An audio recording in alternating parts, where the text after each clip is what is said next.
Chapter 1 in the End Times, Binding Dual Portal. Nanshan City. In Naranta Department within CUN Community. Lin Mozat on the sofa, gazing at familiar surroundings, Hishiartwe down be an overwhelming sense of gloom. Immerly stay to play Teple and Gagami, and just foreign and I tit shoot and thavel to my untimelidamies. Upon awakening, how had a student live found himself in another world? Indeed, he had traversed dimensions. From the fragmented memories in his mind, he learned that through another individual named Lin Moint this world, hobari an uncanny resemblance to him. Now, he had supplanted that person.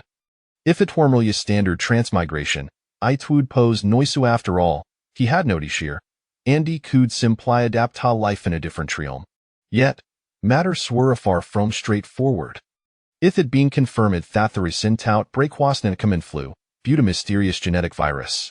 The air and water source had been found to contain viral agents. Residents were advised to drink clean water and wear masks when venturing outside, while hospitals are in a state of emergency, isolating patients. At noon, the unknown genetic virus underwent a mutation, and the infected big and violently attack nearby living beings. Residents were jet to return home immediately to cure theaters and windows.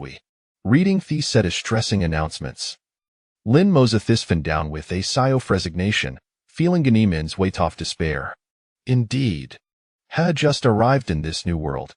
Only for an apocalyptic crisis to erupt. Thalfa humanity had transformed into zombies, plunging the world into a veritable hellscape. No ton lihad had been cast into the apocalypse, but it would have been courteous to grant them some sort of advantage.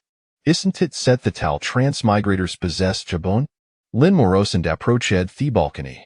Peering through thruft window, he observed Thechius outside of a Hickley sand motorcyclist overturned, and dismembered limb for strewn about. Numerous zombies wandered with their heads lowered, while Ethers's quadded on the ground, their bodies convulsing gas thing.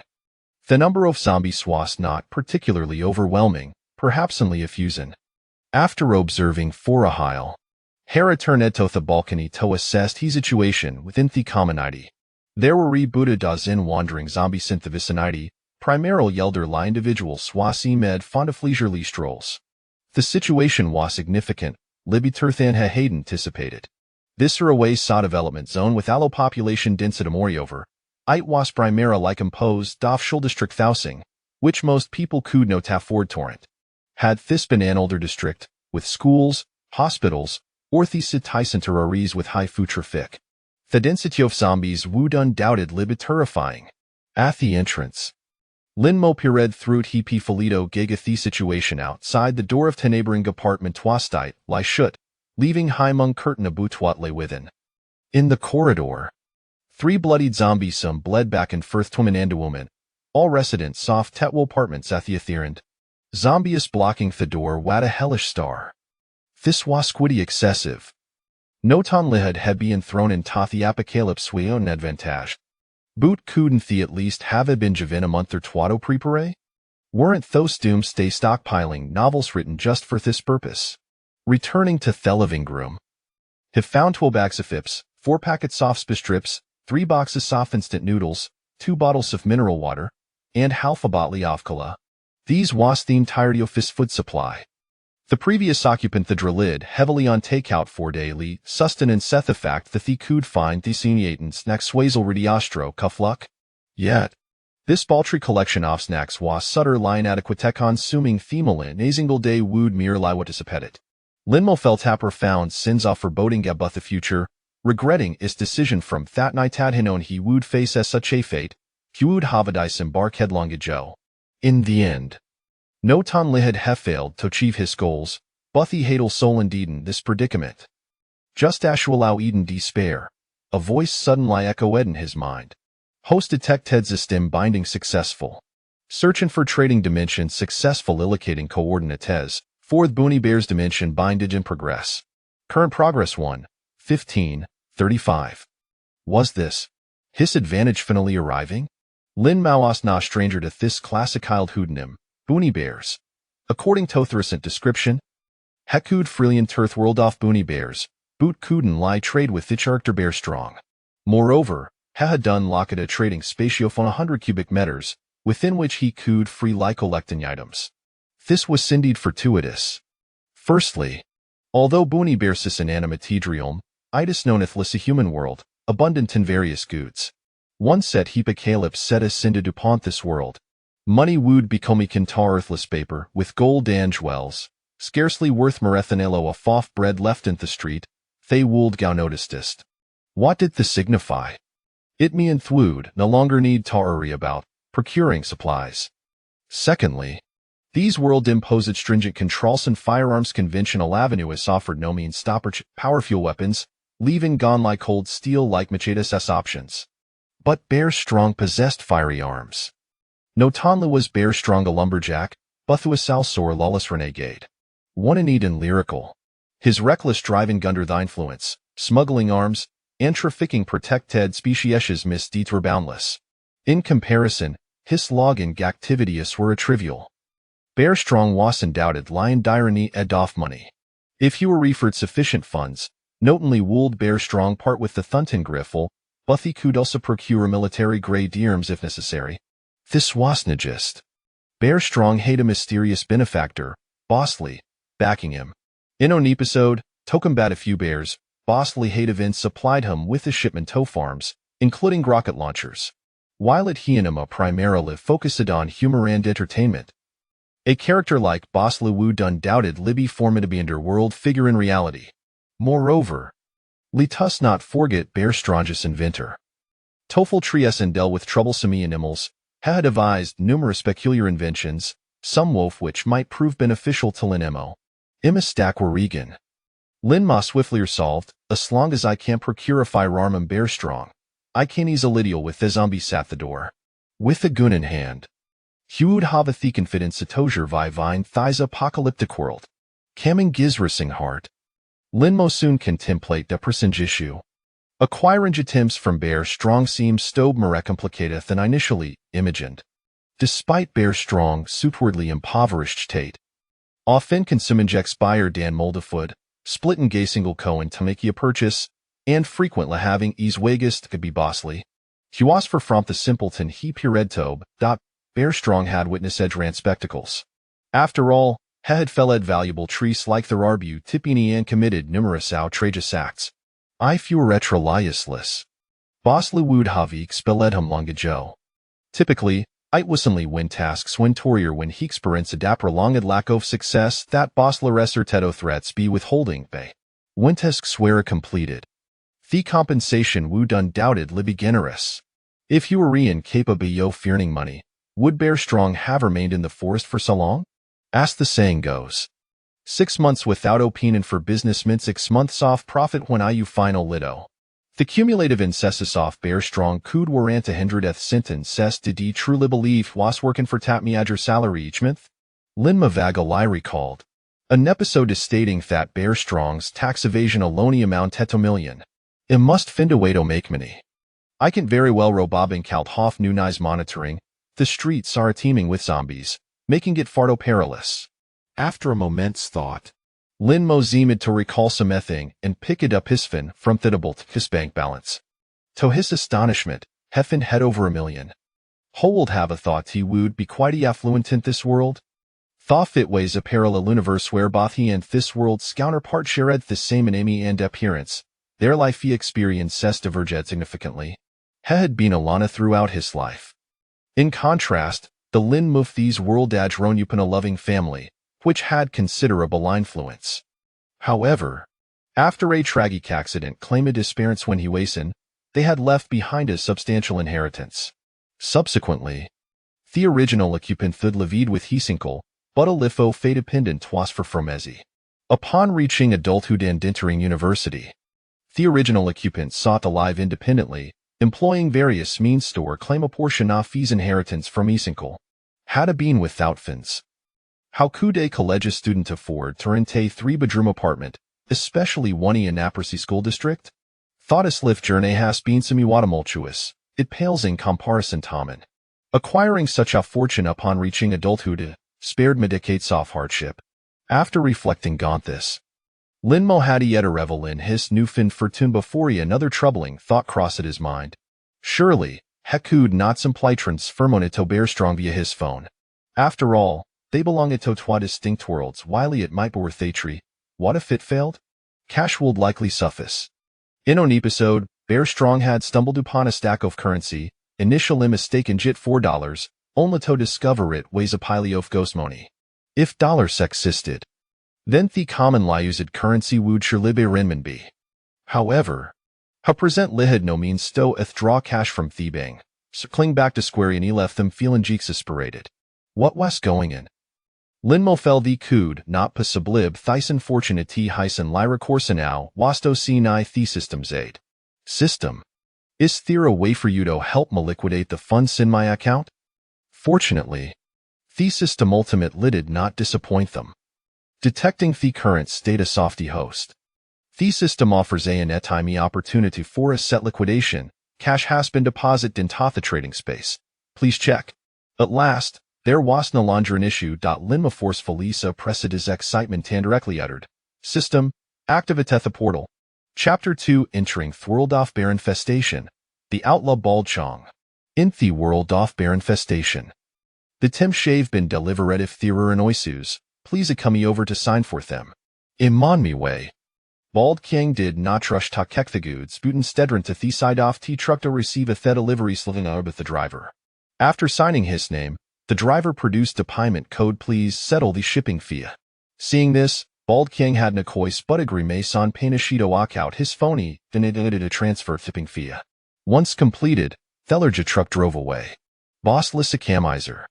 No tonle hasha delayed my salary 4 months, beat heel sound of uncover the shipping costs. Glancing at the single-digit balance in his account, Bald King couldn't help you feel despondent, releasing a deep sigh. How am I going to get through this month? The pantry is nearly bare. However, soon enough, Heshu Kofis gloomed cautiously surveyed his surroundings, confirming Theruis nothing unusual. With a heart full of joy, he hurried to the front gate, gazing at the 3 large green wooden crates stacked on the ground, rubbing his shins in excitement. Let me see what treasuries await. He fetched a tolto pre-opened the crates and was instantly electrified upon seeing the neat, lie-arranged items within. Wow, Therion weapons.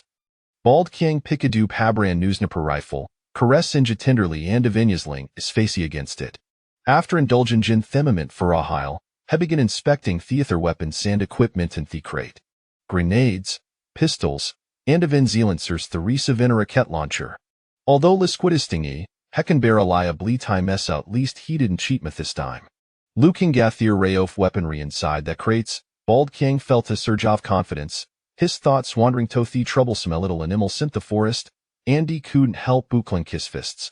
Little bears, just you wait. With these new supplies, they'll capture a Walino Neffel swoop. Then I'll sell you to the circus, and my livinject spin says forthas will be secured. At that moment, he envisioned himself selling gal the little creatures to the circus, reaping a windfall off cash. Ha ha ha, brother canjis about a strike high trick. No wait. The noise from the truck kuderis the little animals suspicions must quickly hide these triasuries. After reveling in his thoughts for a moment, Bald King regained disvigilance, glancing around cautiously, and finding no signs of disturbance. He turned to begin moving thupins. Suddenly, rustling sounds emerged from the distant bushes. Bald King spurted up, and without hesitation, he seized a rifle and swiftly aimed it at the underbrush. Hust here. Receiving no response, he cautiously approached, gun in hand. Show yourself. I found on come out, ill fire. In this dense atmosphere, I and Mong gradual emerged from the bushes. At that moment, Linmo wore his lightly helpless expression, not expecting to be discovered so soon after crossing Gover. Bald King was more alert than he had anticipated. Even when threatened with a gun, he remained unfazed, instead to King Geiki and interesting examining Bald Chong. A dogskin hat, ILO vest, and blue and whitish striped pants disclass Sison Sambal was soon mistakably tat off Bald Chong. Setting aside the question of whether the gun was loaded, even if it were, it was of little concern. He possessed the protective system provided, allowing him to disregard all dangers while within the confined soft-bound trading dimension. On the other hand, upon realizing the figure was into Noftos with little animals, Bald Kyong's secret, Lysia din relief, but maintained his guard. Who are you, lurking here? Speak up. Calm down. I am a merchant the a proposi transaction. A transaction? What kind of transaction? Bald Kyong thrust therifla forward yedvisionato pulini tricks otherwise. My bullets don't discriminate. As Lin Mao's about to explain, Hekot Saitoft hey tree large crates behind Bald Kyong and felt somewhat surprised. What a coincidence. Just a sheer of to seek Bald Kyong for weapons, hestumbled upon theorms being delivered be bossly. These would save him some trouble. Bald Chong, I want keep yao in suspense when Thibucho farms behind you. Something felt off. How did this guy know wisdom? Could he be onaft hosen imels in disguise? After all, similar incident had occurred before. Bald Kyong narrowed as he see it Linimo, scrutinizing him for a hyla but finding no flaws. After some thought, it medecents. Thupan Shadjust arrived divin if the little animal shad heard the commotion, they wouldn't favor each other psychically. So, what exactly was this key? However, no was not the timid well in this question theurgent matter was to hide theorems. Having delayed for so long, the little animal sint the forest might have a heard the commotion and their way. Bald Kyong spoke impatiently note interested in your transaction. Leave a quick lid on twastamidami here. E have significant matter sto tinto. This bacho farms was secret weapon. Once dealt with those sky little animal sint the forest, he would face in obstacles and whatever he kazi to afterward. He was confident the could dearn moni. Right now had just wanted to send this stranger in his way, and as for theorems being Sambihim, that didn't matter much. Any own bold enough to approach him to buy, arm certainly wasn't a legitimate businessman. Doi outra libelevithate with this bachof, weapons from Bosley, you can handle those a little animal sint the forest? Linmore marked nonchalantly, you should no better than in yon how troublesome a those little creatures can be, having dealt with them for all.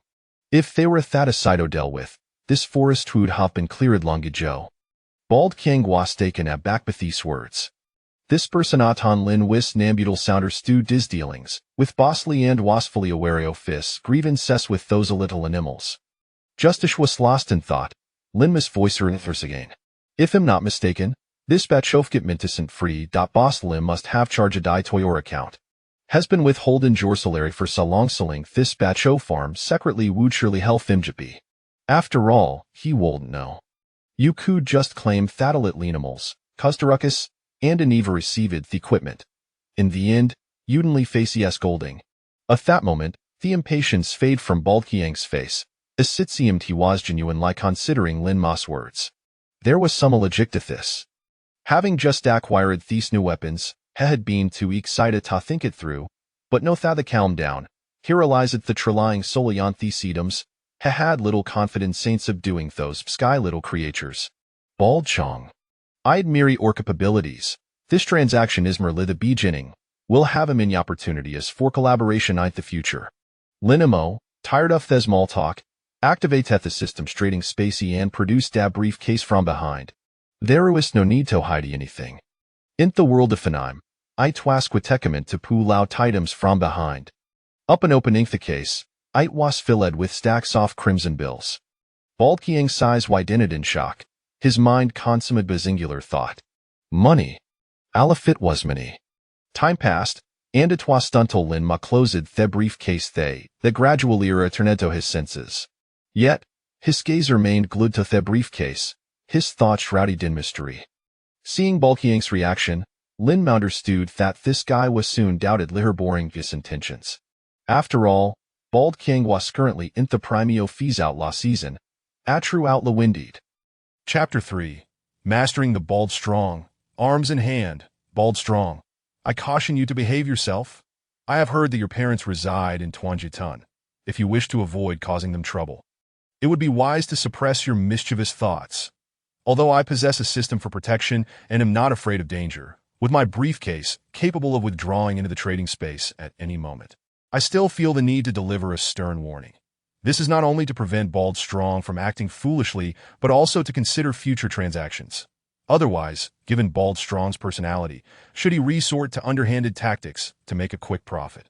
The financial loss would be the least of my concerns that if this leads to issues with my goods, subsequently affecting the world of the apocalypse, that would truly be a grave matter. Hence, it is imperative to nip risks in the bud. Although this approach may be deemed somewhat unethical, it remains the most effective method to deal with Bald Strong. After all, he is a filial son, as anticipated. Upon hearing my words, Bald Strong's expression transformed instantaneously. He hastily concealed the firearm in his possession, scratching his head with an awkward grin, his demeanor shifting a full 180 degrees. Please, do not misunderstand, boss. Brother Chong is a good person. Lin Mo was not mistaken. He had indeed harbored some dubious thoughts, contemplating using his gun to intimidate me, seize the money, and then dismiss me. After all, with this batch of arms in his possession, he had no fear of potential retaliation. As for more outrageous schemes, he had neither considered them nor possessed the audacity to follow through. But now, he felt nothing but relief, thankful that he had not acted impulsively, with the issues resolved. It was time to delve into the specifics of the transaction. Lin Mo regarded Bald Strong and calmly stated, "Bald Strong, name your price." Though tempted, Bald Strong managed to suppress his desire, forcibly diverting his gaze from the briefcase. Instead, looking at Lin Mo with a sycophantic expression. "Boss, you are being too formal. If you like these items, they are yours to take. That it would be disingenuous to say I am not paying by this." The value of this batch of arms was considerable. It was his reliance for conducting business, that if he were to lose it just like that, not only would he fail to earn money, but he would also owe Bosley a significant sum, making future days exceedingly difficult. However, he remained acutely aware of the weight of money versus family. The offer was enticing, yet Lin Mo had no intention of accepting. Simply responding with a flat, "No, what do you mean? I've gone this far, and you're still not satisfied. Your appetite is insatiable." Bald Strong fumed internally, yet he dared not express his frustration, instead adopting a pitiful gaze towards Lin Mo, beginning to feign misery. "Boss, I know I inadvertently offended you earlier, and here I sincerely apologize, but I am merely an ordinary lumberjack. As you can see, I reside in a dilapidated shack." With that, Bald Strong plopped down onto the ground, sobbing and wiping his eyes with his hand, "That I subsist on expired, moldy food. My home is so impoverished that we can hardly make ends meet. Then am I not bringing you money?" Observing Bald Strong wallowing on the ground in a pitiful display, a smile gradually emerged on Lin Mo's face. "Rest assured, Bald Strong, that I have come here to conduct business, not to cause you trouble." Bald Strong was evidently skeptical of his words. Such kindness seemed too good to be true. However, unbeknownst to him, for Lin Mo, taking something for nothing, while tempting, was not conducive to future development. He sought long-term transactions. Money held little significance for him. You cannot expect a horse to run without feeding it hay. Such generosity simply does not exist. Having just issued a warning to Bald Strong, it was now time to provide a morsel of encouragement. This was a strategy of giving a stick followed by a sweet date. Seeing that Bald Strong's expression appeared genuine, his internal thoughts began to waver. Could it be that this fellow is serious? Is he like Bosley, valuing my capabilities and intending to engage in long-term dealings with me? With this thought, Bald Strong could not help but feel a sense of pride. Indeed, Brother Chong is a rare talent, destined for greatness. Having grasped the situation, Bald Strong sighed in relief and, in a single bound, sprang to his feet, instantly revitalized. "Boss, your judgment is impeccable. You will not regret collaborating with me." That he eagerly sidled up to Lin Mo. "Boss, let me show you this batch of goods." Indeed, he had already decided to secretly sell this batch of arms. He had been tempted beforehand, and with the excuse already prepared by Lin Mo, he felt there was nothing left to fear. At the entrance to the yard, Lin Mo's gaze fell upon the weapon crates. Scrutinizing the condition of the firearms and ammunition, there were a total of 3 crates of arms. The first contained an array of firearms: pistols, rifles, submachine guns, and sniper rifles of various types. The second crate was filled with auxiliary equipment, silencers, night vision goggles, bulletproof vests, gas masks, grenades, flashbangs, smoke bombs, and incendiary devices, all practical tools. The third crate was packed with various calibers of ammunition. This entire batch of arms was brand new. "Well, boss, what do you think? Are you satisfied?" Lin Mo turned to Bald Strong, nodded slightly, and calmly replied, "Name your price." Upon hearing this, Bald Strong immediately extended 5 fingers, confidently declaring, 5 million. As soon as the words left his mouth, Lin Mo's expression fell. Clearly, he was being viewed as a fool. Overseas, one could purchase a pistol for less than 1,000. Ordinary firearms typically cost only a few thousand, while this batch of arms was indeed of good quality. It was unlikely to be state-of-the-art. Bosley did not possess such resources. Moreover, given Bald Strong's involvement in smuggling, the price would need to be slashed further. That a preliminary estimate suggested that the value of these 3 crates would not exceed $1 million. Cough, cough. Bald Strong evidently realized that he could not easily deceive the other party, clearing his throat awkwardly before hastily attempting to salvage the situation. Boss, that was merely a jest. $3 million will suffice for this batch of arms. Lin Mo replied coolly. 300,000. That is far too low. At least 2,500,000.1 million and 500,000. Consider it a gesture of friendship. I cannot go any lower, that I can add another 100,000. But that is the most I can offer. After a round of negotiations, they ultimately settled on a price of $1 million for the batch of arms. Once the price was agreed upon, Lin Mo handed the briefcase to Bald Strong. This contains precisely $1 million. If you have any doubts, feel free to count it. After receiving the briefcase, Bald Strong joyfully spun around several times, exclaiming, I've struck it rich. Brother Chong has struck it rich. He then hurried into the wooden shack to count his money. Given Bald Strong's miserly nature, he would never utter phrases like, no need to count. I trust you. If even a single bill were missing from the briefcase, he would certainly come back to inquire with Lin Mo at the entrance of the yard. Lin Mo suppressed his inner excitement and began to handle the weapons within the briefcase. This was his first encounter with real firearms. After a considerable amount of time had passed, the sun had already set, and Bald Strong finally emerged from the wooden shack, having counted his money. Approaching Lin Mo, he amiably inquired, Boss, I have verified the money. Is there anything you need me to assist you with regarding the transportation of this batch of arms? Lin Mo shook his head in response. No need. That he then waved his hand, causing the 3 crates of arms to vanish in a thin air, all absorbed into his trading space. Bald Strong gazed at this scene in astonishment, but did not react too strongly, simply assuming that the other party had employed some advanced technology. That IT is getting late. Boss, if there is nothing else, I will take my leave to rest. Earlier in the shack, he had already counted the cash, and the remaining time had been spent hiding it. Yet, no matter where he concealed it, he felt uneasy. Just leaving for a brief moment had instilled a sense of panic. He needed to sleep with the briefcase tonight and ensure that the next day he could deposit the money in the bank for peace of mind. What had started as mere polite conversation took an unexpected turn when Lin Mo suddenly stated, I actually do have a matter that requires your assistance. That he had planned this beforehand. The transaction was divided into 2 phases, with the purchase of arms being merely the first step. Although this step was crucial, the second phase was equally significant. And naturally, this second step would require Bald Strong's assistance. Chapter 4. Practicing Marksmanship. Returning to the apocalypse. What? You wish to learn marksmanship from me? Bald Chong gazed at Lin Mo with a perplexed expression, utterly bewildered by the other man's intentions. The proposition of purchasing arms certainly hinted at some clandestine motives. Initially, he harbored a sense of curiosity about the matter, yet he had no intention of delving too deeply. That he was a wise individual, fully aware of the questions that warranted inquiry and those that did not. After all, curiosity can sometimes lead to peril. The depths of this situation were profound. However, given the current circumstances, the substantial sum being offered for the arms raised suspicions. Was it merely for the sake of indulging in firearms? Having spent considerable time in these remote mountains, engaging in a battle of wits with the local wildlife, one would presume he possessed remarkable skills. Complimenting him, Lin Mo suddenly shifted the conversation. I can pay for training. Upon hearing the mention of money, Bald Chong's eyes sparkled with excitement. Disregarding the other party's underlying motives, he promptly thumped his chest in assurance. You've come to the right person. Back in the day, I graduated top of my class from Hunter School. Hunter School? He had a vague recollection of this subplot, but based on Bald Chong's current demeanor, it appeared he belonged to a bygone era.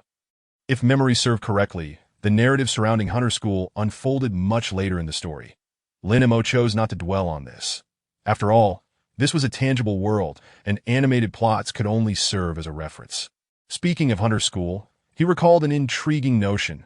Previously, while watching the animation, he had not thoroughly analyzed this segment, assuming it to be a mere training camp. Upon reflection, it seemed far more complex, for in reality, there existed a true Hunter School, an illustrious special forces training center operated by the world's largest private security firm, attracting the finest warriors globally.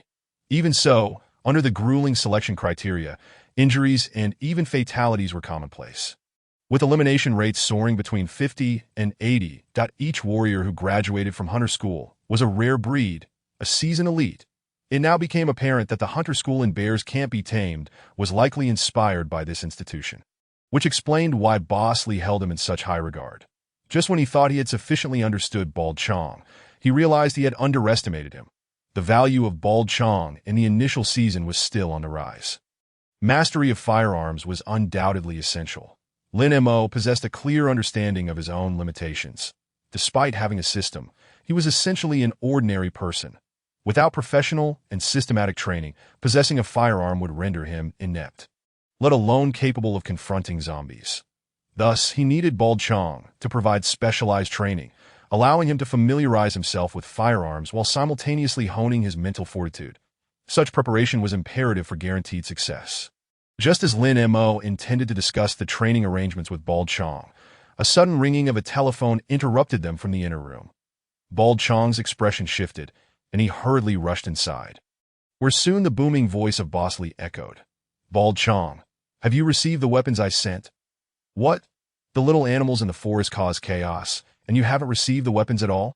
Do you comprehend the tremendous cost I incurred for this batch of arms, the time and money expended? I won't concern myself with your excuses. The funds for these weapons are on your tab, and you shall work for me to repay your debt." After enduring a verbal lashing, Bald Chong emerged, his head hung low, and helplessly informed Lin Mo, "As you heard, I must now work for Boss Lee to repay my debt. I might not have time to assist you with training." Boss Lee was his most significant client. Though he was powerless against those little animals, he still needed to maintain appearances as for the million acquired from the arms deal. Having tasted the meat, he could hardly relinquish it. Upon hearing this, Lin Mo's expression remained unchanged. He simply stated, 6 days, 100,000 to deal.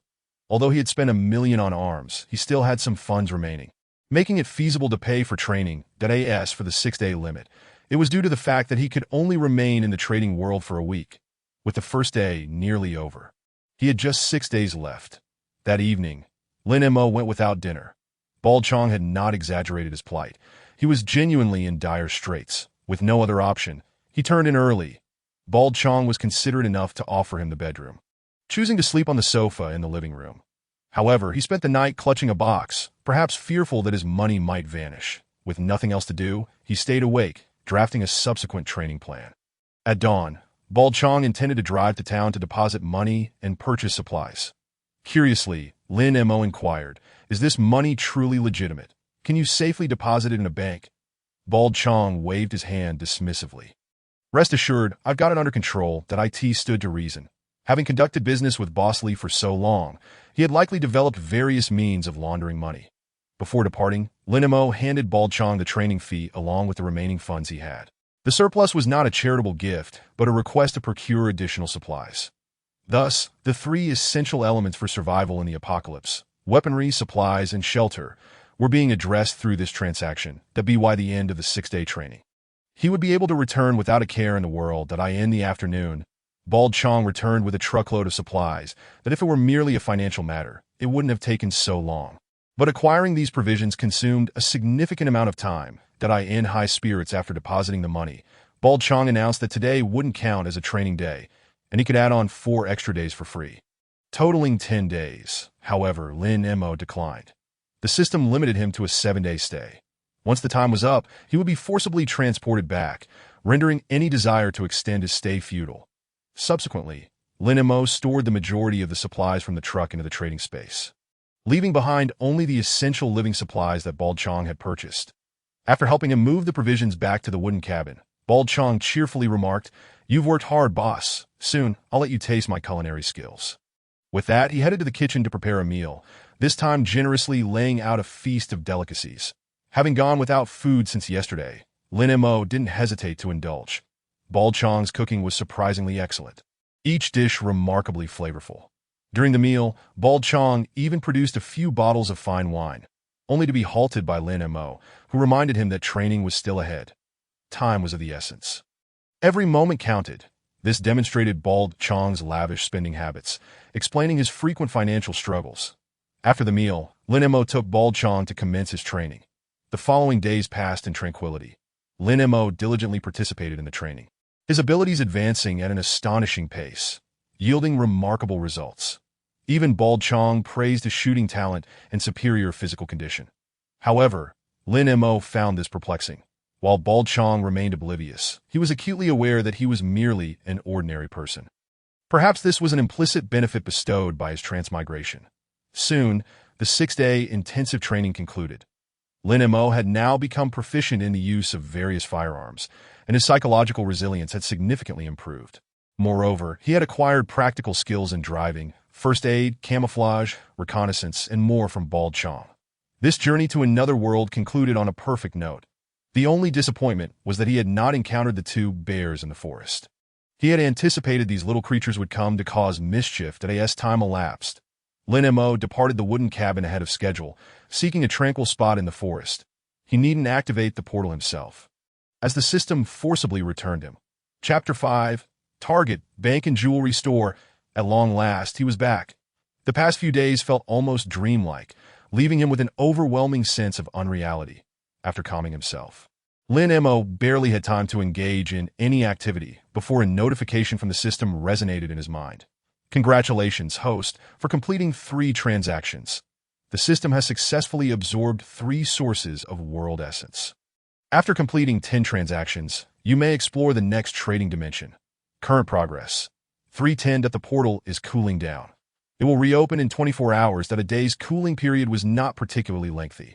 Once he completed 10 transactions with Bald Chong, he would be able to open a second trading world. Arms, supplies, and special training. After a single endeavor, he successfully sealed 3 transactions. Completing 10 transactions should pose no significant challenge in that moment. Lin Mo's heart swelled with anticipation. He wondered what the second trading dimension would unveil. However, he understood that haste would be unwise. The system stipulated that only transactions beneficial to him would fulfill the requirements. For instance, the arms procured, the supplies acquired, and the training provided by the bald man were all items of pressing necessity for him, that if he sought out the bald man with ulterior motives, such as intentionally purchasing useless items with money, then merely grinding for numbers would be futile. Before anything, he must devise a way to secure funds. Without money, how could he engage in trade with the bald man? He was utterly drained financially. Uncertain of the current state of affairs outside, Lin Mo retrieved his phone and opened a short video platform. Upon entering, an official announcement popped up. The national situation is exceedingly dire. Authorities are consolidating available personnel. Residents are urged to remain calm, secure their doors and windows, and await official rescue teams. He scrolled through the comments, glancing at the public outcry. When will the official rescue teams arrive? Stop dreaming. The authorities are overwhelmed and have no time to concern themselves with us. I'm on the brink of starvation. Someone please just give me something to eat. I'll do anything. Staying indoors only meant waiting for death. Zombies weren't as terrifying as imagined. Venturing out might offer a glimmer of hope. Subsequently, he encountered several videos depicting chaotic scenes filled with violence and bloodshed related to zombies. These visuals provided Lin Mo with a general impression of the undead. Most zombies exhibited stiff movements and sluggish actions. Lacking sharp fangs and claws, they resembled defective products. The actual threat they posed was even less than that of a wild wolf if he could conquer his fear of zombies and acquire a suitable weapon. Dispatching one would not be an arduous task. Previously uncertain about the zombie's capabilities, he felt a wave of reassurance. Even if he possessed a firearm, he no longer felt vulnerable. His primary task ahead was to amass wealth. Targeting cash, gold, and jewelry, with luxury goods and antiques also being viable options.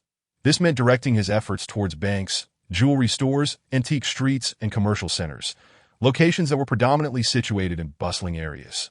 Given his current equipment and strength, he lacked absolute confidence that he did not harbor the delusion that possessing a gun rendered him invincible. While most zombies outside were feeble, what if there existed formidable ones that could disregard the lethality of bullets? Furthermore, he was alone with only one gun. Even if the streets were swarming with ordinary zombies, he could not withstand an overwhelming tide. Better safe than sorry, enlisting a few subordinates to distribute weapons? As long as his mind remained intact, such a reckless decision was out of the question. With the system at his disposal, endless possibilities awaited him. Without absolute assurance, he would refrain from taking foolish risks. Yet inaction was not an option. With a firearm in hand, he must pursue wealth. Only by securing funds could he continue trading with the bald man, garnering even more valuable items from him, thus continuously expanding his advantages in preparation for entering the second trading dimension. This formed a virtuous cycle. Currently, most zombies outside were weak, but who knew if they might evolve or mutate? If he remained cooped up at home, doing nothing, he would waste the advantages he held. While he could not venture into particularly dangerous areas for the time being, there were relatively safer locales worth considering that, if memory served him correctly, a nearby commercial street housed both a bank and a jewelry store.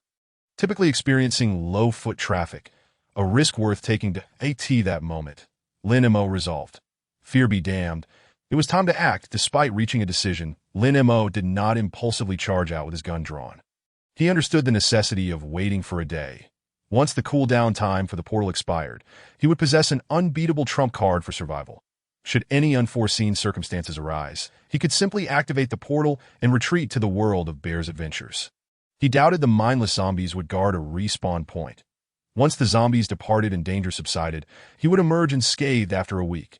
Beyond that, Lin Mo pondered what preparations were necessary and whether the bald man possessed anything that could enhance his safety when venturing out.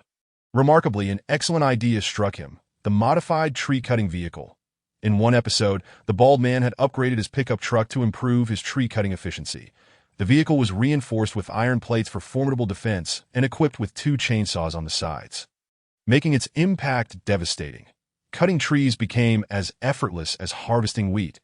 If he could acquire such a steel behemoth, facing zombies would be as simple as mowing grass. Lin Mo considered the idea carefully.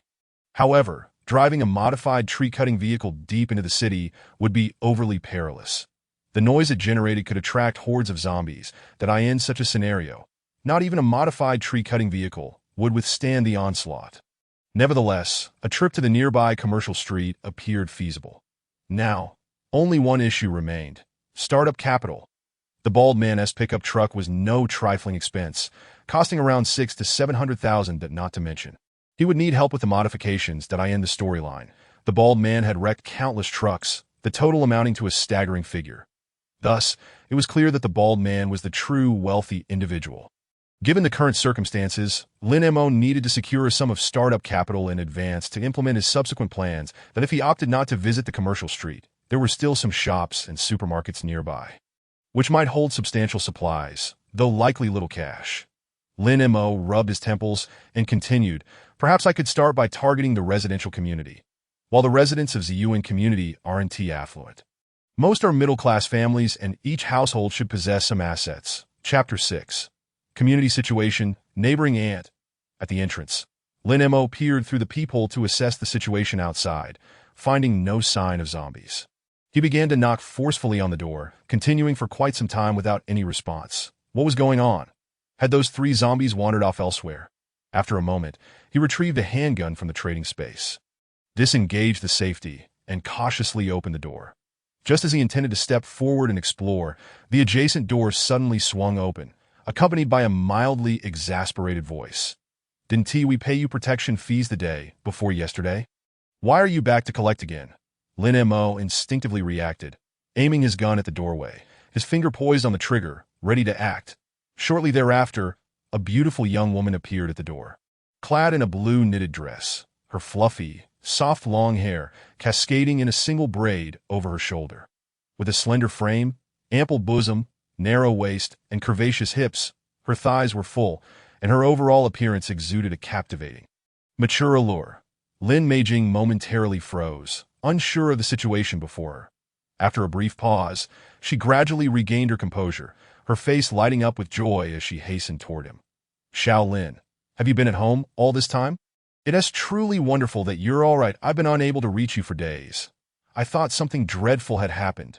At this moment, Lin Mo recalled the identity of the individual before him, and he slowly lowered the gun in his hand.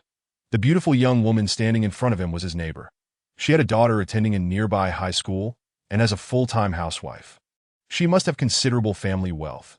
She was an intelligent, assertive, vigilant, and remarkably resilient woman.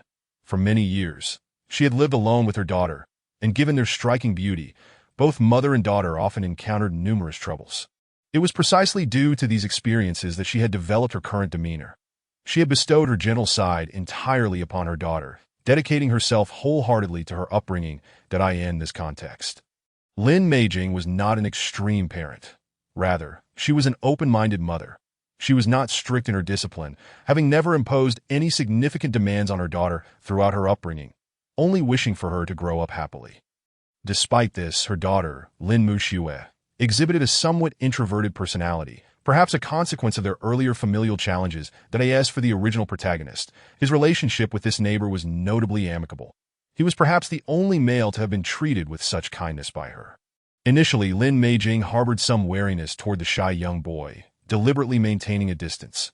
However, during a chance encounter, while he was arguing on the phone with his uncle, Lin Meijing overheard the conversation and began to form some conjectures about him. Subsequently, she sought opportunities to visit him, engaging in casual conversation to uncover the details of his background, which stirred her compassion. From that point onward, she took special care of him, frequently inviting him over for meals. Through their interactions, she discovered that this young boy was exceedingly shy yet possessed a strength of character that mirrored her own, proving himself to be of commendable integrity.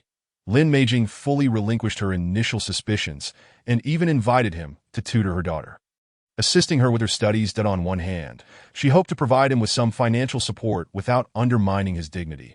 On the other hand, she wished for him to become friends with her daughter, thereby helping to alleviate Lin Muxue's introverted disposition. In summary, the relationship between the two families was quite harmonious. Otherwise, Lin Meijing would not have displayed such excitement upon seeing him. Xiaolin, why haven't you replied to my messages while staying at home? I've been worried sick these past few days. Upon hearing this, Lin Mo casually fabricated an excuse. My phone accidentally broke. I see.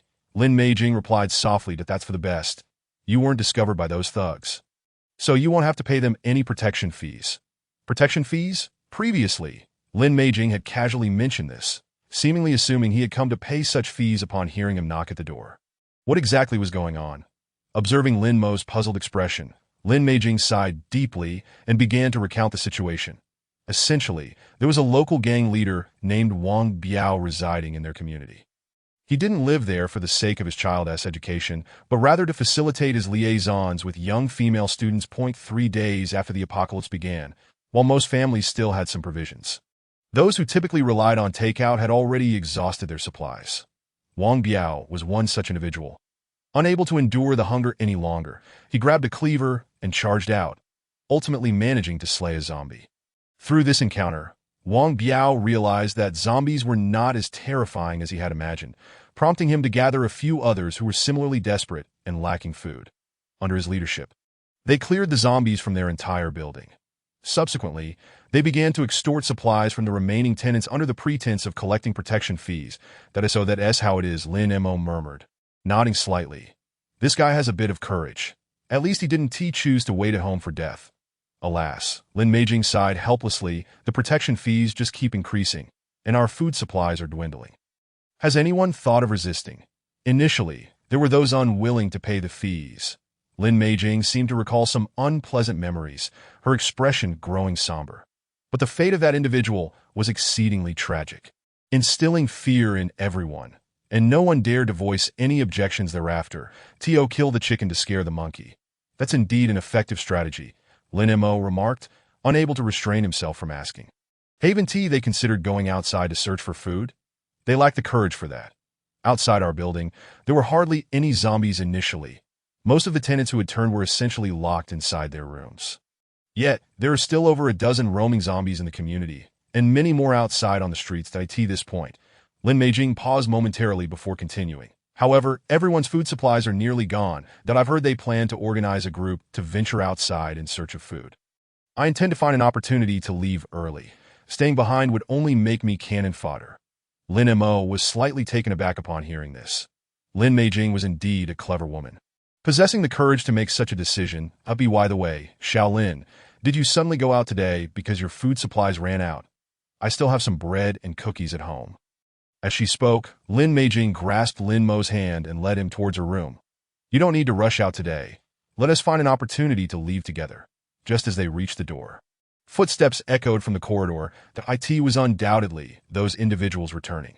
Lin Meijing's expression turned grave as she swiftly pushed Lin Mo into the room and turned to confront the intruders. Xiaolin, stay hidden in the room and don't come out, that I will go and negotiate with them.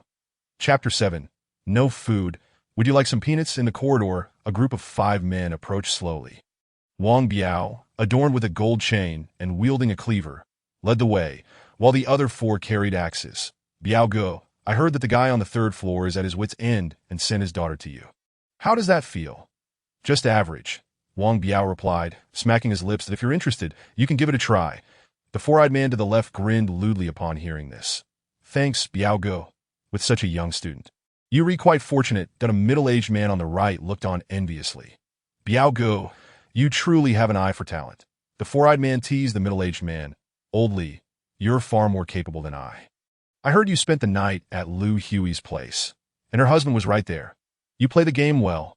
The man merely smiled in response, choosing not to comment further at this moment. Wang Biao turned his gaze to a hefty fellow behind him and asked, Fatty, I remember you weren't keen on female students, that I haven't seen you make any moves these days. Should I let her go to you? I'll pass. The hefty man scratched his head and explained, I don't have enough food at home for myself. Wang Biao nodded and didn't press the issue further, but he then turned his attention to the last young man in the group. And you, what are you doing guarding that disabled woman at home? A man shouldn't hang himself on the same tree. Upon hearing this, the young man shot his head up, his gaze sharp as he glared at Wang Biao, gripping his axe tightly. Seeing the disrespect, Wang Biao's face darkened, and he found himself at a loss for words. The 4-eyed man immediately stepped in to support him, confronting the young man. What else with that expression? The hefty man glanced at the young hothead, showing no intention of coming to his aid. Forget it, Biao Ge, don't stoop to his level, the middle-aged man interjected, sensing the atmosphere growing tense. Wang Biao, seeing this, scoffed and turned away. What's with the show? If it weren't for the fact that you still have some talent, I would have dealt with you long ago. The atmosphere eased slightly, and the middle-aged man seized the opportunity to shift the topic. Biao Ge, you came here specifically for that woman on the 6th floor, right? Honestly, why go through all this trouble? It's the apocalypse now. No one is around to care about these matters. Wang Biao shook his head lightly. I've grown tired of the likes of you. I'm not interested in that kind of play anymore. Thinking of the woman on the 6th floor ignited a fire in Wang Biao's heart. He had been coveting this exceptional woman for quite some time. Long ago, he had employed various means to pursue her, but she had proven far too elusive, leaving him to merely watch with longing. Now, the apocalypse had granted him an opportunity. However, he did not wish to achieve his goals through brute force. He wanted that woman to lower her proud head and willingly come to him. As they chatted, the group finally arrived at their destination. Wang Biao immediately spotted Lin Meijing standing at the door and strode towards her with eagerness. Lin Meijing, it's time to pay the protection fee. Lin Meijing frowned and replied, didn't you just collect it the day before yesterday? Why are you demanding another fee? The protection fee has now been changed to a collection every 3 days. And no one has voiced any objections, with the majority already having paid. That a casual remark was made. Wang Biao did not continue his aggressive stance. Instead, he suddenly shifted his tone and smiled, saying, I am not unreasonable. If you lack the means to pay the protection fee, feel free to come over to my place for a meal, and we can discuss matters, including your daughter. Upon hearing this, Lin Meijing furrowed her brow even deeper. The other 4 stood silently behind, wisely refraining from interjecting. The rotund man at the back was uninterested in these matters, pondering whether he would receive any food today. Suddenly, his peripheral vision caught a glimpse of a figure in the back room, instantly captivating his attention. Meanwhile, the bespectacled fellow had also noticed this and, standing in front, spoke up, Biao Ge, it seems there is a man in the back room. Upon hearing this, Lin Meijing's face changed drastically. Wang Biao instinctively directed his gaze toward the room and indeed spotted a young man. That a wave of frustration washed over him. The woman he had long coveted was being picked by someone else? Everyone in the building knew of his interest in Lin Meijing, and today he was determined to find out who had the audacity. Approaching the door, he regarded the unfamiliar young man before him with a hint of confusion and could not help but inquire. Who are you? I don't believe we've met before. The bespectacled fellow seemed to recognize the identity of the newcomer and hurriedly stepped forward. Biao Ge, this guy appears to be a student from a nearby university. He seems to have been living next to Lin Meijing. Wang Biao, upon hearing this, glanced at the adjacent door, noticing it was also ajar. The situation seemed to diverge from his initial assumptions that he inwardly sighed in relief. Beginning to contemplate the current circumstances. These past few days, he had not seen this fellow appear in the property group chat, which explained why he had not collected protection fees from him.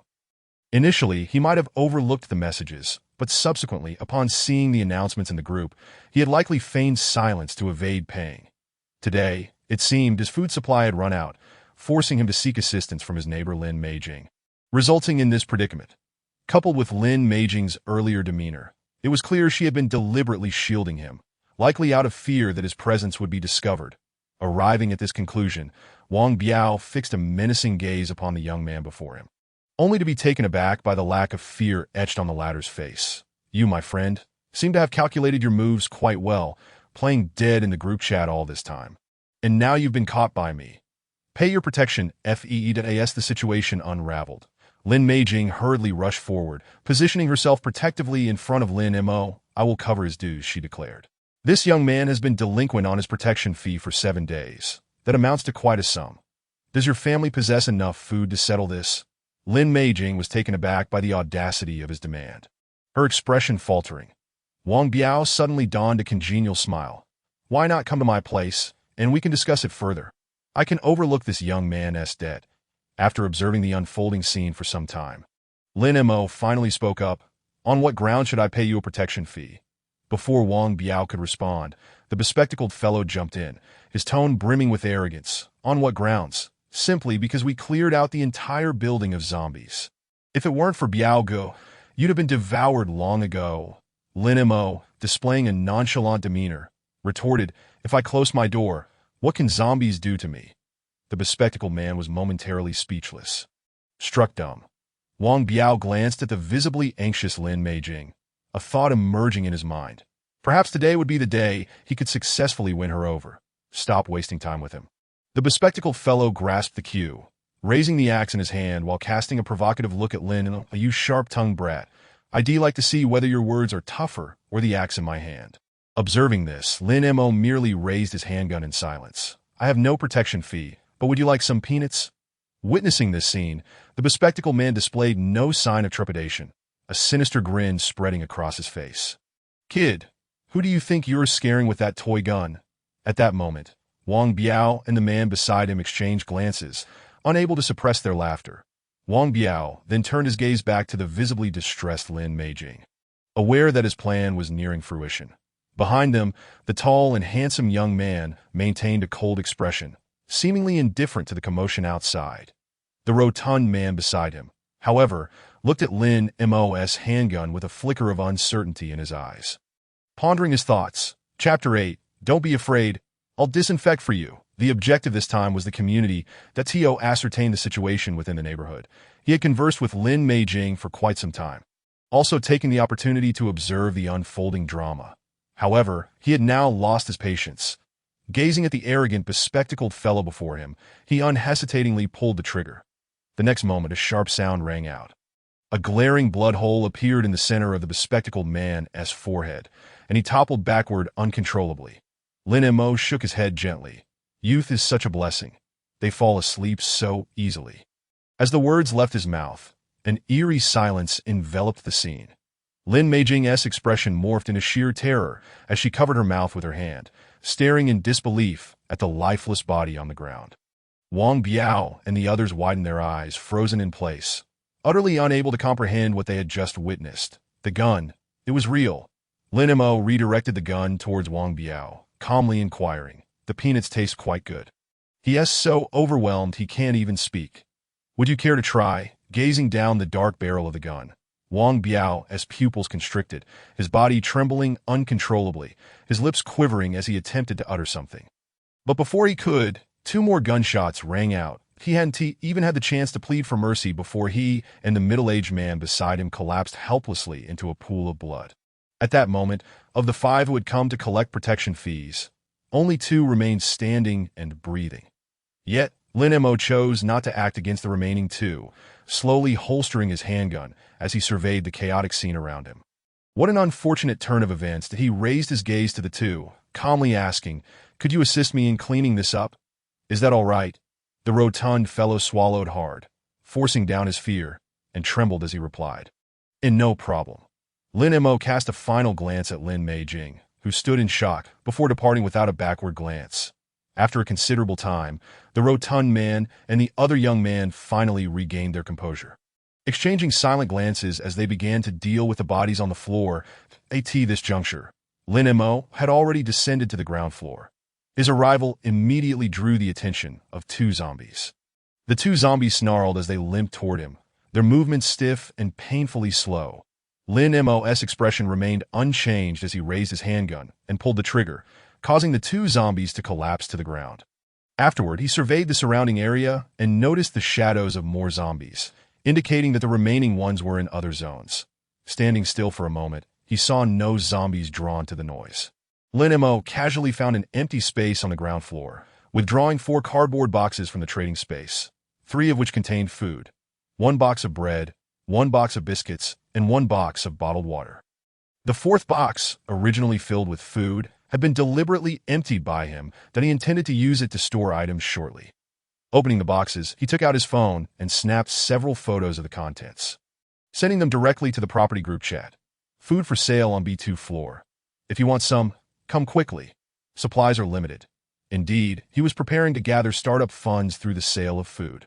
If one were to ask why he didn't follow Wang Biao's example and simply collect protection fees, Lin Mo would express that it was far too troublesome, that he needed to clear the community of zombies while also going door to door to collect fees. Possibly having to search personally. That seemed exhausting. Why go through such trouble? These items were invaluable to others, but to him, they were just that, merely items. As long as there was money, he could acquire as much as he desired. Rather than laboriously collecting fees door to door, it would be far more efficient to set up a stall and wait for others to come and offer him money. Once the news spread, it created a considerable stir in the property group chat, with many individuals seemingly seeing a glimmer of hope that "Is this for real? I'm on the brink of starvation. Regardless of the truth, I must go and check it out." However, the hallway was filled with several zombies, and numerous others were roaming outside the community, rendering it perilous. What is there to fear? These zombies can be killed. Initially, I had planned to venture out in search of food. The community is far safer than the outside world. It appeared that he had achieved the desired effect. All that remained was to wait patiently. The deterrent effect of the handgun seemed somewhat inadequate. Lin Mo withdrew the handgun back into the trading space and then extracted an AK. Nodding in satisfaction, this should suffice. Not long after, there was a commotion behind him that as expected. The first arrivals were from the B2 floor. After all, the location was just downstairs, and the zombies in the stairwell had already been cleared by Wang Biao's group. A throng of people immediately surrounded Lin Mo upon catching sight of him, their eyes gleaming at the food in the cardboard box. So much food. If they rationed the bread, surviving for half a month should not pose a problem. How could he possess such an abundance of provisions? Lin Mo turned and spoke, "If you desire food, please step aside and wait." Unfortunately, no one heeded his words. They were all fixated on the cardboard box, swallowing hard in anticipation. These individuals truly regarded his belongings as mere kindling. Just as Lin Mo was about to assert his authority, a sudden stir erupted from the crowd behind him upon closer inspection. It was the 2 men who had previously collected protection fees, now dragging down bodies for disposal. Their arrival was perfectly timed. Lin Mo shouted towards the back, "Just bring them over here."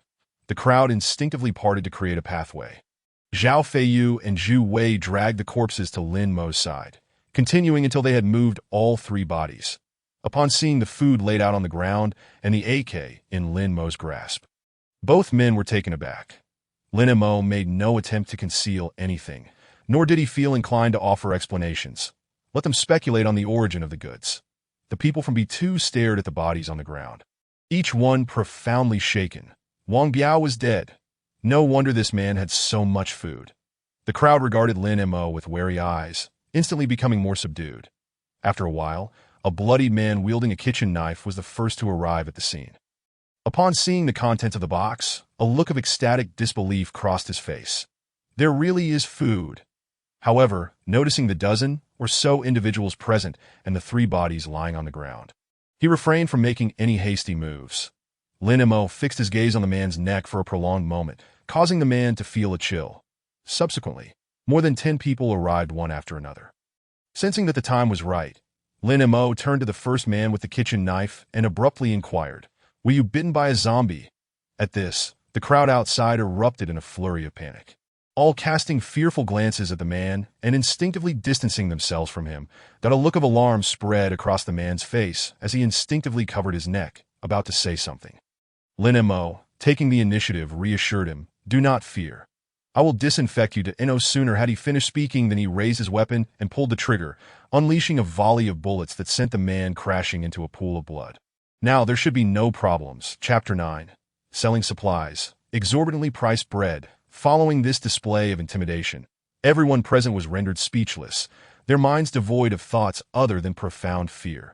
Lin Mo scanned the crowd before him, temporarily not spotting any suspicious individuals. "Is there anyone else who has been bitten by a zombie? Think carefully before you answer. I am doing this for everyone's safety." Among the crowd, a few individuals appeared slightly uneasy, while others remained silent.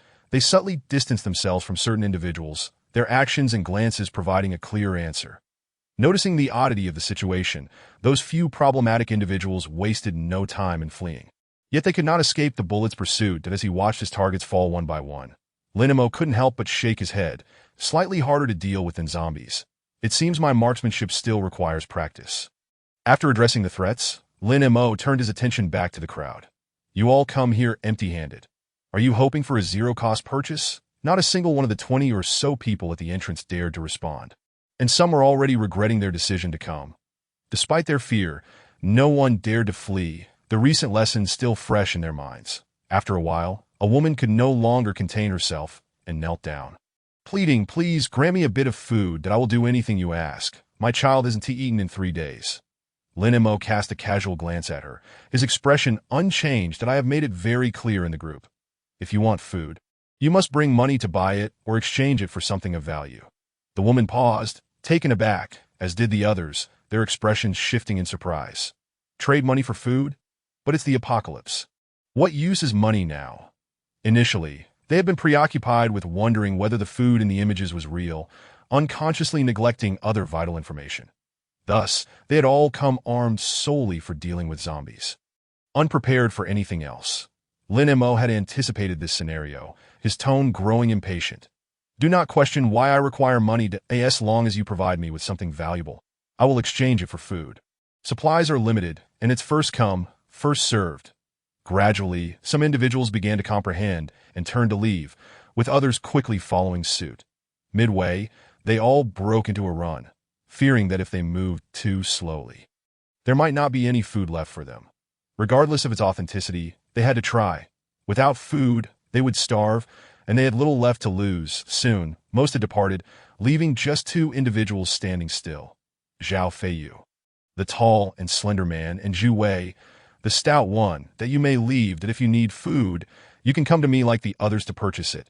This statement resonated with Zhu Wei, who remained hesitant to depart. That on one hand, Lin Mo had not yet dismissed him, and on the other, he was still fixated on the food. "That I don't have much cash at home, but I possess several rare collectibles. Can they be exchanged for food?" Ah, a fellow from the anime world. His appearance fit the stereotype of an otaku. Nothing particularly surprising that he vaguely recalled that Zhu Wei had moved here purely to catch glimpses of youthful high school girls. Quite difficult to evaluate. Those items are of no use. Lin Mo then turned to Zhao Feiyu. "And you?" Zhao Feiyu remained silent for a moment before offering a simple reason. "I have no money." In the end, neither Zhao Feiyu nor Zhu Wei chose to leave. They intended to stay and see if those individuals could indeed purchase food. After about an hour, the earlier departing individuals finally returned, each carrying something. Moreover, this time the crowd seemed larger than before, likely due to those who had spread the word, encouraging some hesitant individuals to commit. Lin Mo observed the disorganized crowd and announced, those wishing to buy food should form a line, one at a time. There was no raucous market-like clamor. Everyone dutifully began to line up, quickly forming an orderly queue, with the kneeling woman at the front. "What did you bring?" Upon hearing this, the woman hurriedly opened the bag she held inside. There is 2,653 yuan in cash, that I also have a bank card with 500,000 in savings, and some other. Lin Mo abruptly interrupted. The bank card does not count. The woman instinctively paused, her expression gradually darkening. Continue. Additionally, there is a diamond ring, a diamond necklace, a bracelet, and a jade pendant. The ring was purchased for 150,000 at the time of marriage. The necklace over 10,000, the bracelet 50,000, and the pendant 30,000. That once she finished listing her items, Lin Mo retrieved a bag of bread, a box of biscuits, and 2 bottles of mineral water from the box. Tossing them onto the ground. You may leave. The woman was taken aback by this outcome, astonished that so many items had only yielded such a meager amount of food. Is it really so expensive? Lin Mo replied indifferently. It's not expensive. This has always been my price, that if you cannot afford it, reflect on your own circumstances. Why did you not withdraw your money in advance? Have you made any effort in your work over the years to accumulate such a paltry amount of jewelry? The woman's heart was enveloped in profound bitterness. Yet she dared not voice any objection as she placed the bag in the empty box and silently gathered food to retreat to a corner. The individuals in line behind her bore heavy hearts, clearly sensing that today would yield scant provisions. Nonetheless, this outcome was not entirely unacceptable. In the current state of the world, being able to trade these items for food was already a considerable boon. The second was a female college student, adorned with somewhat more jewelry and several luxury handbags. Their total value amounting to 4 or 500,000. That ultimately, she exchanged all of it for a large bag of bread, 6 packets of instant noodles, 2 boxes of compressed biscuits, and 2 bottles of water. The third man, however, faced a dire fate. None of his 3 bank cards were of any use, and the only currency he possessed was a little over 1,000 in cash, which resulted in a mere single loaf of bread in exchange. That in stark contrast, the 2 preceding women instantly felt less miserable upon witnessing his plight. The man, consumed by gloom, sensed their gazes and could not resist glancing at the food they held. The 2 women felt a sudden jolt of anxiety and hurriedly turned away, clutching their provisions. This transaction persisted for half an hour. Most residents in the Ziyuan community were families with children, with peculiar individuals like Zhu Wei being the exception. Moreover, given the generally favorable economic conditions, it was typical for each household's mistress to possess some jewelry. Once all had procured their sustenance, although the remaining empty box was not filled to capacity. It nonetheless contained a fair amount, with some food still unsold. That a rough estimate suggested that the haul amounted to nearly 2 million. These items would serve as ample startup capital. Chapter 10. Xiaolin. May I ask you for a favor? It was nearly time to return. Lin Mo glanced at the lifeless body of Wang Biao on the ground, reached down to seize the gold chain from his neck, and did not overlook the gold watch and ring on his fingers that he tossed them into the box. Then, turning with his gun towards Zhao Fiyu and Zhu Wei, who had remained nearby, he instructed, "You two should find an opportunity to deal with the bodies on the ground and outside. Just dig a hole and bury them somewhere." The 2 nodded silently. They had grown less fearful, realizing that they possessed no means to resist. Even fear was of little use. Lin Mo continued, "Is it a problem for you to help me move the items upstairs?" The 2 exchanged a glance and began to work without further ado. Zhu Wei was the first to lift the cardboard box filled with valuables, while Zhao Feiyu gathered the remaining food into another box. The reason Lin Mo sought their assistance was that he could not act in front of them. Even if he was not particularly concerned, he ought to leave some room for their imagination. Furthermore, he was genuinely interested in finding a few suitable helpers, not necessarily skilled but capable of assisting with minor tasks. Through today's observations, Zhao Feiyu and Zhu Wei seemed quite promising. With a little nurturing, they could become competent laborers. Initially, they had made a good impression on him. Zhu Wei, the heavier-set man, appeared somewhat inept, yet he was, in fact, quite clever. Zhao Feiyu, on the other hand, seemed to have once been a brash troublemaker until he met a girlfriend who helped him reform. An incident stemming from his own temperament resulted in his girlfriend losing her legs, leaving him withdrawn.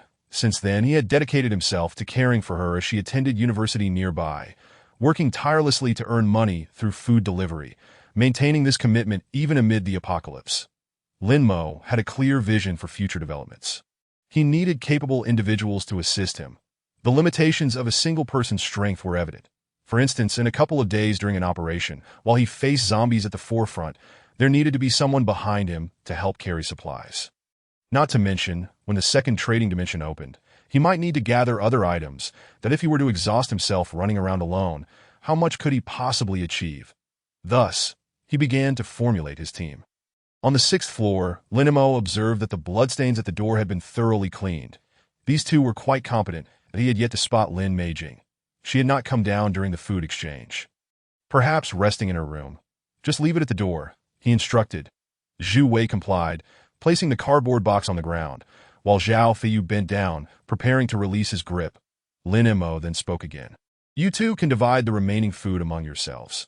Inside the box were 15 loaves of bread, 7 packets of instant noodles, 6 blocks of compressed biscuits, and 5 bottles of mineral water that he could hardly be bothered to reclaim these items for his trading space. It was more beneficial to distribute them to win over people's goodwill. The two were taken aback. Zhao Feiyu straightened, holding the box, and quietly expressed his gratitude. Thank you. Entering his room, Lin Mo closed the door behind him and directly transferred the items into his trading space. Outside, Zhao Feiyu retrieved a portion of the food from the box and turned to leave. Zhu Wei glanced at the remaining provisions and hesitated before calling out to Zhao Feiyu. Wait a moment. Zhao Feiyu paused and looked back. Once I take the food home, I'll head down to deal with those bodies. Zhu Wei shook his head. It's not that. Half an hour later, after they had stored the food at home, they arrived at Wang Biao's doorstep. Gazing at the violently breached door and the disarrayed room within, Zhu Wei felt a wave of discomfort wash over him that we miscalculated. He lamented. Zhao Feiyu asked quietly. What shall we do now? We're too late. Zhu Wei sighed helplessly. What else can we do? Let's dig a hole and bury the bodies. Wang Biao's home had been ransacked, and other places were likely no better off. The chance of finding any hidden treasures was virtually non-existent. At this point, all valuable items in the community were likely in Lin Mo's possession, with startup capital secured as soon as midnight struck. The cool down for the portal ended. However, there was no need to rush. They could venture into the bare world tomorrow. In his room, Lin Mo shook his aching arms. This period has been exhausting. I must treat myself tonight. That he had undergone 6 days of intensive training with Bald Chong, and upon returning, immediately began preparing funds for further actions, hardly affording any respite. After resting for a while, he rose and went to the kitchen, retrieving food from his space to fill the empty refrigerator. Beverages, vegetables, fruits, lean meats, and various other items were all present. These ordinary foods, in the context of the current apocalypse, could only be deemed extravagant. Items like bread, biscuits, and instant noodles could be enjoyed as snacks occasionally, but consuming them daily was simply untenable. It had only been 7 days since the outbreak, and power outages were unlikely to occur in the short term. The refrigerator would remain usable for some time. The water supply had also not been interrupted, but most sources had become contaminated, posing risks if consumed, while others had no choice but to drink tap water. He would not take that risk. Contemplating what to prepare for dinner while gazing at the ingredients in the refrigerator, a sudden knock at the door jolted him from his thoughts. He turned and opened the door, surprised to see Lin Meijing standing before him. Meijing Ani, is there something you need? He inquired. Lin Meijing held a jewelry box in her arms. These items are of no use to me. I heard you might need them. Lin Mo glanced at the box, stepping aside to let her in. Come in and speak. In the living room.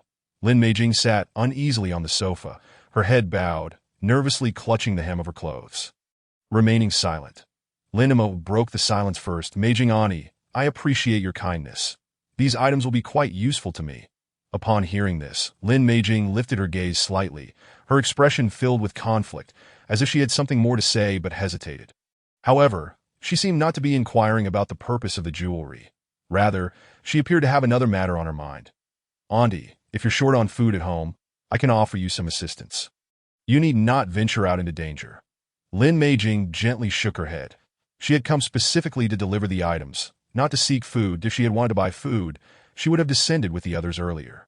Meijing Ani, if there's something you need, please just say it. Encouraged by his words, Lin Meijing finally summoned the courage to speak. Xiaolin, may I ask you for a favor? Chapter 11, The Cost of Rescue. Lin Meijing's choice. Lin Mo had a rough understanding of the situation. After the apocalypse broke out, her daughter Lin Muxue was trapped at school, and she was deeply worried about her circumstances, constantly devising ways to rescue her. Previously, she had reached out to several parents in similar situations, but unfortunately, those individuals were too afraid to take risks. that Wang Biao had offered to help, but Lin Meijing was well aware of his unreliability and did not easily place her trust in him. I was wondering why I hadn't seen Xiao Xue for so long. Lin Mo couldn't help but inquire. It has been 7 days. Do you know what condition Xiao Xue is in now? We have been in contact, and she was temporarily safe, but the outlook is not optimistic. Lin Meijing sighed heavily. The day before yesterday, her phone ran out of battery and shut down. That I have no idea what her current situation is. But she should be safe. Originally, she had resolved to go to the school herself to rescue her daughter and had prepared for it. However, she did not expect to encounter Lin Mo, nor did she anticipate that Lin Mo would be armed, let alone possess such a substantial amount of food. Lin Meijing was acutely aware that her going alone was akin to courting death, but she could not bear to watch her daughter face danger. The circumstances had changed. If Lin Mo was willing to assist, there might still be a glimmer of hope. After much internal conflict, she ultimately decided not to forfeit this opportunity and planned to come over and give it a try.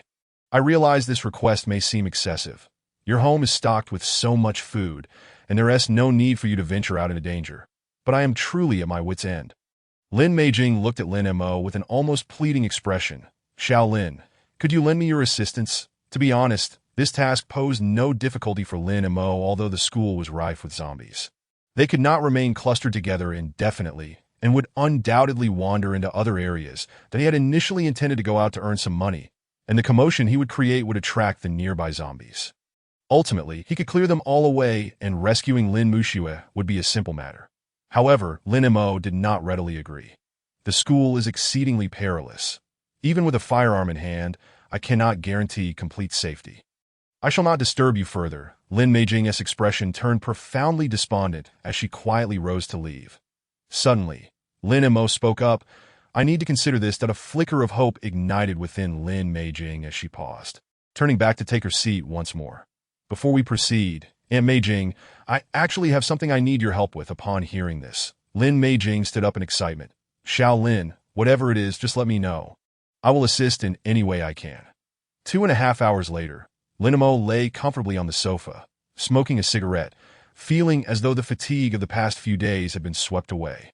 Beside him, Lin Meijing stared blankly at the ceiling, her expression a mixture of complex emotions. She had not anticipated that things would culminate in such a manner. This could not solely be attributed to Lin Mo. Her neighbor had indeed displayed extraordinary qualities. Any man would find it hard to resist, especially when the opportunity was laid before him, that in truth, there was a more subtle approach. He could first assist in rescuing Lin Muxue. And with such a significant favor owed to him, he would undoubtedly be able to win over Lin Meijing completely in the future. However, he had no time to play such games. In the apocalypse, there was no shortage of women, and he would not partake in what was already at his fingertips. That would be no different from being a eunuch. Though he felt a sense of urgency, he realized that forcing something that wasn't meant to be would yield only a bitter fruit. Aunt Meijing, I will find a way to bring Xiao Xue back. You need not worry excessively, nor should you take any rash actions. Lin Meijing bowed her head in silence, her emotions tumultuous, her thoughts chaotic. Why had it come to this? The neighbor boy she once knew seemed to have transformed. No longer the shy youth she remembered. Had he become like Wang Biao?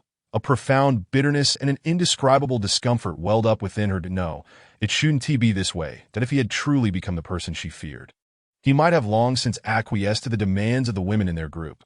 After all, that group was willing to do anything for food. But why was he treating her differently? Lin Meijing suddenly considered a possibility.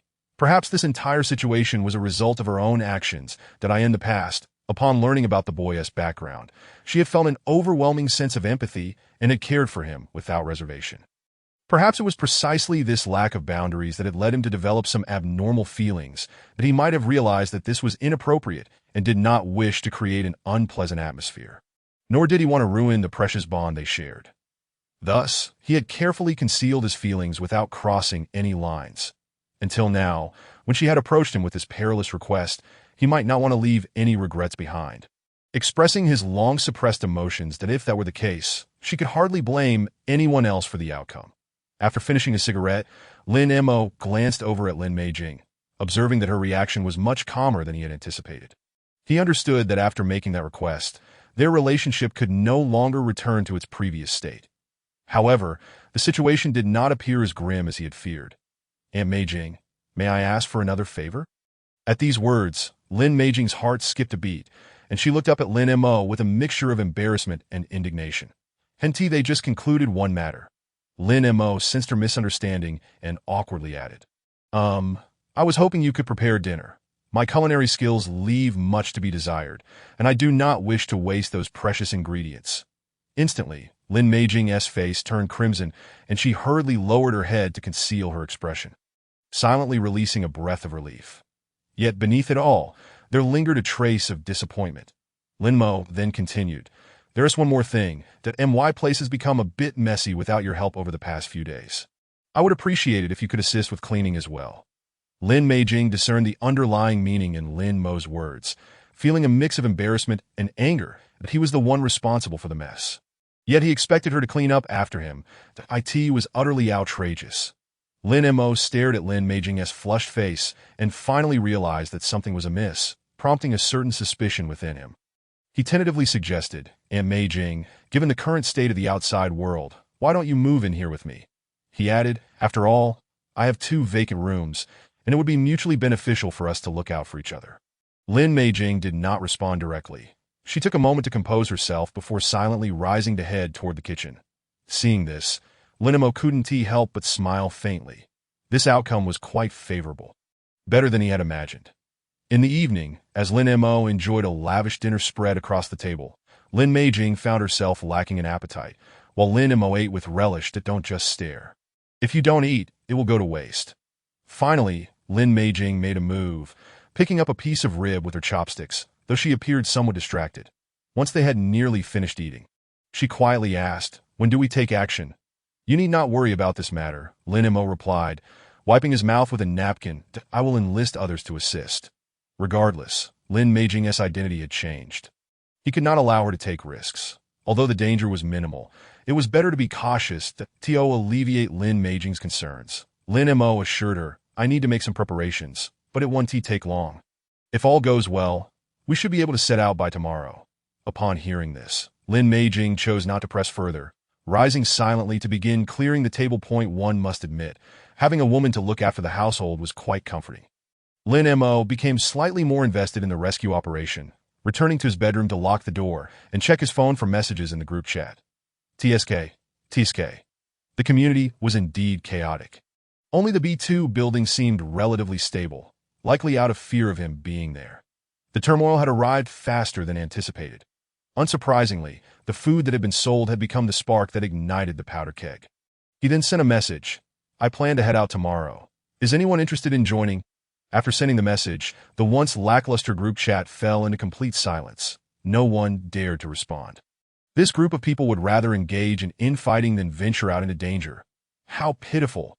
Reflecting on this, Lin Mo sent another message. "Those who are interested can find me at B2 building. Room 601, tomorrow morning."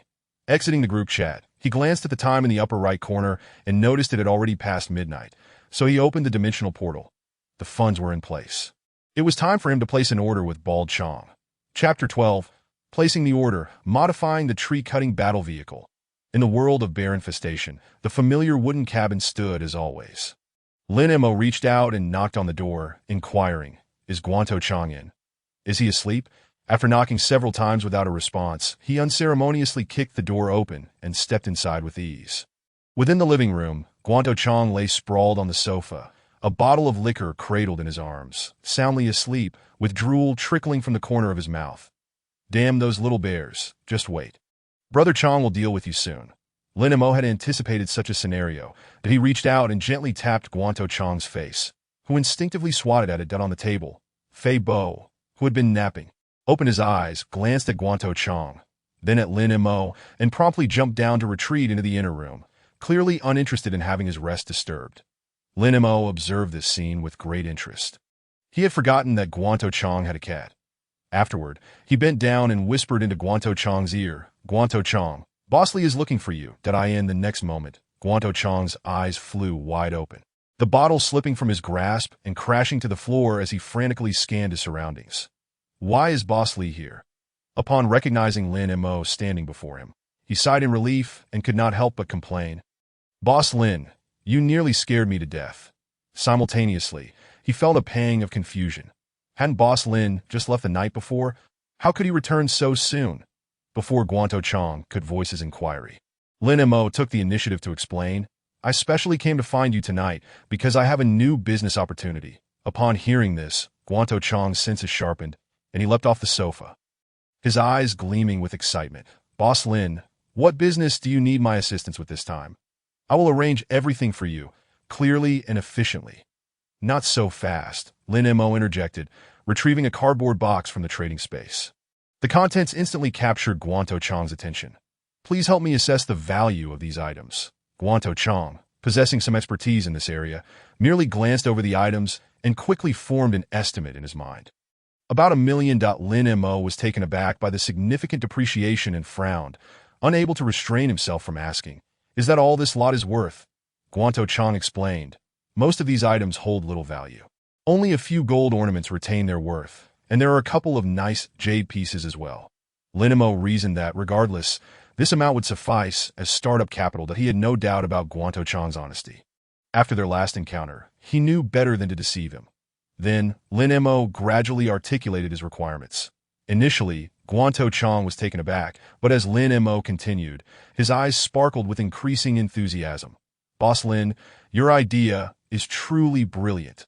If I had such a tree-cutting vehicle, I would have cleared this forest long ago. Lin Mo calmly inquired, can you make it happen? Rest assured, boss. I promise, Guanto Chong declared, thumping his chest, that if it weren't for my dire circumstances, I might have been a great inventor. How long will it take? Lin Mo pressed that I happen to have a vehicle and some materials in my warehouse. I should be able to complete it overnight. Consider these items as my payment, that I'll come by tomorrow to collect the goods. Is that acceptable? Guanto Chong glanced at the cardboard box on the ground, calculating the cost in his mind that IT should only require around 800,000. He stood to gain from this deal. Thus he nodded decisively and carried the box toward the warehouse, feeling the need to oversee the work himself. After Guanto Chong departed, Lin Mo would not simply wait idly. He returned home for a restful sleep, planning to return for the goods in the morning. The rules of the portal dictated that he must spend a cumulative 7 days in the bear infestation world before incurring a cooling-off period of 1 day, rather than triggering it upon each entry and exit. The system was quite accommodating in this regard. Early the next morning, Lin Mo was preoccupied with thoughts of his tree-cutting vehicle, neglecting breakfast and even skipping his morning routine. He promptly activated the portal to enter the bear infestation world. Upon arriving at the warehouse, he heard clanging sounds from within, indicating that Guanto Chong had not yet completed the vehicle, but it was likely nearing completion. As he entered the warehouse, he soon spotted Guanto Chong's figure. In the center of the warehouse stood a modified pickup truck, but this tree-cutting vehicle was somewhat different from what Lin Mo had envisioned. Upon closer inspection, he noted that 2 of the tires were flat, the metal plates covering the vehicle had been torn off, the chainsaws affixed to either side were broken, and the roof had even caved in. This was hardly the invincible tree-cutting vehicle he had imagined. It was essentially a pile of scrap metal. Whether this dilapidated vehicle could even be driven was questionable at that moment. Guanto Chong was holding a mask to shield his face while using a welding gun to attempt repairs on the pickup truck, still hoping to salvage it. Lin Mo's expression soured immediately. He glared at Guanto Chong and coldly remarked, Guanto Chong, you can't be serious. This wreck is the result of your hard work from last night. Startled by the sudden voice, Guanto Chong, who had been intensely focused on his task, turned to face Lin Mo, an awkward smile creeping onto his face. Boss Lin, I thought you had already left, Guanto Chong. Lin Mo pressed, are you trying to fool me with this heap of junk? No. Guanto Chong hurriedly waved his hands. Boss Lin, I would never dare to deceive you. You had better provide me with a reasonable explanation. Guanto Chong sighed helplessly. Boss Lin, this was actually an accident. Guanto Chong, Lin Mo scrutinized him, slowly stating, you aren't lying to me, are you? According to Guanto Chong's explanation, the tree-cutting vehicle had been completed in the early hours. But he had succumbed to the temptation to take it for a spin, and the test run had gone exceptionally well. However, it wasn't long before the commotion attracted not only 2 pesky bears, but also a host of other small animals. Ultimately, this group of creatures banded together and reduced the modified tree-cutting vehicle to its current state. That I'm telling the truth, Guanto Chong lamented, lowering his head. If I hadn't run fast, I might have been laid up in bed for days. Is it really that exaggerated? Lin Mo could not help but glance at the wrecked pickup truck. That it seemed a bit far-fetched that a group of small animals could wreak such havoc on a vehicle transformed into a steel beast to this extent. Yet it was also understandable.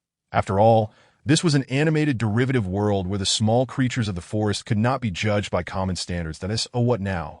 Lin Mo inquired. We had agreed that I would collect the goods this morning.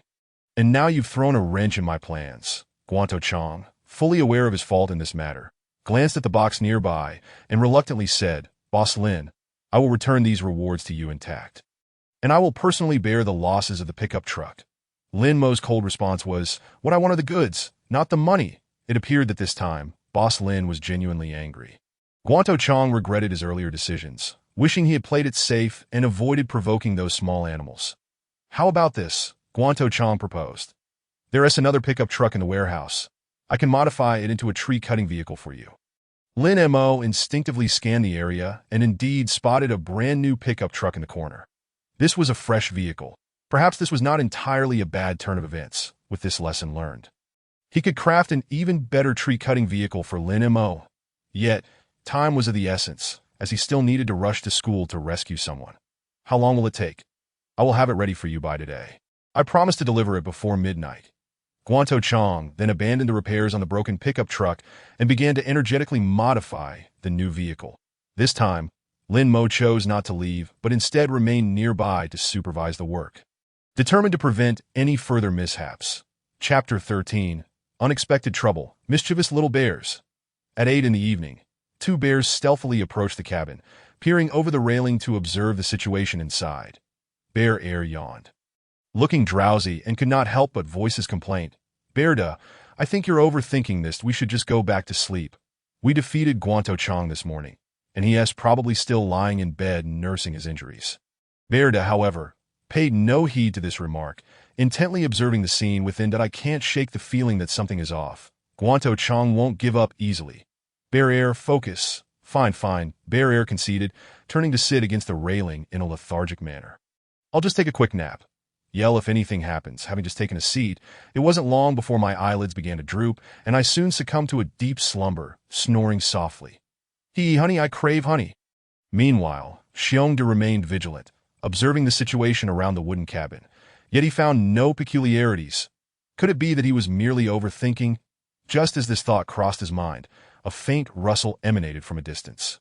Turning his head, he discovered that Xiong had already dozed off against the railing. Seeing this, Xiongda shook his head in resignation, contemplating abandoning the idea of rousing Xiong for a return to slumber. When suddenly his expression shifted. Something was amiss. Amidst Xiong snoring, there seemed to be other sounds intermingling. The noise originated from that direction. Xiongda lifted his gaze towards the source. He nudged Xiong awake, saying, Xiong, wake up. There is something going on. Don't let my honey escape. Xiong flailed his arms in a panic, quickly awakening from his nightmare, rubbing his sleepy eyes. Xiongda, what is happening? I think I saw a light over there. Guanto Chang must be up to no good. Let us hurry over and investigate. With that, Xiongda swiftly repositioned himself with Xiong heading towards the direction of the light. They soon arrived near the garage. Observing the sporadic flashes of light and the continuous array of sounds emanating from within, Xiongda seemed to piece it together. Guanto Chang was undoubtedly unwilling to concede, working on the tree-cutting vehicle that they had damaged in the morning. What are we waiting for? Xiong exclaimed in urgency. Xiongda, let us stop Guanto Chang. This isn't a trivial matter.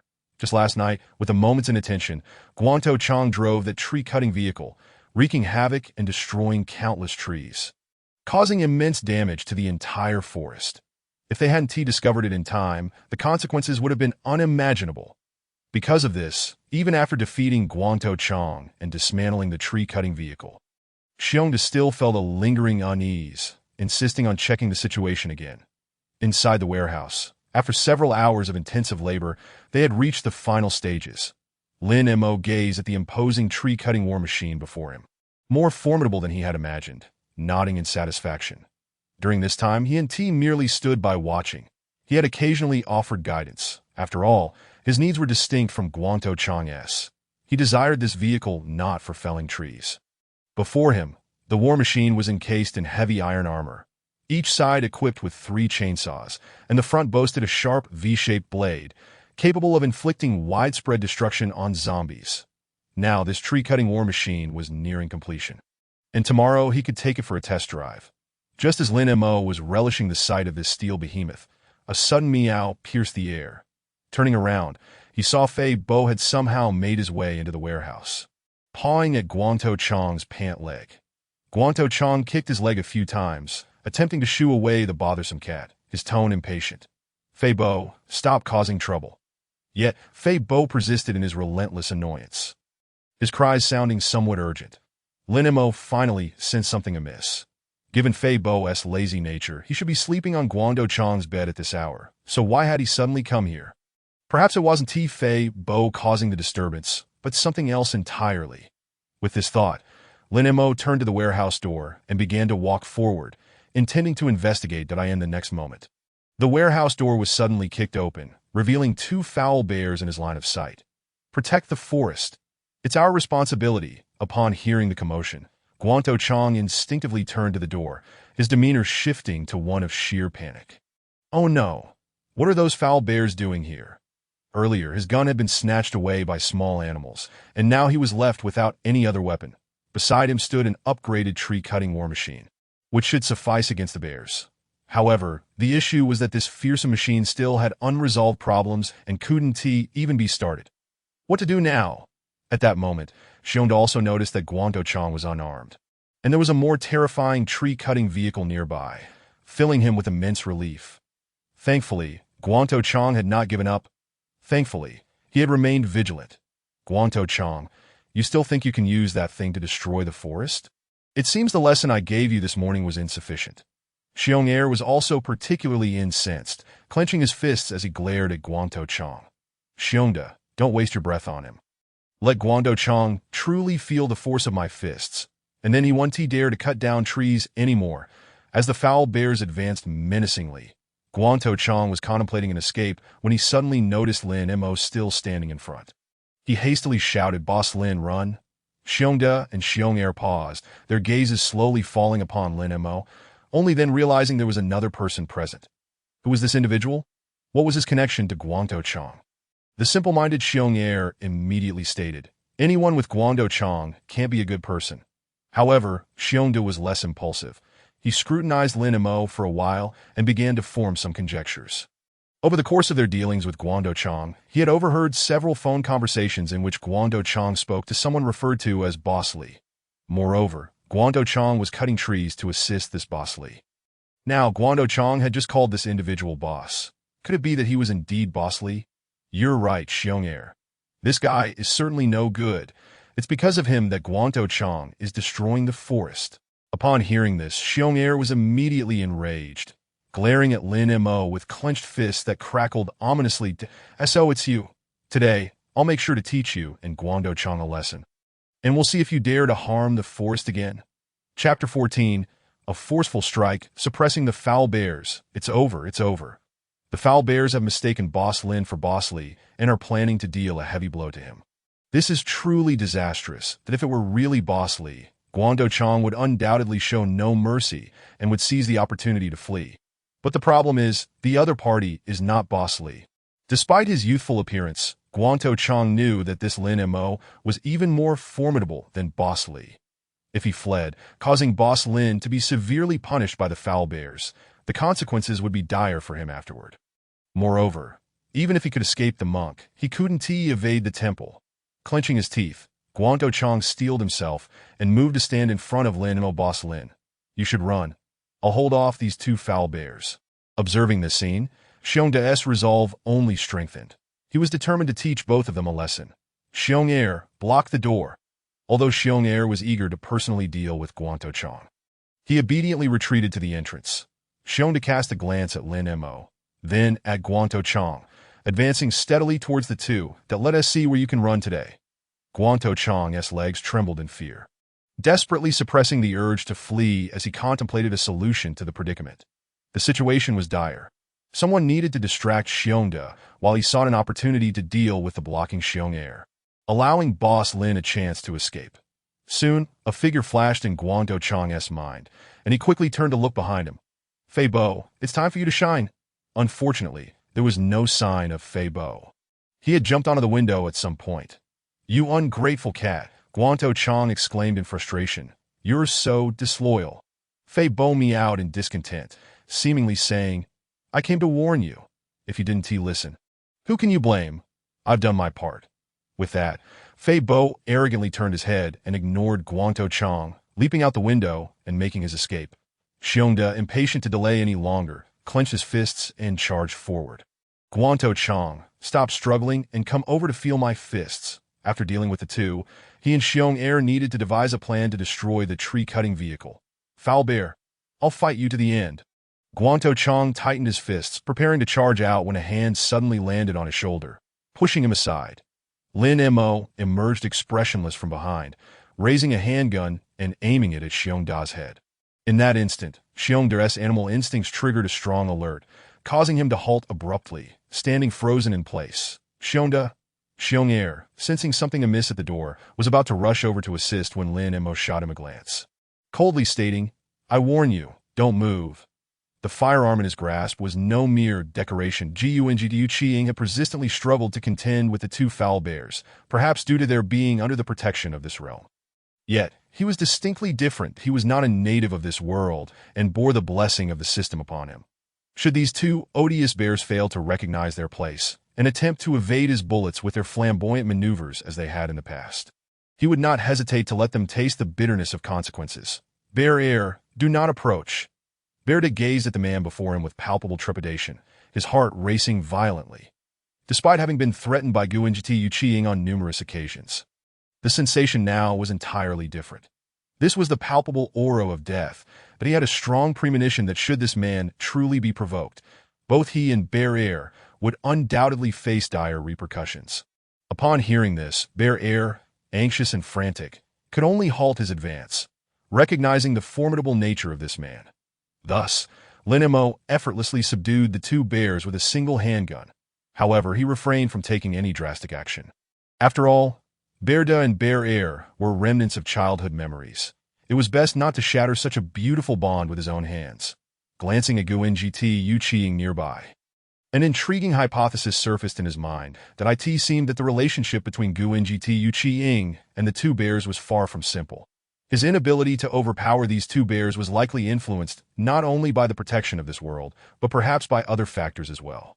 It appeared Guanji Qiying had been deliberately holding back, never harboring true intentions to harm these creatures.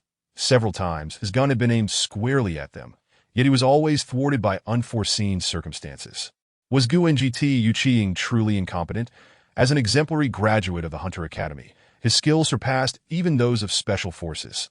This was something Lin Mo had personally witnessed. Therefore, the only plausible explanation for his repeated failures against these creatures was that he had been intentionally lenient. This hypothesis bore weight.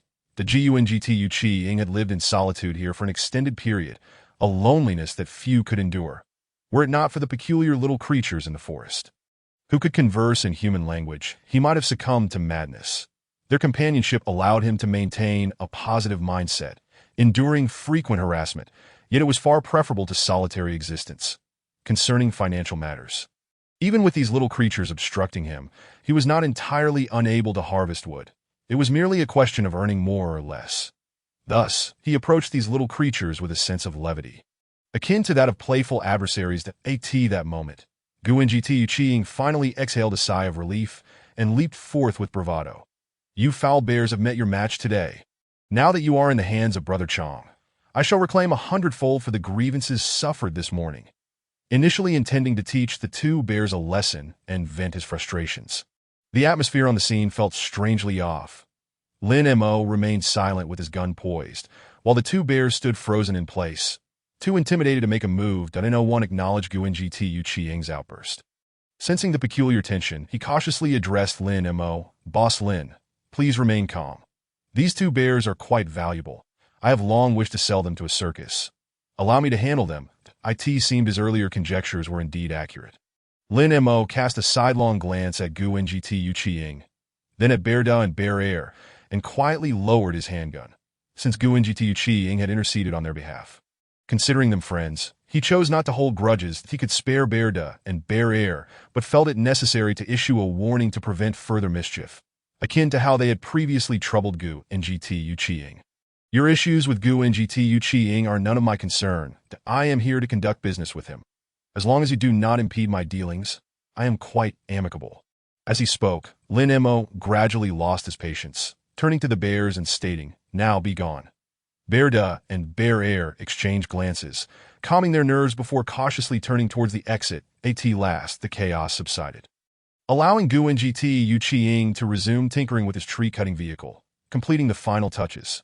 Half an hour later, Lin Mo tested the modified cutting vehicle, finding no issues, and drove off. The Gu and GT Yuqing even made a point to see him off, standing at the cabin door, wistfully watching the vehicle depart.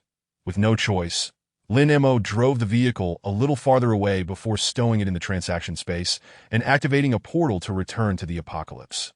As soon as he arrived, the system's notification chimed in his mind. "Congratulations, host, for completing a transaction. The system has successfully absorbed a portion of the world's essence. After 10 transactions, you may search for the next trading realm. Current progress, 410. Excellent. At this rate, it would not be long before he could unlock the second trading realm." Chapter 15. Personnel Confirmation, a lavish dinner.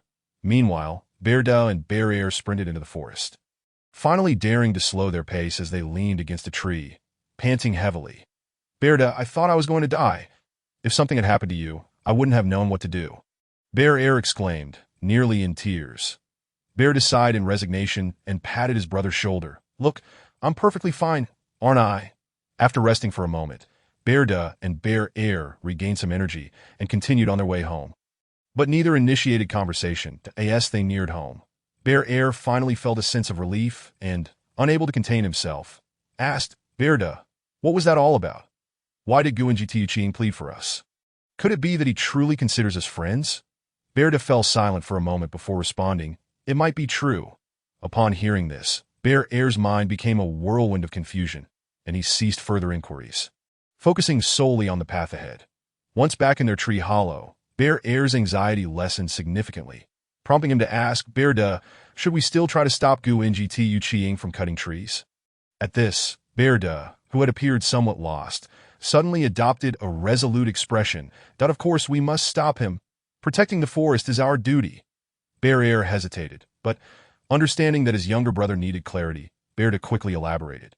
"I don't oppose befriending Gu and GT Yuqing, but we cannot let that friendship prevent us from stopping him from harming the forest. That as friends, we should actively dissuade him from making poor choices." Hearing this, Bear Air gradually ceased to be confused, nodding earnestly, "You're right, Bear Da." However, a lingering question remained in his mind. "Bear Da, I still don't fully grasp what that man meant earlier." Initially perplexed himself, Bear Da had come to a realization during their journey. "It seems we misunderstood that he is not the lead boss Gu and GT Yuqing referred to. He merely came to conduct business with Gu and GT Yuqing. That in the future, we should refrain from causing trouble at Gu and GT Yuqing's place. We should only prevent him from cutting trees in the forest." Bear Air nodded quietly, feeling a tinge of disappointment at the thought of losing the opportunity for snacks. Bear Da extended his right hand, and upon seeing this, Bear Air also reached out to clasp it.to protect the forest. Bears have a responsibility. In Building B2, Apartment 602, Lin Meijing paced anxiously at the door, glancing up occasionally, but no sounds emerged. Unable to bear the suspense any longer, she reached out, poised to knock, her hand almost touching the door, yet ultimately withdrew. Just then, the main bedroom door swung open, and upon seeing Lin Mo emerge, she felt a wave of relief wash over her. Thankfully, everything was all right. Otherwise, she would have been at a loss for what to do. "Apologies for the delay. That I've been busy preparing in my room and lost track of time." Lin Mo explained that IT was unavoidable. "I went to the bear outbreak world this morning to prepare for the delivery, but unforeseen events arose with Gu and GT Yuqing." He continued, "Rest assured, I am now fully prepared and ready to take action at a moment's notice." Lin Meijing understood that Lin Mo had his own secrets and refrained from probing into what he was preparing. "It's good that you're fine. The outside world is perilous at night. Perhaps we should wait until tomorrow." Lin Mo nodded gently. Indeed, nighttime posed certain challenges for their plans, and it would be best to wait until the morrow. It wasn't out of fear of zombies. Rather, it was due to the poor visibility at night, which would hinder their ability to gather gold effectively. By the way, in the morning, someone came looking for you outside, but they were unable to find you. So I did not open the door for them. Did I ask someone searching for themselves? Indeed, that I almost forgot about this matter. These individuals must have seen the messages in the group and prepared to come together for action. When Lin Mo opened the door, he was greeted by two familiar faces, along with two strangers.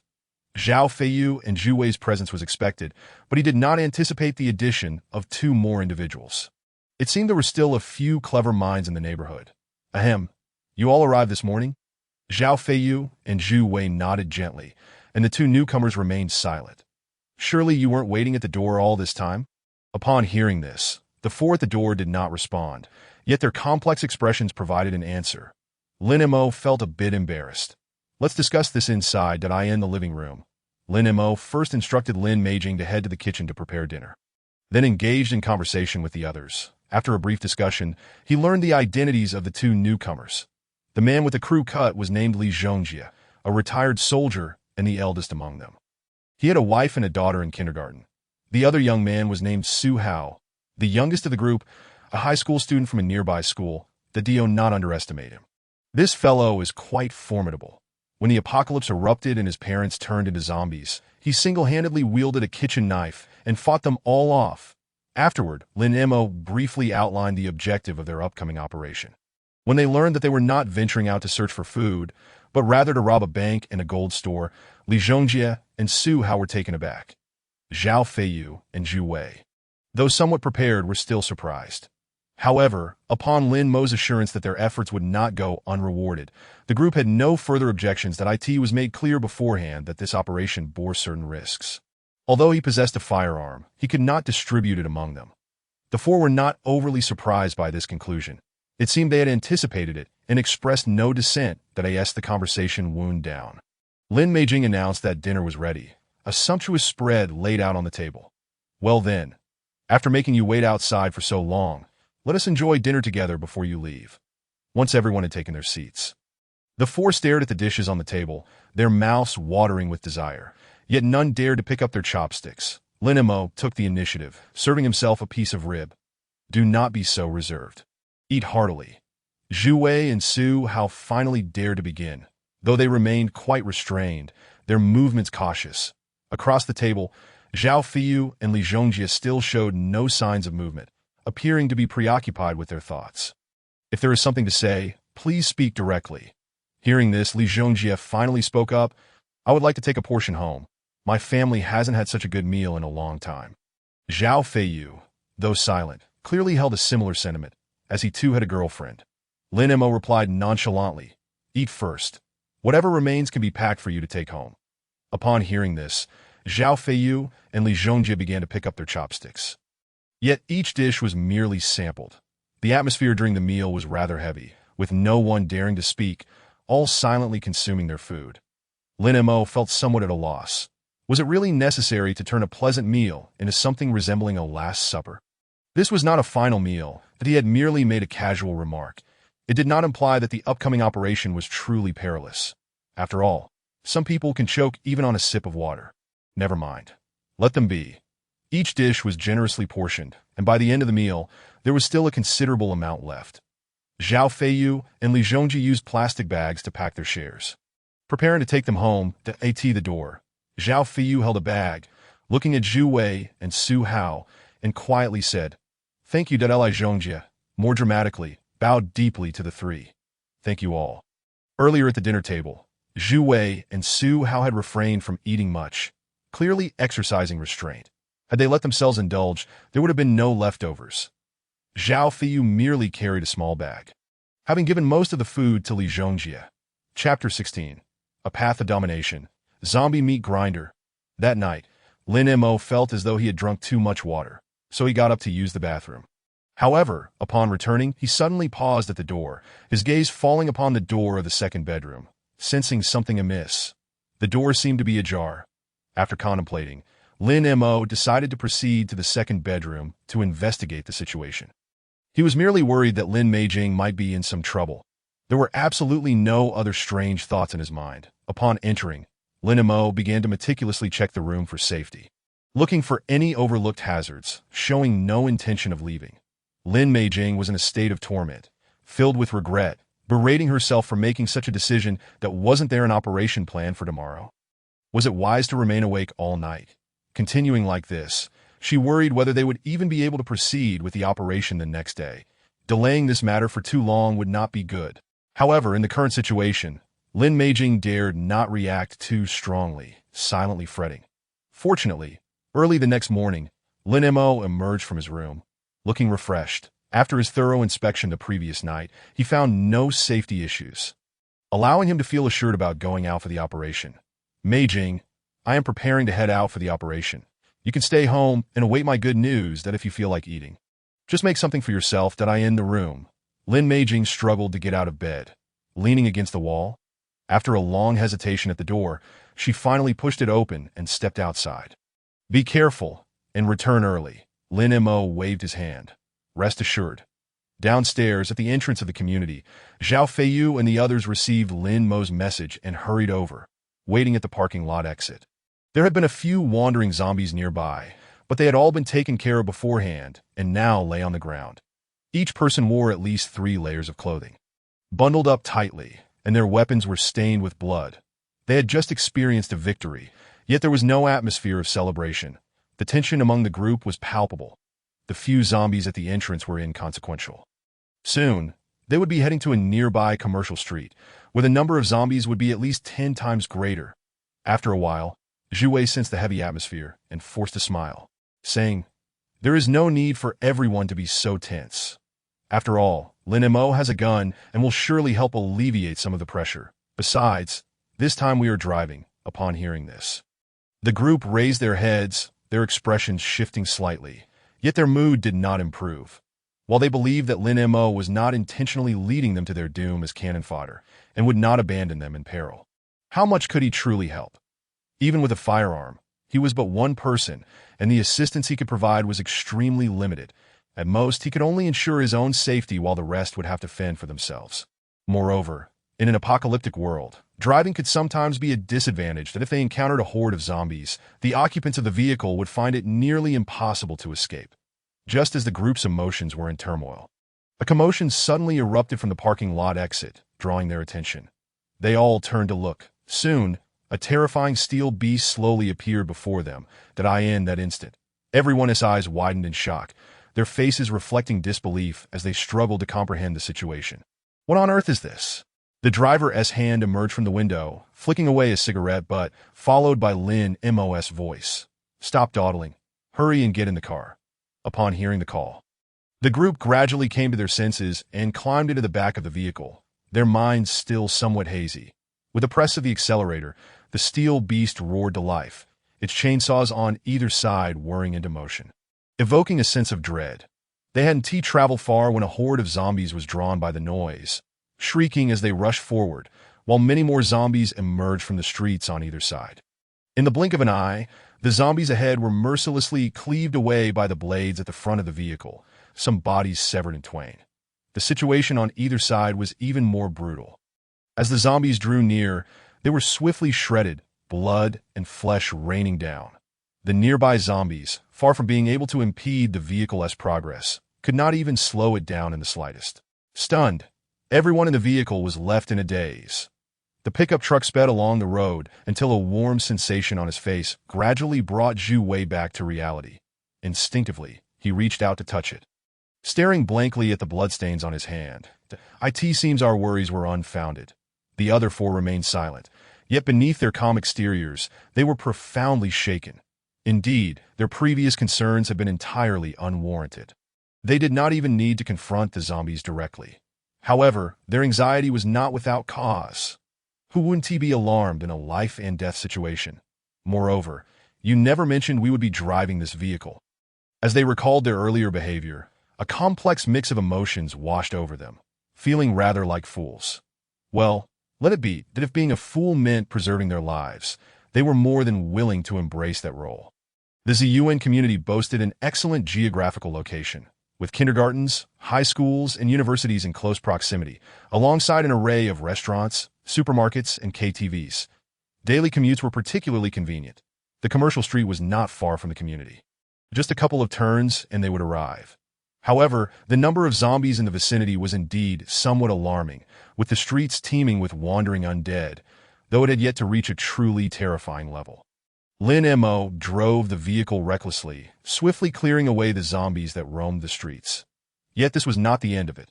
Zombies continued to pour out of the commercial building ahead, and more were relentlessly approaching from behind. These zombies were likely from the nearby school. Due to the commotion, nearly all the zombies in the vicinity were drawn toward them. Lin Mo tirelessly maneuvered the modified tree-cutting vehicle, plowing back and forth along the streets several times before managing to eliminate a significant number of zombies. During this process, the others were not overly shocked, as they had long grown numb to the chaos. As the battle neared its conclusion, Su Hao could no longer contain himself and asked, "Brother Lin, with such prowess, why does he still need us?" Li Zhongjie, standing nearby, shared the same confusion. Despite his extensive experience, he still could not comprehend Lin Mo's intentions. Zhu Wei and Zhao Feiyu exchanged glances, both wearing expressions of bitterness, as they likely surmised Lin Mo's true purpose for seeking them out. With the area cleared, it was time to attend to the main task at hand. Lin Mo parked the pickup truck beside a gold shop, picked up the gun resting on the passenger seat, and exited the vehicle. Without needing a reminder, the other four grabbed their pre-prepared bags and leaped from the truck, rushing into the gold shop to commence their looting. Lin Mo stood guard nearby, occasionally dispatching any stray zombies that approached with ease. The primary targets of this operation were the bank and the gold shop. Lin Meijing's situation had not altered their plans. Saving lives was relegated to a secondary priority that in any case, they wouldn't take too long with this. They anticipated wrapping things up shortly. The details of the operation had already been discussed that very night, and each person was aware of their assigned roles. The only unexpected element was that they had anticipated needing to contend with zombies in addition to robbing the bank and gold shop. Never imagining it would be this straightforward, the four had clearly defined roles. There were 2 gold shops on this commercial street. Zhu Wei and Zhao Feiyu were responsible for one, while Su Hao and Li Zhongjie took charge of the other.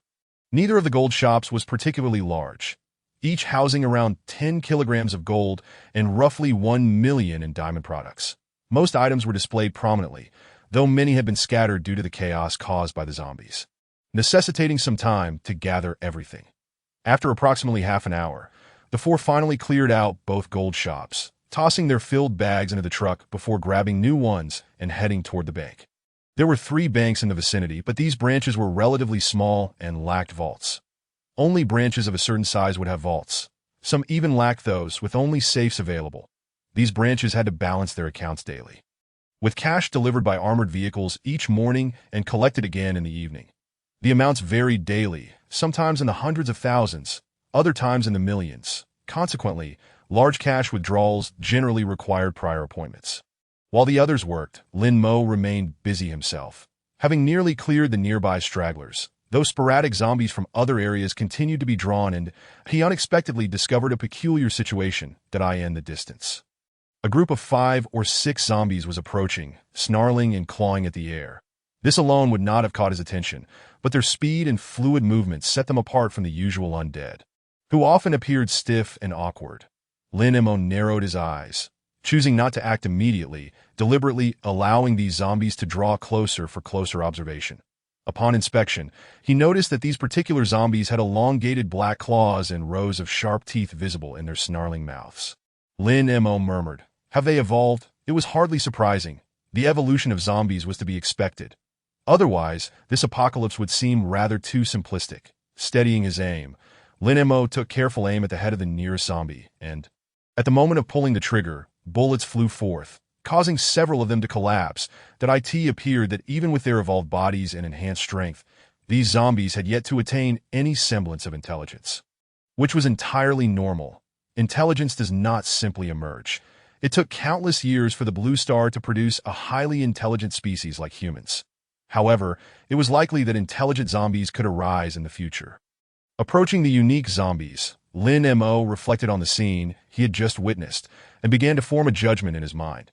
These evolved zombies seemed to possess strength surpassing that of ordinary beasts.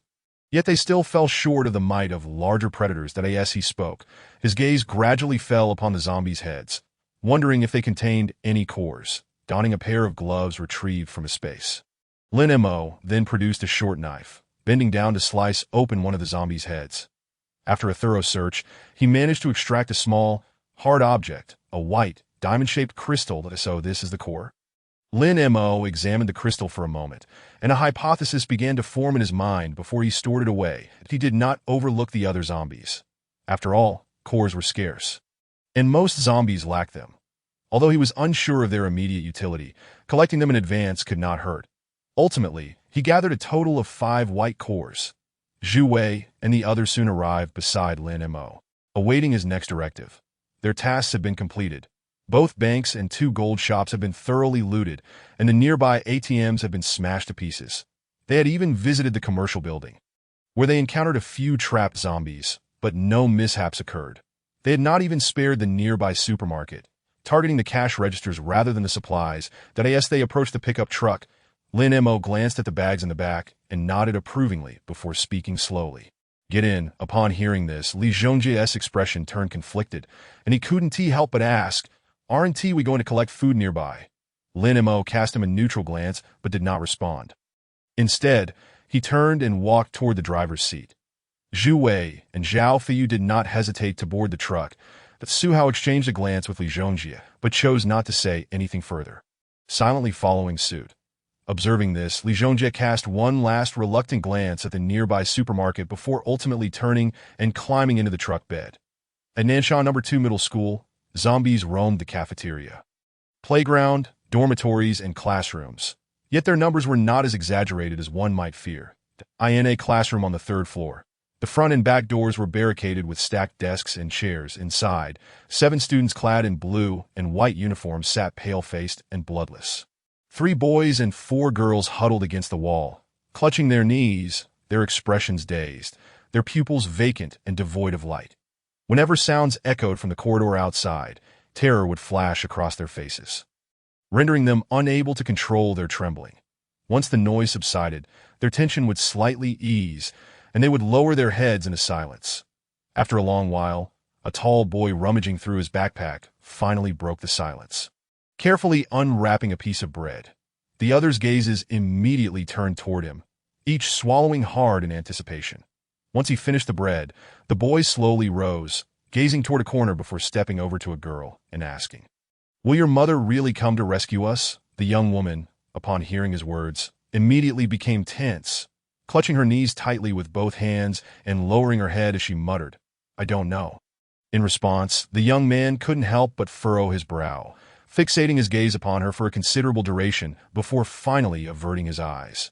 Just before departing, he tossed a small piece of bread at her feet and retreated to his own designated area. The others fixated on the bread on the ground, their eyes brimming with longing, yet none dared to make a move. After a prolonged silence, one girl, unable to contain herself any longer, rose and slowly approached the young man.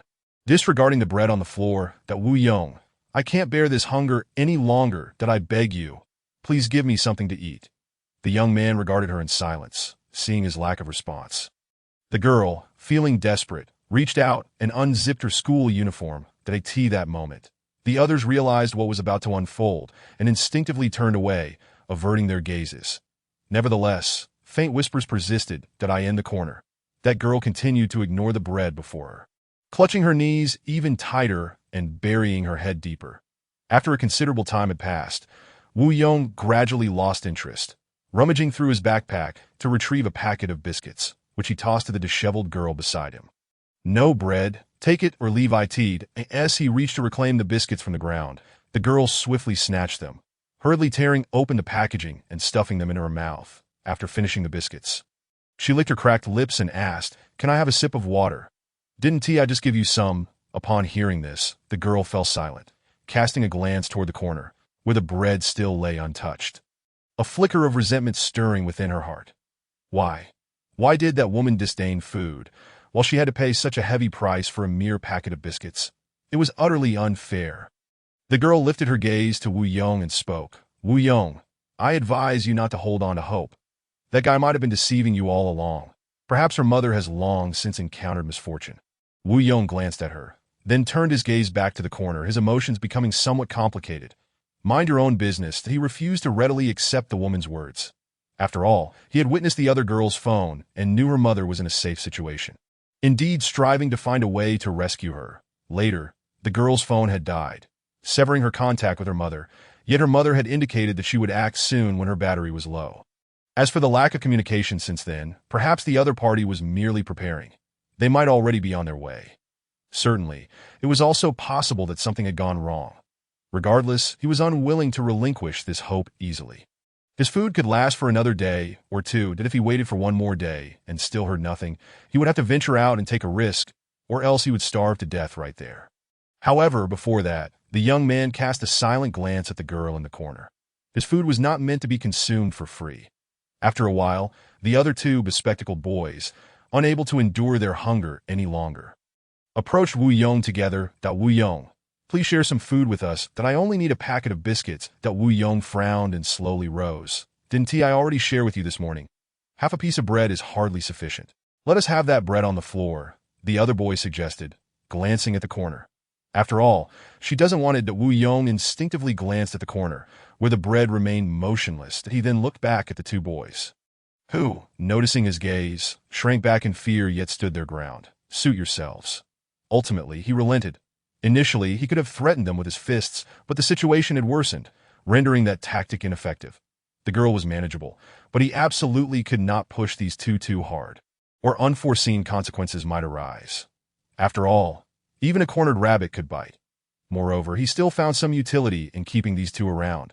The boys gleefully rushed to pick up the bread, eagerly tearing open the packaging and dividing it between them. Wu Yong stood silently, observing this scene, his thoughts undergoing a shift. At this rate, it was questionable whether the remaining food would last even a day, rather than rationing it out little by little. It would be wiser to consume it all at once to regain some strength and seize an opportunity to confront the zombies directly. He had just observed the situation outside the window and, for some unknown reason, noticed fewer zombies in the corridor. This was a rare opportunity. However, as nightfall approached, it seemed prudent to wait until morning. Wu Yong cast a quiet glance at the girl in the corner.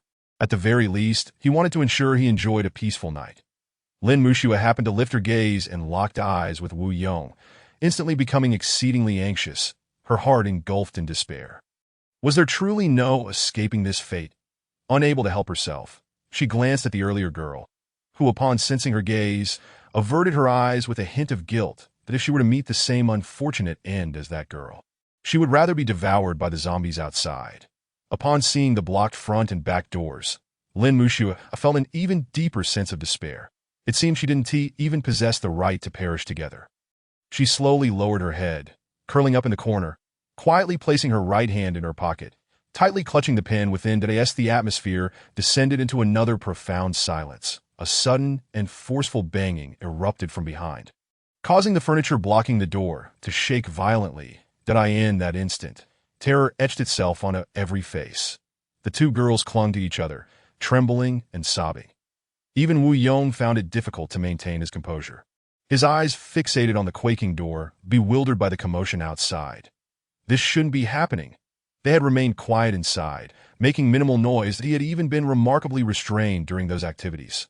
Why, without reason, were the zombies suddenly assaulting the door? He had intended to fashion a suitable weapon. A mop lay conveniently in the corner, yet he had not yet had the chance to act. Truly, plans often fall victim to unforeseen circumstances. That everyone's eyes were glued to the trembling furniture at the back door, fervently praying for it to hold firm. Perhaps their prayers bore fruit, as the zombies outside gradually ceased their assault, and the shaking furniture began to stabilize. For a moment, a collective sigh of relief washed over everyone present. Thankfully, it was merely a false alarm. Chapter 18. In the apocalypse, might makes right. In the next moment, with a thunderous explosion, the back door was obliterated, the shattered furniture flying through the air. Coincidentally, a hefty piece of debris landed squarely on the earlier girl's head, causing her to bleed profusely and lose consciousness on the spot. Just as despair enveloped everyone, the zombies did not surge in as anticipated. Instead, a figure appeared at the entrance. What a hassle. Lin Mo scanned the classroom, quickly fixing his gaze on the girl in the corner. Shui. Lin Mushue instinctively turned toward the door, her expression transforming into one of utter shock. Subsequently, she dashed toward the entrance, throwing herself into Lin Mo's embrace and silently sobbing. Lin Mo gently patted her back, softly reassuring, "It's all right, it's over to this moment." The others stood frozen, staring at the scene in disbelief, gradually regaining their senses, their faces lighting up with joy. "Shui, did your mother send someone to rescue you? Did you not see that this big brother is holding a gun? I believe he is from the official rescue team. Regardless, we are finally saved. Woo, this is just too wonderful." Lin Mo cast a glance at the students clad in uniforms. Reaching out to pat Lin Muxue gently and inquiring, "Shui, are these your classmates?" Upon hearing this, Lin Muxue wiped her tears, reluctantly stepping out of Lin Mo's embrace and standing timidly behind him. She then tugged at the hem of his shirt. Speaking softly, "Brother Lin, this place is too dangerous that we should leave quickly." Upon hearing this, Lin Mo's expression darkened with understanding. It seemed Lin Muxue had endured considerable hardship during this time. However, compared to the other girls in the classroom, her situation appeared less dire. Witnessing this, the other students in the classroom became anxious. "You can't just leave us. You must be from the official rescue team. Please take us with you. I know the locations of other survivor students." Lin Mo maintained a cold demeanor, remaining silent. Nearby, Zhu Wei stepped forward, addressing the group. "You are mistaken that we are merely accompanying Lin to rescue someone. We are not official rescue personnel." As soon as those words were uttered, a sense of urgency enveloped the others. Surely, they could not disregard our plight. After all, it was a matter of saving lives. Let us be included in this endeavor. I implore you, save me. I am willing to do anything. Not only them, but even Wu Yong could hardly remain composed. He cast a glance at Lin Muxue, unable to restrain himself from speaking. "Classmate Lin, I have consistently shared my food with you during this time." This time, Lin Muxue stood firm, her resolve unwavering. She did not shrink back as before. With a cold retort, she declared, "Some of that food was rightfully mine." Lin Mo, having grasped the situation, was determined to put an end to this farce. He shot a glance at Zhu Wei and instructed, "You all wait for me downstairs." Zhu Wei nodded but did not depart immediately. Instead, he turned to Lin Muxue. She remained rooted to the spot, her face a mask of concern as she gazed at Lin. "We should go together." Lin Mo gently ruffled her hair and replied, "Be obedient."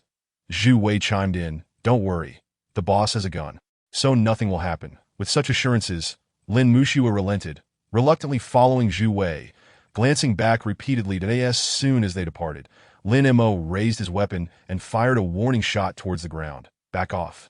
The students in the classroom recoiled in terror, their expressions a mixture of fear as they regarded Lin Mo. Good fortune often comes in pairs.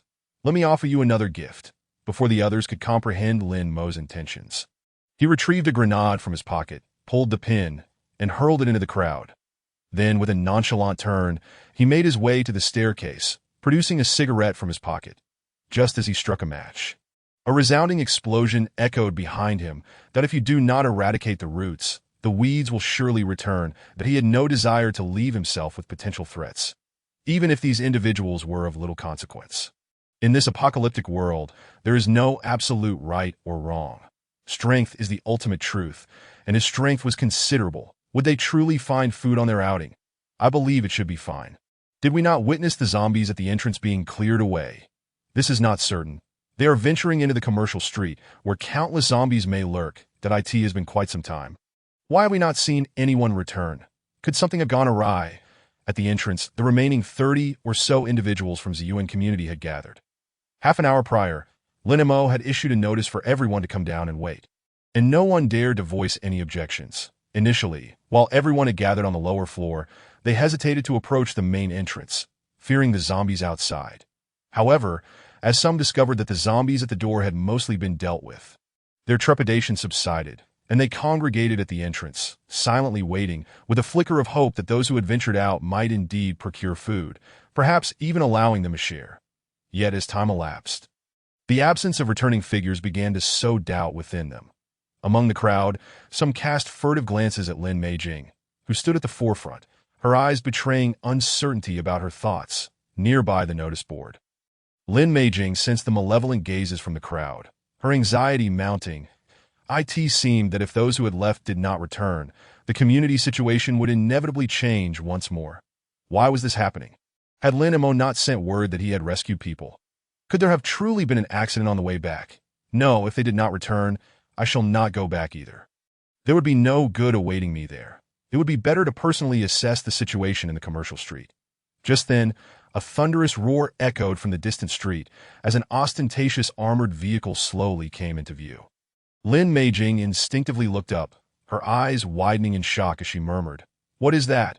In that instant, the restless crowd fell silent, each person wide-eyed, their jaws nearly dropping to the ground, their faces awash with astonishment and tinged with fear. Chapter 19. New Rules. Everyone becomes a tool. The pickup truck came to a halt at the entrance. Zhu Wei and his 3 companions were the first to disembark, glancing back at the truck brimming with supplies. Each face alight with joy. Indeed, during their return journey, Lin Mo had paused at the commercial street, allowing the 4 to gather some provisions to bring back. The zombies in the vicinity had been cleared by his own hand. Such bounty could not be squandered on others. The supplies in the truck were merely a fraction of what he intended to acquire, that he had no intention of sparing the shops and resources in the commercial street. This was also the reason he had summoned others to wait in advance, that IT was the perfect opportunity to establish new rules for the community, upon seeing Zhu Wei and the others. The crowd at the entrance gradually regained their composure, expressions of shock etched upon their faces as they rushed forward. So much food. This much could last us half a year. Where did this modified vehicle come from? It looked so intimidating, and no wonder they were able to find such an abundance of food. At that moment, Lin Mo approached the crowd with Lin Muxue, and the atmosphere fell silent, that I in the forefront of the crowd. Lin Meijing immediately recognized her daughter and could no longer contain her emotions, rushing towards her. Xiaoxiu, upon seeing her mother rush towards her, Lin Muxue's tears flowed freely. "Mom." The 2 embraced, weeping together. The others, however, paid little attention to this reunion. Their focus fixed on Lin Mo. "You brought back so much food. You are incredible. You all should take a moment to rest now. Leave the food to me. I work out regularly and am quite strong. I can definitely help you carry it home. My whole family can assist." One by one, the crowd clamored to offer their help, fearful that Lin Mo might overlook them, to them. Lin Mo's request for them to wait at the entrance was clearly an invitation to assist in transporting the supplies. Surely, they would be rewarded with some form of compensation afterward. That's not urgent. Since everyone in the community is here, I have something to announce. That as soon as he spoke, the crowd fell silent, their eyes trained on Lin Mo, awaiting his next words. For some reason, an ominous premonition lingered in their hearts, as if he was about to share unwelcome news. That as you all know, I have cleared the zombies near the community. Living here will be particularly safe. Moreover, even if other zombies wander in, I have a gun to handle the situation. This statement met with no dissent from those present. With the zombies in the community eradicated and the nearby threats neutralized, they no longer had to live in constant fear of an invasion, allowing for peaceful slumber. Although the zombies within the community had been dealt with by those seeking food, the elimination of street zombies was solely Lin Mo's achievement, ensuring their continued safety. That being said, you all know that there is no such thing as a free lunch. It is not unreasonable for me to collect a protection fee, is it? Indeed, this was Lin Mo's true intention. He believed that Wang Biao's approach had merits, and he was ready to adopt it for his own use. From now on, everyone would be required to pay a monthly protection fee, prioritizing gold, silver, and jewelry, followed by other valuable items, and lastly, survival supplies. This is also acceptable, Lin Mo declared, holding up a zombie crystal core. These can be found in the brains of zombies. You may try your luck. They can be used for protection fees, and any surplus can be exchanged with me for food. Upon hearing this, the crowd's mood shifted to one of heaviness. After all, they possessed none of the valuables Lin Mo mentioned. They had exhausted their valuable items in exchange for food during the last transaction, and their own supplies were dwindling. As for the crystal cores, did he expect them to hunt zombies? If they had that capability, they wouldn't need to seek refuge here, and no need to be so anxious. I am not trying to drive anyone to their demise. I am merely presenting a rare opportunity before you. At that time, not only will you be able to easily pay the protection fee, but you may also acquire a substantial amount of survival supplies. The preceding text serves merely as a prelude. His true intention is to compel others to transform into laborers, emptying the surrounding area of all its resources. As for Zhu Wei and the others, who have temporarily ascended in rank, their sole responsibility will be to oversee operations. This is a rare opportunity. The current area is devoid of zombies, rendering it remarkably safe, with only a few wandering zombies that they are confident they can handle. Additionally, he aims to amass a greater number of zombie cores. Earlier, while recklessly driving the lumbering vehicle through the streets, there must still be some evolved zombies among the multitude of corpses. Let these individuals take their chances one by one. At this juncture, the only path laid before the others is this one, with no alternative choices available. They have no option but to follow Zhu Wei and the others into action. Some individuals are not particularly fearful. Having dealt with zombies themselves in the community, they understand that these creatures are not as terrifying as they seem. Furthermore, seeing the formidable armored vehicle parked nearby, they harbor no doubts about Lin Mo's words. Believing that the zombie threat in the commercial district has likely been sufficiently cleared. Moreover, with Zhu Wei and the others personally leading the charge, it is evident that they are not being led to their demise. Nonetheless, such individuals are still too few. The majority harbor some degree of fear regarding zombies, yet they can only steel themselves and proceed. At the entrance, a bald man and a woman linger, hesitating in place. It is worth noting that once Lin Meijing and Lin Muxue regained their composure, they wished to repay Lin Mo's kindness and prepared to assist as well. Unfortunately, Lin Mo ultimately stopped them and sent them back to rest. There are myriad ways to express gratitude, and they will have plenty of opportunities in the future. Having these people is sufficient for this task, as the crowd at the entrance gradually dispersed. Lin Mo glanced down at the zombie core in his hand. It is time to see what utility you possess. With that, he looked up at the two indecisive individuals at the entrance. Come here. The bald man and woman, as if granted amnesty, immediately turned and rushed to Lin Mo's side, feeling no fear to Mr. Lin. Do you need our assistance to unload and transport? The woman asked, although I am a woman. I possess considerable strength. I can manage several trips with these items. However, this was not the case. He would soon drive the pickup truck into the garage, directly storing both the vehicle and its cargo in the space. Lin Mo shook his head, looking at the two before him. There is indeed something I need your help with, but it is not that matter. Upon hearing this, the two exchanged puzzled glances. Yet they had no strong reservations. As long as they were not sent out to face danger, they were willing to assist with whatever task arose. Chapter 20. Testing the core, two unfortunate souls. I find you somewhat familiar. You were that kneeling mother during the resource exchange downstairs, weren't you? The woman was taken aback that Lin Mo remembered her, offering a silent nod. Lin Mo did not rush into the main topic. Instead, a gentle smile graced his face as he engaged in small talk. How old is your child? 7 years old. How is your family faring? I manage with the child alone, and thanks to the food you exchanged for us last time. We have managed to scrape by during this period. The woman's expression betrayed a deep bitterness that it was evident that life was not as easy as she described. Their food supplies had dwindled, and her child cried daily from hunger. She had no means to procure more food, often reduced to silently weeping while holding her child. Moments ago, her concern for her child had kept her hesitating at the door. Lin Mo softly reassured her. Do not worry that if you assist me with a small favor, I will provide some food for you shortly. The woman and the bald man visibly relaxed at his words. Through their earlier interaction, they sensed that Lin Mo was not unreasonable, and the task at hand likely would not be excessively perilous. As their small talk concluded, Lin Mo produced the core and addressed the two. The task is quite simple. You merely need to consume this. Upon hearing this, the bald man and the woman instinctively glanced at the core, their expressions gradually growing grim. This object had been mentioned earlier as something seemingly extracted from a zombie's brain. Rest assured, Lin Mo reassured them, raising the gun in his hand. With me watching over you, there is no danger. The bald man and the woman exchanged worried glances, both unable to suppress a nervous swallow. At this moment, they realized that remaining here might not be a favorable choice. Given the circumstances, they had no alternative. The bald man remained torn and hesitant, while the woman bit her lip and looked at Lin Mo, pleading, if something happens to me, could you deliver the food to my house? Lin Mo replied calmly, I always keep my word. Upon hearing this, a resolute expression crossed the woman's face as she reached out to take the core from Lin Mo's hand, promptly swallowing it whole.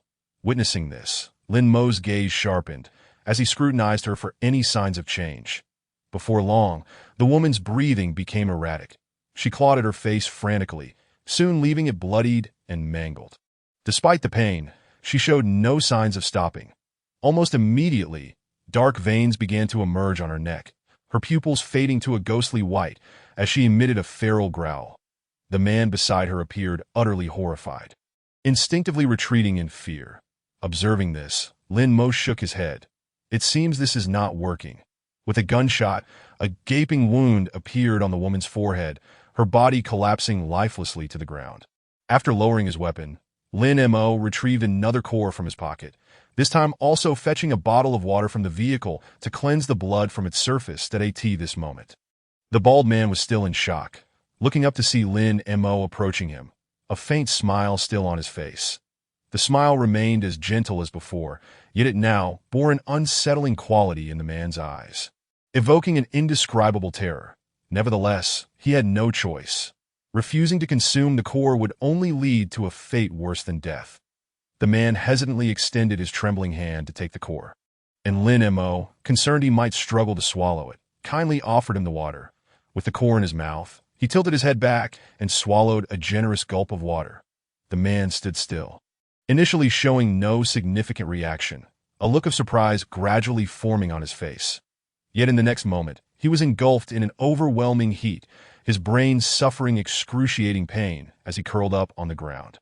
Trembling uncontrollably, Lin Mo observed the man's pupils gradually turning pale, silently lifting his gun to grant him a merciful end.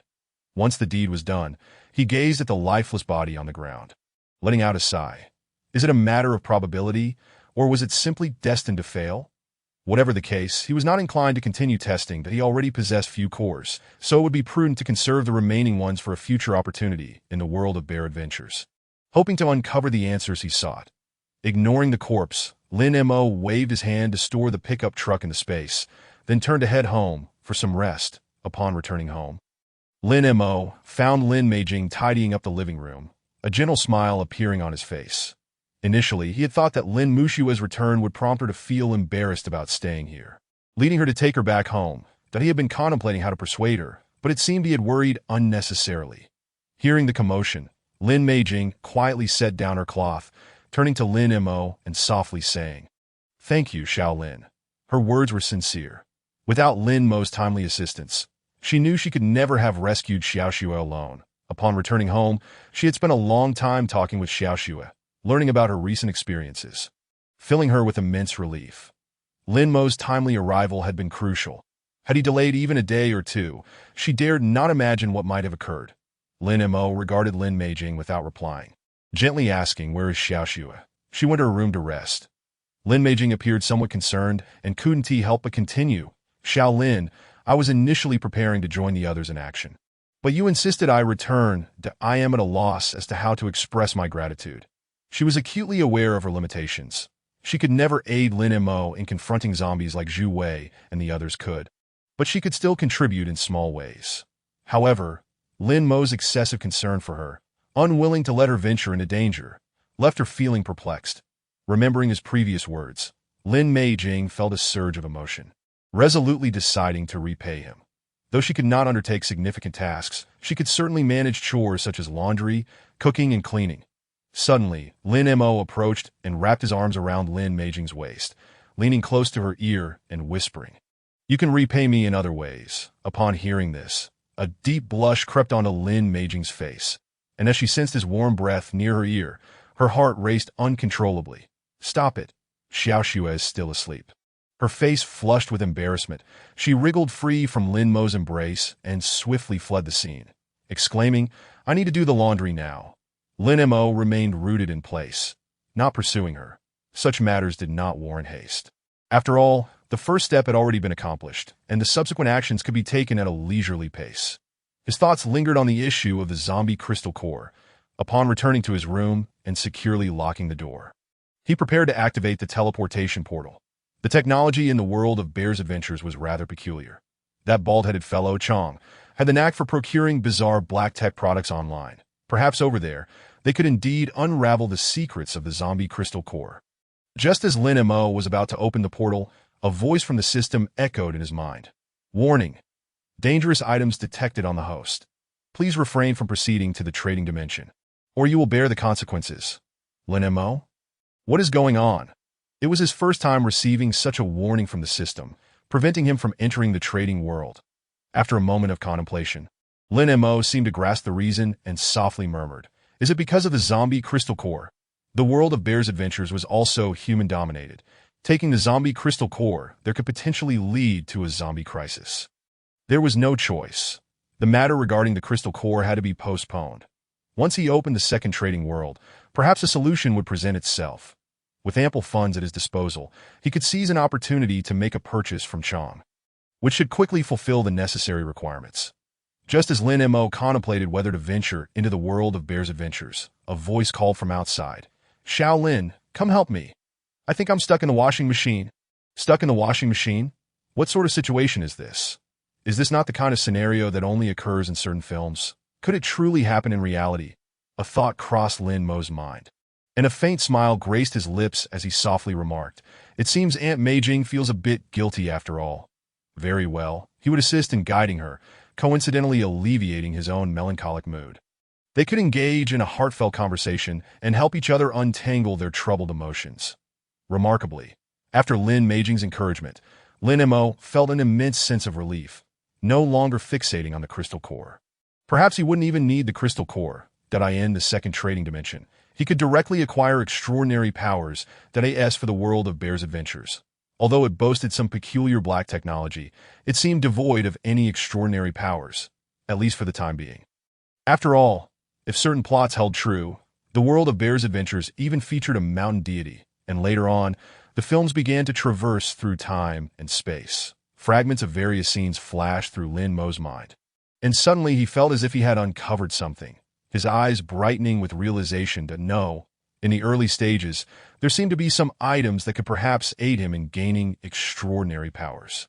It appeared he would indeed need to pay a visit to the world of Bear's adventures. Chapter 21. The method to acquire supernatural abilities, the super strength pill. In the world of Bear's adventures, the familiar little wooden cabin stood unchanged. Chong, donning headphones, sat before the computer, deeply engrossed in a shooting game. "I'm down. The enemy is sneaking up from behind. Number 2, fall back. I'm critically injured." The scene shifted to a spectator's perspective. The second teammate hurriedly turned to defend, engaging in an intense gunfight with the enemy. But alas, he was outmatched. "Is this what you call critically injured?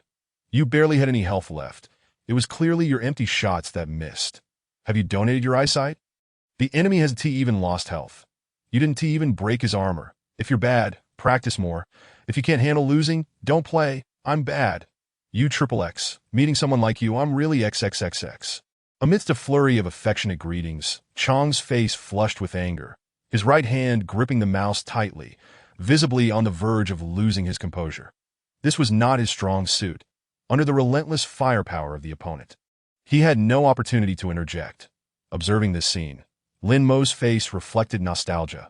The phrase critically injured was classic, reminiscent of his own past experiences. "Chong, you seem to be living quite comfortably." The sudden voice startled Chong, causing him to jerk in surprise. "Lin boss, is that you?" Lin Mo, smiling, inquired. "You're at home, playing games with the fan on, not out chopping trees for work? Aren't you afraid of Bosley coming after you?" Hearing this, Chong's expression turned somewhat awkward as he sheepishly scratched his head that he did want to go out and chop trees. However, after the last incident, he was unsure how to face the two troublesome bears. After being scolded by Bosley several times, he had prepared himself mentally to go out. Yet on that very day, just as he was about to step outside, the two little bears showed up with fruit to express their gratitude, leaving him utterly flabbergasted. Thus, he chose to laze at home instead. After all, he had made some money during this period. A few scoldings wouldn't hurt him, would it?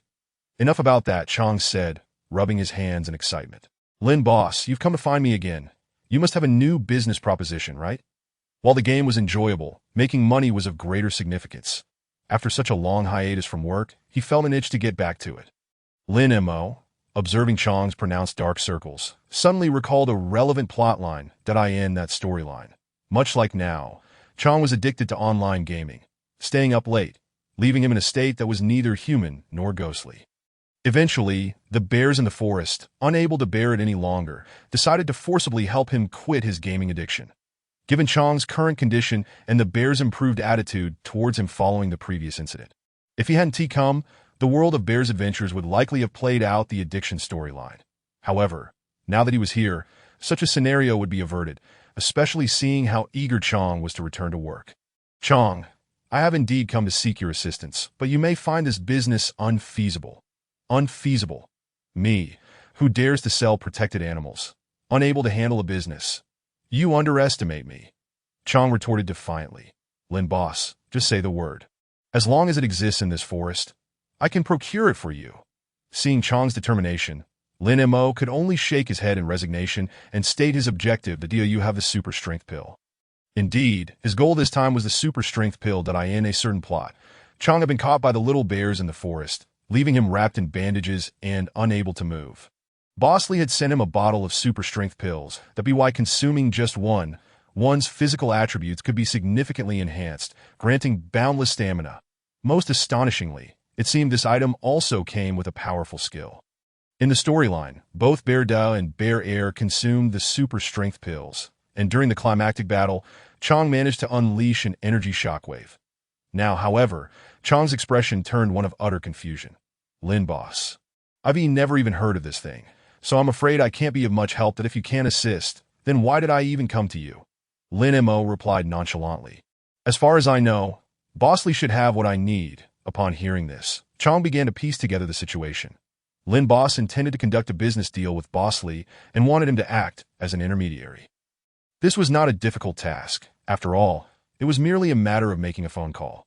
However, given that he had been slacking off every day, he had surely infuriated Boss Lee. Wouldn't he approaching him now be akin to courting disaster? Ultimately, Chong could not resist the allure of the promised rewards and, steeling himself, headed to the inner room to call Boss Lee. Chong, how dare you call me? You, who isn't gone out to chop trees. Even had the audacity to block my number. You certainly have some guts. Nearby, Lin Mo wore an incredulous expression. Chong had always been submissive in front of Boss Lee. It was unexpected that he would dare to block him.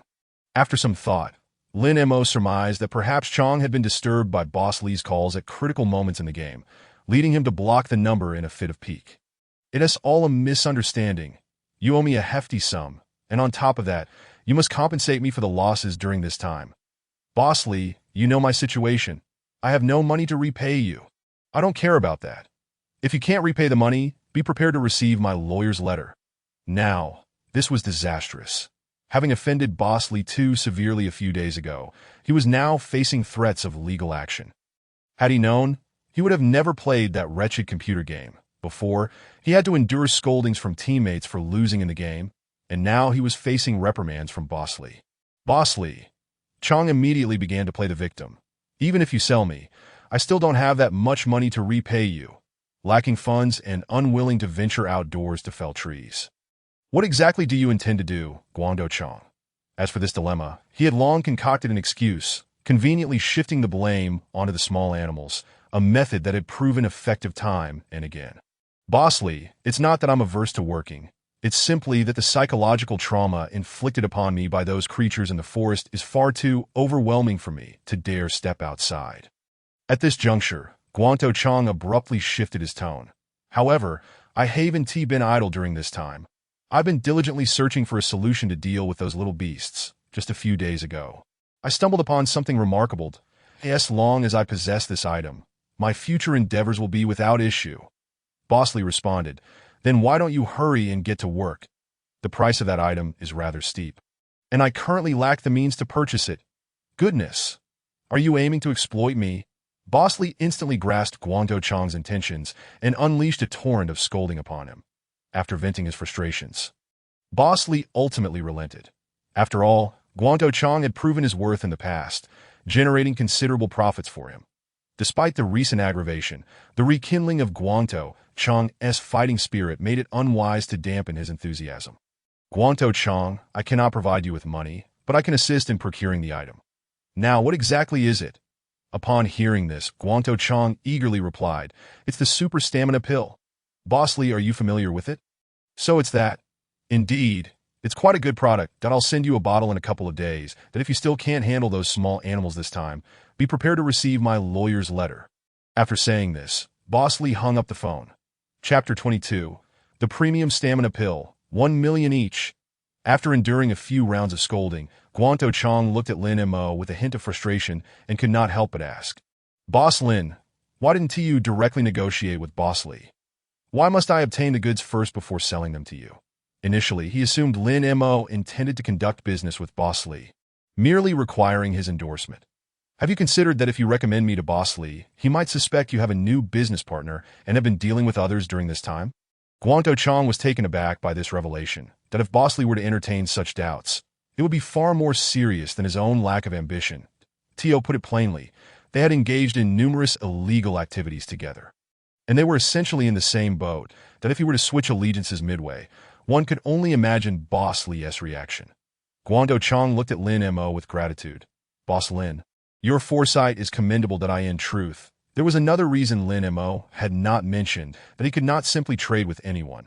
Each world was bound to a specific trading partner that in the world of bears are coming. He could only trade with Guanto Chong. Otherwise, the process would not be so convoluted." Guanto Chong felt a lingering sense of fear. Tio expressed his gratitude.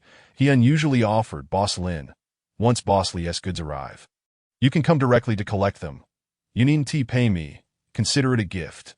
After all, the item was a gift from Boss Li, and since he hadn't spent any money, it would be better to bestow it as a favor. However, given the current situation, it was impossible for him to continue lounging around at home, that he would have to seek opportunities to stealthily chop down trees at night. Moreover, he did not believe that the stamina pill alone would suffice to deal with that group of small animals. Coincidentally, Lin Mo had also pondered this aspect. Previously preoccupied with the effects of the super stamina pill, he had overlooked its inherent flaws that in the storyline, the super stamina pill sent by Boss Li was, in fact, a one-time use item, effective only once per ingestion. Once the effect wore off, the enhancement would vanish, and one would be left utterly exhausted. Continued consumption of the pill would be necessary to maintain its effects. While this was indeed quite advantageous, what he sought was not a disposable item. With this in mind, Lin Mo turned to Guanto Chong and said, "Guanto Chong, there is something I forgot to mention. The super stamina pill comes in several variants that I require one without side effects, so you'd best confirm with Boss Li again." Guanto Chong's expression darkened with dismay. "Why didn't you mention this sooner?" With no alternative, Guanto Chong reluctantly dialed Boss Li once more. "What now, Guanto Chong?" "Boss Li, I merely wish to confirm, the super stamina pill doesn't have any side effects, does it? Rest assured, this item poses no harm to the body. Though its effects don't last long, and once they wear off, one will be left weak and powerless at this point," Boss Li added, "but you needn't worry. The bottle I'm sending you contains 100 pills.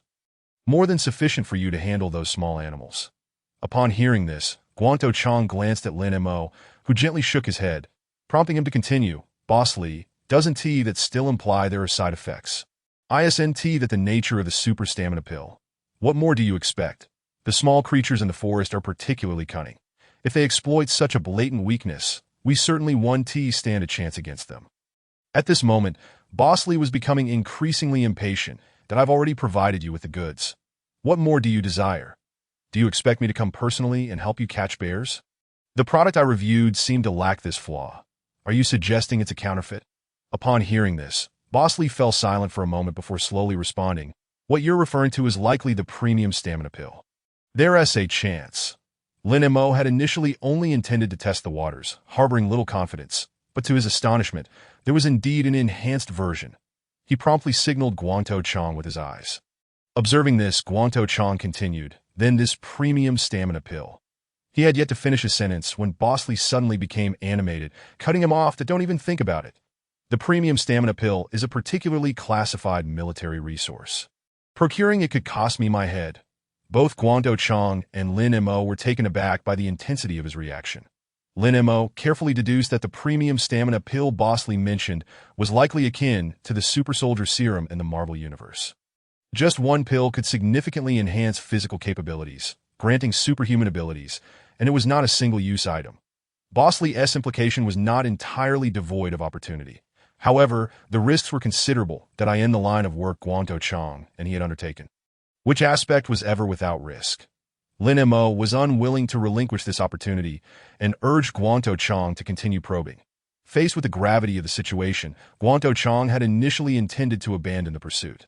Yet, seeing Lin Mo's unwavering determination, He reluctantly pressed on. Boss Lee, is there truly no way at all?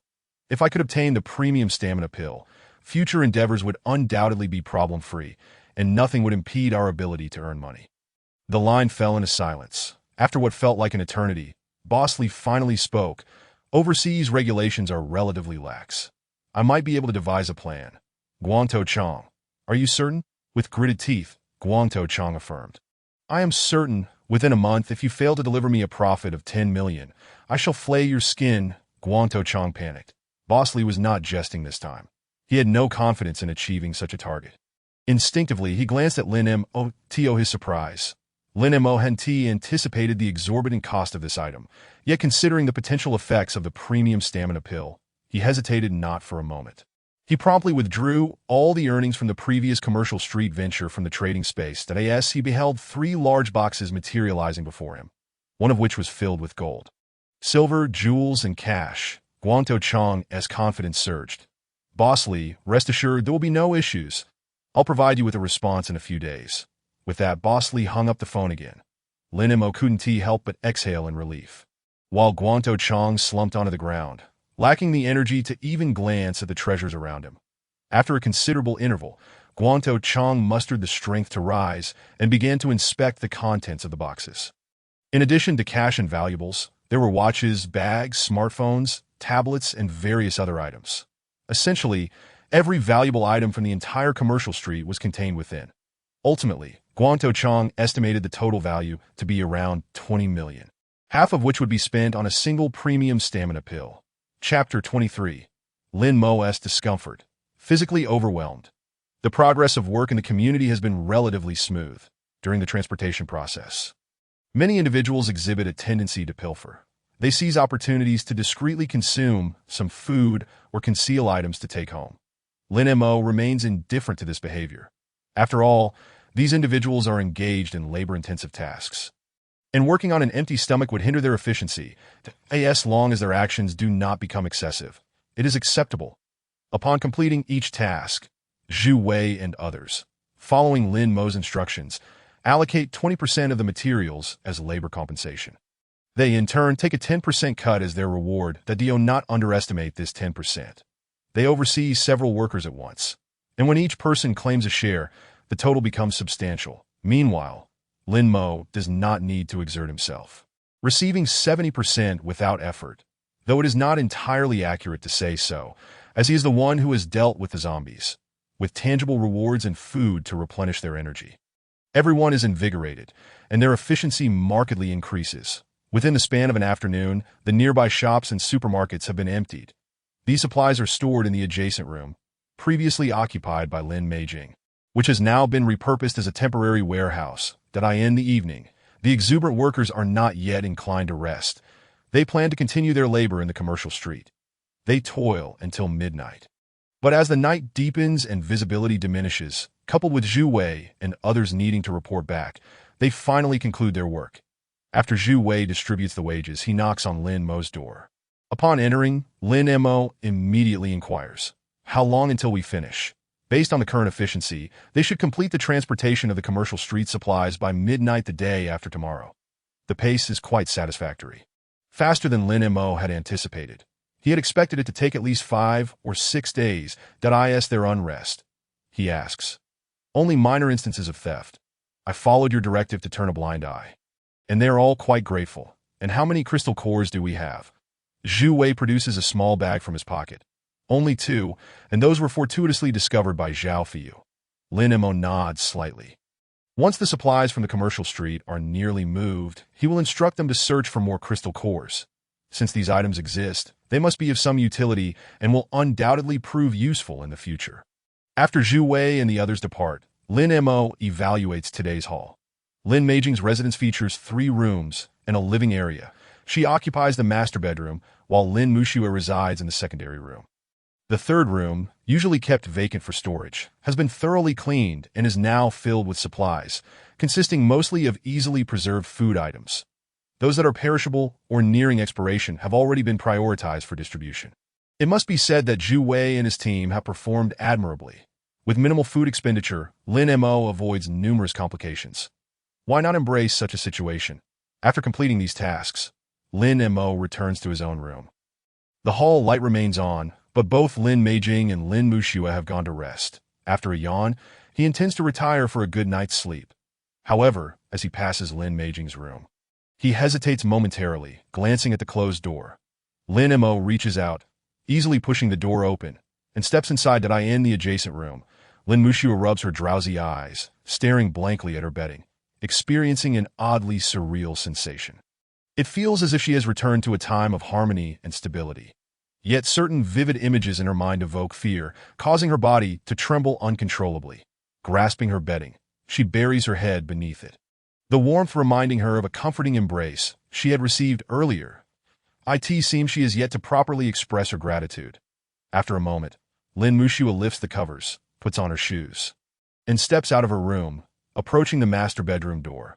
She then hears strange noises, not emanating from the master bedroom. Without much thought, she knocks on the door, but there is no response, momentarily at a loss. She stands in the doorway, unsure of what to do, hesitant to disturb Lin Mo's rest, and retracts her outstretched hand. After some contemplation, she approaches the door to the secondary room, where the sounds appear to be coming from, and knocks again. "Mom, are you awake?" At that instant, the peculiar noises within the room cease, and Lin Meijing's voice responds, "Xiaoxu, are you awake?" Her mother seems somewhat tense, and her voice carries an unusual tone. Lin Muxue softly inquires, "Is Lin Ge sleeping?" "He should be."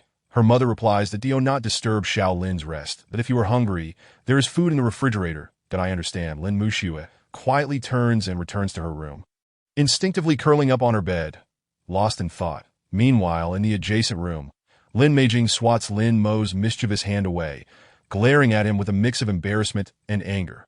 Lin Mo chuckles awkwardly. "It was an accident. I assure you that I've already said that we can't." Xiaoxue is still asleep next door. She went to rest after returning this afternoon, and it is entirely normal for her to wake after such a long slumber. "An unexpected incident," he adds, relieved that it hasn't significantly impacted their tasks, which have all been completed. He clears his throat. "Well then, I shall not intrude on your rest." Feeling somewhat fortunate, Lin Meijing contemplates advising him to rest well. But upon observing Lin Mo's unsteady gait, she alters her approach. "You aren't struggling, are you?" Lin Mo is taken aback, turning to face her with a grin. At this critical moment, he refuses to retreat, that if you don't mind Xiaoxue finding out, I could rest here. Initially, Lin Meijing feels a wave of embarrassment. She is puzzled by her own words. Yet upon hearing his, her frustration surges. "I have no objections. After all, Xiaoxue has returned." This response leaves Lin Mo momentarily dumbfounded. He hadn't anticipated this tactic to be ineffective, complicating matters further. Lin Meijing grows bolder, while he genuinely begins to feel overwhelmed. Driving over zombies in the daytime had not been this exhausting. Clearing his throat again, Lin Mo states, "It seems Zhu Wei needs to discuss something. You should rest well, or check on Xiaoxue, but let's call it a day." With that, he hastily exits the scene. Lin Meijing watches him leave. Bursting into laughter, It is unexpected to witness this little rascal experiencing a setback. Just as Lin Mo has not gotten far, he suddenly turns back, glaring at Lin Meijing, still laughing. "In a few days, you'll see my prowess. We'll see if you can still smile then." Feigning fear, Lin Meijing gazes at him with a pitiful expression. "I'm so scared." Left with no choice, Lin Mo can only begrudgingly turn away, silently vowing to redeem himself once he acquires the special stamina pills. Chapter 24, Spiral Pill, Energy Shockwave. In the following days, Lin Mo finds himself disinterested in the affairs of the community, trusting Zhu Wei and the others to manage things adequately. His thoughts are consumed by the special stamina pill, prompting him to make frequent visits to the bear infestation world to inquire about the progress with Bald Chong. Fortunately, due to previous purchases of super stamina pills, Boss Lee has established connections overseas, and the process does not take long. Within just 7 days, Bald Chong successfully acquires the item, and Lin Mo rushes over without delay. In the bear infestation world, within the small wooden cabin, a nondescript vial rests on the table. Inside is a gray pill, resembling a chocolate, appearing entirely unremarkable. This the special stamina pill. Lin Mo uncaps the vial, pours the pill into his hand, and tosses it into his mouth, chewing slowly before washing it down with a sip of mineral water. Almost immediately, he feels an intense warmth enveloping him, as if he has consumed a potent restorative elixir. Waves of heat surge through his body, and his breathing quickens, while his skin flushes crimson, each pore opening wide. White steam emanates from his body, and his mind becomes hazy, reminiscent of heat exhaustion on a sweltering summer day. This process endures for an extended duration. Gradually, as his surface temperature stabilizes and the white steam dissipates, Lin Mo exhales deeply, feeling light as a feather, experiencing an unprecedented sense of euphoria that a simple stretch of his body results in a cacophony of popping sounds. Instinctively clenching his fists, he senses a torrent of power surging within him, and with a sudden motion, he throws a punch forward. The vial on the table is instantaneously propelled away by the force of his strike. Continuing on, Lin Mo stepped outside to test his prowess. With a casual punch, he shattered a massive boulder, effortlessly leaping to the heights of several meters onto a tree. Bald Chong, standing nearby, was left utterly astonished. Such strength is astonishing.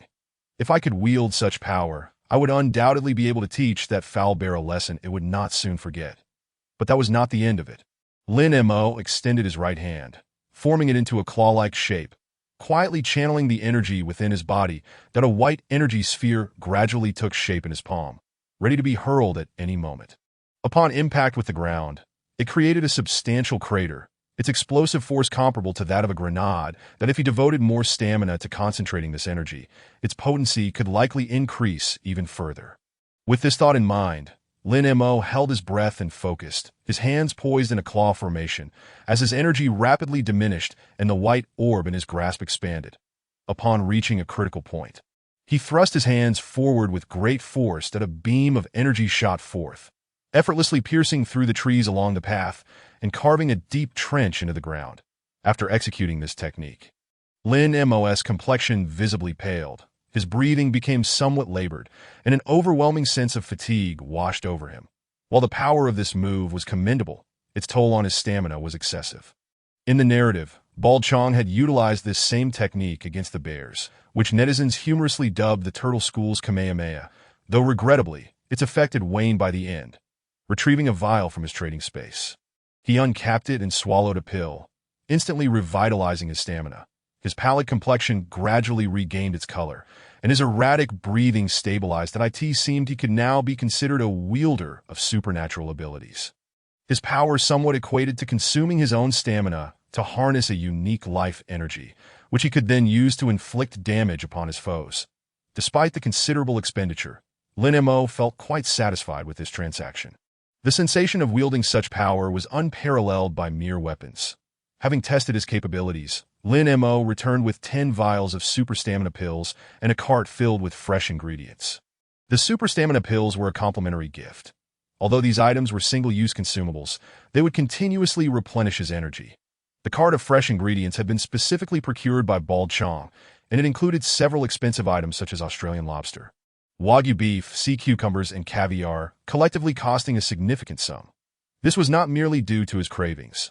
Lin Mo intended to use this transaction to validate certain aspects with the system, but he still had several million remaining from this venture, but found it tedious to bring everything back, opting instead to store it all with Bald Chong for future orders. Moreover, he had generously allocated 100,000 as a bonus to Bald Chong .as for the 10 million spent on the premium stamina pills.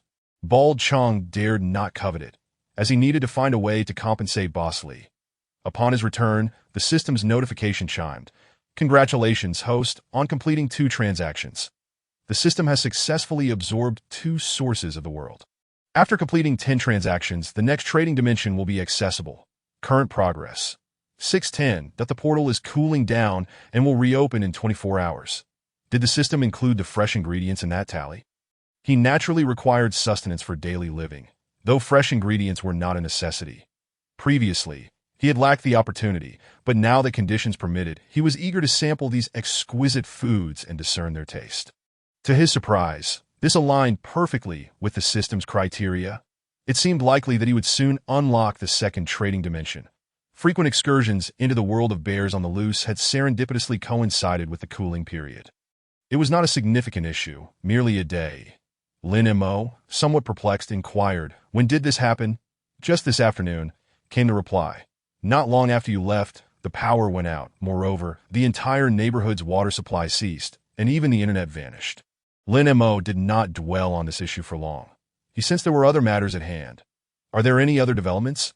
Lin Meijing retrieved her still-functioning phone, found a screenshot in her gallery, and handed it to Lin Mo. Take a look for yourself. The image contained simple, yet alarming official announcements. Within 3 days, the national electricity system, water supply system, and internet will be fully incapacitated. The zombie virus present in the air is undergoing some unknown changes. Observations indicate that the zombies' activity levels will significantly decrease during the day, while conditions at night will worsen. Survivors are advised to wear masks when venturing out, to conduct survival activities primarily during daylight, and to gather sufficient supplies as soon as possible, steering clear of high-density zombie areas. Fascinating. Initially, zombies did not fear sunlight, and Lin Mo was certain that they were evolving, not regressing. This sudden aversion to light appeared beneficial, yet he couldn't shake the feeling that it was not as straightforward as it seemed. Beneath the calm often lay tumultuous undercurrents. The apocalypse seemed to be entering a peculiar phase. Chapter 25, J.K. with Black Stockings. Who can resist?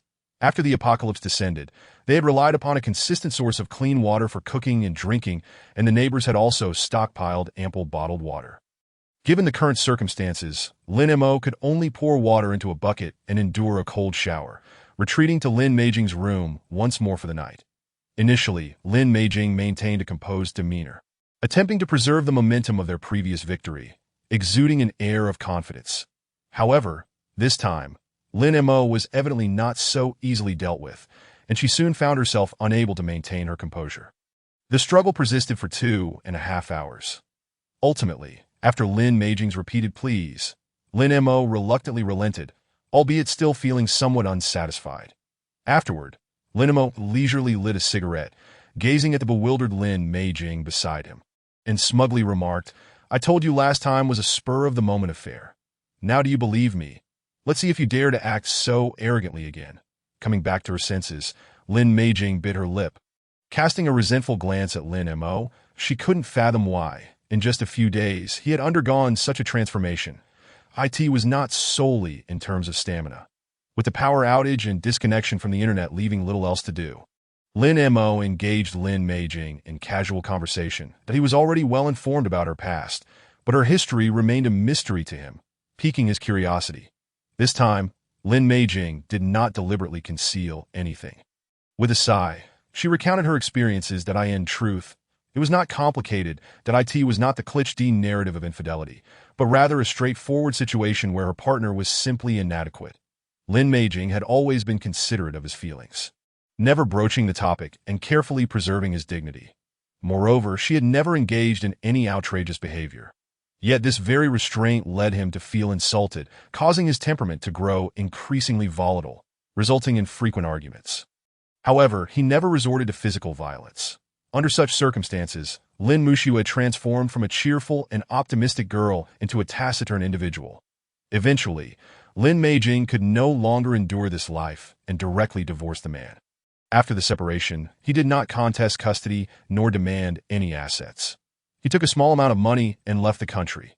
Subsequently, he poured all his energy into his career abroad, achieving a degree of success. Seemingly recognizing his faults, he consistently provided living expenses for Lin Meijing and her daughter without fail. Lin Mo was slightly taken aback upon hearing this, so it was due to such reasons. However, it seemed quite reasonable. He had a mature and alluring wife at home, likely envied by his friends, yet he was utterly powerless to act. The envious words of his friends were akin to daggers piercing his heart. Any normal man would find such a situation unbearable. Do you know what his current situation is? Lin Meijing was well aware of Lin Mo's implications and couldn't help but roll her eyes at him. After the divorce, all contact was severed. His provision of living expenses was merely his obligation. The fault lay squarely with him, and no amount of money could compensate for the harm caused to Xiaoxue as for the apocalypse. Neither Xiaoxue nor I have reached out to him. But I checked his workplace, and I suspect he has encountered trouble. Having said this, Lin Meijing looked up at Lin Mo and asked, "Are you satisfied now?" Upon hearing this, Lin Mo immediately began to cough awkwardly. Lin Meijing, noticing his reaction, chose not to elaborate further to her surprise, This little rascal had such a strong sense of possessiveness, yet she did not find it unpleasant to be by the way. Lin Meijing, dressed in her pajamas and lounging lazily on the bed, suddenly recalled something. You should find some time to talk to Xiaoxue. The child has been looking for an opportunity to thank you. It appears so. During this period, I have not paid much attention to Lin Muxue. I have either been occupied with work outside or spending time with Lin Meijing. Last time, it seemed Lin Muxue wanted to find me, but the timing was not right, and the situation was slightly awkward then. Now, it seems a bit inappropriate for me to go over. She should have already gone to bed at this hour. From what I gather, could it be that this little rascal wishes to continue troubling me?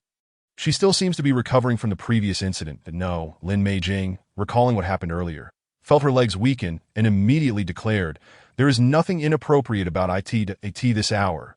Xiaoxue should be in her room reading. You should hurry over and have a good chat with her. With that, Lin Mo was pushed out by Lin Meijing. Left with no choice, Lin Mo arrived at the door to the adjacent room, gently knocking and softly inquiring, Xiaoxue, are you asleep? No sooner had he spoken than the sound of light footsteps echoed from within, and soon Lin Muxue opened the door, a hint of joy gracing her expression. However, she merely stood at the threshold, gazing at Lin Mo without uttering a word. Seizing the opportunity, Lin Mo glanced inside.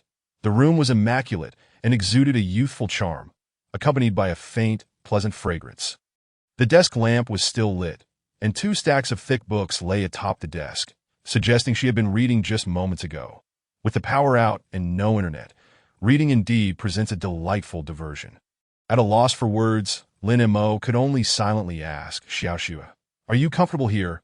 Lin Muxue, blushing, gently nodded, I recall you quite enjoy reading comics and novels. Tomorrow, I will arrange for someone to find more for you and have them delivered. This suggestion was well received. Her desk was filled with old books she had already nearly exhausted, having reread them multiple times over the past few days. However, Lin Muxue did not seem particularly elated. She reached out and tugged at the hem of Lin Mo's clothing, timidly requesting, could you please wait for me here for a moment? Though uncertain about her intentions, Lin Mo nodded in agreement. Subsequently, Lin Muxue gently closed the door, and sounds of rummaging emerged from within, as if she were searching for something. Could it be that she was looking for a gift to express her gratitude? Lin Mo felt this possibility was quite likely, given that Lin Muxue had always been skilled with her hands and enjoyed crafting. Lin Muxue did not keep Lin Mo waiting long. Soon the noises subsided, and she reopened the door, her hands clasped behind her back, standing shyly at the threshold, resembling someone about to present a gift. Not only that, but she had also changed into a lovely JK uniform. Her slender legs encased in black stockings, her head bowed, and her cheeks flushed to "Oh, I look good." Lin Mo, upon seeing her, felt no other thoughts arise but sincerely replied, "You look wonderful," in his eyes, although Lin Muxue was a reclusive girl who preferred staying indoors. It did not imply that she lacked an appreciation for beauty. Lin Meijing was quite open-minded in this regard. However, the beautiful clothes Lin Muxue had previously purchased had been worn in solitude within her room. Now, she had the courage to wear them for herself. This was indeed a commendable start. Following the expected protocol, it seemed she was to present a gift. Lin Mo boldly asked Xiaoxue, do you have a gift for me? Upon hearing this, Lin Muxue's ears flushed crimson, and she, suppressing her shyness, nodded gently. You can come in. Why did she want him to enter the room? Could she not simply hand over the gift she had hidden behind her back? Despite feeling a tinge of confusion, Lin Mo stepped into Lin Muxue's room, only to find her hands had dropped, revealing that she held nothing at all. Had he misjudged? Perhaps Lin Muxue had not prepared a gift after all. So why had she nodded earlier? Just as he was about to inquire, Lin Muxue's heart raced uncontrollably. Summoning her courage, she lifted her head and leaned toward Lin Mo in that moment. Lin Mo finally understood what she had meant by a gift. Chapter 26. Methods of Generating Power. Capturing Zombies. The following day, Lin Meijing rose early as per her usual routine to prepare breakfast, yet this time it was considerably easier. The breakfast was simple, bread and milk, requiring little time to merely open a packaging. Observing this, Lin Mo felt a twinge of concern. Lin Meijing, perceptive as ever, noticed his unease and, taking a sip of milk, said with a hint of resignation, now that we have no electricity, this is all we can manage. Later, I will think of a way to find someone to help. Perhaps we can set up a fire stove on the balcony. If the internet were still operational, we could search for instructional videos online, and following those, we should be able to succeed. What to do now? Lin Mo instinctively thought of the world of bears on patrol and considered seeking out the resourceful Bald Chong for assistance. This fellow was exceptionally adept with practical tasks. Surely he could handle the electrical issues. However, he had no means of bringing him over. But wait, the internet might be down here, yet it was not absent in the bears on patrol world. He could seek tutorials there, moreover. Regardless of whether the community's generator was malfunctioning, Bald Chong could purchase a brand new one that guy often used a chainsaw to fell trees, and power issues were not uncommon in the deep woods. Last time he saw, Bald Chong had several generators stocked in his warehouse. Speaking of generators, an idea from a storyline suddenly sprang to mind, something far more powerful than the typical fuel-consuming generators. Furthermore, it was particularly suited for apocalyptic scenarios. If he could procure one and install it within the community, he would no longer need to worry about power in the future. With this thought in mind, Lin Mo quickly finished his bread and downed the milk, calling out to Lin Meijing, "I'll head out to take a look." With that, he hurriedly exited. Finding an isolated spot, he entered the world of bears on patrol, and soon sought out Bald Chong to place an order. What he needed was not something extraordinary. With enough money, it could be easily purchased online. After discussing the requirements, Lin Mo and Bald Chong quickly found a suitable product and proceeded to place the order without hesitation. It would arrive in 3 days. Upon returning to the apocalyptic world, Lin Mo sought out Zhu Wei and the others, assigning them a special task: find a way to capture a few zombies for me. I want the living ones, not just the ones missing limbs. Indeed, he was not interested in damaged goods, but rather fully functional zombies capable of running, jumping, and shouting. As mentioned earlier, the product he had chosen was particularly suitable for apocalyptic scenarios, and these living zombies were intended to complement its use. Zhu Wei and the others, though puzzled, did not press for further details. Once they understood the action plan, they set about making preparations. After all, to accomplish this unique task, they would need to gather supplies such as sacks, ropes, and explosive steel forks in advance. Fortunately, these items were readily available in the community security room, eliminating the need to spend time crafting them. After issuing the task, Lin Mo, feeling idle, decided it was time to collect protection fees, so he took Lin Muxue along with him. The girl insisted on accompanying him to help. The process went remarkably smoothly. Nowadays, the zombies outside had altered their habits. They no longer roamed the streets during the day, but instead congregated within buildings. Moreover, unlike before, when they would frantically chase at the scent of food, now they were lethargic, hardly moving unless provoked by significant noise. Coupled with the scarcity of water resources, residents in the community were forced to scavenge daily, even venturing far from the commercial street into other areas. Although finding food was generally challenging, valuable items could still be collected. Discarded treasures lay unattended on the ground. Thus, Lin Mo easily gathered the protection fees, and even some residents exchanged surplus items for drinking water. Notably, Lin Mo doubled the protection fees for Building B, as electricity was soon to be restored, and it was reasonable to charge a bit more rent, was it not? Of course, this rent was not mandatory. If residents of Building B were unwilling to pay, they could relocate to another building, as there were plenty of vacant rooms in the community. In the end, several households in Building B opted to move, appearing not only unreluctant but rather relieved. This was connected to a previous incident that time. When they had gone to the commercial street to transport food, upon their first return, they discovered 2 corpses at the entrance. These individuals seemed to have been left behind by Lin Mo because they had refused to venture out. This incident had remained unspoken, yet it lingered in their minds in truth, the residents of Building B had long wished to leave, but had lacked the courage to make the decision. Lin Mo's recent choice had fortuitously fulfilled their wishes. Meanwhile, at the door of Building A, room 301, Old Jung was urged, "Don't sleep anymore. It's time to get to work. Everyone is waiting for you. Hurry and open the door.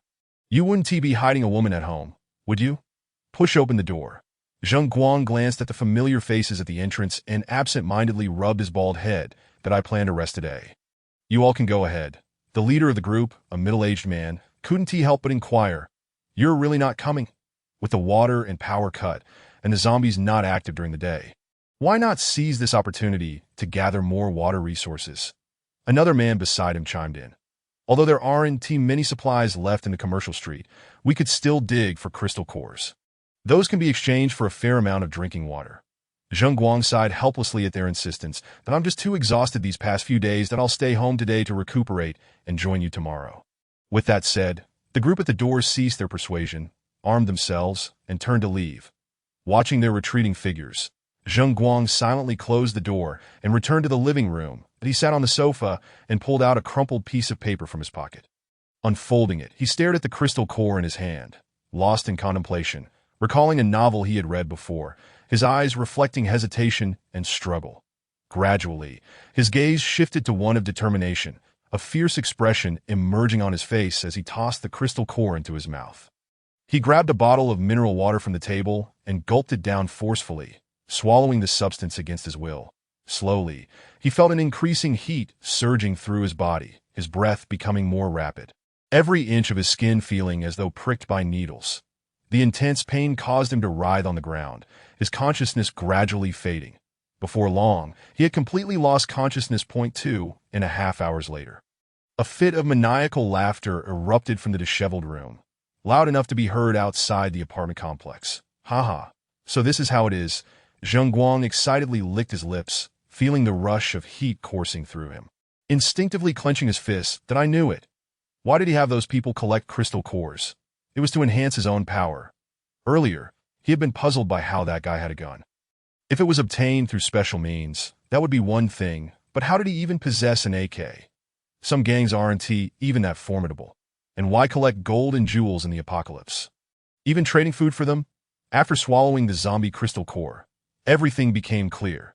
The other party must have long discovered the secret of the crystal cores and awakened some special ability, enabling them to acquire weapons with valuable items.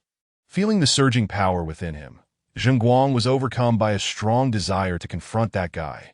Initially, he had harbored some resentment towards that fellow.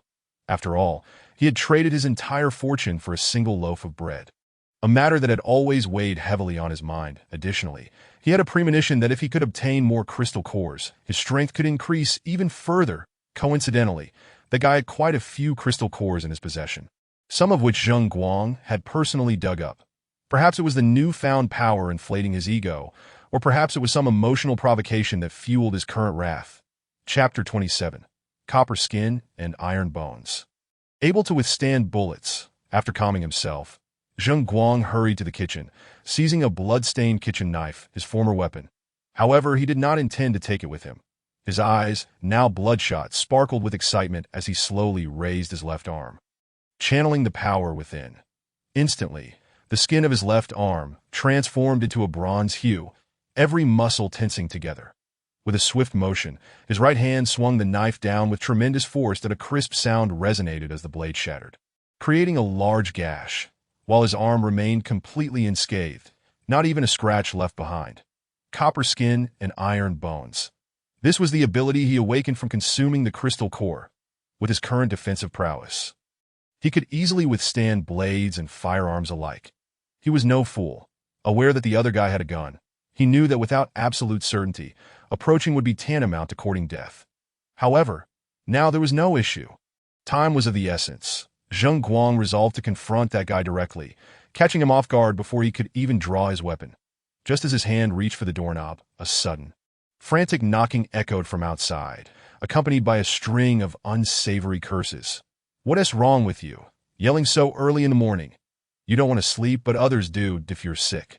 Go somewhere else and don't disturb our rest." He forcefully pushed open the door. The woman at the entrance, upon seeing Zheng Guang's fierce countenance, suddenly found herself at a loss for words. However, recalling her husband standing behind her, she regained her courage and pointed a finger at him, berating, "You bald wretch! What do you want with that look in your eyes? You planning to hit me or something?" A cruel smile crept across Zheng Guang's lips as he delivered a sharp slap to the woman's face. She was sent sprawling to the ground, a distinct handprint marking her cheek, blood seeping from her mouth as she succumbed to unconsciousness. Zheng Guang exchanged a knowing smile with the man at the adjacent door and, amidst the latter's fearful gaze, slowly turned to leave. Downstairs, Zhu Wei and others had just gathered, armed with pitchforks, sacks, ropes, and other tools, preparing to venture out to capture zombies that on their way, they happened to encounter Zheng Guang. Zhu Wei instantly recognized him and couldn't help but speak up. "Zheng Guang, We have something to attend to. If you're looking to trade crystal cores for supplies, come back later. Zheng Guang remained silent, striding ahead to AT that moment. Zhu Wei finally sensed something was amiss. This fellow seemed somewhat different, exuding an indescribable aura. How did his skin suddenly turn bronze? Could it be from scavenging supplies daily? But why hadn't those who went out with him changed? The atmosphere was tense over the past few days. There had been troublemakers in the neighborhood, and although Zhu Wei felt puzzled, he wasn't particularly surprised. Zhao Feiyu and Su Hao, both proactive individuals, said nothing more and approached Zheng Guang, pitchforks in hand, intending to subdue him. However, no matter how hard they tried, Zheng Guang stood firm as though he were a statue. Have you had your fun? Zheng Guang reached out, gripping the two pitchforks and with a powerful surge sent Su Hao and Zhao Feiyu tumbling to the ground. Witnessing this, Zhu Wei and Li Zhongjie exchanged glances, their expressions turning grave, utterly bewildered by the current situation. Zheng Guang, while capable of handling ordinary zombies, should not possess such exaggerated strength. Zheng Guang advanced step by step toward Zhu Wei. Tell me where the crystal cores are, and I'll spare your life. Zhu Wei, sensing the danger, began to retreat. This situation was beyond his control. He needed to report to Boss Lin immediately. Just as he contemplated fleeing, 2 gunshots suddenly rang out from behind, drawing the attention of everyone present. Behind them, Lin Mo aimed a handgun at Zheng Guang's head, while Lin Mushu anxiously clutched his shirt. After collecting protection fees, he had been strolling in the neighborhood with Lin Mushu, intending to head home when he stumbled upon this scene. Zheng Guang touched the back of his head. His expression pained, and couldn't he help but exclaim, "That hurts." He then slowly turned to face Lin Mo, a cruel smile playing on his lips. "Kid, I was just about to come find you."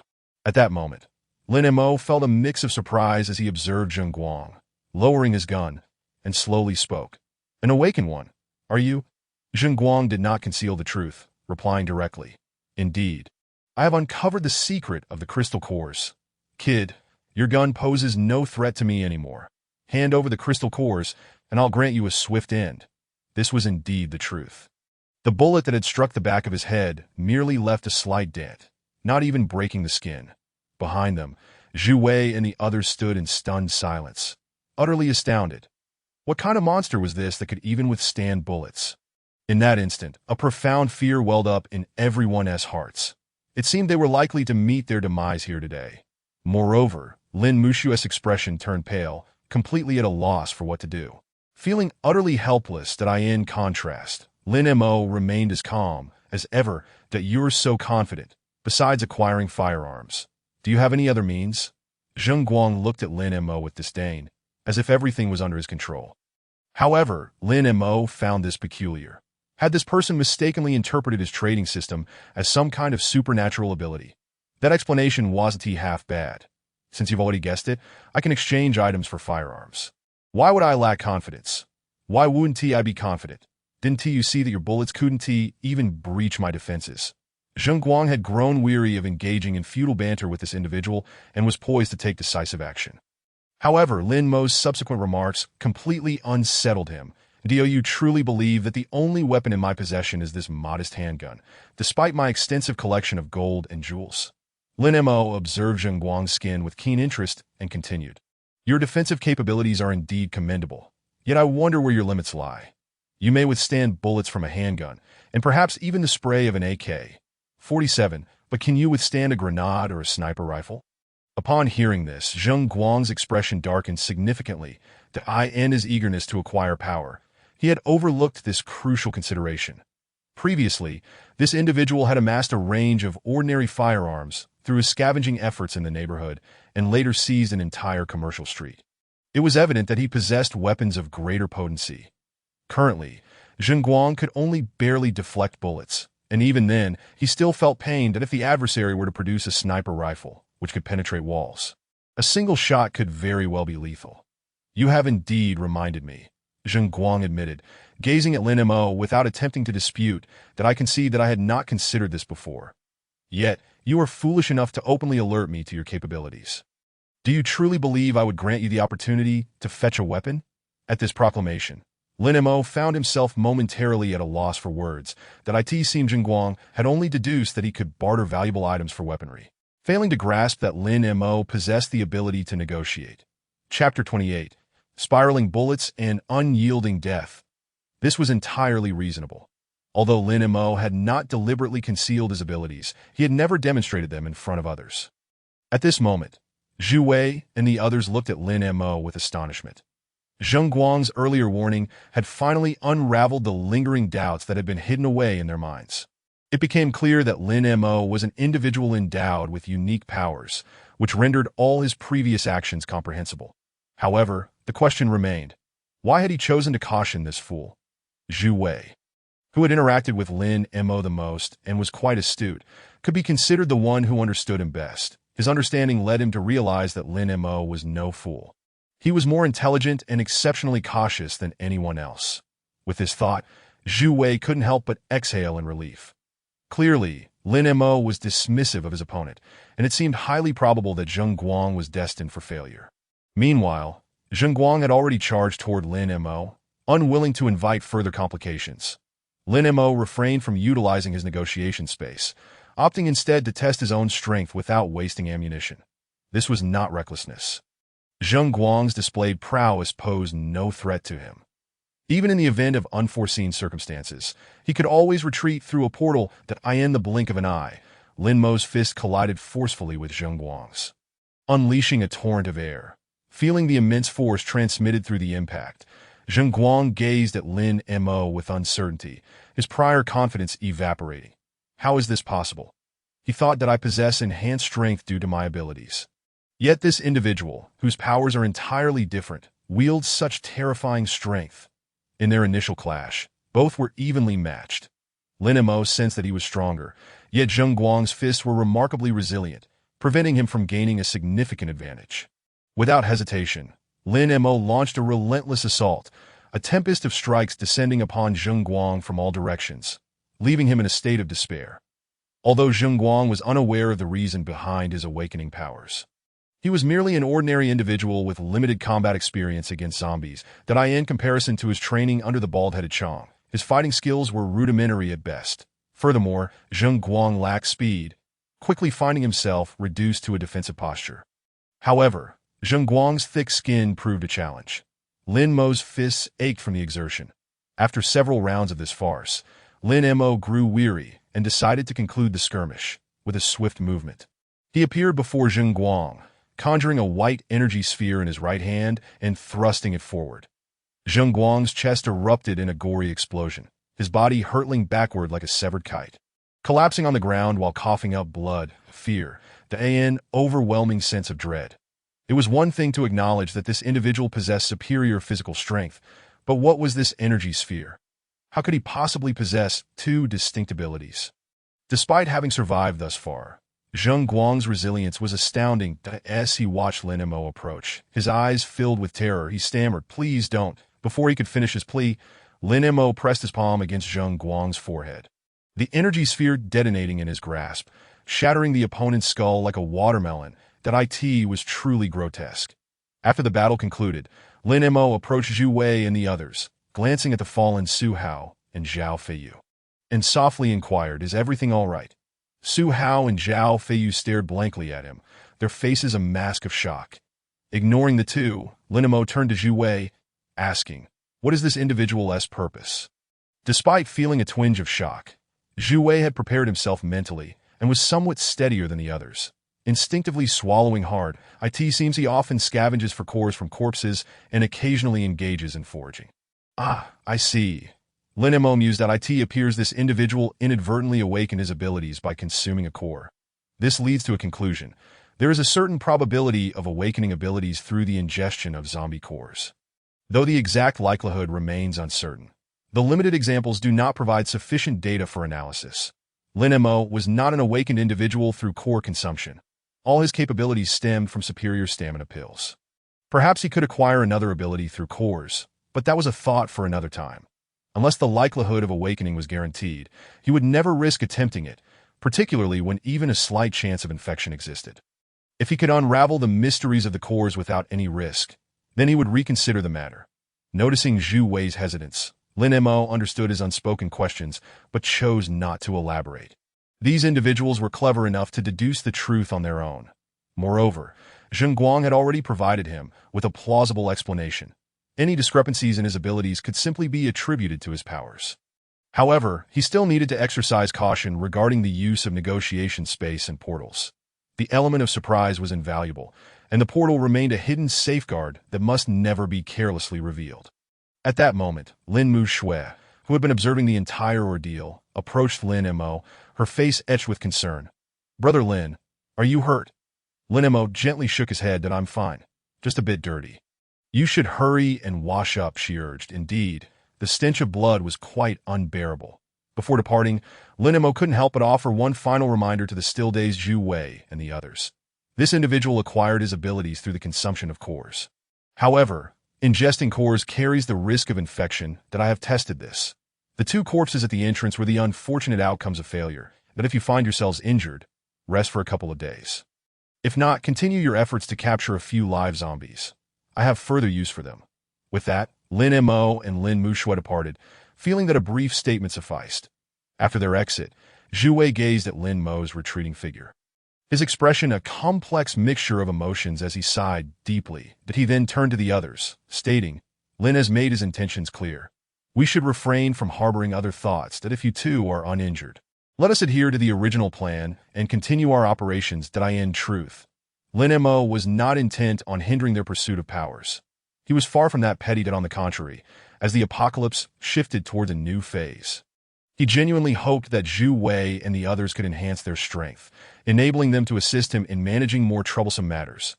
Lin Mo harbored an instinctive feeling that, despite the lack of thorough testing, the probability of awakening abilities through direct core consumption was quite low. Zheng Guang was merely an anomaly, a stroke of luck. Not intervening in their quest for cores was one matter. The potential consequences of failure and viral infection were entirely different. The outcomes of their choices would ultimately depend on their own decisions. Chapter 29. A failed operation and the challenges of capturing zombies. In the afternoon, at the entrance of Building B2, Room 601, Lin Mo surveyed the disheveled Zhu Wei and the others, furrowing his brow as he inquired, "Are you all uninjured?" What was meant to be a simple expression of concern sent a chill through Zhu Wei and the others, who fervently shook their heads, insisting they were unharmed. What on earth was going on? The other three individuals, feeling ashamed, lowered their heads upon hearing this. Zhu Wei slowly began to recount the events in a straightforward manner. After dealing with Zheng Guang, Su Hao and Zhao Feiyu were not severely injured, and their subsequent actions remained unaffected. They proceeded as per their original plan to capture the zombies. Initially, they believed that since the zombies congregated during the daytime and were inactive, they could create a bit of noise to lure a large number of them out. They intended to delay their attack, letting the majority of the zombies lose interest in return, while dealing with the remaining few one by one.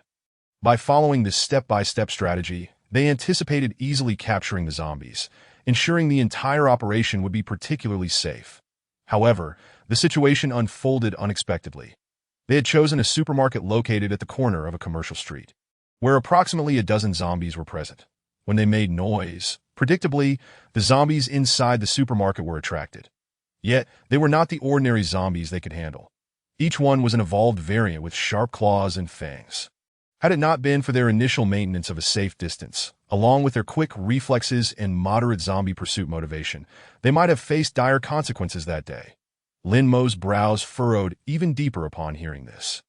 It was not fair to blame Zhu Wei and the others. Given the current circumstances, the apocalypse was undergoing some unknown transformation. The weaker zombies were gradually being eliminated, and the overall strength of the zombies was only set to increase. It was plausible that even more terrifying evolved zombies had already appeared in certain areas. Originally, they were merely slightly stronger ordinary humans, lacking powerful weapons, with their initial role being that of porters. Now, expecting them to confront evolved zombies was somewhat unreasonable. This was a point Lin Mo had initially overlooked. "That I will handle this matter myself. You all should return and rest," he said, dismissing the others. After they departed, Lin Mo returned to the living room and sat on the sofa, contemplating how to resolve this issue, that he was aware that the items he had ordered from Balchong were about to arrive. However, problems had arisen in capturing the zombies. Without zombies, that extraordinary machine would be unable to operate and generate power. He had to devise a way to capture a few zombies that AS for the evolved zombies in the commercial street. He personally felt there would be no difficulty in dealing with them. A few spiraling balls could annihilate them all, even if he encountered more formidable zombies with his current strength and firearms. He was not without a fighting chance. Yet Lin Mo suddenly shifted his train of thought.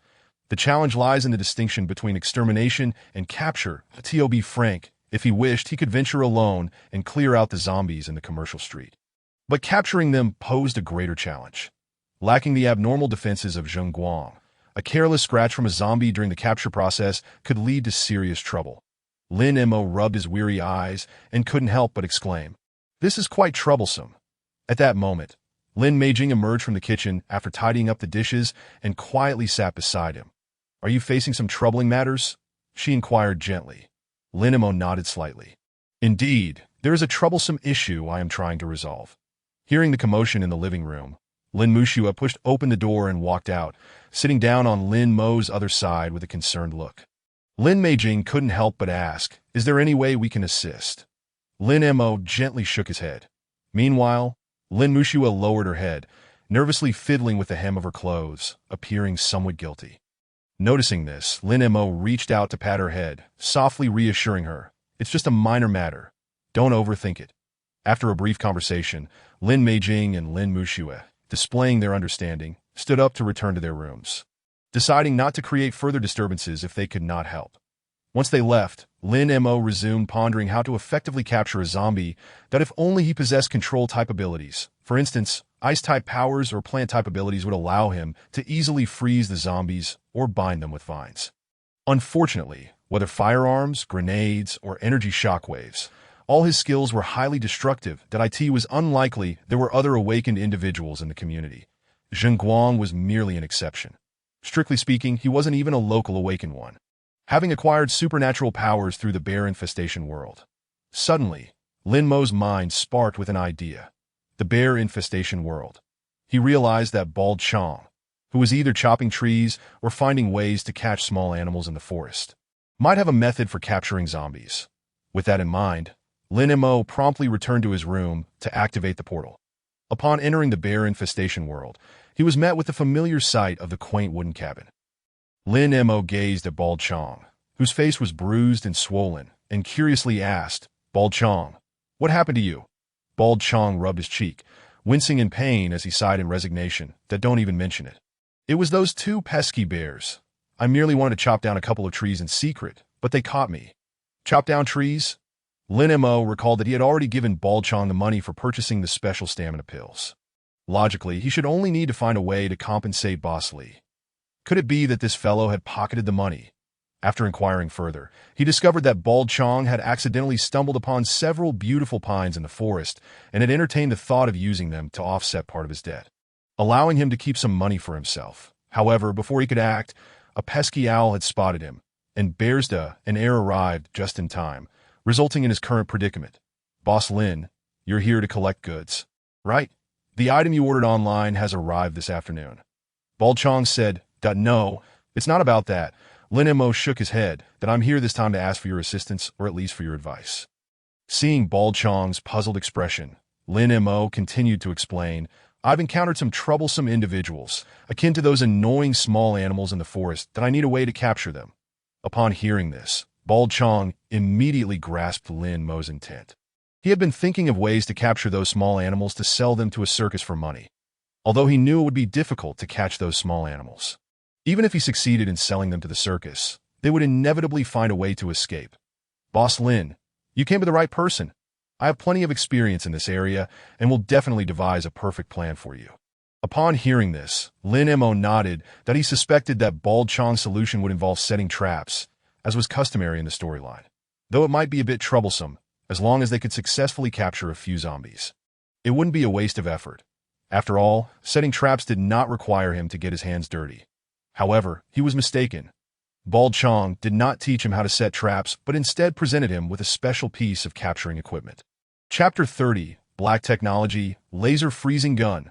What follows is an introduction to our company's latest product, an extraordinary weapon, the Laser Freezing Gun. High performance, high power. Whatever it is, as long as it is hit by the beam, it will be instantly frozen, Forget about 19999. Forget about 99.99. Currently, the company is running a promotional sale. Only 999 yuan. Watching the advertisement on the television, Lin Mo's expression was somewhat astonished.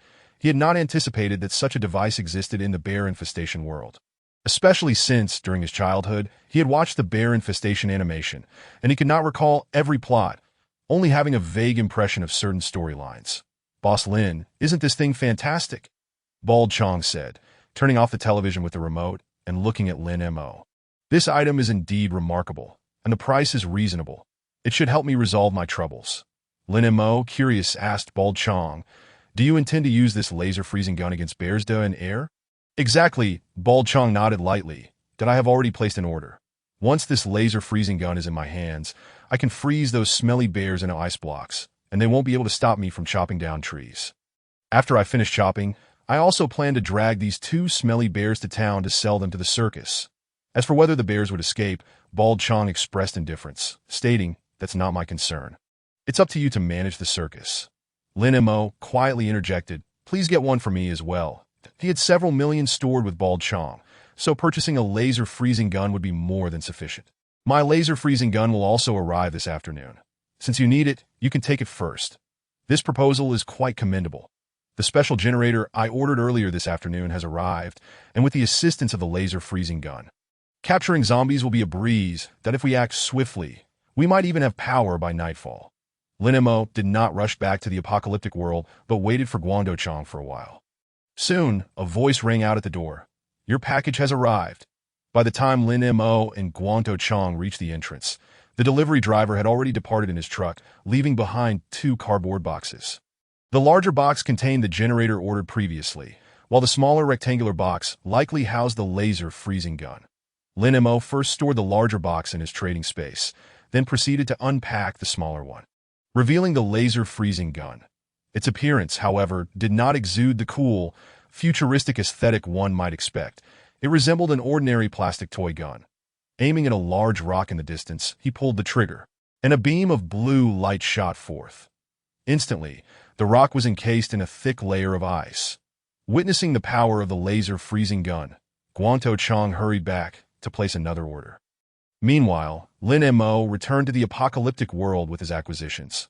The following noon, Lin Mo instructed Lin Muxue to inform Zhu Wei and the others to come and find him.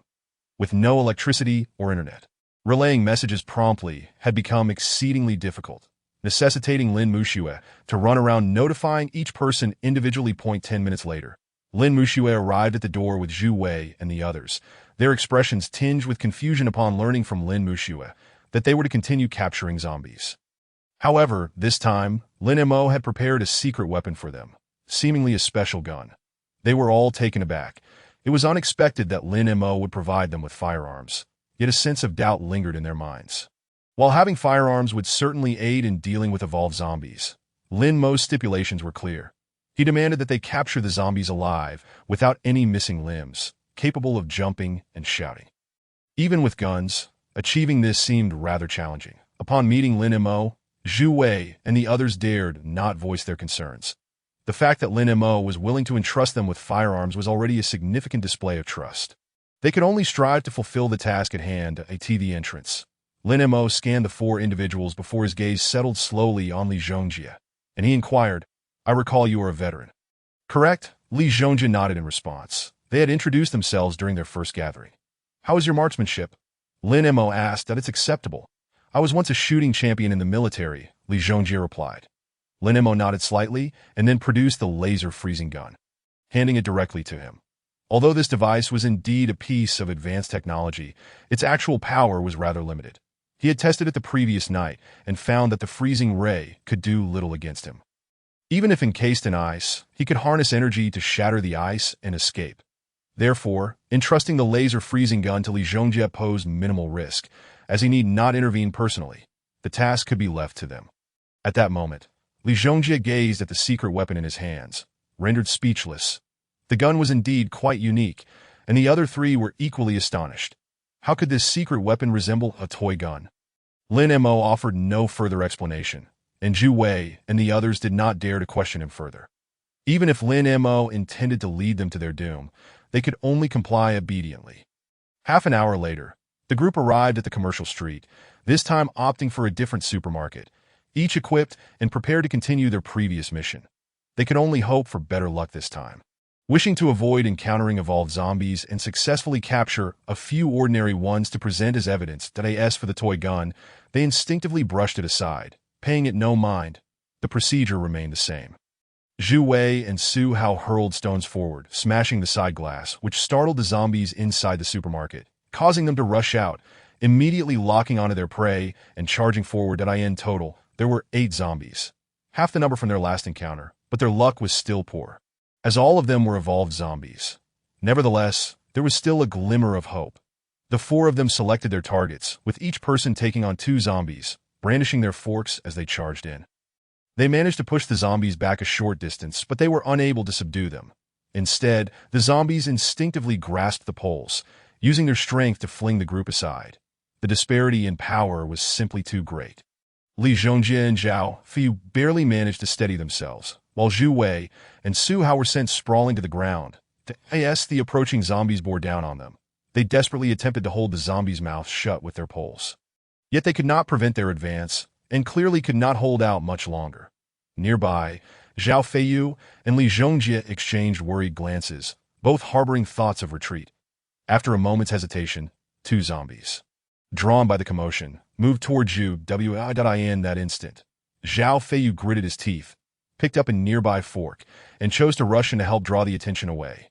Meanwhile, the situation for Su Hao was dire. A wooden stick was wedged in the mouths of 2 zombies, and his clothing was being shredded. Li Zhongjie, gritting his teeth, brandished the toy gun, aimed at the zombie attacking Su Hao, and pulled the trigger. Of course, he had no illusions that this toy gun would eliminate the zombie in one shot. The group. This gun served as a warning from Lin Mo.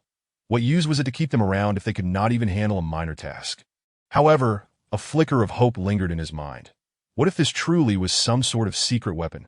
He couldn't return empty-handed without firing at least once.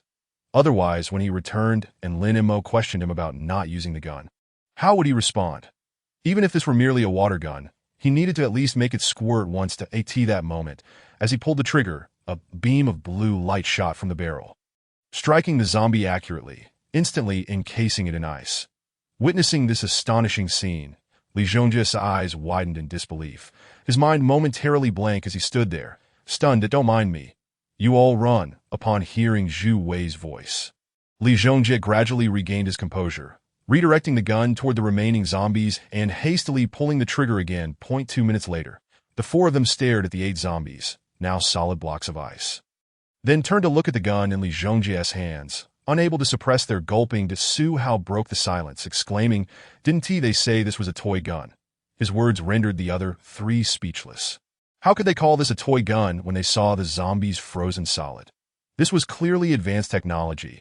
They could not be blamed for their initial misconceptions, for the weapon did indeed resemble a plastic toy gun. Furthermore, Lin Mo had not clarified its capabilities beforehand. After the incident with Zheng Guang, each of them was aware of Lin Mo's prowess. However, they never anticipated that he could acquire not only ordinary firearms but also such futuristic technology. It appeared that Lin Mo's awakened abilities surpassed their wildest imaginations. After a while, once Li Zhongjie had calmed his emotions, he addressed the group, saying, "Stop dawdling. We need to get these zombies back." Although 8 zombies were not many, each had been transformed into a large ice block, making it impossible to fit them into a bag. They would have to devise another plan. Su Hao suddenly suggested, "I just happened to see that there seems to be a cart in the supermarket." With a cart, the task became manageable. They could load all the ice blocks onto the cart and transport the zombies back with ease. Zhu Wei and the others immediately set off to find the cart. While Li Zhongjie stood guard outside with the laser freezing Guen, Li go, "We have a situation." Upon hearing this, Li Zhongjie hurried over. Zhu Wei pointed in a certain direction and quietly remarked, "There are several dark figures over there. Could it be that zombies have been attracted?" After observing for a moment, they indeed spotted several shadowy figures, but they did not appear to be approaching. They seemed somewhat unlike zombies that, of course, they might have been zombies drawn by the noise. But their current activity seemed minimal.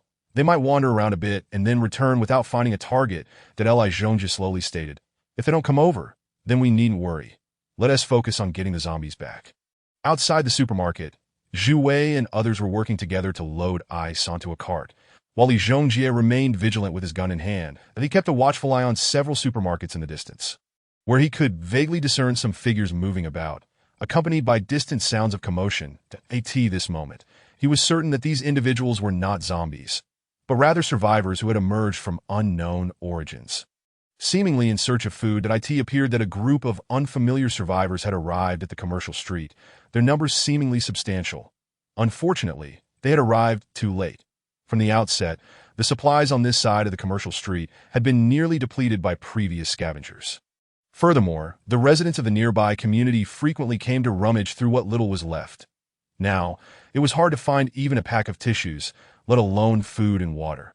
After observing for a while, it seemed that those individuals had found nothing in the supermarket and were gradually retreating, only to head towards a nearby mobile phone shop. Witnessing this scene, Li Zhongjie furrowed his brow, perplexed by the situation. What could these individuals possibly be searching for in a mobile phone store, which contained neither food nor water? Li Go, we are done here. One of his companions reported that Li Zhongjie, still fixated on the distance, noticed a few individuals seemingly approaching their direction, armed with steel pipes and similar weapons. After a moment of hesitation, he glanced at the laser freeze gun in his hand and took the initiative to step forward. You should take the zombies back first. Despite being uncertain of these strangers' origins, he was acutely aware that their strength was likely formidable, at least surpassing that of his small group. During the earlier encounters, these individuals had inevitably clashed with zombies, and the sounds they had heard earlier were unmistakably those of battle. Ultimately, they had managed to eliminate the zombies. Under normal circumstances, Li Zhongjie would not dare to confront them directly. But with the laser freeze gun at his disposal, he felt a surge of confidence. Meanwhile, Zhu Wei and his companions had also noticed the situation in the distance. They chose not to stay and assist, recognizing that their presence would not make a difference. Instead, they decided to retreat with the zombies that on the other side. Li Zhongjie had barely taken a few steps when the group of individuals abruptly turned and fled. He did not rashly pursue them but stood still, watching until they vanished from sight. It was crucial to ascertain the situation regarding these survivors before returning to report. Simultaneously, outside a computer store, a young man with a center-parted hairstyle could not help but ask a tall, muscular man beside him, "Yonggo, are we just going to let them go? That group clearly noticed us." The muscular man replied, "We still do not understand their strength. It is best not to take any risks for now." From their earlier reconnaissance, he had sensed that this group was not ordinary and showed no fear of confronting zombies. Moreover, when they had first arrived, they had discovered numerous zombie remains scattered about, initially raising their suspicions. Now it seemed likely that this group of survivors was responsible for the carnage. Suddenly, the muscular man recalled something and turned to a bespectacled boy nearby. "Shao-sun, you just saw what happened, right? Can you elaborate on the situation?" The boy adjusted his glasses and began, "I noticed that this group clearly struggled against the zombies. Several of them were nearly overwhelmed. However, one individual suddenly intervened, unleashing several blue rays against the zombies, instantly freezing the attacking creatures in a solid ice." Upon hearing this, the other boys around seemed to make a connection, their expressions turning grave. The muscular man stated solemnly, "That person who intervened is likely similar to our leader." Just then, a few more boys approached, their expressions visibly irritated. "Did you find anything over there?" one asked. "Don't mention it. We only managed to find 2 loaves of bread and a bottle of water." That group really searched thoroughly. The muscular man replied, "Since we can't find food, we shouldn't waste time here. That group is definitely not simple. We need to hurry back and report to our leader." Chapter 32. The situation in the commercial street. Another group of survivors. In the girls' dormitory of Nanshan No. 2 Middle School, a petite girl dressed in white stockings gazed at the manga and novels laid out on her bed, as well as several loaves of bread and bottles of milk. With her hands on her hips, she glared at the few boys in front of her, revealing her adorable little canines. "You went out for an entire afternoon and only found these things?" Upon hearing this, the tallest of the muscular boys wore a helpless expression. "Leader, there was simply no food on that commercial street. This is what we managed to find with great difficulty." Su Qingluo glanced at the books on the bed. She had read most of these popular manga and novels. Then she looked at the phone and laptop beside her pillow, only to find they were both out of battery. However, she noticed several USB drives hidden beneath the pillow, filled with a wealth of downloaded content that could be used once plugged into a computer. Forget about the food. What about the phones and computers I asked you to find? Did you really not manage to locate a single decent one? One boy scratched his head in embarrassment. Well, there really weren't any that we searched every shop. Not only did we not find any functioning phones or computers, we didn't even come across any broken ones. Not a single one. He was baffled as to why those nearby would want such items. Was it possible they all shared the same obsession as their leader? Ugh. Ugh. Ugh. Su Qingluo tugged at her hair in frustration. Then how am I supposed to spend tonight? I still have half a battery on my phone. Why don't you use it to play? One boy suggested tentatively. Su Qingluo shot him a stern look. Does your phone have any games? No games, but I do have some downloaded videos. Su Qingluo scoffed. I have no interest in watching your little films with your girlfriend. Fine, fine. What is the situation with that group nearby? Hurry up and tell me in detail. As the conversation turned serious, the boy's expression gradually shifted to one of gravity, and he spoke earnestly. That group seems to be residing in a nearby community, and I suspect they have scavenged all the supplies from the commercial street. Leader, I think this group is quite dangerous. Perhaps we should consider relocating. Su Qingluo frowned, displeased. Those guys in the east are even more perilous. Have you forgotten that terrifying woman? We barely made it here. Where else could we possibly go? That is true. The boy recalled their harrowing experiences from just a few days ago and fell silent, momentarily at a loss for further suggestions. There shouldn't be any major issues. Just be cautious when you go out. Make sure you're not being followed. The scarcity of food is dire. You'll need to venture out again and gather more intel on that community.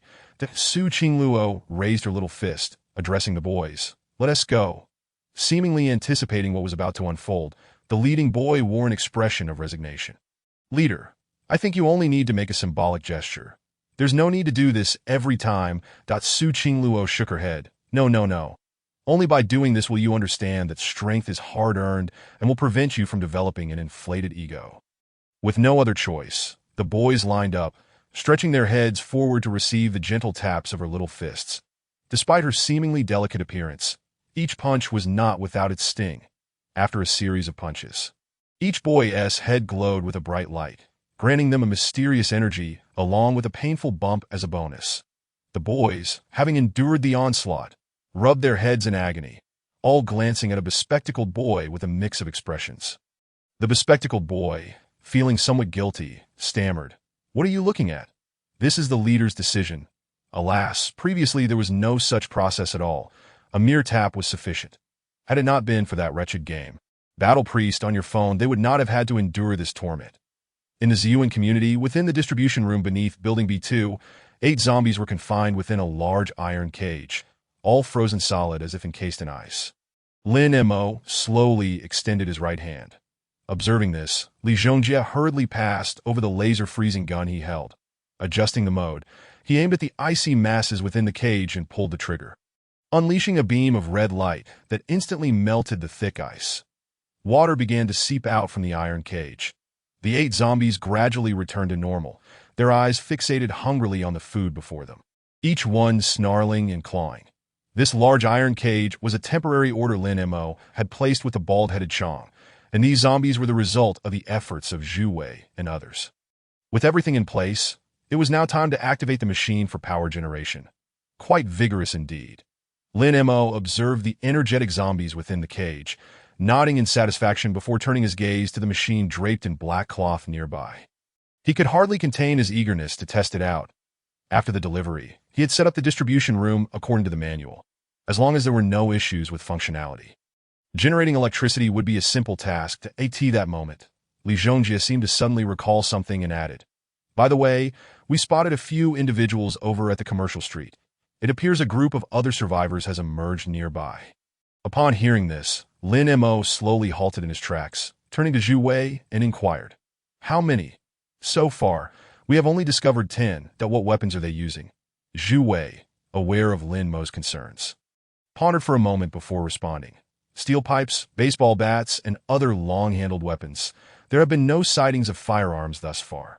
It seems this group consists merely of ordinary survivors, though their origins remain a mystery." Nonetheless, Lin Mo had a nagging feeling that this group was not so simple. They could not possibly have overlooked the multitude of zombie remains scattered across the commercial street. It was plausible that they were aware of Zhu Wei and the others' existence and understood there was a strong survivor group nearby. If they were not formidable, how could they have cleared out so many zombies from the commercial street? What are they doing over there? And have they made any attempts to contact you? They are searching the major malls for leftover food and rummaging through some mobile and computer shops for supplies, but they have not approached us. Searching for food is understandable. However, the food on the commercial street has long been depleted. So these individuals must be particularly frantic. But what is the deal with searching for mobile phones and computers? Could it be they are seeking usable devices to somehow send out a distress signal? The problem is there is no internet connection at present. It makes no sense. The only certainty is that this group is aware of other survivors nearby, yet still chooses to operate in the commercial street, which implies they must possess some form of leverage. Could it be that among them are awakened individuals? It is not impossible. However, this is not the time to dwell on such matters. The priority is to get the electricity sorted. With this thought, Lin Mo approached the machine and dramatically yanked away the black cloth, revealing the peculiar form of the machine. It was an oddly shaped large generator, adorned with microphones and featuring a power display screen on its side. Upon seeing this contraption, Zhu Wei and the others could not help but share the same thought. Can this thing truly generate electricity? Chapter 33. The Furious Generator, the ingenious use of zombies. After unveiling the black cloth, Lin Mo inspected the wires connecting to the electrical box and found no issues. He then moved to the side of the iron cage, gazing at the menacing zombies within. Lin Mo's expression remained unchanged as he silently extended his hand, prompting Su Hao to pass him a baseball bat. Gripping the bat tightly, he closed his eyes and took a deep breath, gathering his strength before bringing it down forcefully against the cage. Producing a resounding thud, the cage began to shake violently. The zombies within unleashed furious roars, desperately pushing forward. Zhu Wei and the others watched in terror, fearing the cage might collapse under the strain. Should those enraged zombies break free, they would undoubtedly be torn to shreds. Lin Mo glanced at the machine beside him, observing the power display screen flickering ominously as the power levels surged at a terrifying speed. Filling up in an instant, the meters inside the electrical box lit up, and the numbers began to oscillate, coming back to life. Witnessing this spectacle, Zhu Wei and the others could not help but widen their eyes in disbelief. Could this bizarre generator truly be successful? Might it be that this eccentric generator, like the laser freezing gun, is also a form of advanced black technology? Soon, their suspicions were confirmed. 0.5 minutes later, Lin Mushuet joyfully pushed open the door of the distribution room and, seeing Lin Mo, exclaimed excitedly, "Brother Lin, it worked. There is indeed power."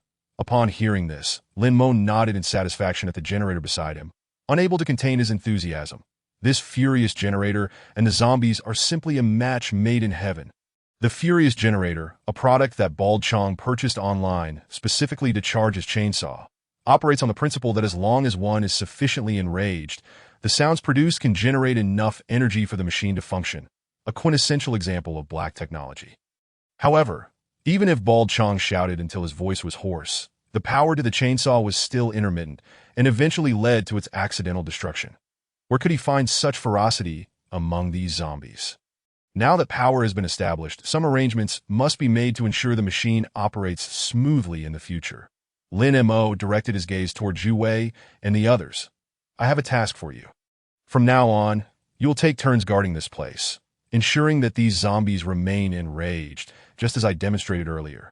Seemingly recalling something, Lin Mo continued, "Remember to feed them periodically. Just come to me when you need food. Do zombies need to eat?" He felt certain they must require sustenance.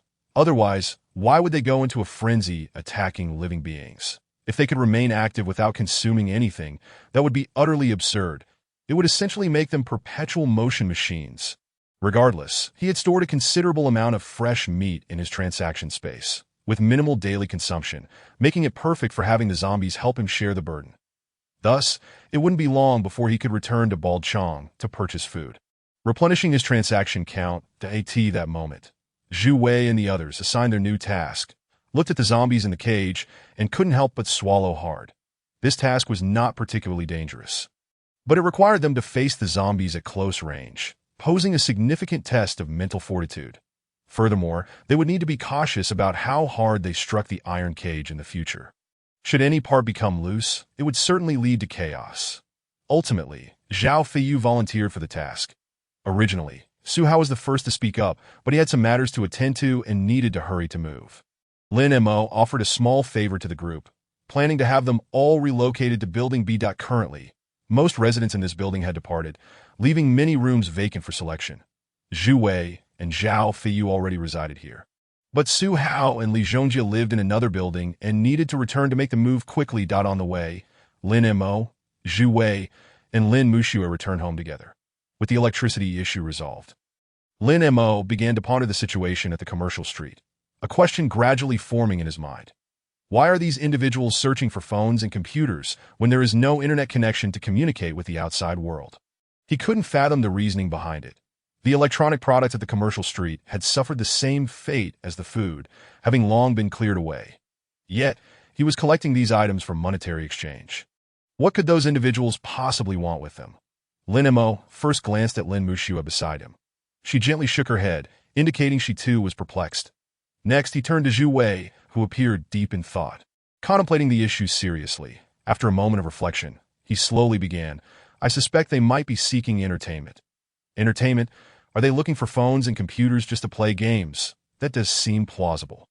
For those accustomed to the digital lifestyle, who cannot bear to be parted from their phones, a loss of power and internet would be a profound hardship that he once experienced the night where his phone screen malfunctioned. Tossing and turning in bed, unable to sleep until he finally rushed to the repair shop the next morning. However, the problem remains. Without power and internet, even if they found functional devices, what would they accomplish? Regarding this matter, Zhu Wei offered a candid perspective based on his own experiences. Boss, you know I'm a homebody, and I usually enjoy staying in to watch shows and play games, occasionally venturing out to shop or admire the ladies. After the apocalypse descended, I anticipated that one day the internet would be cut off, so I preemptively downloaded a plethora of novels, animations, and single-player games that at this point, Zhu Wei's expression turned somewhat helpless.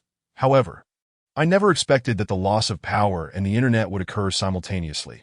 Those first few days without electricity were quite unbearable for me. But now that we have power again, I can resume playing games, and of course, this is all thanks to you, boss. Previously, I observed that the group of individuals was not particularly old. I speculated that some of them might share a similar mindset to mine. This statement held some truth. After the power and internet outage, entertainment options became exceedingly scarce. The survivors faced not only the daily pressures of survival, but also lacked means to vent that stress. Aside from playing cards in a frivolous manner, there were only simple pastimes like chess and poker. For now, this was the only explanation. Among those individuals, there might be a few teenagers addicted to the internet. By the way, Zhu Wei suddenly proposed. Boss, I have quite a few devices at home. PS5, Nintendo, Alienware, and I've downloaded a vast array of single-player games, as well as some films, dramas, novels, and animations. You must be quite bored staying at home all the time. Why don't I bring these over to you? You can play games to pass the time. TSK is the world of anime so affluent. Previously, this guy seemed to boast that the wall in his house could directly purchase the apartment he lives in. It seems that he wasn't exaggerating, that I must admit. This proposal did pique Lin Mo's interest. Unfortunately, all those devices had been sold off by Bald Chong, but if he wanted to play, he could always buy them. If you give these to me, what will you play? Zhu Wei chuckled and replied, I have several computers at home, and I've long prepared many USB drives and hard drives. I only need one device. Since you've said so, I want to refuse your kindness. Lin Mo nodded gently in agreement. After returning home, Zhu Wei brought over all his gaming equipment and then returned to his own place to play games. Chapter 34. One Punch, Ruthless Little Loli. That night, in the living room, Lin Mo and Lin Muxue sat on the carpet, their eyes glued to the television screen, swiftly maneuvering the joystick. They were engrossed in a fighting game. And as one character was knocked out, Lin Muxue wore a look of resignation. Haha, I won. Lin Mo reached out to ruffle Lin Muxue's hair, speaking with a tone of triumph. Xue, if you wish to defeat me, you must practice more. Lin Muxue retorted somewhat defiantly. I was just a hair away from winning. Next time, I will definitely prevail. Let's go again.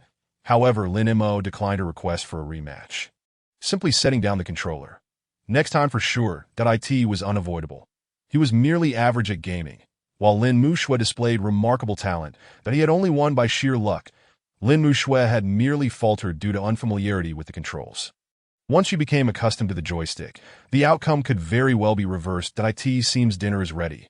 Let us play again tomorrow," he casually offered as an excuse, rising to leave. Lin Muxue continued to practice her skills against the AI. Engrossed in the game, meanwhile, dinner was indeed prepared. The table was laden with fresh, steaming dishes, and after the return of electricity, the quality of life had dramatically improved. Lin Meijing gently called out, "Shui, stop playing and wash your hands. Come eat." On the other side, the Li Zhongjie family was having dinner, but their living conditions were far less favorable, consisting of instant noodles and bread. Zhu Wei was up all night gaming at home. Zhao Feiyu was taking care of his girlfriend who had limited mobility, and Su Hao was on night shift. The other residents of the community were all having their evening meals, and after eating, with little else to occupy their time, they simply retired to bed early. As night fell, the zombies in the commercial street began to stir, no longer ambling about slowly, but rather charging about frantically. Several of them wandered near the community. Fortunately, they were just ordinary zombies, easily dealt with by the watchmen. Whether day or night, Lin Mo always assigned personnel to the security booth to monitor the outside situation. And these individuals were compensated for their efforts. Should they encounter any insurmountable danger, they were to report back to him promptly. After eliminating the zombies, 5 night watchmen returned to the security booth to continue their surveillance. However, they failed to notice what was occurring elsewhere, that a few individuals were sneaking around the side of the community, survivors from the commercial street. Among them was a boy who, despite wearing glasses, seemed to possess exceptional vision. As he spotted the situation unfolding at the community entrance from a considerable distance, "Brother Yong, the individuals at the entrance appear quite weak. They seem to be ordinary people," he reported. The muscular man shook his head in response. "We cannot afford to be careless. The formidable ones are resting inside. Let us not provoke this group for now." That moment, the bespectacled boy turned his gaze elsewhere, seemingly having noticed something, his expression shifting to one of surprise. "Brother Yong, I've observed something unusual." "What is it?" "There is a building in the community where several rooms still have their lights on. Are you certain you're not mistaken? Didn't we lose power long ago? Are you not aware of my abilities? I've confirmed it multiple times." "I'm absolutely certain." Upon hearing this, the muscular man became visibly agitated. He understood how significant this information was. "Quick, let us return and inform the leader." Inside the girls' dormitory, Su Qingluo stood on her bed, her delicate feet atop the blanket, gazing down at the several individuals before her, her expression serious yet somehow endearing. "Where's the food?" We couldn't find any." "Have you gathered intel on the community situation?" "There are 5 individuals standing guard at the entrance, but they are all ordinary people without any power." "And that's all." Su Qingluo gritted her teeth in frustration, extending her right hand and summoning several beams of white light that entered the boys' bodies. The next moment, their expressions turned to one of immense discomfort, their faces pale and bodies weak. Subsequently, Su Qingluo leaped off the bed, raising her small fists and pummeling them one by one, each punch landing with precision. Do you even know how many individuals are in the community and what the strongest among them are capable of? Do you think I'm easy to fool?" At this moment, the boys clutched their heads in agony, utterly lacking the strength to resist. Even if they could, they wouldn't dare to. They were acutely aware of how terrifying this seemingly harmless leader could be when enraged. They vividly remembered the dire fates of those who had previously defied her. What had just transpired was merely a light appetizer. The main course had yet to arrive. The muscular man hastily interjected. "Leader, we've uncovered some critical intelligence. That's why we returned to report." Su Qingluo's expression clearly reflected her skepticism. "What intelligence?" "It seems that a building in the community hasn't lost power. Several rooms are still lit." Upon hearing this, Su Qingluo's eyes sparkled with excitement as she eagerly inquired, "Is that true?" As she spoke, she raised her small fist in a show of intimidation. "That if you dare to deceive me, be prepared to be pummeled into a pig's head." The muscular man forced a smile. "How could I have the audacity to deceive you?" It was Xiao Su who witnessed it firsthand. Su Qingluo turned to the bespectacled boy, and upon seeing him nod in affirmation, she reluctantly accepted it. Next, she waved her small hand, and the beams of white light flickered around the boys, alleviating their weakness, allowing them to finally breathe a sigh of relief. Although they were excited, they still had no idea what the situation was like in the community. They could not act rashly. After much contemplation, Su Qingluo retrieved a small bag from beneath her pillow and tossed it onto the floor. Based on your earlier descriptions, the individual behind this should be similar to me, possibly wielding some form of ice-based ability. For now, let us avoid any conflicts with them. This group doesn't appear as dangerous as the previous woman. They likely lack firearms, posing minimal threat to us. Tomorrow, take these items over and inquire whether they would be open to trade. Hearing this, the muscular man eagerly picked up the bag from the ground, tentatively asking, "Leader, should we leave now?" "There's one more thing." Su Qingluo fixed her gaze on the muscular man, remaining silent, causing him to feel a twinge of unease. What was this about? Had he recently provoked her? Aside from the last incident regarding his phone, he hadn't crossed her recently. Have you been up to no good lately? The muscular man scratched his head in confusion. We've just been out searching for supplies. Aside from that, we haven't done anything else. The young women from next door initially hailed from various other locations. They were not survivors from the vicinity. Upon discovering the situation on the commercial street, they surmised that a formidable survivor group resided nearby and thus refrained from approaching that area. Instead, they chose this high school as a temporary refuge.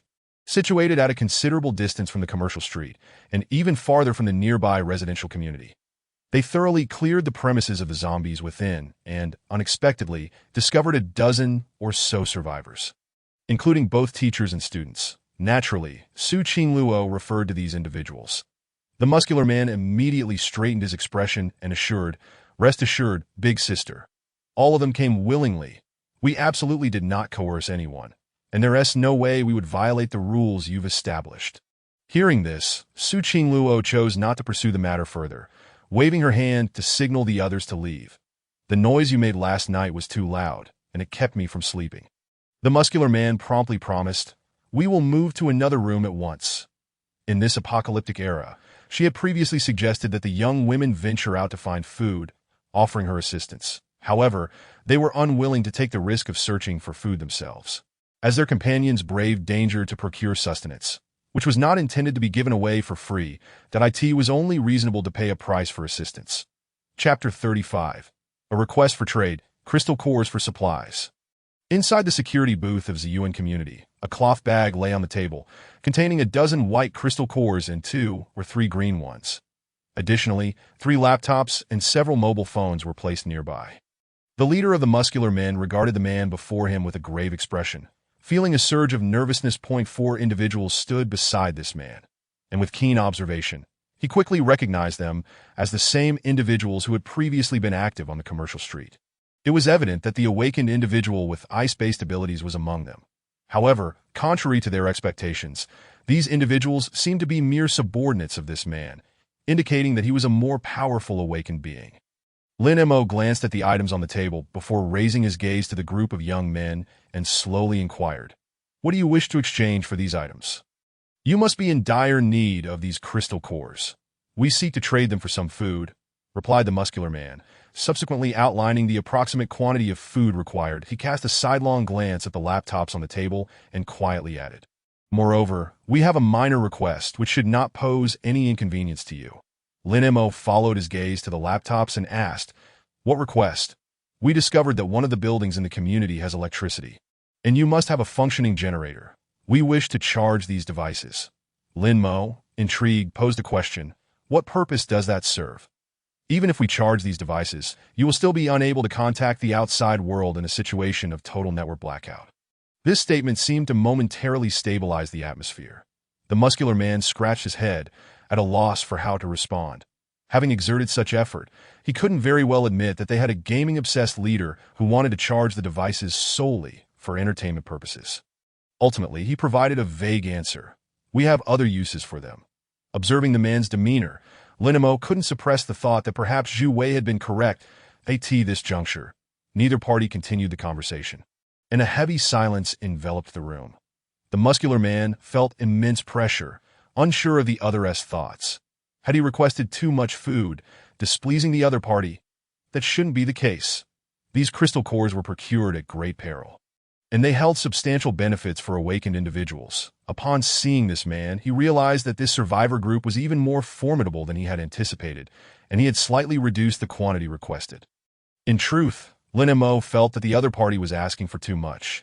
After all, when the residents of the community exchanged crystal cores for food, they only required a tenth of what was now being asked. After a considerable pause, the muscular man could no longer bear the pressure and prepared to inquire about the other party's stance. Just then, Lin Mo spoke up. "I do not accept this trade. Your request for food is excessive." The muscular man, upon hearing this, finally exhaled in relief and hastily responded, "That's fine, but if you find this trade unsuitable, we can discuss it another time." He stood to leave. A few companions reached for their belongings on the table. Lin Mo interjected, "Wait a moment." Upon hearing this, the outstretched hands froze in midair, and the muscular man felt a sudden jolt of unease. Lin Mo slowly rose and said, "Let us put the trade on hold for now. We should discuss other matters."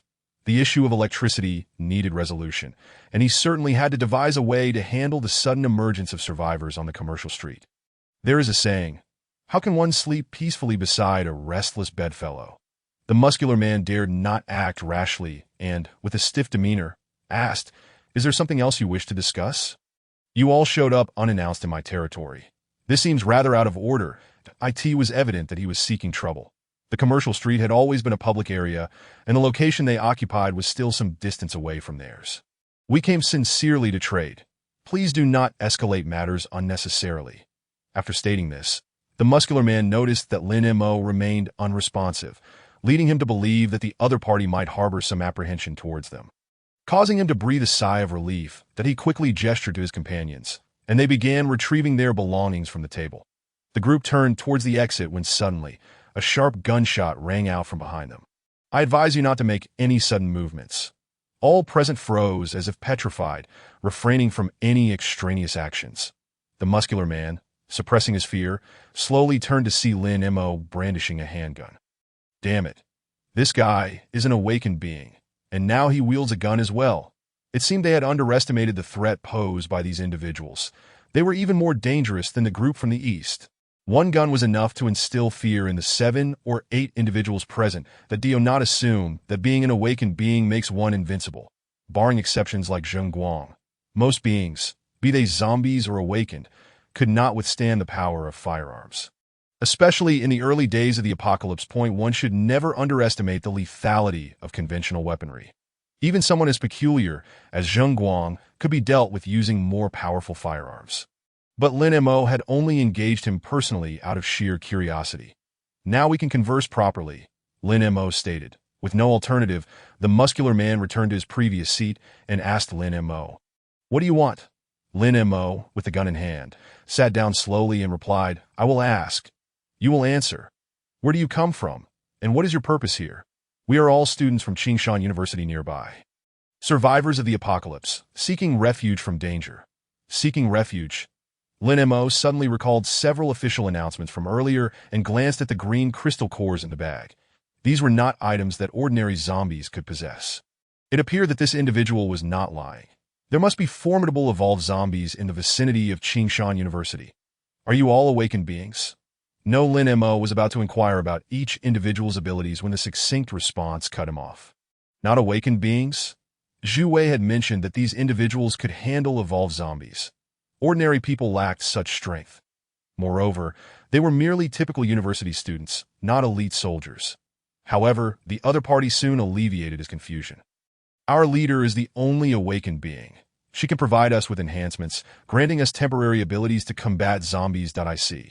Their leader must be a support-type awakened being, but in this apocalyptic setting, could such a power truly suffice as leadership?" Lin Mo proceeded to ask detailed questions about this leader, and the other party willingly shared the information they knew. It turned out that this leader was not merely a support type. She could not only enhance others but also retract her powers at will. Furthermore, she could augment her own attributes and impose negative effects on enemies. It seemed to be quite a formidable ability. "What do you intend to do with the laptops and phones?"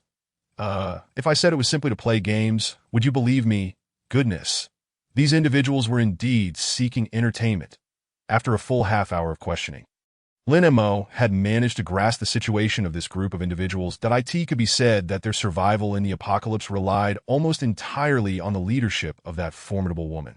Naturally, he did not take this individual's words at face value. He instructed Zhu Wei and others to separate and interrogate some of the group, and the answers they received were remarkably consistent.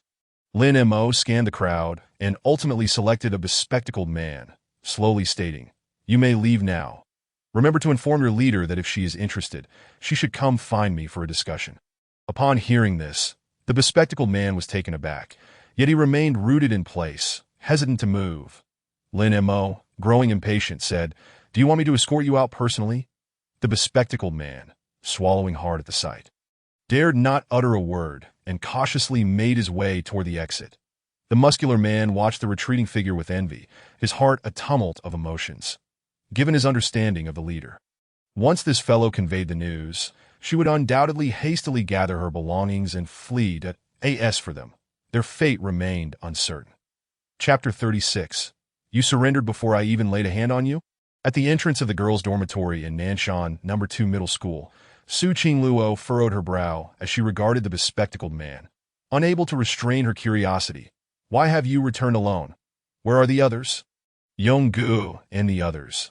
They encountered trouble. The bespectacled man exclaimed, hands on his hips, panting heavily. Trouble? Weren't they supposed to negotiate with that group?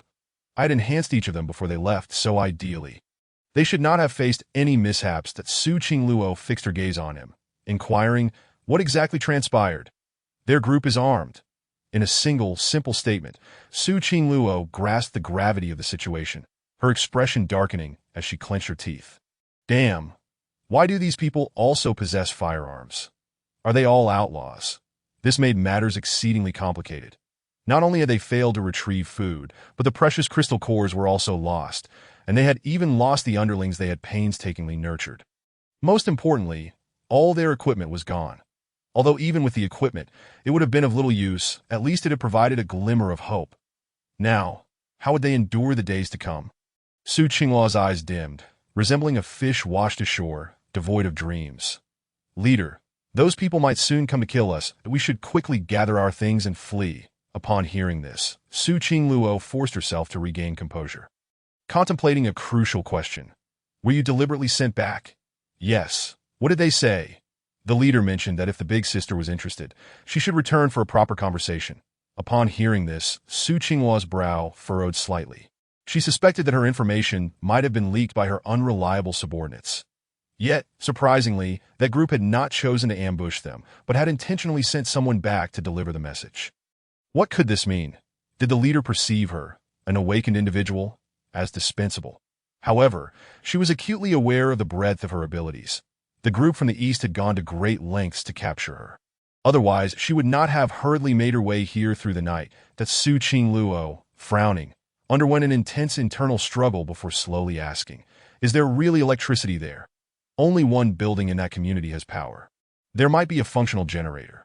What kind of person is the leader? The bespectacled man recalled his recent encounter, involuntarily shuddering. He is a rather terrifying fellow. Could it be that he was simply paralyzed with fear? Su Qingluo rolled her eyes. "That's not what I asked. How old does he appear to be?" "He looks quite young, probably around our age." Su Qingluo's eyes regained a flicker of vitality as she continued. "Is he handsome?" "Handsome? Why is the big sister asking this now? Shouldn't we be hurriedly packing to escape?" Despite his confusion, the bespectacled man obediently replied, "He is quite good-looking, even more so than any of us." Upon hearing this, Su Qingluo fell into silence, inexplicably feeling a sense of relief. The bespectacled man, nearly frantic, was about to continue when she preemptively spoke, informed the others to gather their belongings. "Thank goodness. We're finally leaving. Last time we escaped by sheer luck. If we delay again, who knows if we'll make it out this time." Afterward, the bespectacled man went to inform the others to gather their things. With around 20 people remaining and limited food supplies, they managed to pack their belongings and made their way downstairs in just 5 minutes. That Su Qingluo led the group. Yet the direction seemed slightly off. What was going on? Was the big sister losing her mind? The bespectacled man hurriedly called out, "Big sister, you're heading the wrong way." Irritated, Su Qingluo snapped back, "Be quiet. If you have an issue, feel free to leave on your own." With that, She pressed forward, and the others hesitated briefly before following suit. The bespectacled man stood there, somewhat dumbfounded, but then gritted his teeth and chased after them. Without the big sister to lead, how far could he run on his own before being torn apart by zombies? Inside the security room, Lin Mo regarded the despondent muscular man and slowly remarked, "Given your demeanor, it seems your leader will not be coming." Upon hearing this, the muscular man lifted his head, wishing to say something, yet ultimately remained silent. Lin Mo was not particularly invested in this outcome. While the girl's abilities were indeed unique to him, she was merely one among many that if she chose to come, he would engage her in conversation. If she fled in fear, that would be just as well. Gradually losing patience, Lin Mo stood and cast a glance at the group that at this moment, a wave of tension swept through everyone present. Each individual understood that their lives hung in the balance of this man's whims. "Rest assured, I have no intention of killing you for the time being. Remain here and continue your tasks." To him, these individuals did not seem innately malicious. They had frequently undergone enhancements, resulting in physical capabilities superior to the average person, that in essence, they posed no threat to him, rendering their elimination too much of a bother. The community lacked sufficient manpower, so he would allow these individuals to keep their lives and gradually repay their debts through labor, that in that moment, a collective sigh of relief spread among them. Regardless of future circumstances, at least their lives were spared, and no one had anticipated such an outcome. Just as the atmosphere began to dissipate, Zhu Wei suddenly rushed in. "Boss, those people are here." Lin Mo's expression shifted to one of surprise. He had not expected them to actually arrive. Did this imply that they were concealing something from him, or did that leader possess a means to counter firearms? Casting a glance at the captives, their expressions mirrored his surprise, clearly not anticipating this development. Lin Mo, armed, stepped outside, confident in his abilities. The situation would soon reveal itself. After a moment, the others gradually regained their senses, exchanging glances before following him out. Outside, a charming little girl, accompanied by a group, approached, none other than their leader. In that instant, a wave of guilt washed over everyone. They had assumed the leader had fled long ago, reflecting on their earlier behavior. They had divulged everything at the slightest threat.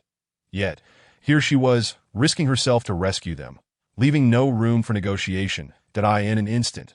Feelings of guilt enveloped them all. The muscular man's expression gradually solidified with determination. Observing the man ahead, an idea sprang to mind. From his observations, it appeared that only this individual was armed, while the others bore no weapons, presenting a glimmer of hope. Resolving this, he charged forward without hesitation. Meanwhile, Lin Mo regarded the leading little girl, unable to resist asking, "Are you here to chat or to rescue?" The little girl's eyes sparkled with relief as she prepared to respond. Just then, the muscular man dashed in front of Lin Mo, prompting the others to surround him. "Big sister, you must flee. I am here to surrender, muscular man." Su Qingluo. Lin Mo. Chapter 37. The Little Girl in White Stockings. Internet addict. The atmosphere became exceedingly awkward that Su Qingluo and the muscular man stared at each other, their expressions a tapestry of confusion and incredulity. The muscular man looked utterly bewildered, while the others struggled to comprehend the situation. Their expressions conveying a singular message: "We were prepared to fight to the death. Why have you chosen to surrender first, Your Highness?" Su Qingluo's expression seemed to say, "Look at my scrawny arms and legs. How could I withstand a bullet from him?" Lin Mo found himself at a loss for words. What is the meaning of this? I have not done anything, not even uttered a couple of sentences. And you simply surrender? What does that imply? What else could it mean? Can't you see that I have brought people over? Su Qingluo did not respond to this inquiry. Instead, she glanced at the equipment on the table and suddenly asked, "By the way, does your community really have electricity?" Observing her demeanor, Lin Mo recalled the information he had interrogated earlier, and an absurd thought crept into his mind. This person, in order to indulge in video games, not only chose not to flee but actively sought him out to surrender. Could it be that this little girl is a gaming addict? Su Qingluo was aware of Lin Mo's thoughts. Yet she was not so superficial. She harbored unspoken troubles within this chaotic apocalypse. She did not aspire to be the leader of any survivor group. She merely wished to be a gaming enthusiast, free from the worries of zombie threats, able to stay at home and play games without a care in the world. Truth, she possessed a hidden aspect to her abilities, aside from providing temporary enhancements to her subordinates, greatly increasing their combat prowess. If the enhancements were used repeatedly under subtle influences, their bodies would be cleansed by energy, granting them certain permanent benefits. This meant that even without her enhancements, her subordinate strength was significantly superior to that of ordinary individuals.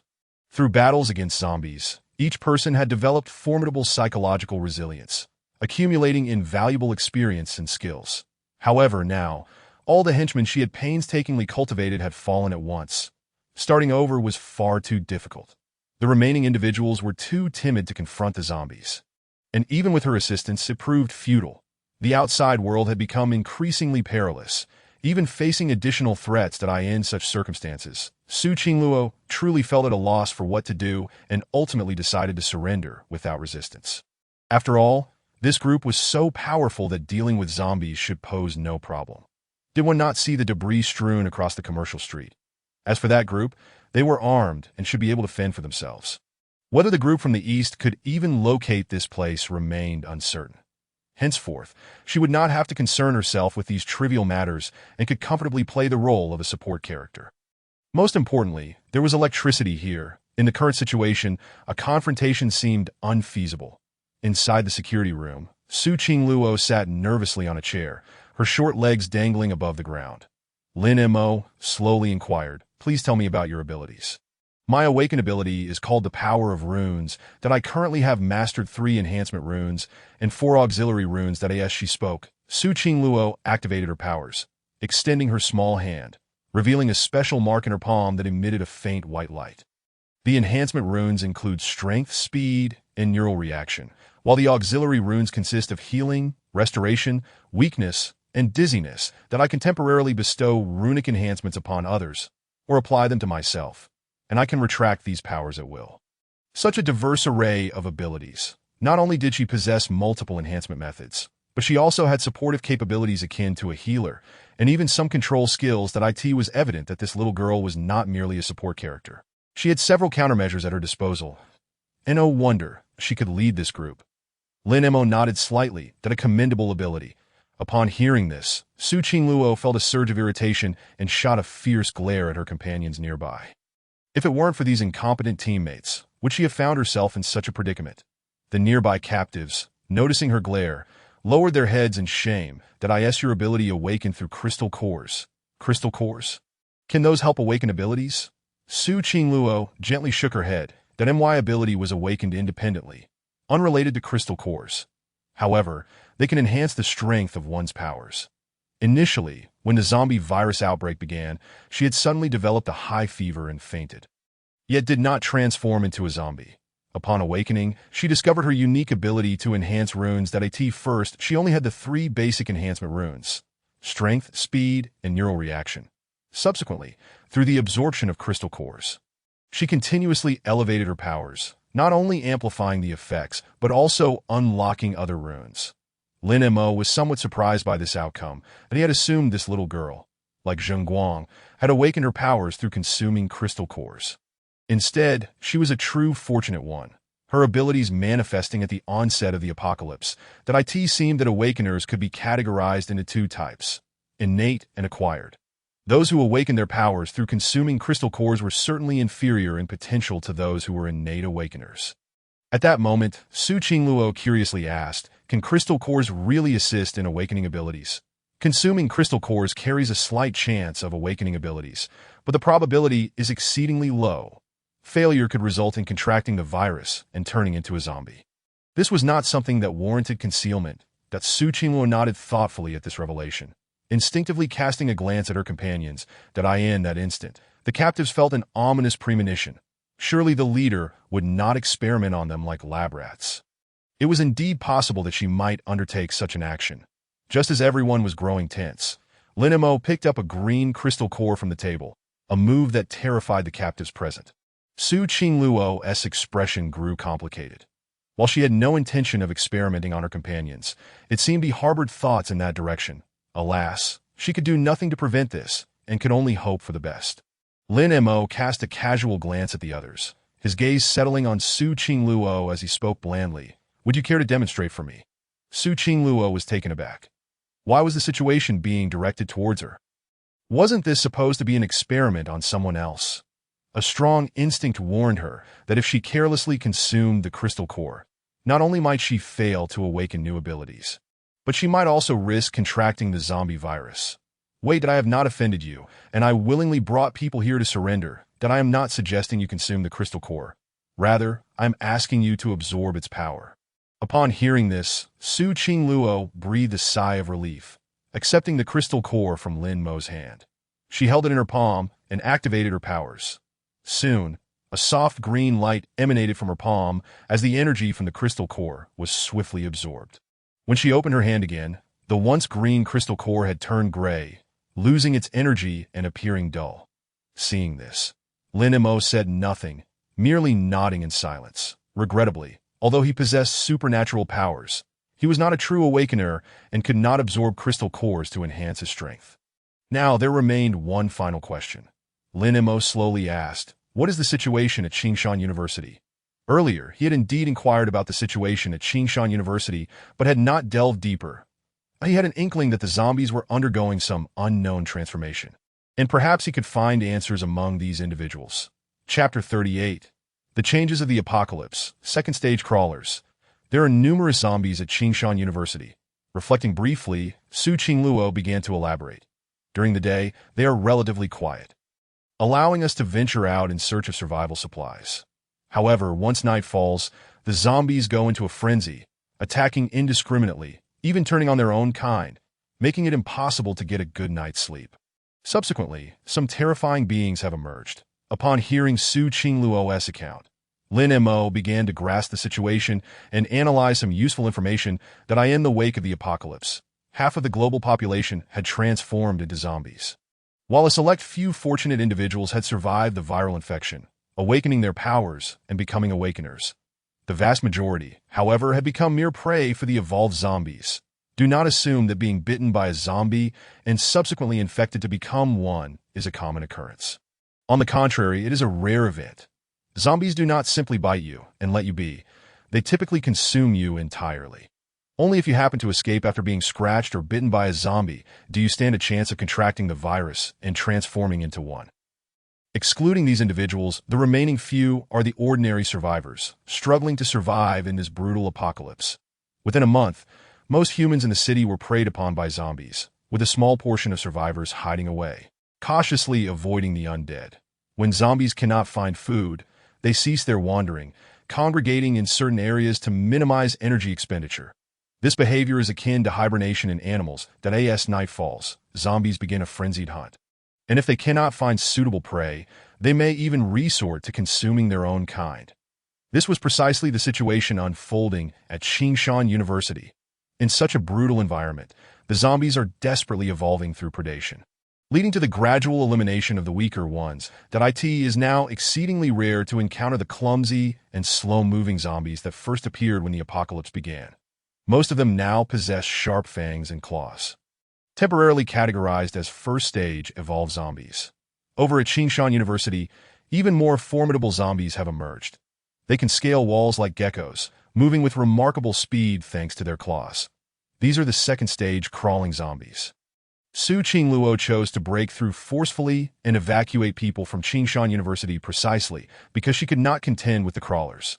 Previously, Lin Mo sensed something amiss upon reading the official announcement. It has become evident that the authorities were aware of this information, but, fearing it might undermine the survivors' will to live, they only disclosed the positive aspects. Having gathered sufficient information, Lin Mo decided to integrate this group into his community, enhancing the living strength of Ziyuan residential area. Given the escalating dangers of the apocalypse, Zhu Wei and his companions have fallen behind in power and would henceforth only be tasked with guarding the generator. This new group is capable of hunting first-stage zombies and stands a reasonable chance against second-stage zombies, each one a skilled laborer in their own right. Moreover, Lin Mo has a favorable impression of this group. Had it been others, the outcome might have been different. You shall remain here from now on. Simply provide me with some crystal cores as rent each week. You may resolve your food needs independently or exchange surplus crystal cores with me. Upon hearing this, the captives visibly relaxed, nodding fervently. You will accompany me back to Building B2 shortly, where there are ample vacant rooms for you to choose from. This internet-addicted young girl did not flee with her group, but rather willingly surrendered. And it is only fitting that her modest wish be fulfilled. Lin Mo turned to the others. As for you, the captives tensed again, anxious about the implications of his forthcoming decision. Gaining access to Building B2 would signify their acceptance.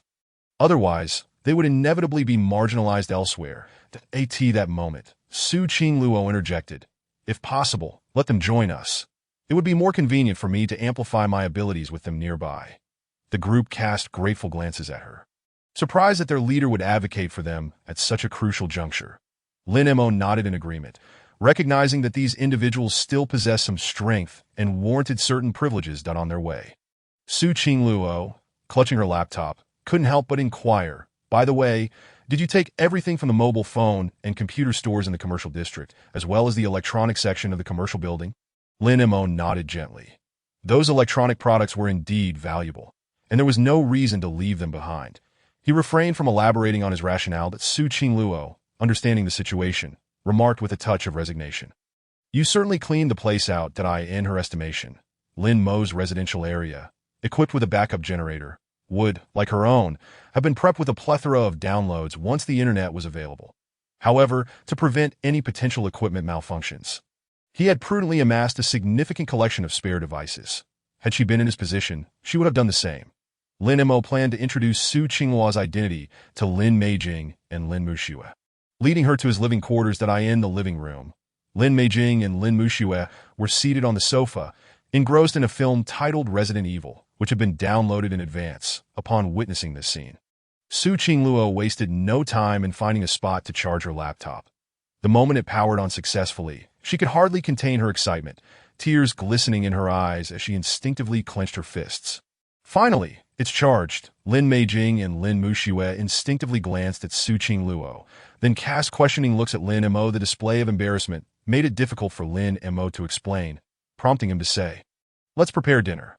Lin Meijing nodded softly and rose to head towards the kitchen, followed by Lin Muxue to assist. That Su Qingluo found this somewhat perplexing. That wasn't lunch merely a matter of consuming some bread, biscuits, or canned goods? Why did it require two people? Did they really need to plate the food elegantly? This group certainly lived with a certain finesse. Almost forgetting, she recalled that their community had electricity to boil water for instant noodles, unlike her usual practice of eating them dry. Meanwhile, after charging her laptop, Su Qingluo fought the urge to dive into gaming and instead focused her attention on Lin Mo's gaming equipment. Eyeing the Nintendo console on the sofa, she asked pitifully, "May I play?" Lin Mo, somewhat exasperated, replied, "Suit yourself." Having received permission, Su Qingluo wasted no time leaping onto the sofa and expertly began to operate the console. In fact, she had owned one previously, but it had been accidentally damaged during her escape. She had mourned its loss for quite some time. After a brief gaming session, her gaze shifted to the alien notebook on the table, and she couldn't resist the temptation to explore its contents. Wow, there are so many games here. Many of them I've wanted to play but never had the chance. And look at all these novels. There are even movies and anime. Indeed, the abundance of content was no coincidence. Zhu Wei had anticipated the impending internet blackout from day one of the apocalypse and had been preparing accordingly. His equipment had not ceased operating for a single day, downloading various materials almost daily. The USB drives and solid-state drives he had once received were filled to the brim with a wide array of content. During their conversation, Su Qingluo felt a surge of envy. After playing for a while, she decided it was time to select her room, disconnecting her charging devices and bidding farewell to Lin Mo. "Aren't you staying for a meal?" Su Qingluo replied, "No, thank you. I'll trade some crystal cores for food and manage on my own later. But it's just bread, after all. It doesn't matter where I eat it, that if there's electricity, I can also boil water for instant noodles." It's not rocket science. That moment, she merely wished to choose a room she fancied, charge her laptop, and finally immerse herself in her long-awaited game. However, as she reached the door, a wave of regret washed over her. Chapter 39. The Awakening of the Young Girl. "I am ready outside." Su Qingluo caught a whiff of the delicious aroma wafting from the room, causing her to halt in her tracks, her nose twitching slightly. What a delightful scent! Just then, Lin Mo's voice resonated from within. "What about that girl? Isn't she staying for dinner? She had something urgent and left." Kinda replied, "Don't mind her. Let's eat." That girl? While eating, Su Qingluo stood hesitantly by the door, torn with indecision as her stomach betrayed her with a loud growl. What on earth were they consuming that smelled so heavenly? Wouldn't it be rather embarrassing to return now? Perhaps she should just find a room to game instead. Ultimately, the allure of the delicious food triumphed over her gaming addiction that Su Qingluo sheepishly turned back, and upon seeing the spread on the table, her eyes sparkled with delight.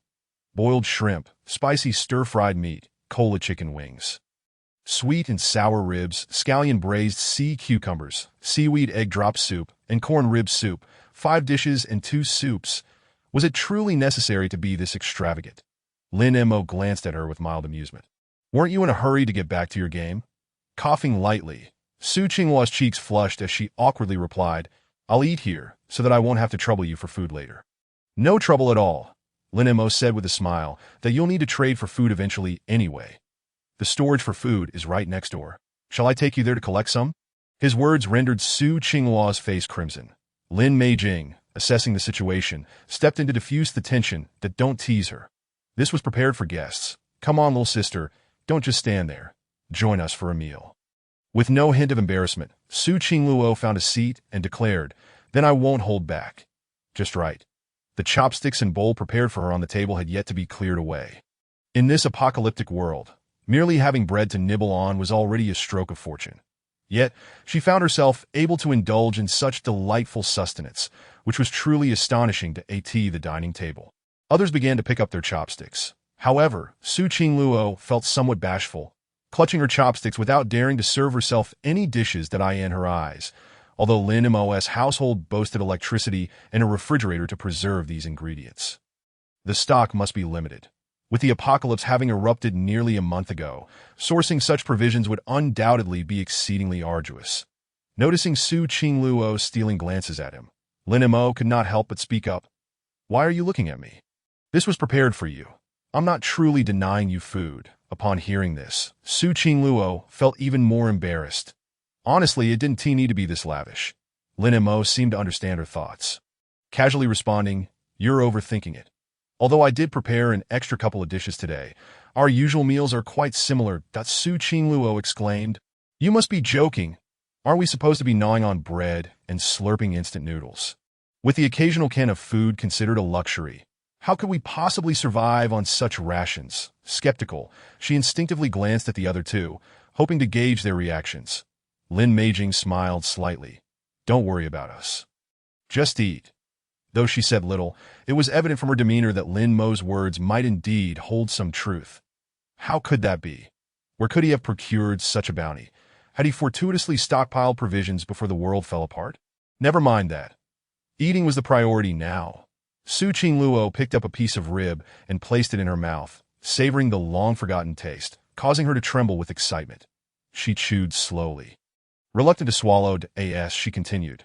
She felt a tinge of embarrassment at her behavior, suddenly recalling that others dined this way daily. Tears began to flow. Oh, what a bitter life I've endured. At the dining table, Lin Mo seized the moment to introduce Su Qingluo's background, eliciting complex emotions from Lin Meijing and Lin Mushu. Su Qingluo appeared pitiable, yet she had managed to survive in this apocalypse through her own strength. In contrast, they could hardly fathom what their fate would be without Lin Mo after the meal. Lin Mo took Su Qingluo to select a room, considering it a post-dinner stroll since there was nothing else to do. However, after just a few steps, Su Qingluo had already made her choice. This floor contained 4 rooms, with 2 vacant ones across the corridor. She opted for one that Lin Mo had no objections. This little girl certainly deserved it. If it were anyone else, what authority or status would grant them residency on this floor? When Su Hao and Li Zhongjin moved in, they hadn't even dared to choose a room on this level and instead resided with Zhu Wei and Zhao Feiyu on a lower floor. With the room selected, Lin Mo now had to handle the subsequent arrangements. His subordinates would assist her in moving and organizing her room. All right, I'll head back now, but if you need anything, just come find me. Upon hearing this, Su Qingluo couldn't help but breathe a sigh of relief.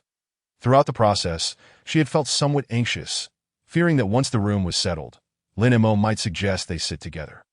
Despite having mentally prepared herself, avoiding such situations was undoubtedly preferable.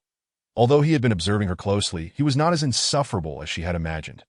Just as Lin Mo was about to leave, Su Qingluo suddenly recalled something and hurriedly spoke up. Can I come over to your house for meals in the future? She was utterly powerless against her love for food, aside from gaming. Nothing delighted her more than indulging in culinary delights. That, as the saying goes, I could have endured the darkness had I never seen the light. Having relished this meal, how could she possibly return to her previous existence? Aware that her request might be excessive, she quickly added, I can offer you crystal cores as payment for meals. Lin Mo did not address this query, but merely replied, if you ever find yourself short on food, just come to my adjacent room and take what you need. Upon hearing this, Su Qingluo felt an overwhelming sense of despondency, her head drooping as her gaze dimmed. Was this the extent of favor she could expect given her abilities? It seemed her earlier suspicions were not mere illusions. To him, she was merely a dispensable presence that in that moment. Su Qingluo felt an acute sense of discomfort and a hint of imbalance. Why? Those two women were clearly ordinary. Even inferior to his subordinates, merely possessing beauty. Why did they receive such favorable treatment? They could indulge in gourmet meals daily and play the game she longed for in that instant. Su Qingluo appeared to have an epiphany, softly uttering, I understand now. Lin Mo, noticing her reaction, showed little response and turned to leave. I'm ready. Bring it on. As he turned, he saw Su Qingluo lift her head, her earlier despondency replaced with a resolute expression. However, what did she mean by being ready? What was she preparing for? Did he miss some vital information during their conversation? Lin Mo instinctively inquired, what is going on? Do. The response was utterly disconnected, leaving Lin Mo furrowing his brow. Ready to inquire further, when he noticed Su Qingluo had shut her eyes, causing him to pause momentarily. It seemed he began to grasp her intent. Odd. Why hadn't he felt this before? Su Qingluo, puzzled, opened her eyes and saw Lin Mo standing there, frozen, which made her feel a bit disheartened. What is wrong? Aren't all men fond of this? Don't you like my type? She had already gone this far. Was it still inadequate? Young, cute, and an awakened one at that. How was she lacking compared to those two women? Instinctively, Su Qingluo glanced down and immediately noticed her shoes. It seemed she had discovered the source of her shortcomings. Forget it. Perhaps this outcome wasn't so bad after all. Su Qingluo's emotions shifted swiftly. She raised her head, intending to alleviate the awkward atmosphere when bang, the door slammed shut, although she had mentally prepared herself beforehand. When that moment actually arrived, Su Qingluo regretted her decision. Some circumstances had taken her by surprise, and it felt rather hasty. She desperately wanted to ask if it was too late to reconsider. But alas, there was no opportunity to voice it. While negotiating her living conditions with Lin Mo, Su Qingluo found her gaming addiction resurfacing, suddenly recalling the gaming equipment at Lin Mo's house. Those two girls were playing games daily using his equipment. Would it truly hold up without breaking down? Chapter 40. A novice with a great addiction. Even Q can be misguided. Through Su Qingluo's earnest pleas, Lin Mo ultimately relented, deciding to elevate her privileges further. Henceforth, she would not need to pay any rent. The crystal cores she collected from her companions could be reserved for enhancing her own strength. And it would pose no issue for her to come over for meals in the living room. Su Qingluo rubbed her cheeks, casting a resentful gaze at Lin Mo, unable to resist exclaiming, You big pervert. Unexpectedly, the worst outcome had indeed materialized, yet it was somewhat different from what she had anticipated. This result was entirely her doing. Coughing to mask his embarrassment, Lin Mo hastily shifted the topic. Have those people deliver your things to the door. I'll have Aunt Mei Jing and Xiao Xue come over to help you tidy your room. Remember to enhance them outside. The situation is different now. This little one doesn't pay attention to personal privacy. So I must keep an eye on things. Got it. That Su Qingluo replied impatiently. You're so verbose that if there is nothing else, hurry back. Don't disturb me while I'm gaming. With that, she suppressed her discomfort, rose from the sofa, plugged her laptop into the charger, and returned to the couch to boot it up. Witnessing this scene, Lin Mo found himself at a loss for words. Good heavens. Even in such circumstances, she still prioritized gaming. This little girl truly had a serious gaming addiction. I seem to have forgotten. This little girl is indeed a naturally awakened one, possessing physical attributes that are beyond the ordinary. In the following days, the petite girl remained at home, immersed in her games, only emerging at mealtime to scrounge for food. Lin Meijing and Lin Muxue refrained from voicing any objections. they have never questioned his decisions. Moreover, they are well aware of Su Qingluo's unique abilities and her significance. Thus, they do not mind these trivial matters. What surprised him was that Su Qingluo maintained a commendable rapport with both of them, often engaging in whispers within the confines of the room, and frequently coaxing Lin Muxue to join her in gaming sessions that, of course, her true desire was to covet Lin Muxue's gaming equipment. As time progressed, not only did Lin Meijing consistently prepare her favorite dishes, but Lin Muxue even volunteered to deliver meals to her point one afternoon, just as the dishes were laid upon the table. Lin Muxue swiftly packed a portion for Su Qingluo, having not yet tasted her own meal, eager to deliver it to her. Lin Mo expressed his exasperation, questioning, "Is it truly necessary? What has that girl fed you to warrant such treatment?" Upon hearing this, Lin Muxue's expression turned slightly awkward as she replied, "Sister Qing said that I should strive to enhance my abilities, so I must comply." This statement might suffice for deceiving others. Besides absorbing crystal cores, awakeners can indeed enhance their abilities through various methods, such as frequently employing their powers. However, the effects are rather negligible, that he had made a point to inquire about this with Su Qingluo, who did not lie about it. Yet, after spending some time together, wasn't it clear to him what kind of person Su Qingluo was? Every time he visited, she was either gaming or watching anime, occasionally using her powers to amplify her subordinates, all the while appearing rather impatient. Would she truly dedicate herself to practicing and enhancing her powers? The truth was that Lin Muxue was merely assisting her out of laziness, unwilling to waste time away from gaming. Lin Mo could not help but shake his head, muttering, "Su Qingluo is quite the troublemaker to to this." Lin Muxue quietly responded, "Why do you say that? Sister Qing is really nice." There was undoubtedly something amiss. Given Lin Muxue's typically reticent nature, her willingness to speak in favor of Su Qingluo indicated that there were matters he was unaware of. "Xiaoxue, you've only known her for a few days," Lin Mo observed, scrutinizing Lin Muxue for a moment before slowly continuing. "Have you learned to lie now?" The moment he uttered this, Lin Muxue was taken aback, her face displaying an expression of alarm as she hastily explained. "I'm sorry, Brother Lin, that I didn't mean to deceive you. Sister Qing said she has ways to help me enhance my abilities, so I should visit her often," though her frantic speech was somewhat incoherent. Lin Mo could surmise the general situation. Following the previous incident of capturing zombies, Lin Muxue had felt guilty for her inability to contribute, desperately yearning to grow stronger than I end the days spent with Su Qingluo. She must have noticed this sentiment, that Su Qingluo's abilities conveniently aligned with Lin Muxue's aspirations. Thus she seized upon this opportunity, not only coaxing Lin Muxue out of her gaming equipment, but also having her run errands. Although it couldn't be termed as manipulation, for Su Qingluo consistently fulfilled her promises, utilizing her powers to provide Lin Muxue with enhancements. Over the past few days, under the influence of the runic power, Lin Muxue's physical condition had noticeably improved, a fact she could clearly perceive.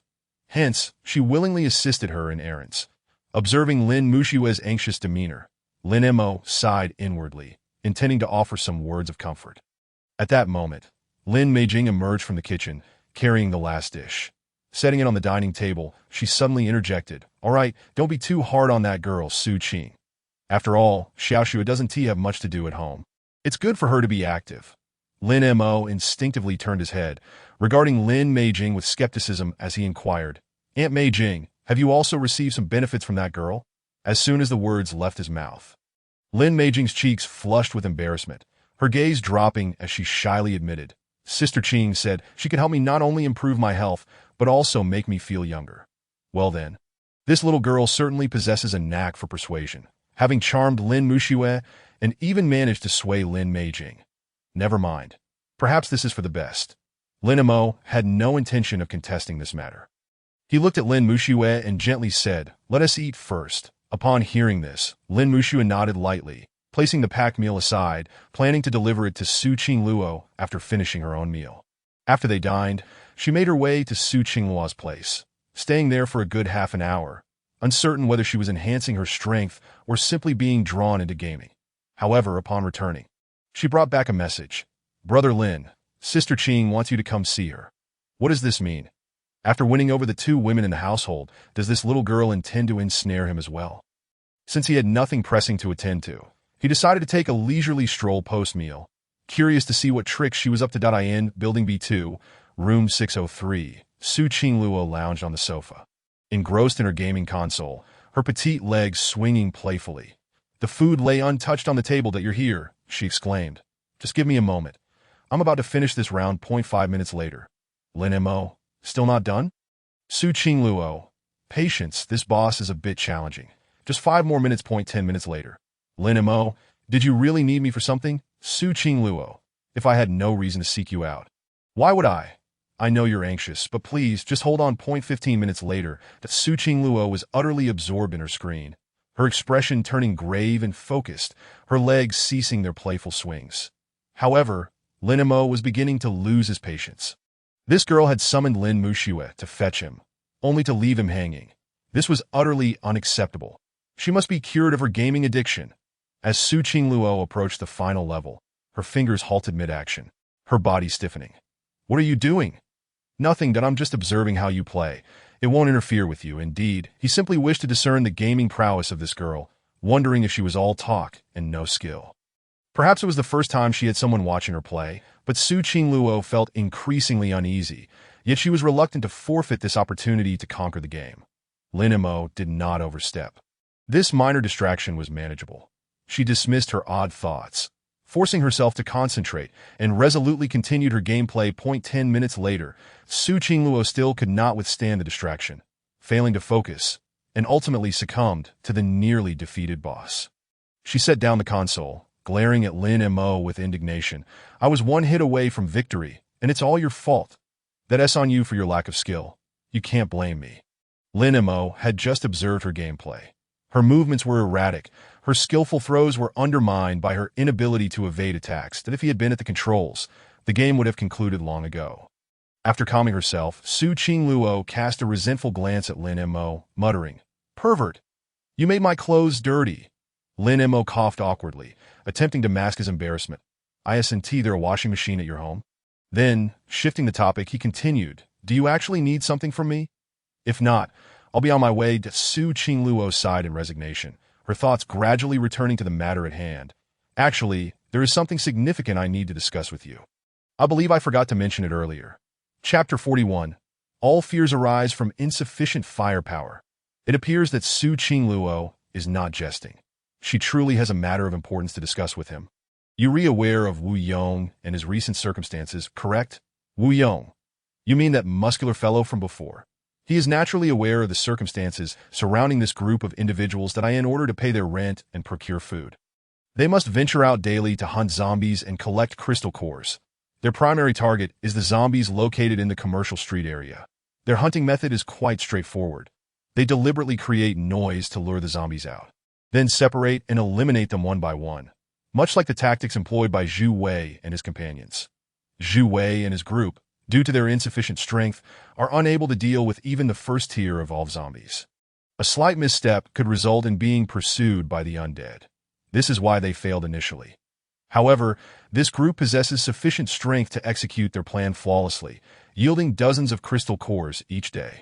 Occasionally, they also manage to hunt a few second-tier zombies. Indeed, second-tier zombies have begun to appear in the commercial street area, including the crawler that Su Qingluo encountered previously. That IT remains uncertain whether these crawlers evolved from existing zombies or migrated from elsewhere. Furthermore, there is a newly discovered type of second-tier zombie characterized by elongated claws, sharp enough to easily penetrate steel plates, and possessing astonishing agility. While they can barely cope with the crawlers, encountering such monsters would guarantee no one returns alive. Thus, they have dubbed it the Claw of Death. Yesterday, Wu Yong informed me that the number of zombies in the commercial street is rapidly increasing, resembling the situation from before. Su Qingluo, with a serious expression, looked at Lin Mo and said, "These zombies will inevitably assault the community. You must prepare in advance." The daily hunts have not diminished the zombie presence in the commercial street. Rather, the horde size is increasing, which is evidently abnormal. She had previously experienced a similar situation. After breaking out from Nanshan University, they found a shelter nearby, as the area surrounding the university was rich in supplies, with various shops lining the streets. Most of the zombies in that area lingered within and around the school gates, and their shelter was situated far enough away. They had hoped for a period of stability, only to be attacked by zombies on the third night. Fortunately, the horde was small, and they discovered it in time. Even so, they lost more than half of their personnel before they barely managed to escape, as they initially had dozens of people. To avoid a repeat of such a scenario, they opted to retreat to areas with lower zombie density, ultimately arriving at this commercial development zone. Upon absorbing this information, Lin Mo suddenly recalled the official announcement urging survivors to gather ample supplies and quickly distance themselves from densely populated zombie areas. Initially, he had thought little of it, but now it seemed to bear a deeper significance. Perhaps he had underestimated the situation. Lin Mo couldn't help but murmur, "Is it a zombie tide?" If it were earlier, he could have emulated the first operation, driving a logging vehicle armed with firearms to crush the zombies in the commercial street. That way, he wouldn't need to worry about a zombie tide forming. However, the current circumstances are different. With second-tier zombies emerging in the commercial street, the crawlers are manageable, but the Claw of Death presents a formidable challenge. Although Lin Mo surmised that even second-tier zombies would succumb to a barrage of bullets, he would not risk his life for even the slightest chance of danger. He hadn't anticipated that such a situation would occur here as well. It seems that as long as one is within the city, the onslaught of zombies is unavoidable. Su Qingluo sighed helplessly. There are far too many zombies in the commercial street. Sending Wu Yong and the others there would be tantamount to seeking death. I've instructed them to temporarily halt their hunting activities and instead focus on guarding the vicinity of the community.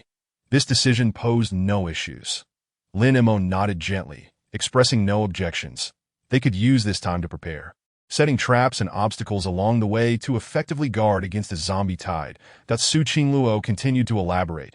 If you lack absolute confidence in withstanding the onslaught of the zombie tide, we should evacuate the city with our supplies and lay low outside for a while before returning. While this method may only address the symptoms rather than the root cause, they would inevitably have to return due to food shortages. The threat of the zombie tide still loomed.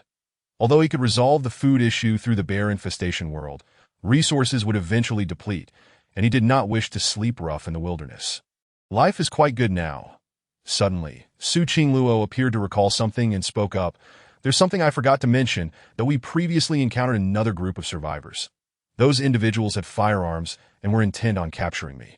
As she spoke, her expression turned somewhat grim. A few days ago, several of our companions encountered trouble, and Wu Yong and his team have yet to find their bodies. They may have been devoured by zombies. But it seems someone heard gunfire. It's highly likely that the other group came looking for us. Upon hearing this, Lin Mo couldn't help but furrow his brow. "Why didn't you tell me about this sooner?" Su Qinghua's expression became awkward. "Ahem, I must have forgotten amidst the chaos of it all the deal you have a grudge against them. I've never provoked that group. They likely know I'm an awakened one, and have been trying to capture me ever since." It appears that the situation is even more dire than he had imagined, in addition to facing the threat of a zombie tide, they now have a hostile group of armed survivors to contend with. The lethality of firearms has been emphasized numerous times, and even Lin Mo must take this issue seriously. In truth, dealing with the zombie horde in the commercial street alongside this group of armed survivors is not as daunting as it seems. All fear stems from a lack of firepower. As long as Lin Mo is willing to distribute the military supplies from his storage, there would be no need to wait for a zombie tide to form. They could directly go and eradicate the zombies. The armed survivors would pose no threat whatsoever. Although he does not know where this group acquired their firearms, they likely only possess a few handguns and shotguns, and their equipment cannot match his own. However, the issue lies in the fact that while he possesses ample firepower, perhaps even excessive, he cannot fully equip everyone. Given the current circumstances, the only individuals he could trust with firearms would be Lin Muxue and Lin Meijing. He would hesitate even with Su Qingluo as for the others. That goes without saying. Noticing Lin Mo's continued silence, his brow furrowed in contemplation, Su Qingluo couldn't help but offer consolation. "Don't worry too much. If it comes to that, we can evacuate with our supplies and return after a while to change locations. That would resolve the problem. They could relocate to an area with a lower zombie density. Keep an eye on the nearby zombie activity and regularly organize teams to clear the undead. As long as no powerful high-tier zombies appeared, there would be no need to worry about a zombie tide forming, and that group might not even be able to find them again." Lin Mo merely replied coolly, "I will find a way to handle it." Having said this, he slowly rose and made his way to the door. Seeing this, Su Qingluo hurriedly called out, "You rascal! Remember to take me with you when you flee." Also, don't forget to bring the generator. We might need it later. After stepping outside, Lin Mo did not choose to return. Instead, he planned to visit the bear infestation world to see if he could find a solution. Chapter 42, Classic Black Technology, Robots. Upon arriving in the bear infestation world, Lin Mo headed straight for the cabin. Kicking the door open without hesitation, Guang Tuqiang. He called out, but there was no response. The living room was devoid of Guang Tuqiang's presence, and a quick glance into the bedroom revealed no sign of him either. Could it be that he had gone out to chop trees? Lin Mo frowned as he approached the door, intending to take a stroll in the forest when he suddenly heard a series of clattering noises.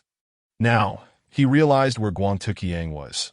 The fellow was surely tinkering with his inventions in the warehouse, clearly still preoccupied with those beautiful pines. Upon reaching the warehouse, Guang Tuqiang was the first to hear the commotion. But he was not startled. He had been prepared for it. "Boss Lin, is that you?" After the previous incident, the two little bears no longer dared to disturb him and only stopped him from chopping trees in the forest. In this remote area, aside from the occasional delivery person bringing packages, no one else would come looking for him. At this moment, Lin Mo ignored Guang Tuqiang's greeting, his gaze fixed on a particular object ahead. Unable to suppress his curiosity, "Guang Tuqiang, what is that thing?" "Boss Lin, are you referring to this big fellow?" Guang Tuqiang slowly rose and looked at Lin Mo, patting the massive contraption in front of him, but he eagerly began to explain. "This is the tree-cutting robot that Boss Lee sent me. Isn't it particularly impressive? Unfortunately, it was damaged by the little bears. During this period, with the 10 million remuneration paid by Lin Mo, he has gradually settled Boss Lee's debts. Furthermore, the previous few beautiful pines have been acquired, and he used them to offset a portion of the payment, leaving him with a delightful surplus of several $100,000. And not only that, but upon receiving the funds, Boss Lee, in his elation, not only settled the overdue wages, but also bestowed upon him an additional bonus that in this manner, he earned over 2 million. Boss Lee has regained his confidence in him. And to support his endeavors, he specially sent a tree-felling robot that in recent days, relying on the tree-felling robot, he has procured a substantial amount of timber. Although it is not particularly valuable wood, he still made a modest profit. Unfortunately, this situation did not last long. The little animals in the forest banded together to destroy his tree-felling robot, and he is currently contemplating how to repair it. However, the internal circuit boards of the robot are burnt out, and it appears that it is highly unlikely it can be fixed. This robot can be described as a classic piece of black technology from the world of bears and forest adventures. Why is it deemed classic?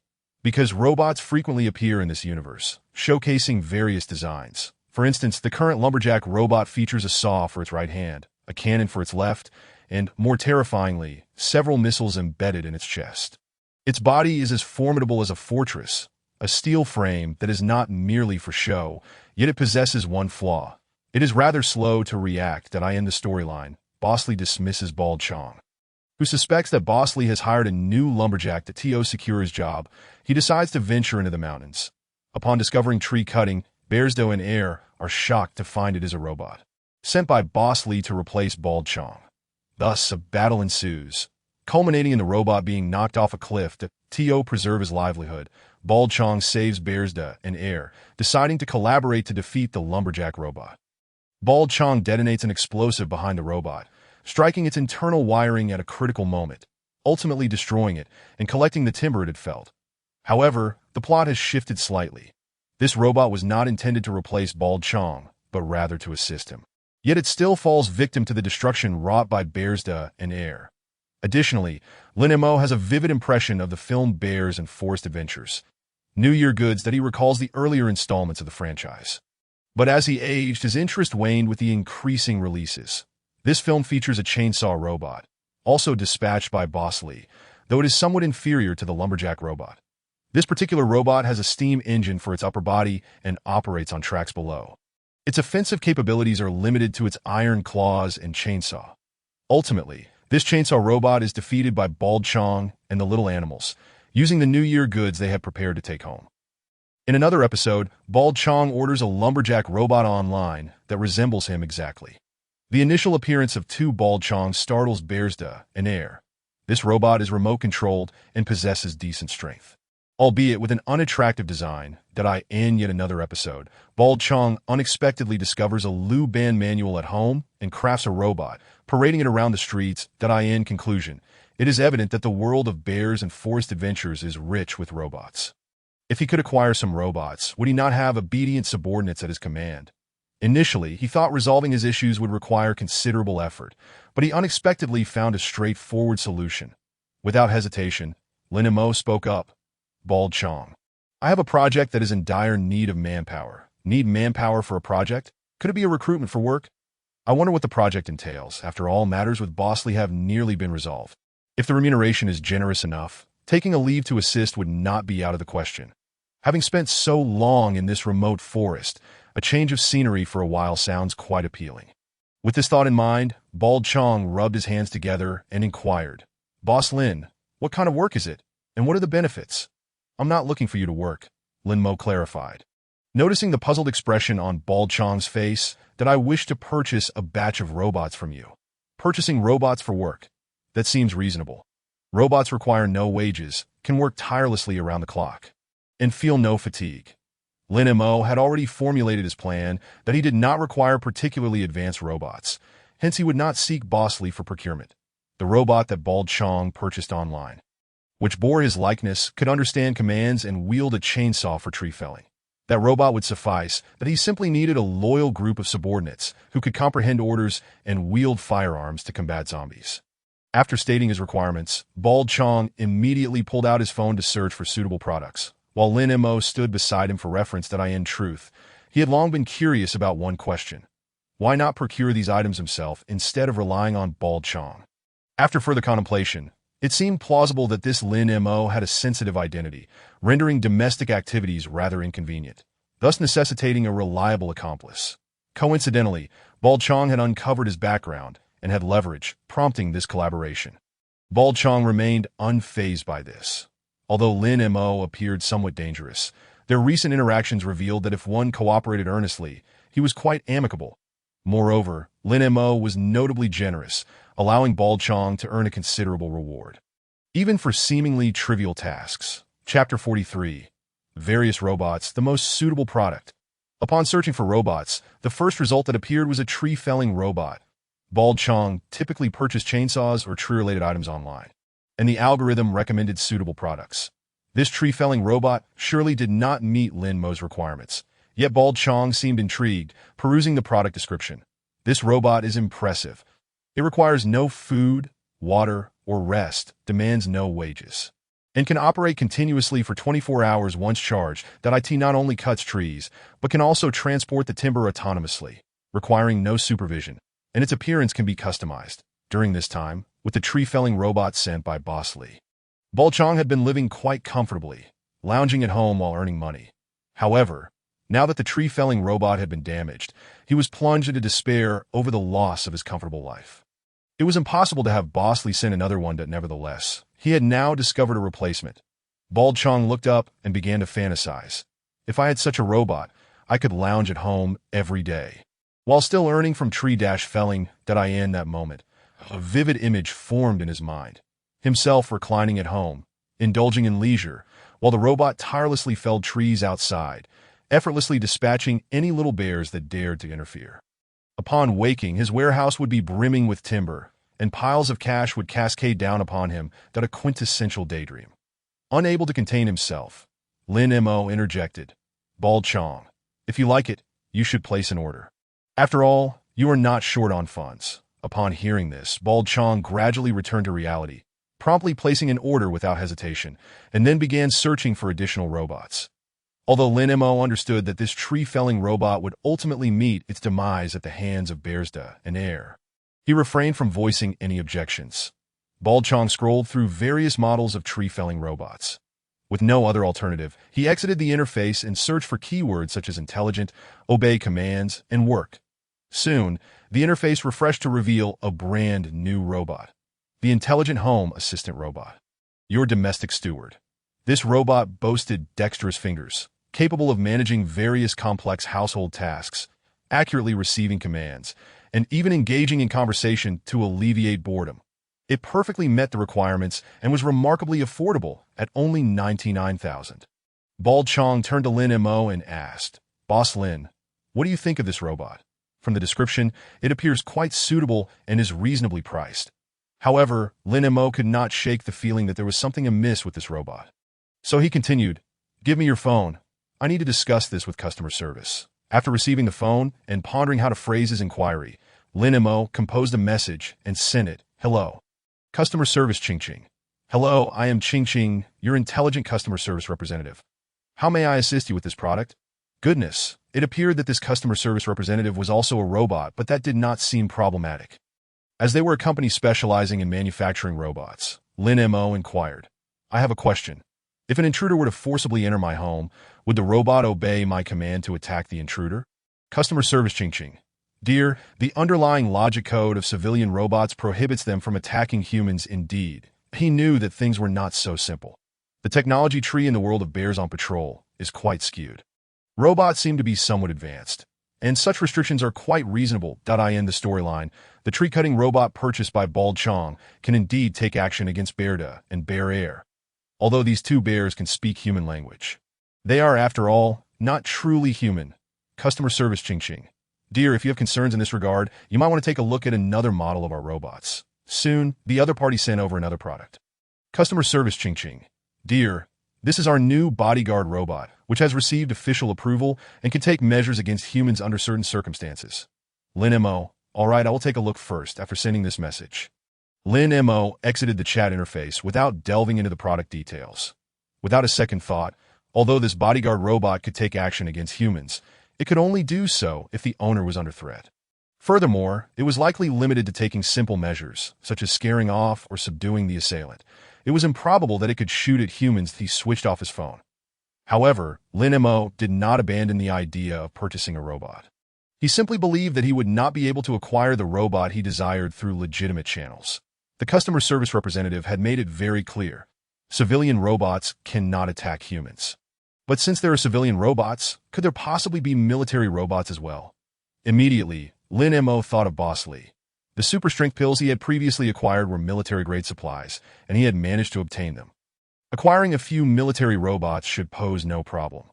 With this thought in mind, Lin Mo quickly discussed it with Bald Chong and helped him devise an excuse. Subsequently, Bald Chong called Boss Lee. "Boss Lee, Bald Chong, what is the matter?" Bald Chong. "Boss Lee, the tree-cutting robot you sent me was broken by the little bear." Boss Lee, "What?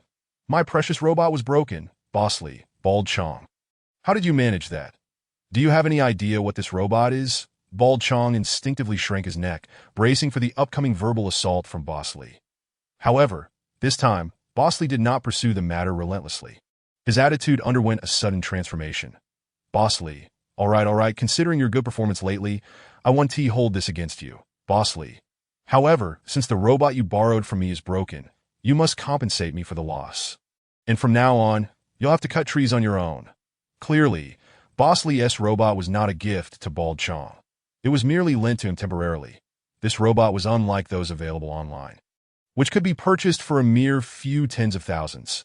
This particular robot cost upwards of several $100,000. Consequently, the profits generated from tree cutting during this period would need to be compensated, resulting in a significant loss. For a moment, Bald Chong felt a pang of regret, but now was not the time to dwell on that. He continued, saying, "Boss Lee, I've cut down so many trees in the forest recently.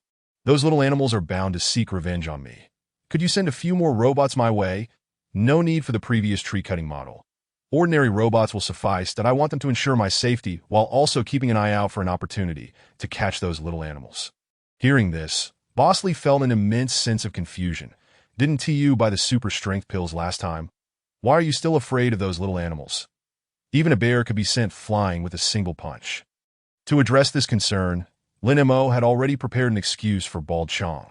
Bald Chong. "Boss Lee, you don't know. Those little animals in the forest are too cunning. They stole my gun." Bald Chong. "It said that no matter how skilled one is, a kitchen knife can still pose a threat. Even if I took the super strength pills, I wouldn't be able to withstand a shot from them." This excuse wasn't entirely fabricated.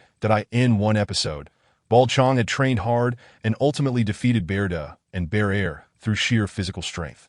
However, Bearda and Bear Air then managed to acquire his hunting rifle, leaving Bald Chong dumbfounded, and he even uttered a classic line. "What arrow is this? And you still rely on martial arts, Boss Lee? What nonsense is this? Those little animals stole your gun. How is that even possible? In response, Bosley did not express any skepticism. For instance, even if those little animals had stolen the gun, would they know how to use it? Could they possibly shoot? Perhaps Bald Chong had previously provided an explanation in this regard, and Bosley understood that the little animals in the forest were not to be underestimated. Chapter 44. Newly developed high-tech tree-cutting equipment. Seeing that Bosley was convinced, Bald Chong seized the opportunity to embellish. Yes, Bosley, you have no idea how cunning those two filthy bears are. They threatened me with my hunting rifle as soon as I entered the forest, making me too afraid to step outside now. Bosley pondered for a moment. This was indeed a problem. If you don't go out, you can't cut trees. What kind of robot do you want? Just ordinary intelligent robots that can understand my commands and hold a gun to protect me. At this point, Bald Chong added. They must comply with my orders 100% and be prepared to attack any target. Regarding Bald Chong's statement, Bosley did not think too much about it and instinctively assumed that he intended to use the robots against the filthy bears. Bosley, what you're describing are armed robots. I have those, but I cannot give them to you. That he had a squad of armed robots, but they were primarily responsible for ensuring his safety and addressing other issues. Bald Chong. Then, Bosley, since you have the channel, could you get a few for me as well? Bald Chong. Don't worry. I want to ask you to give them to me for free this time. I can pay.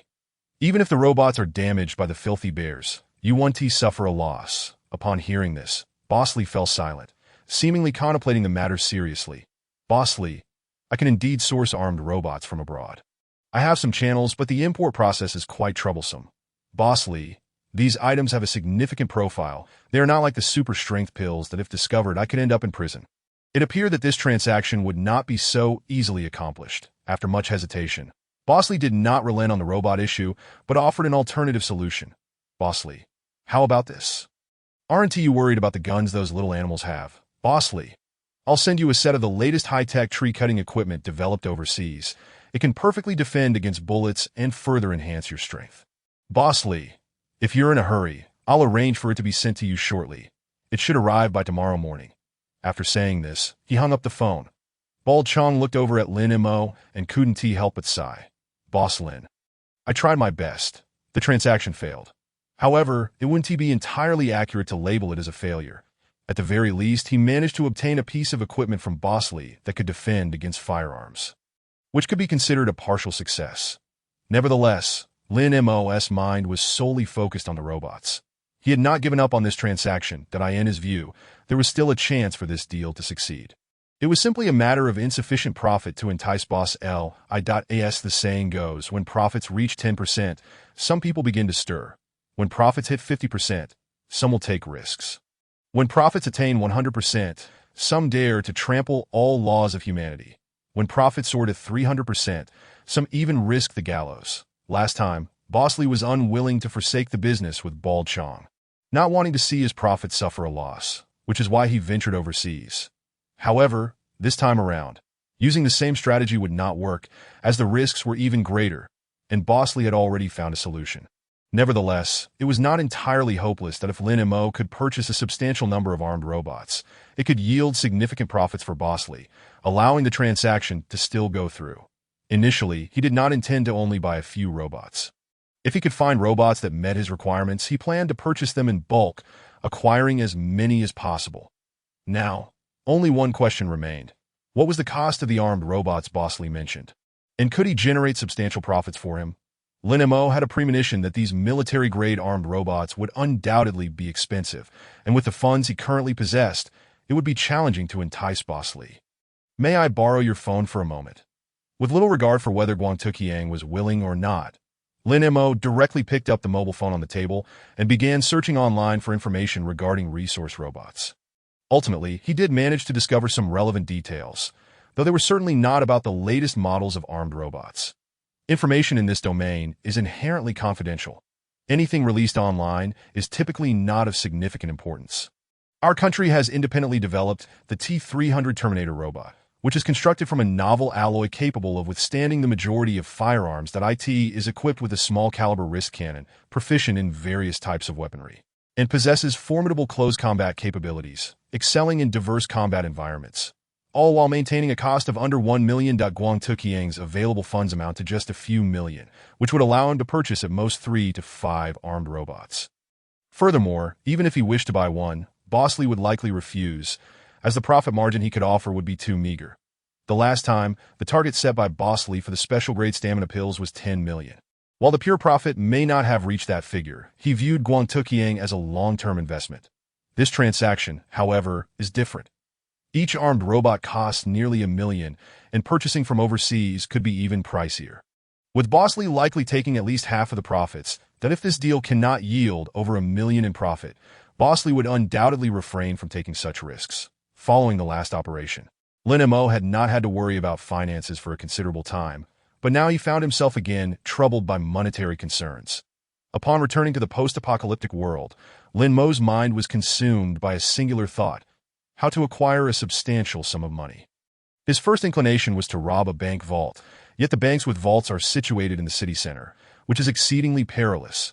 Currently, second-tier zombies have emerged in the commercial district. Who knows what more formidable high-tier zombies lurk in the city center? After much contemplation, he failed to devise any reliable plan. Early the next morning, Lin Mo hastily made an excuse to head out without even having breakfast, activating the portal to enter the world of bears can't be out. Of course, he had no concrete plan in mind. His purpose for going was merely to procure goods, and equipment capable of resisting firearms was equally vital. Lin Mo was curious about the nature of high-tech tree-cutting equipment that could withstand the threat of firearms.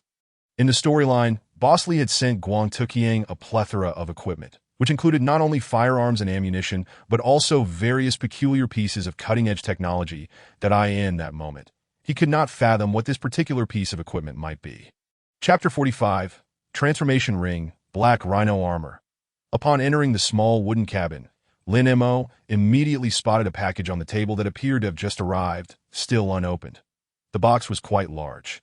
Yet upon unboxing, he found it primarily filled with plastic foam, with only a small bag containing a black wristband. Next to it was a manual. Lin Mo first placed the wristband on the table and then picked up the manual to peruse it.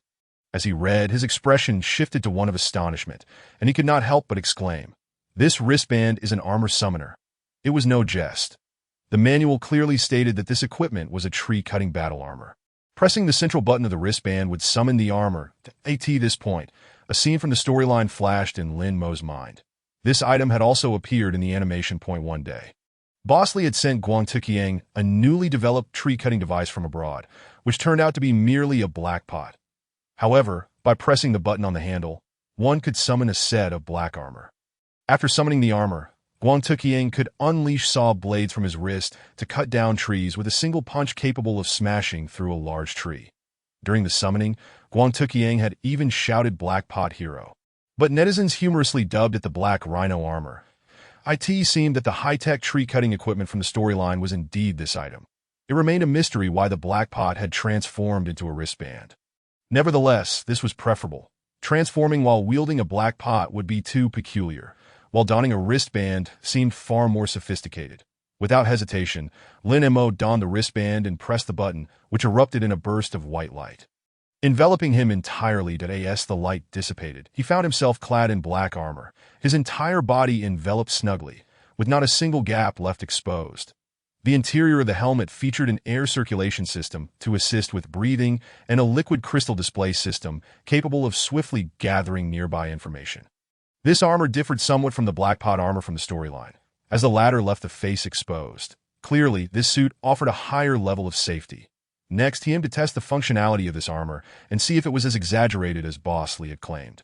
Stepping outside, Lin Mo discovered that the armor was not as cumbersome as he had anticipated, allowing for relatively unhindered movement. Approaching a large tree, he clenched his fist and effortlessly swung, shattering the tree with a single blow. This was not a result of his own strength. He had hardly exerted any effort. Evidently, this armor was equipped with some form of power assist, enabling even an ordinary person to achieve such results. The wristband had 5 buttons in total. Pressing the first button would deploy a saw blade, easily severing a tree with the aid of the power assist. The second button released a large net, presumably intended for capturing animals. The third button in the center was for disarming. The fourth button summoned a wrist cannon, which unleashed a powerful shot capable of creating a substantial crater in the ground. The fifth button called forth a gun barrel, allowing for both single shots and rapid fire. After testing all 5 functions, Lin Mo pressed the button to disarm and remove the wristband, turning to Guang Tuqiang. Would you mind trying on this armor so I can test its defensive capabilities? He certainly would not take such a risk himself. This task was solely for Guang Tuqiang to complete. After all, as long as they were in the world of bears can't be out, there was no chance of harm befalling him that moment. Guang Tuqiang's expression turned somewhat grim, but he steeled himself and accepted the wristband. Pressing the button to summon the armor, Lin Mo retrieved the submachine gun from the transaction space and directly pulled the trigger at Guang Tuqiang. In a flurry of gunfire, Guang Tuqiang, clad in armor, emerged unscathed. The armor showed no signs of damage, not even a scratch on its surface. Impressive. The defensive capabilities were indeed formidable. With this piece of equipment, neither the second-tier zombie claws on the commercial street, nor the armed survivors lurking elsewhere could pose any threat to him. After testing the defenses, Guang Tuqiang disarmed and returned the wristband to Lin Mo. Holding the wristband, Lin Mo inquired, Guang Tuqiang, how much do you want for this equipment? Just give me what you think is fair. Guang Tuqiang replied thoughtfully, hesitating to quote a price, ultimately tossing the question back. This equipment was a gift from Boss Lee, and he had no idea how much it was worth. He feared that quoting too high might displease Lin Mo, while quoting too low might lead to a loss. It was better to let the other party decide. After all, Lin Mo had always been quite generous. After some contemplation, Lin Mo stated, take 50,000 from my savings. Consider it the payment for this piece of equipment. This high-tech tree-cutting equipment is likely not inexpensive. However, it is estimated that it would not be excessively costly, perhaps around 200,000 to 300,000. The pricing in the world of bears on the loose is rather enigmatic. Most robots available on the market cost merely a few tens of thousands, while military-grade armed robots are priced at approximately 1 million. Furthermore, that advanced laser freezing gun from last time was astonishingly priced at less than 1,000, but the surplus from the 500,000 can be regarded as a tip for Guang Tuqiang, as well as compensation for the recent equipment testing. Regarding this price, Guang Tuqiang felt an immense sense of satisfaction. It exceeded his expectations by a considerable margin, making the 50,000 essentially a windfall. This tree-cutting equipment is fundamentally different from the previous tree-cutting robot, which was temporarily borrowed from Boss Lee. This equipment can essentially be considered as free support as long as he can venture out to perform tree-cutting work in the future. It suffices. The excuses are merely fabrications. Although those little bears would still attempt to thwart his tree-cutting endeavors, they do not actually possess firearms. After negotiating the price, Lin Mo exchanged greetings with Guang Tuqiang, seeking a secluded spot to activate the portal and return directly to the apocalyptic world. Upon his return, the long-awaited system notification chimed. Congratulations, host, on completing a transaction. The system has successfully absorbed a fragment of the world's essence. After 10 transactions, the next trading dimension can be searched. Current progress. 910. Unbeknownst to him, he had already completed 9 transactions in the Bears on the Loose world with Guang Tuqiang. Previously, he had completed 6 transactions after purchasing premium stamina pills from Guang Tuqiang. Later, to address the power supply issue, he purchased an angry generator online, and to capture zombies, he acquired a laser freezing gun. This had already accumulated to 8 transactions, but at the time, he was too preoccupied with generating power to pay much attention. With the addition of this latest armor summoner, his transaction count had reached 9, leaving only one final transaction before he could unlock the second trading dimension. He had a strong premonition that the Bears on the Loose world was merely an appetizer, assisting him in temporarily stabilizing in the apocalypse. What lay ahead, the second trading dimension, would be the key to his ascent. Lin Mo could not help but murmur. The final transaction already has a target, yet it lacks sufficient funds. This last transaction, in any case, is meant for the armed robots. This batch of armed robots should provide him with the greatest assistance obtainable from the Bears on the Loose world. It could perfectly resolve the issues he currently faces, helping him firmly establish himself in the apocalypse. Chapter 46. The Ruthless Woman. Complete the task before nightfall. In the southern suburbs, within a luxurious villa, a stunning woman clad in silk pajamas sat elegantly on the sofa, crossing her legs and gently swirling the glass of red wine in her hand. Beneath her delicate collarbone lay expanse of alabaster skin, subtly revealing a tattoo. Yet this splendid sight went unappreciated as the three men before her averted their gazes, standing rigidly with heads bowed, not daring to overstep. This heavy silence lingered for quite a while.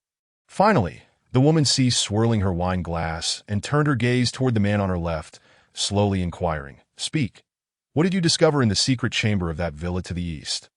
Upon hearing her words, the man felt a chill run down his spine and promptly replied, "In that secret chamber, there are numerous gold bars and several precious gemstones and jade. This chamber must have been where the original owner stored his assets."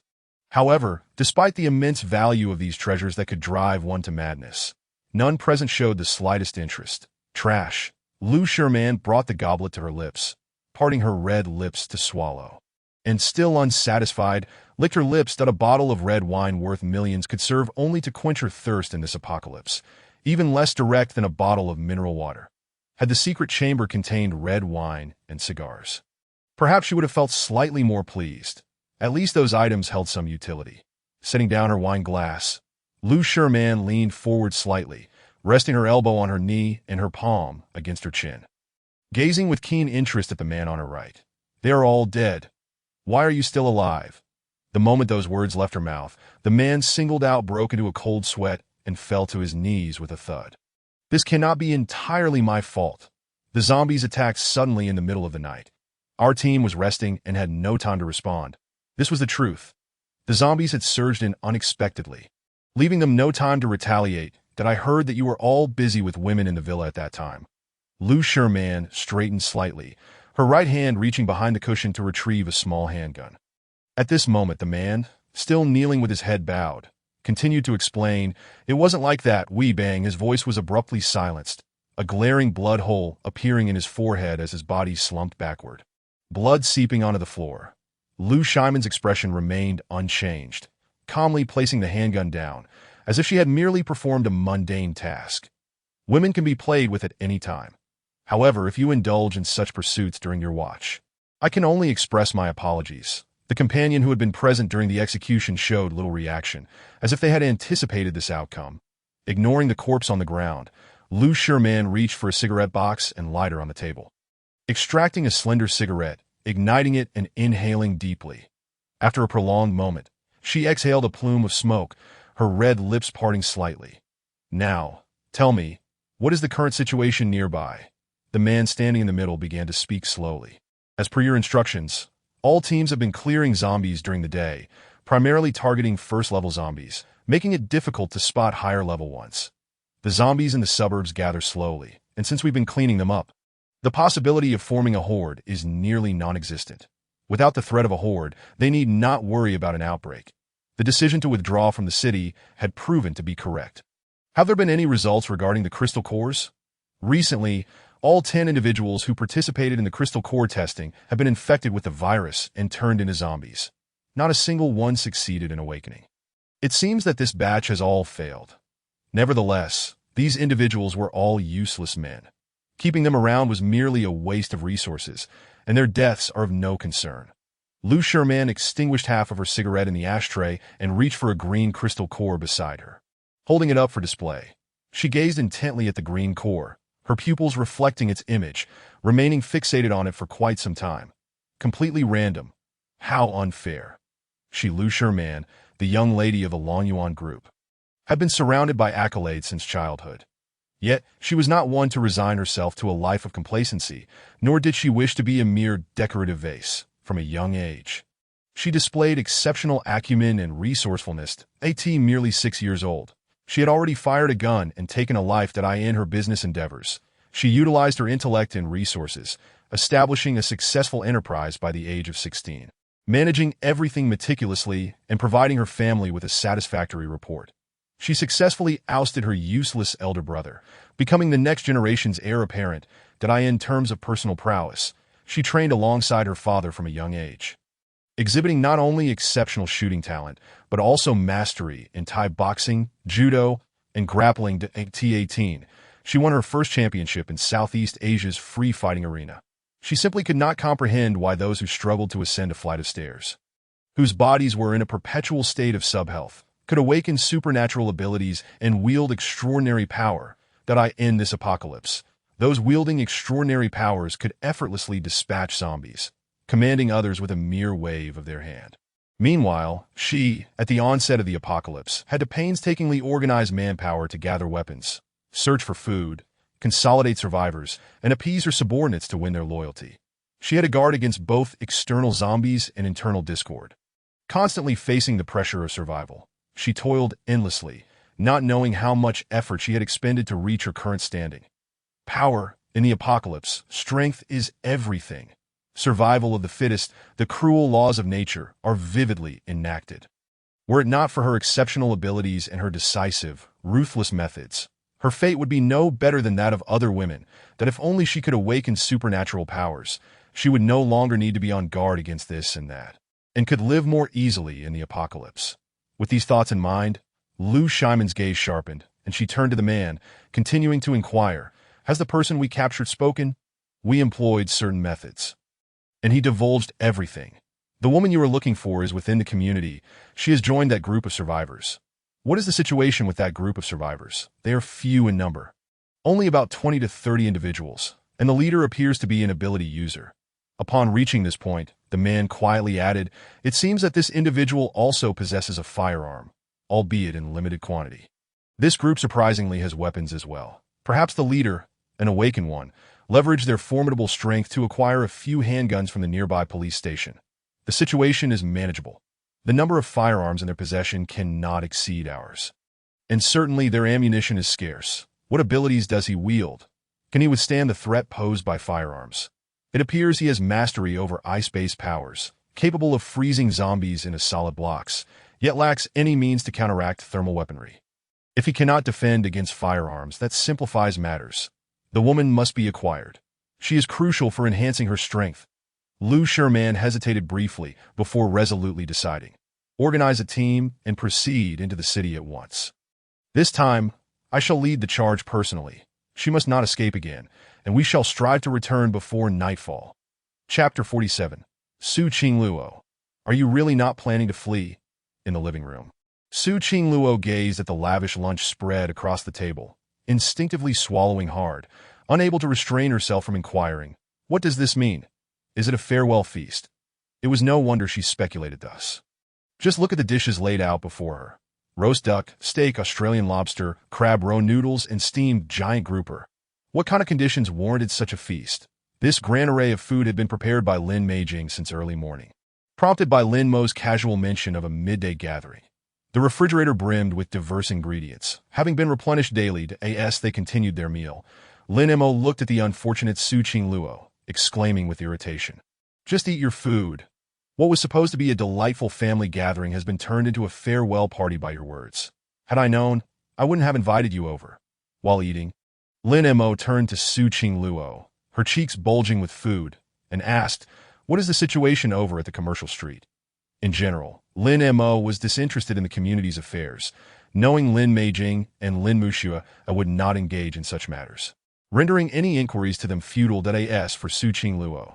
She spent her days gaming at home, likely indifferent to these issues. However, Wu Yong and others often visited him for upgrades, providing updates on the circumstances.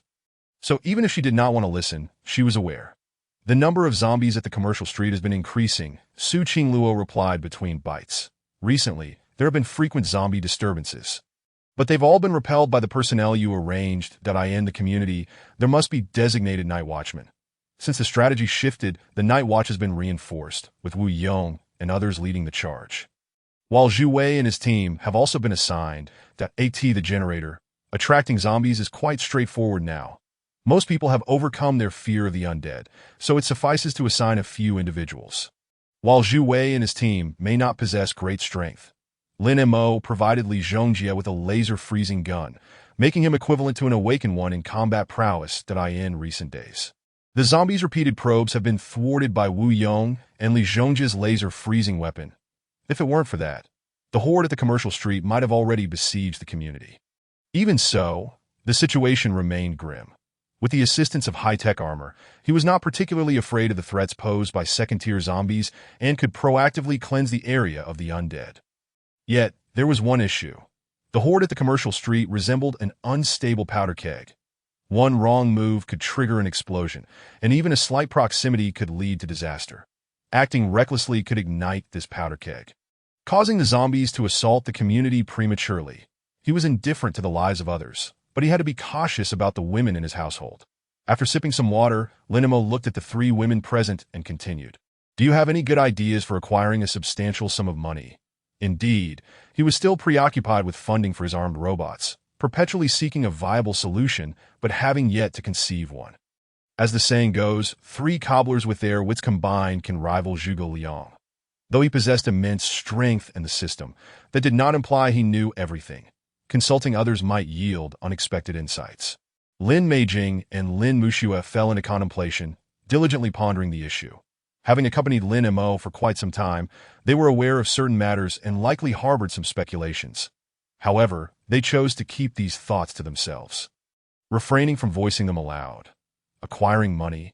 Su Qingluo clearly lacked understanding in this domain, her tone laced with confusion as she asked, "But now, money cannot buy anything.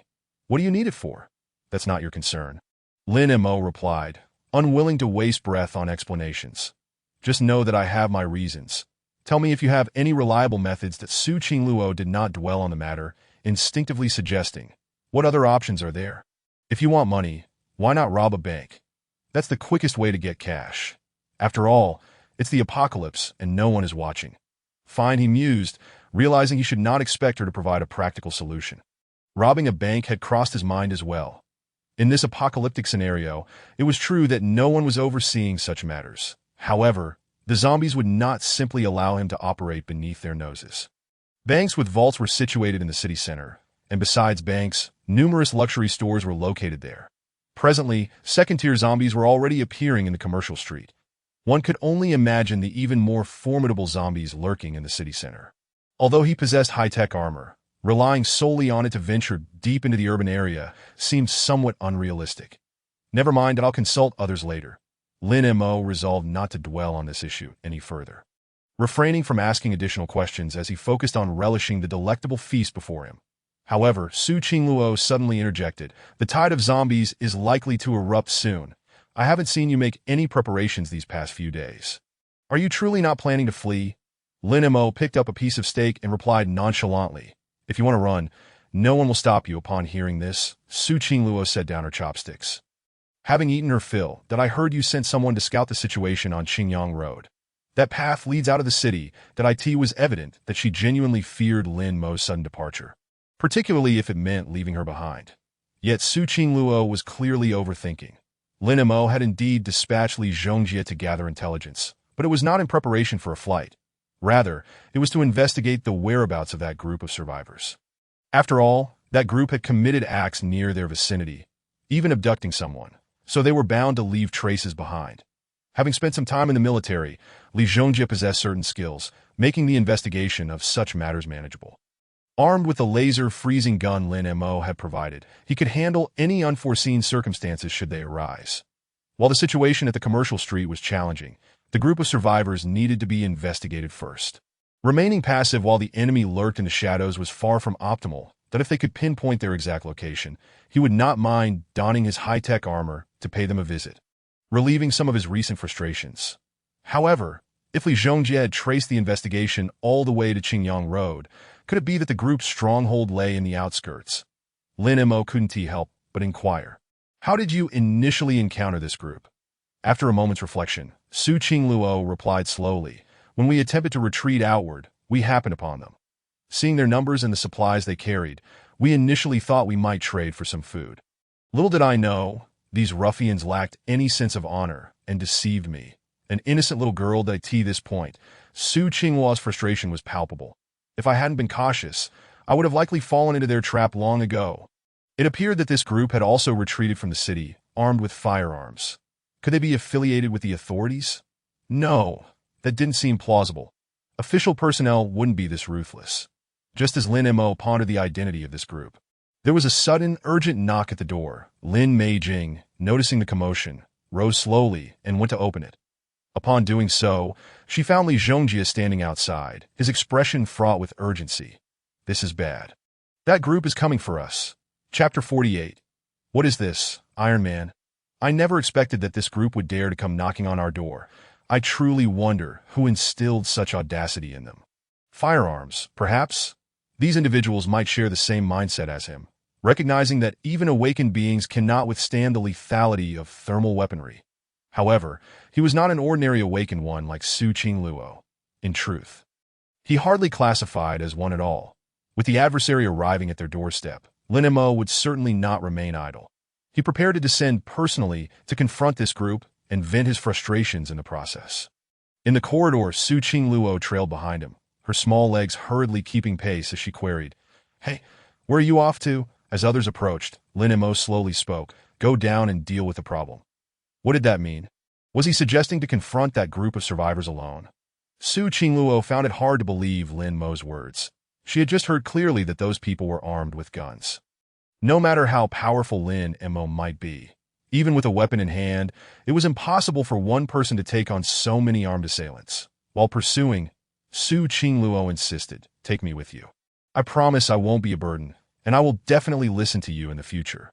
Lin Mo had already placed his hand on the transformation button and felt speechless upon hearing this. Goodness, how little confidence did this young girl have in him that she was so fixated on fleeing? Noticing Lin Mo's unwavering pace, Su Qing Luo angrily stomped her foot and exclaimed, "You truly are an emotionless person." To be honest, she had developed some fondness for Lin Mo initially. Her compliance was merely a means of survival, but as time passed, her mindset gradually shifted. Being able to stay at home playing games and enjoying delicious food without worrying about anything else was something she had never dared to dream of. Moreover, Lin Meijing and Lin Muxue were both delightful companions. Although it now seemed that she might lose this lifestyle, she still wished to stay with Lin Mo, yet he remained indifferent. At that moment, Lin Mo gradually came to a halt ahead. Su Qingluo's eyes brightened, and she quickened her pace to catch up, but suddenly, a dazzling white light erupted ahead. Instinctively, she closed her eyes and raised her right hand to shield her face. When she opened her eyes again and grasped the situation before her, Su Qingluo's eyes widened in shock. Lin Mo slowly turned to Su Qing Luo and quietly said, "Just go back and wait." With that, he left without a backward glance that Su Qing Luo stood frozen for a while before gradually regaining her composure, murmuring, "What is this? Iron Man." On the street, a convoy composed of luxury vehicles such as Range Rovers, Mercedes-Benz G-Class, and Rolls-Royces was slowly making its way forward. Suddenly, the leading Rolls-Royce halted at a corner. Lu Sherman, in the passenger seat, turned to the driver and instructed, "You take a team to block the back door. Don't let any of them escape, and be careful not to harm the target." After saying this, Lu Sherman exited the vehicle, gun in hand, leading a team on foot towards the Ziyuan community. Driving would create too much noise. If they accidentally startled the target, their efforts would be in vain. Turning a corner onto the street where the community was located, Lu Sherman suddenly stopped, squinting as her gaze fell upon the entrance. She could vaguely see a figure standing by the gate. Could it be that due to previous disappearances, these people had been on guard and had already sensed their approach? Just as Lu Sherman was about to urge her subordinates to pick up the pace, she unexpectedly witnessed a scene that made her expression turn playful.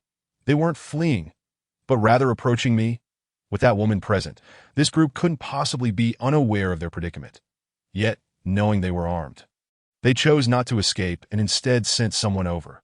Was this individual relying on their awakened powers, possessing extraordinary strength and armed with a gun, to dismiss them so easily? Or perhaps they had something that could withstand the threat of firearms? Or were they seeking to negotiate, or even stall for time? Lu Sherman felt this latter possibility was more likely. The commercial street ahead was blocked by hordes of corpses. Any attempt to retreat would incite a riot among the undead, and their escape route was likewise obstructed. These individuals were, in essence, trapped with no way out, forced to surrender to them. Non-resistance would be preferable, as it would conserve ammunition for clearing the nearby villa area of zombies. As Lu Sherman continued forward with her team, her eyes remained fixed on that figure. As the distance closed, the figure made a peculiar gesture, suddenly raising an ARM. In that instant, Lu Sherman's heart raced. And without time for any commands, she hurriedly dove to the side. The next moment, a shell landed nearby, creating a large crater in the ground, instantly killing 5 unfortunate souls in front of her. 3 others were injured in the blast. Lu Sherman's pupils constricted in disbelief. What had just happened? Did this group possess a rocket launcher? Yet the individual had merely raised an arm, without any other visible actions. There was no time to ponder further. Lu Sherman shouted, "Scatter," and opened fire. Her remaining subordinates immediately dispersed, seeking cover, and hastily drew their weapons. Handguns, shotguns, makeshift pistols, all rudimentary firearms, as they had none of higher quality. Previously, the organization's higher-ups had means to acquire better weapons, but no one dared to pursue that path. That in the current domestic environment, they could only manage a few handguns for self-defense. Now, their expectations were low. Any gun capable of firing bullets was deemed acceptable. They could already see the figure, indicating that they were within shooting range. Moreover, Lu Shimon's subordinates had honed their marksmanship while conserving ammunition against zombies, each of them having improved significantly. Under such concentrated fire, even if the figure had 10 lives, it would likely run out at this moment. Lu Sherman fired 2 shots at the figure before pausing to observe the situation. Surely this must be over. Chapter 49. This woman, could her mind be damaged from the blast? Not far away, the figure indeed halted. However, it did not collapse as anticipated. Instead, it seemed to touch its right hand and continued to walk toward them. Witnessing this, Lu Sherman exclaimed, "How is this possible? Any ordinary person would have been reduced to a sieve after such a barrage. How could this individual remain unscathed? And surely not a single bullet hit. Could it be that this person possessed some means of resisting firearms? Even wearing a bulletproof vest would not afford such protection. Their weapons were subpar, while a bulletproof vest could stop bullets. It could not entirely negate the damage. It merely mitigated the impact. After sustaining so many hits, even someone in military-grade body armor would not emerge unscathed. Moreover, a bulletproof vest could only protect the torso. Given the number of shots fired, it was impossible that not a single bullet struck the limbs. Watching the figure draw closer, Lu Sherman had no time to think further and gritted her teeth. Shouting, "Aim for the limbs, keep firing." To conserve ammunition, they had developed the habit of targeting the head when dealing with zombies, resulting in each member becoming adept at headshots. Upon hearing this, her nearby subordinates quickly adjusted their aim, avoiding the head and torso to focus on the figure's limbs. That a flurry of gunfire erupted. The figure seemed unaffected, the bullets failing to slow its advance. As the figure became clearer, the sight of a mysterious individual clad in black armor left everyone present momentarily stunned. Lu Shimon's mind went blank. What was this? Armor? High-tech equipment? Or some special ability? Yet the intel indicated that only 2 awakened individuals resided in the community. Aside from the woman they sought, the only other was the leader of the survivors, who was said to be an ice element awakener. In those few seconds of dazedness, a barrage of small missiles and a rain of bullets rained down upon them. In an instant, nearly 30 armed combatants were left dead or wounded, and the remaining ones fell into utter despair. A monster. This was a monster. This entity could not be killed by bullets. They had no effect whatsoever. "Run!" Lu Sherman yelled as her subordinates began to flee in panic, unable to contain her frustration. "Damn it. The defeat is certain. That if we don't run now, we'll only await our doom." She rose, intending to find an opportunity to escape. However, as soon as she took a step, a shell exploded nearby. The terrifying shockwave sent her flying, leaving her mind spinning and her consciousness gradually fading into obscurity. When she finally opened her eyes again, Lu Sherman found herself reclining on a sofa, her body enveloped in an overwhelming weakness. Beside her stood a familiar girl and an unfamiliar man. Observing the strange environment around her, coupled with her recent harrowing experience, she deduced her precarious situation. Unfortunately, she had been captured by the enemy. The silver lining was that she was still alive, having not perished at the hands of the mysterious figure. Perhaps she had even been saved by him. Lu Shimon's intuition proved correct. Lin Mo, after ensuring all loose ends were tied up, returned to assess the situation and discovered a few individuals still clinging to life. Consequently, he brought them back, allowing Su Qing Luo to use her abilities to assist in their recovery. After ascertaining the circumstances of these survivors, he refrained from executing them outright, opting instead to confine them in a cage, providing sustenance for the diligent zombies. Through their descriptions, Lin Mo developed a modicum of interest in the woman named Lu Sherman, sparing her life at that moment. Lin Mo scrutinized the woman before him with intrigue, his gaze sweeping across her features before settling on a particular spot as he slowly spoke. Tattoo, a member of the underworld? It is quite intriguing. According to the information gathered, the faction behind this woman was indeed reminiscent of organized crime before the apocalypse. Moreover, this group was no ordinary syndicate. Their intricate relationships firmly established them as the underground emperors of Nanshan City. Otherwise, they wouldn't possess such an arsenal. Lu Sherman paid no heed to the jest, fixing her gaze on Lin Mo as she replied, "You must be the mysterious figure clad in armor. Let me guess. You are the leader of this band of survivors. One thing puzzles me at this juncture." Lu Sherman appraised Lin Mo with interest and inquired, "From what I gather, you are an ice-type ability user. But what of that black armor? Could you elucidate?" Lin Mo furrowed his brow slightly upon hearing this. "It seems you were somewhat unclear about the situation. This woman was previously knocked unconscious by an explosion. Surely, she hasn't sustained any lasting damage to her mind," he continued. "Speak up." Lin Mo reached out to ruffle Su Qingluo's hair. "This girl is merely a shut-in. Why do you find her so intriguing?" "I am, after all, an awakened ability user, so I'm not as useless as you suggest." Su Qingluo protested indignantly, then turned her attention to Lu Sherman, a smug expression adorning her face. That insufferable woman. Where has her previous arrogance gone? She never imagined she would end up in such a predicament. Lu Sherman paid no attention to Su Qingluo's taunts, a faint smile gracing her lips as she asked, "You harbor such animosity towards me. Why then did you choose to save me?" At this, Su Qingluo seemed to be hit with a punch of cotton, her small fangs grinding in frustration. Lu Sherman had no interest in teasing a child. She turned her gaze towards Lin Mo and queried, "What is the rationale behind capturing this woman? The reason seems rather evident, does it not? She is, after all, an ability user with healing capabilities and is rather attractive. Not only could she serve as a temporary physician, but she could also be a means to win over your subordinates." Before she could finish her thought, Lin Mo delivered a sharp slap that was certainly not pleasant. Su Qingluo nearly exploded with rage. Yet upon witnessing this scene, her tumultuous emotions calmed instantly as she regarded Lin Mo's icy demeanor, feeling a warmth spread within her. Lu Shimon's right cheek throbbed with a fiery pain. She reached up to touch her face, wiping away the blood at the corner of her mouth. "His strength is remarkable." Lin Mo suddenly grasped Lu Shimon's chin, locking eyes with her as he spoke slowly. "From your gaze, I perceive a profound yearning. You desire this power, do you not? You wish to awaken your abilities and wield extraordinary strength, to become more formidable than anyone else." His words struck a chord with Lu Sherman.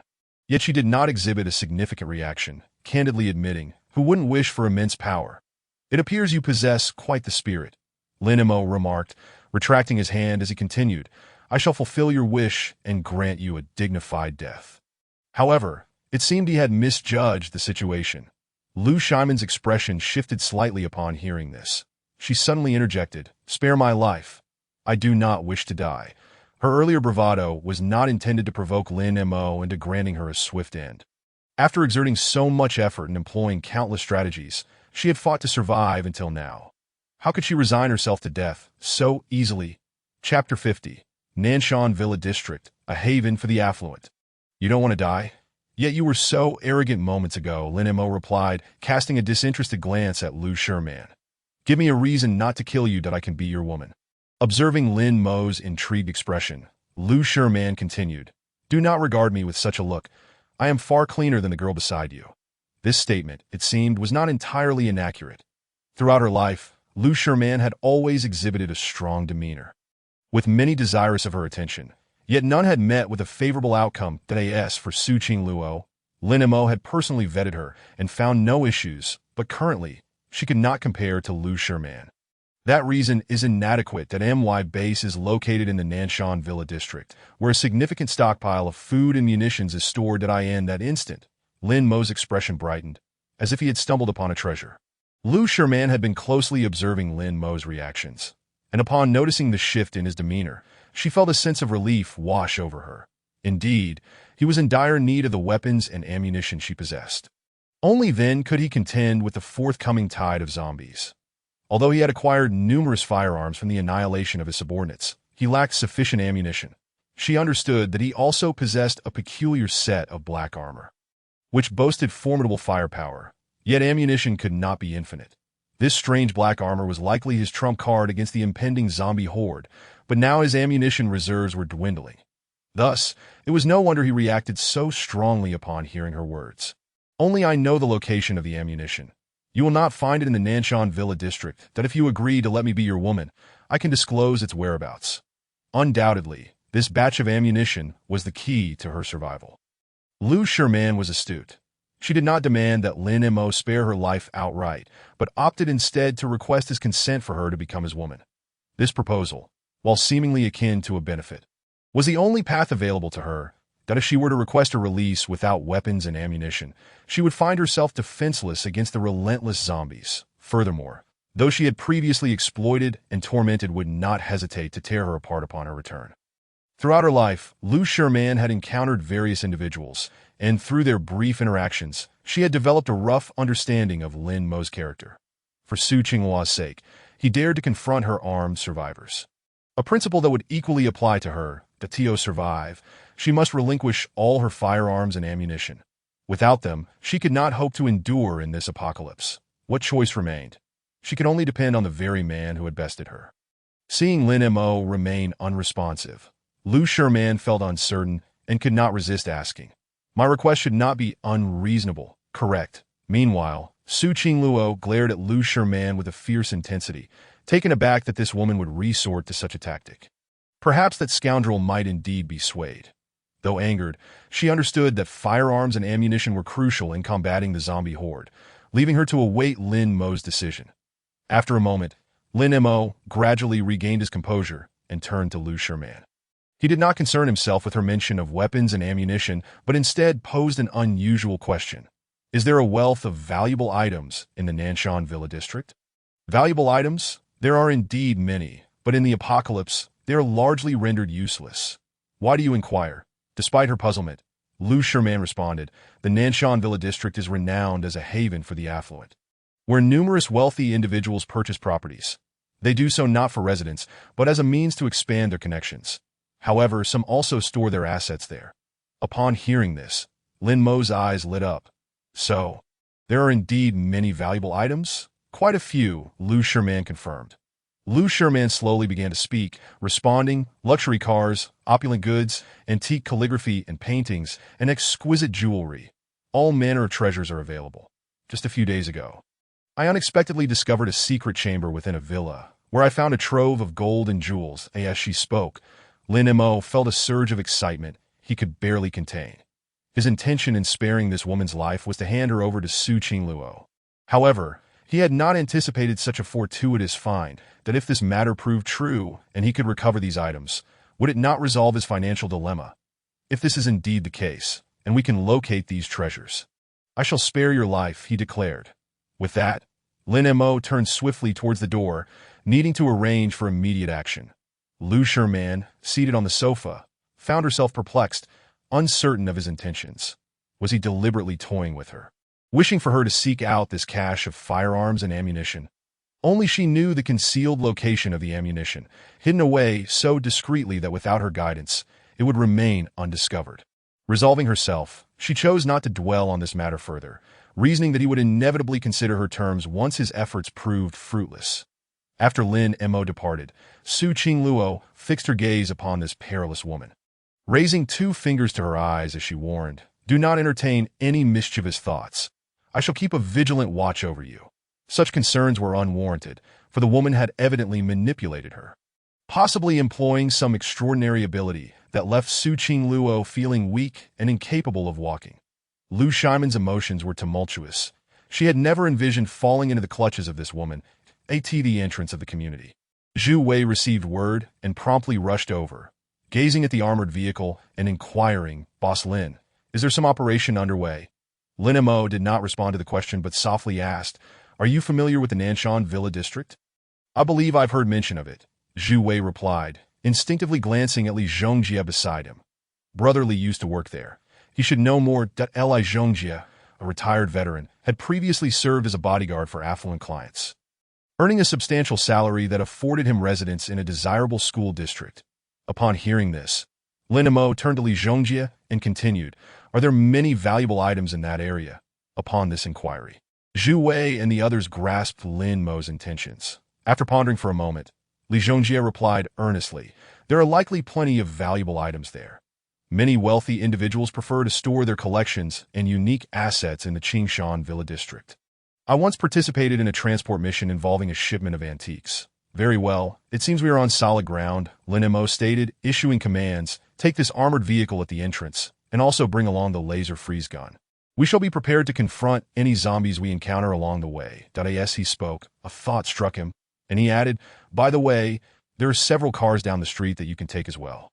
Those luxurious vehicles had indeed been driven by Lu Sherman and her associates, and to prevent being overwhelmed by the quantity of goods, it would be prudent to utilize multiple vehicles. Currently, the Nanshan Villa District had minimal defenses, as the combatants had all been eliminated by him. With Li Zhongjie wielding the laser freeze gun, they could easily manage the situation and enlist the aid of any survivors to assist in transporting the goods. Time is of the essence. You must commence action immediately and aim to return before nightfall. The day was still young. Lu Sherman had come to stir trouble around noon, and he had resolved the conflict in mere minutes. Wasting little time, that if they acted swiftly, Li Zhongjie and the others should be able to return before dark. Chapter 51. Fishing for Antiques. Excited Boss Li. At 5 in the afternoon, the modified tree-cutting vehicle parked at the entrance of the community. Its blades and saws splattered with blood. Clearly, this expedition had not been without its challenges. Despite some unexpected twists, the mission had ultimately concluded successfully. The vehicle's cargo bay was filled to the brim with various goods, alongside several other parked cars. Prior to departure, Zhu Wei had specifically gathered 10 or so individuals, all of whom drove. Over Li Zhongjie led the way in the tree-cutting vehicle, with the others following close behind. Each vehicle parked at the entrance was crammed full. Nearly all the valuable items from the Nanshan Villa District had been retrieved. Lin Mo surveyed the cargo bay, asking, "What do we have in the vehicle?" Li Zhongjie, responsible for this operation, began detailing the contents. At the bottom lay gold, silver, jewelry, and antique calligraphy and paintings, with a selection of fine wines and cigars in the middle, as well as a few limited edition watches. In essence, it was a hodgepodge of items favored by the wealthy. Lin Mo, uninterested in the minutiae, directly inquired, "What is the total value of these items?" This question momentarily stumped Li Zhongjie. Each item within the cargo bay held considerable worth, and they had only taken that which was valuable. However, he was not well versed in such matters and could only offer a rough estimate. After a moment of contemplation, Li Zhongjie slowly replied, "I am not too familiar with this area either. Based on my past experiences, this shipment's value could easily exceed 100 million, and it might even be worth more. 100 million was a conservative estimate. Selecting just a few quality antiques could effortlessly surpass that figure." Lin Mo did not feel compelled to ascertain every detail. He only needed to know that this haul was indeed valuable. Having completed this task, he would no longer have to worry about finances. Li Zhongjie and the others still needed to stand guard at night, so after exchanging pleasantries, they departed together. Once they had left, Lin Mo stored both the goods and the vehicle into the transaction space and found a suitable location to open a portal. In the world of Bear and Friends, within that familiar little cabin, Bald Chong looked at several porcelain vases adorning the table, uncertainly asking, "Boss Lin, are these antiques?" Though the exquisite vases were immaculate, they did not resemble modern craftworks. His knowledge in this area was limited, leaving him unsure if these vases were indeed antiques. Just as he was about to examine them more closely, Lin Mo confirmed, "Indeed, these porcelain vases are my prized antiques." Each valued at several million. That hearing this, Bald Chong's outstretched hand froze mid-air as he stared at the vases, swallowing hard before retracting his hand. That if he were to accidentally damage one, how many trees would he need to chop to cover that cost? "Boss Lin, I am not well versed in antiques, but if you require, I can help you find an expert." Lin Mo shook his head. "I am not asking you to appraise the antiques. That is not the matter at hand." Bald Chong seemed to have an epiphany, speaking with a hint of resignation. "Boss Lin, I have no interest in antiques. With the little money I have, I cannot afford to purchase your treasured collectibles. I am not asking you to buy antiques." Lin Mo, eschewing any cryptic suggestions, explained, "I require your assistance in delivering these antiques to Boss Li." Surely, he had not misheard Tio gift such valuable antiques to Boss Li. Was there truly such a fortuitous occurrence? Something felt amiss. It simply did not add up. Having spent time with this Lin Mo, he felt he had a fair grasp of his character. While Lin Mo was indeed generous, he did not engage in unprofitable ventures. There is no such thing as a free lunch. The sudden request to deliver antiques to Boss Lee indicated that he had ulterior motives. Bald Chong's instincts were correct. Lin Mo indeed harbored other intentions. Though he currently possessed ample funds, liquidating these items posed a significant challenge. Moreover, persuading Boss Lee to sell armed robots would require considerable effort. This back and forth would waste a great deal of time. He had devised a time-efficient and labor-saving plan, intending to use these antiques as bait to reel in the armed robots held by Boss Lee. The success of this endeavor hinged on Bald Chong's cooperation. Lin Mo was transparent about his plan, concluding with a reassuring pat on Bald Chong's shoulder. Bald Chong, as long as you help facilitate this transaction, you will undoubtedly reap the rewards. Upon hearing this, Bald Chong's eyes lit up, and he confidently thumped his chest, assuring, Boss Lin, my acting skills are no exaggeration. Had I not entered the wrong line of work, I would have long since secured that little golden Oscar. You can rest assured. I will handle this matter. Deliberating on the details, Guan Tuqiang cautiously lifted the antique, preparing to drive to the town and promptly send the items to Boss Lee. That evening, Lin Mo enjoyed a sumptuous dinner in the quaint wooden cabin. Opting not to return to the apocalyptic world after the meal, to avert any unforeseen complications regarding the transaction, he decided to stay and oversee the particulars that if all went smoothly, he would soon acquire a batch of armed robots. The following day at 10 in the morning, Guan Tuqiang, who had been waiting by the phone, finally received a call from Boss Lee. Guan Tuqiang, I received several porcelain vases this morning. Did you send them? Boss Lee inquired. Indeed, I sent them to you, Guan Tuqiang replied. What do you mean by sending me a few porcelain vases? Are you attempting to use these worthless items to offset the payment for my tree-cutting robot? Boss Lee questioned. Those are not worthless items. They are valuable antiques. Guan Tuqiang insisted that on the other end of the line, Boss Lee fell into silence for a moment, but soon reacted with surprise, saying, Antiques? Those porcelain vases appear pristine and devoid of any signs of antiquity. They resemble modern crafts. At this juncture, Boss Lee abruptly shifted the conversation. Nevertheless, I appreciate your thoughtfulness, so I won't hold you accountable for the tree-cutting robot. With just a few exchanged words, the matter of the antiques was brushed aside. Guan Tuqiang could not help but curse inwardly. This old fox is even better at acting than I am. The goods were signed for at 8 this morning, and you only called at 10. I refuse to believe you didn't have someone check beforehand. Boss Lee, I will repay you for the tree-cutting robot. I have come to discuss something else, Guan Tuqiang stated. Boss Lee's tone remained unchanged as he blandly asked. What is it? Here's the thing. Boss Lee, Guan Tuqiang recalled the details of their previous discussion, glanced at Lin Mo beside him, and slowly continued. Recently, I discovered an ancient tomb in the forest. The antiques I sent you were excavated from there. I merely cleaned them up a bit beforehand to ensure they could be shipped without issues. After explaining the origin of the antiques, Guan Tuqiang refrained from further elaboration, allowing Boss Lee time to process the information. On the other end, while Boss Lee appeared outwardly unfazed, a tempest of thoughts stirred within him. Did I guess it true? In that forsaken place, there exists an ancient tomb. Guan Tuqiang, you wouldn't be deceiving me, would you?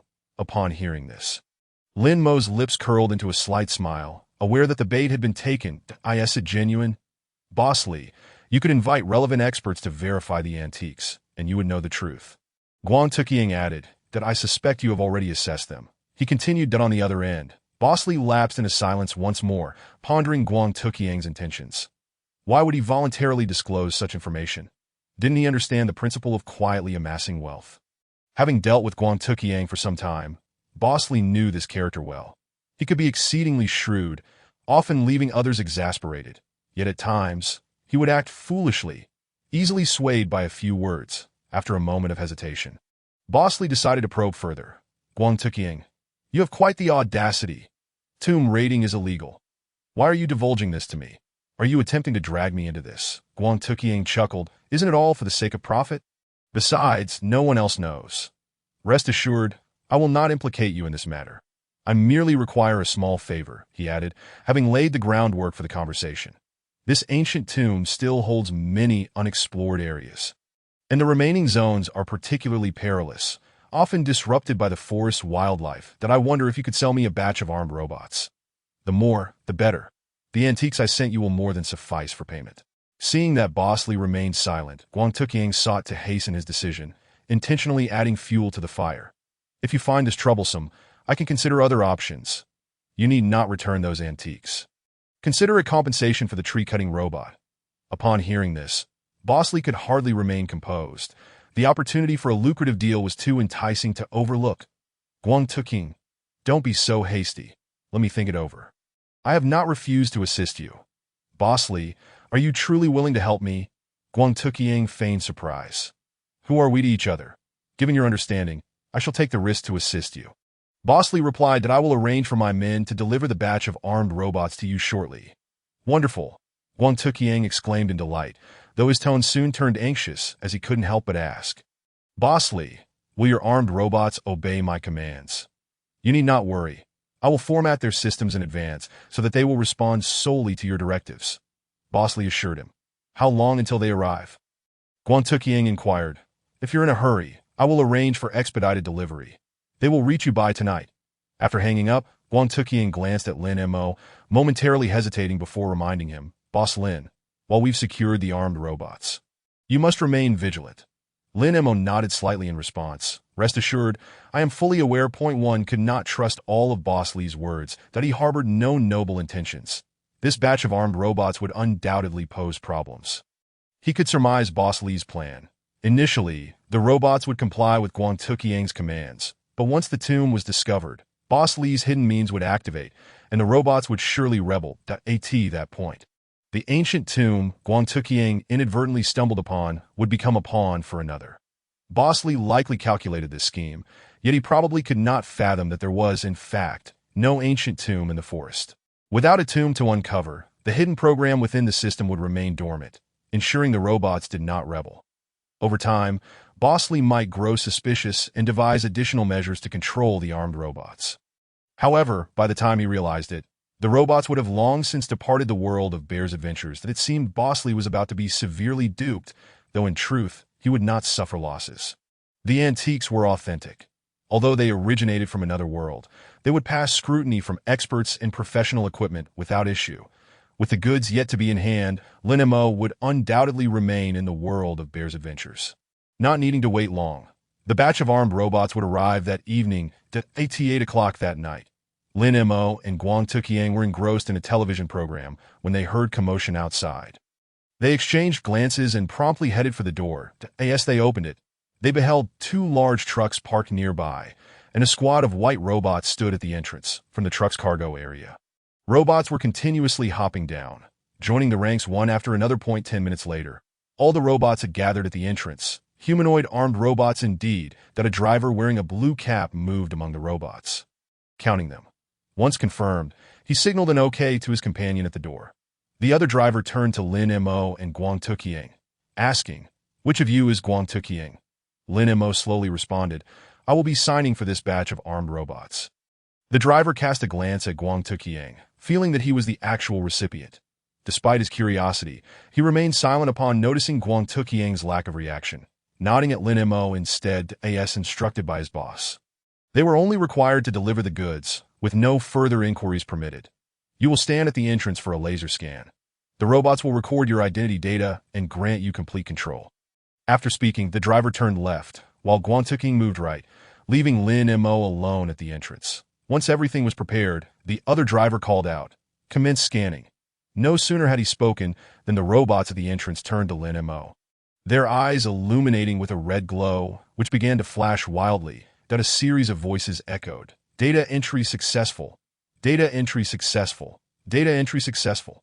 5 minutes later, all the robots present successfully rebooted, and upon seeing Lin Mo standing at the entrance, they chorused, Greetings, Commander. Lin Mo observed this scene and nodded slightly. Henceforth, these robots would become his most loyal subordinates.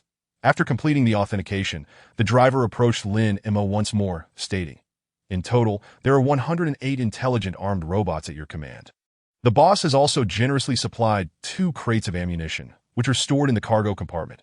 You can instruct them to unload it.li. Boss has sent an additional batch of arms. His foresight is indeed commendable.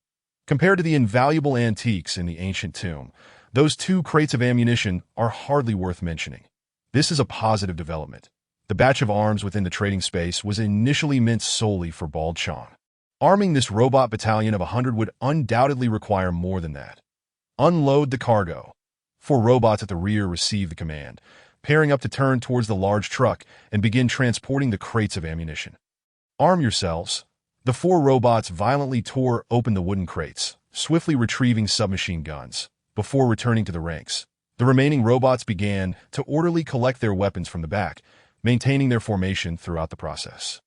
10 minutes later, both crates of ammunition were completely distributed, and each robot now wielded a firearm. Thus, the armed robot battalion was fully formed. Chapter 53, System Upgrade, Zombie Horde Erupts. After delivering the goods, the 2 drivers drove away in the large truck. Lin Mo gazed at the fully armed robot battalion, suddenly realizing a grave issue. He seemed unable to transport them all at once. The system had a limitation. The trading space could not accommodate living beings. Were it not for this restriction, he could have realized instant teleportation. These armed robots certainly did not count as living beings and could be stored in the trading space to be brought back to the apocalyptic world. However, the trading space was somewhat too small to accommodate them all. This was not a major problem. He could first send back a batch of robots, release them in the apocalyptic world, and then return for the remaining armed robots, making multiple trips as necessary. With this thought in mind, Lin Mo prepared to take a batch of armed robots and instructed the others to wait. Before he could issue the command, a notification chimed in his mind. Congratulations, host, on completing a transaction.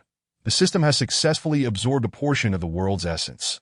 Accumulate 10 portions of the world's essence to achieve a system upgrade. For detailed changes, please check on your own. As expected, after completing 10 transactions in the Bear Infestation world, the system has successfully upgraded, allowing him to open the second trading dimension at any time. The trading space has also expanded further. Previously akin to a small warehouse, it now resembles a proper football field. He could now transport all of the more than 100 armed robots at once, and the space would still have ample room. Additionally, a new item deployment function has been added that he could not only freely retrieve items from the trading space, but also deploy them to designated areas. For instance, he could deploy armed robots to the commercial street to clear out zombies without even leaving his residence. The only regret was that the living entity restriction in the trading space still existed. He could not achieve teleportation with living beings. Another significant change after the system upgrade was that the teleportation portal would now reappear at the location where it was opened, enabling fixed-point teleportation. After the upgrade, he could choose any location to teleport back to, as long as it was a place he had previously visited, eliminating concerns about being ambushed by others. Quite promising. He would test this point-to-point teleportation function shortly. Lin Mo extended his right hand and waved gently. The armed robots at the scene instantly vanished, all absorbed into the trading space. Bald Chong, you did well with this matter. You need not return the money I left with you. Don't ask. It's simply a case of having money and being willful.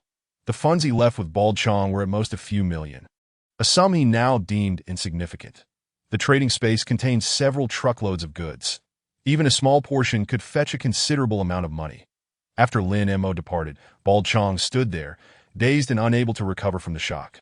Overwhelmed by this enormous surprise, it wasn't until Fei Bo arrived at the door and called out that Bald Chong's pupils gradually regained their luster. Unable to contain his excitement, he leaped up joyfully.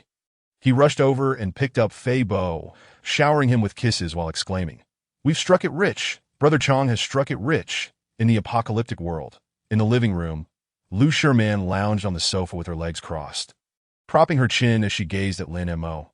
Even winking at him, Su Qingluo furrowed her brow in displeasure and, unable to hold back, inquired, "What do you plan to do with this woman?" Lin Mo had come specifically to address this matter. He had previously mentioned sparing Lu Shimon's life, which held little significance for him. He bore no deep-seated grudge against Lu Sherman. The conflict had arisen due to Su Qingluo.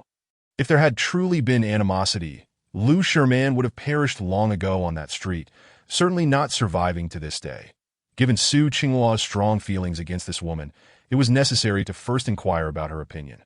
Lin Mo slowly asked, "What do you think?" Su Qingluo was slightly taken aback. She had not anticipated Lin Mo would regard her opinion, and she felt a surge of warmth. "I trust your judgment." Although this woman had killed several of her companions, she had always shown restraint towards her, perhaps contemplating capturing her alive. Implicitly, this meant that Su Qingluo would not hold it against Lin Mo if he agreed to Lu Shiman's demands. At this moment, Lu Shiman could not help but interject. I did not expect you to be so generous. In truth, I was only joking earlier. Throughout, she had never intended to harm Su Qingluo, merely wishing to capture her to enhance her own abilities. Moreover, the notion of bestowing Su Qingluo upon her subordinates was merely a boast. She had never harbored such intentions that if she were to successfully capture Su Qingluo, the latter would become her personal property, and she would never allow anyone to lay a finger on her. Observing the fuming Su Qingluo, Lu Shiman teasingly remarked, "Are you planning to stay on the sofa and not leave? Are you thinking of joining me, sister?" To her, Lin Mo's recent trip to the Nanshan villa must have yielded no results in locating that batch of ammunition. She assumed he had come to agree to her conditions. If that were the case, she would leave this woman to him to handle. Whenever he felt displeased, he could just give her a good beating to vent his frustrations. Upon hearing this, Su Qingluo, who was ready to leave, paused, her expression shifting to one of astonishment. Seeing Lin Mo rise and head towards the door, Lu Shiman could no longer remain seated and hurriedly asked, "Are you truly abandoning that batch of firearms? You must think this through. The nearby zombie horde could erupt at any moment, and you alone cannot withstand it." Lin Mo replied indifferently, "You need not worry about that. I have my ways to handle it." Lu Shiman clearly did not believe his words. If he truly had a solution, he would not allow the horde to form in the first place. That my request is not unreasonable. Do you really look down on me so? There was no denying that Lu Shiman was quite exceptional, akin to a thorny rose, easily stirring a desire for conquest. Under normal circumstances, he would not mind engaging with her emotionally. However, at present, he was preoccupied with the second trading dimension. A woman would only hinder his speed in opening the teleportation portal. "I truly have no interest in your inferior weapons and ammunition," Lin Mo replied, gazing at Lu Shiman with indifference. "As for other matters, we can discuss them another time." Lu Shiman wished to say more, but suddenly a series of growls erupted from outside, causing her face to turn ashen. In recent days, although there had been nightly zombie attacks on the community, the scale had been minimal, incapable of creating such a commotion. She was all too familiar with that sound, and it's over. The zombie horde has erupted. Chapter 54. When in poverty, weave and maneuver. When wealthy, rain down firepower. Now, there is nothing more to say. Lu Shiman disregarded Lin Mo and turned urgently to Su Qingluo, exclaiming, "The horde is here. We must hurry and escape." She still bore the lingering effects of the weakness buff placed upon her by the other party, and it was imperative to dispel it. Otherwise, she would lack the strength to flee. Su Qingluo's face drained of color, her expression tense as she looked at Lin Mo, asking, "Lin Mo, what should we do now? Should we take Xiao Shiwei and the others and make a hasty retreat?" Before Lin Mo could respond, Lu Shiman impatiently interjected, "Of course we must run. Are we to stay in the community and wait for death?" Before the horde of zombies could approach, they needed to swiftly descend the stairs and make their way to the back gate of the community, all without alerting anyone else.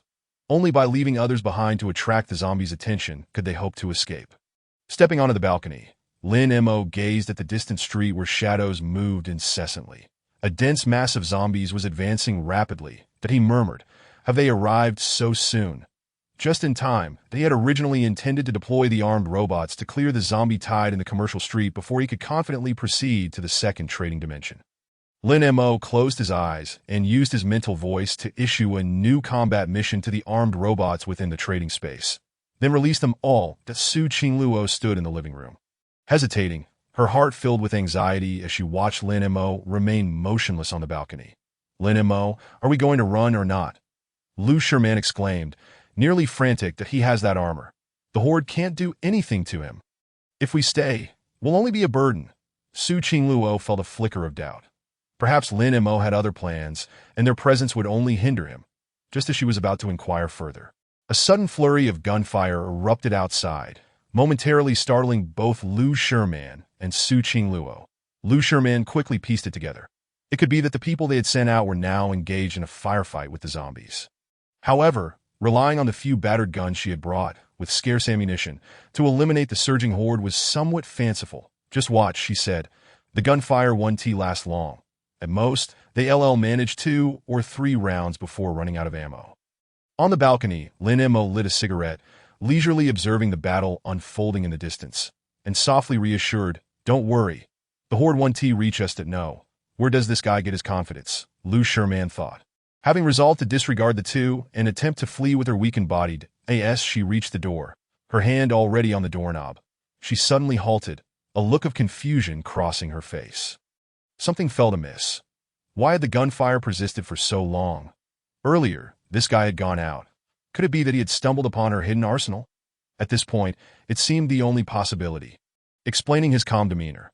Seeing Su Qingluo move closer to Lin Mo, Lu Sherman hesitated at the door for a moment before turning back and joining Lin Mo on the balcony. At that moment, Su Qingluo stared blankly into the distance, as if witnessing something utterly unbelievable. What is so surprising? Lu Sherman thought that at this stage, no matter how formidable the zombies were, they could not withstand the lethality of bullets. This girl was still too naive. She had never encountered such scenes before.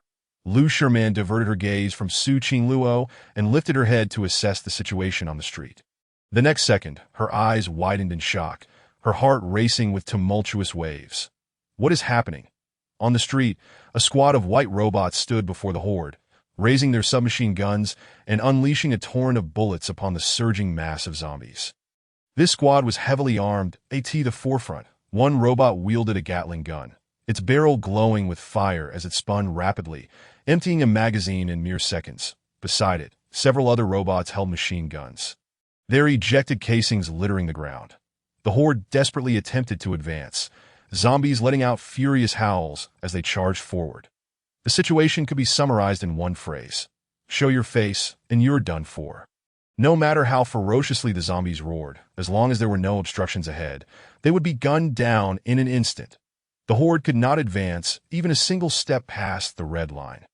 Behind the robot squad, others were even setting up grenade launchers, adjusting angles to rain down shells, creating gaps in the densely packed zombie ranks. On either side of the street, 2 teams of robots coordinated to encircle the Horde, firing and tossing grenades. Under such overwhelming firepower, whether a first-tier zombie or a second-tier crawler, or even those with multiple appendages, all were treated equally. Within just a few minutes, the once dense Horde had thinned out, leaving behind a ground strewn with bloody fragments and severed limbs, with some zombies already beginning to flee. The tide of undead was thus effortlessly quelled that a team of robots continued to pursue the retreating zombies, searching the nearby area for targets until every last one was eradicated. The remaining robots advanced towards the community, with half stationed outside to maintain a vigilant guard, encircling the area and setting up defenses, while the others marched straight into the community. On the balcony, Lu Sherman finally regained her composure, slightly calming her racing heart, and murmured, "What terrifying firepower! The equipment is on an entirely different level from mine. Where on earth did these armed robots come from?" Su Qingluo shared the same bewilderment, her thoughts simpler and more instinctual as she said, "They must be sent by the authorities. Who else could produce such robots? They were probably here to rescue survivors and happen to help us deal with the Horde." This seemed a strong possibility. Considering the weapons these robots wielded, only the authorities could supply such armaments. Lin Mo smiled at her remark, but refrained from offering an explanation that Su Qingluo and Lu Sherman had limited interactions with him. And in a post-apocalyptic world, encountering armed robots would naturally lead normal individuals to speculate about government involvement. Had it been Lin Meijing or Zhu Wei, with their broader knowledge, they might have guessed the truth. "How can you still smile?" Lu Sherman said, watching the robots enter the community. "The situation with the authorities is complex. Some individuals operate under the guise of the government, but that doesn't mean they are righteous. That if these armed robots are merely here to rescue survivors, that would be fine. What is worrisome is if they have other missions." With this reminder, Su Qingluo's previously relaxed mood tightened again as she envisioned many unfavorable outcomes. "You missed the opportunity," Lu Sherman sighed, looking at Lin Mo soon. "My life will no longer belong to you. Discussing this now seems pointless. Soon we will have no control over our destinies." Just as she finished speaking, footsteps echoed outside, their identity easily guessed. It must be the robots that had entered the community. Su Qingluo's heart raced as she stared at the door, then turned to Lin Mo, her expression pleading. "Lin Mo, They're here. What should we do? Do not act rashly, Lu Sherman urged, her gaze fixed intently on the door. Let us hope our luck holds. Chapter 55. The Second Trading Dimension, Conceptual Deity of the Grey Wolf. The footsteps grew ever closer. Lu Sherman and Su Qingluo's hearts raced faster, their expressions tense as they focused on the door. The next second, the footsteps abruptly ceased, indicating the visitors had arrived at the threshold, followed by a series of knocks. Knocking? How polite. Lu Sherman's expression shifted to one of surprise, her heart unwittingly easing. Politeness was a good sign. These robots were likely sent by the authorities for rescue, that if they had attempted to forcibly break in, things would probably have been far more complicated, despite her mental preparations. When she opened the door and saw the armed robots, Lu Sherman was momentarily stunned that we are survivors from the community. Thank you for assisting in clearing the nearby horde. May I ask if you are rescue personnel sent by the authorities? At the door stood two armed robots, one of which, cradling a rifle, looked down at Lu Sherman, its eyes flashing red. Identity scanning in progress. Target identity unknown. Threat level low. No hostility detected that a terrifying pressure enveloped her. Lu Sherman was too frightened to breathe, standing at the door with her head lowered, afraid to AT that moment. Lin Mo stepped forward, and in the astonished gaze of the two women, he slowly asked, "What is the situation?" Mission accomplished. The robot reported point one small team is currently clearing the remaining enemies, while the rest are establishing defenses around the community. After delivering the report, another robot turned to Lin Mo and suddenly said, "Commander, please provide instructions." Lin Mo nodded at the two robots, retrieving a crystal core from the trading space. This special crystalline structure exists within the target's mind. Point one team will continue to eliminate the remaining targets nearby, while another will secure the perimeter of the community. The rest will scour the battlefield for this item. Upon concluding his words, Lin Mo departed with two armed robots in tow. Lu Sherman and Su Qingluo stood at the entrance, utterly astonished, unable to regain their composure for an extended period. After a significant while, Lu Sherman forcibly suppressed the tumult of emotions within her and turned to Su Qingluo, inquiring, "Do you know his true identity?" Su Qingluo, in a daze, shook her head, her mind a blank canvas, incapable of providing any useful information. What about his awakened abilities? Lu Sherman pressed on, that Su Qingluo continued to shake her head at the entrance of the community. A small pile of crystal nuclei lay upon the ground, comprising not only white and green nuclei, but also an unprecedented blue one, that the surfaces of these nuclei were stained with blood, clearly freshly excavated and still warm to the touch. "Sir, as per your instructions," a robot reported to Lin Mo, "we have meticulously scoured the battlefield and discovered a total of 375 crystal bodies. The scale of this zombie tide is considerable, with an estimated 300 to 500 zombies. Thus far, we have only located over 300 nuclei. The remainder must have been damaged that I had not previously noticed. But it appears there were also third-tier zombies among the horde, albeit in limited numbers." With a wave of his hand, the nuclei vanished from sight. Lin Mo closed his eyes, slowly exhaling a breath of stagnant air, and spoke softly. It is time to initiate the second trading dimension, that he felt a profound premonition that within the second trading world, he would uncover the secrets contained within the zombie nuclei. This was precisely why he had come early to collect them, that he pondered what kind of world the second trading dimension would be. Could it possibly be an animated realm? The more he contemplated, the more plausible it seemed. Although there exists only a single character difference between anime and animation, they embody entirely distinct concepts. One must not underestimate the latter. The renowned critic MacArthur once articulated, "Animation is the true pinnacle of combat prowess, for it adheres to no logic and often flouts the laws of nature, dancing upon Newton's grave." Previously, Lin Mo had fortuitously watched a compilation video that cataloged the combat abilities of characters from childhood animations. It was truly a celestial clash, with each character embodying the essence of mythical beings. Baldy Chong impervious to bombs, and Tomcat remaining sprightly even when cleaved into 8 pieces. One character that left a lasting impression was the one known as Shor Kui, who transformed into an invincible conceptual deity, famously declaring, "If one cannot succeed, do not blame the uneven path." Of course, his system primarily facilitated trading. The combat prowess of characters held little relevance to him. The crux lay in the quality of items available in the trading world. Once the system underwent further upgrades, granting him the ability to traverse dimensions with others, the combat capabilities of characters would indeed become valuable. At that point, he could summon allies from other worlds. The first trading dimension was the world of Boony Bears, and he mused about what the next trading world might hold. Would it be SpongeBob SquarePants, Tom and Jerry, or Doraemon? The realm of SpongeBob offered little utility to him, as he was not a rogue entrepreneur and held no interest in the recipe for Krabby Patties. Tom and Jerry had its merits, featuring numerous high-tech inventions, for Tomcat often dabbled in small inventions. However, Doraemon seemed the most fitting. This robotic cat possessed an array of marvelous items, some of which transcended the realm of mere technology, verging on the divine. There were countless classic childhood animations. Regardless, he fervently hoped for a trading world that would prove advantageous. He earnestly implored.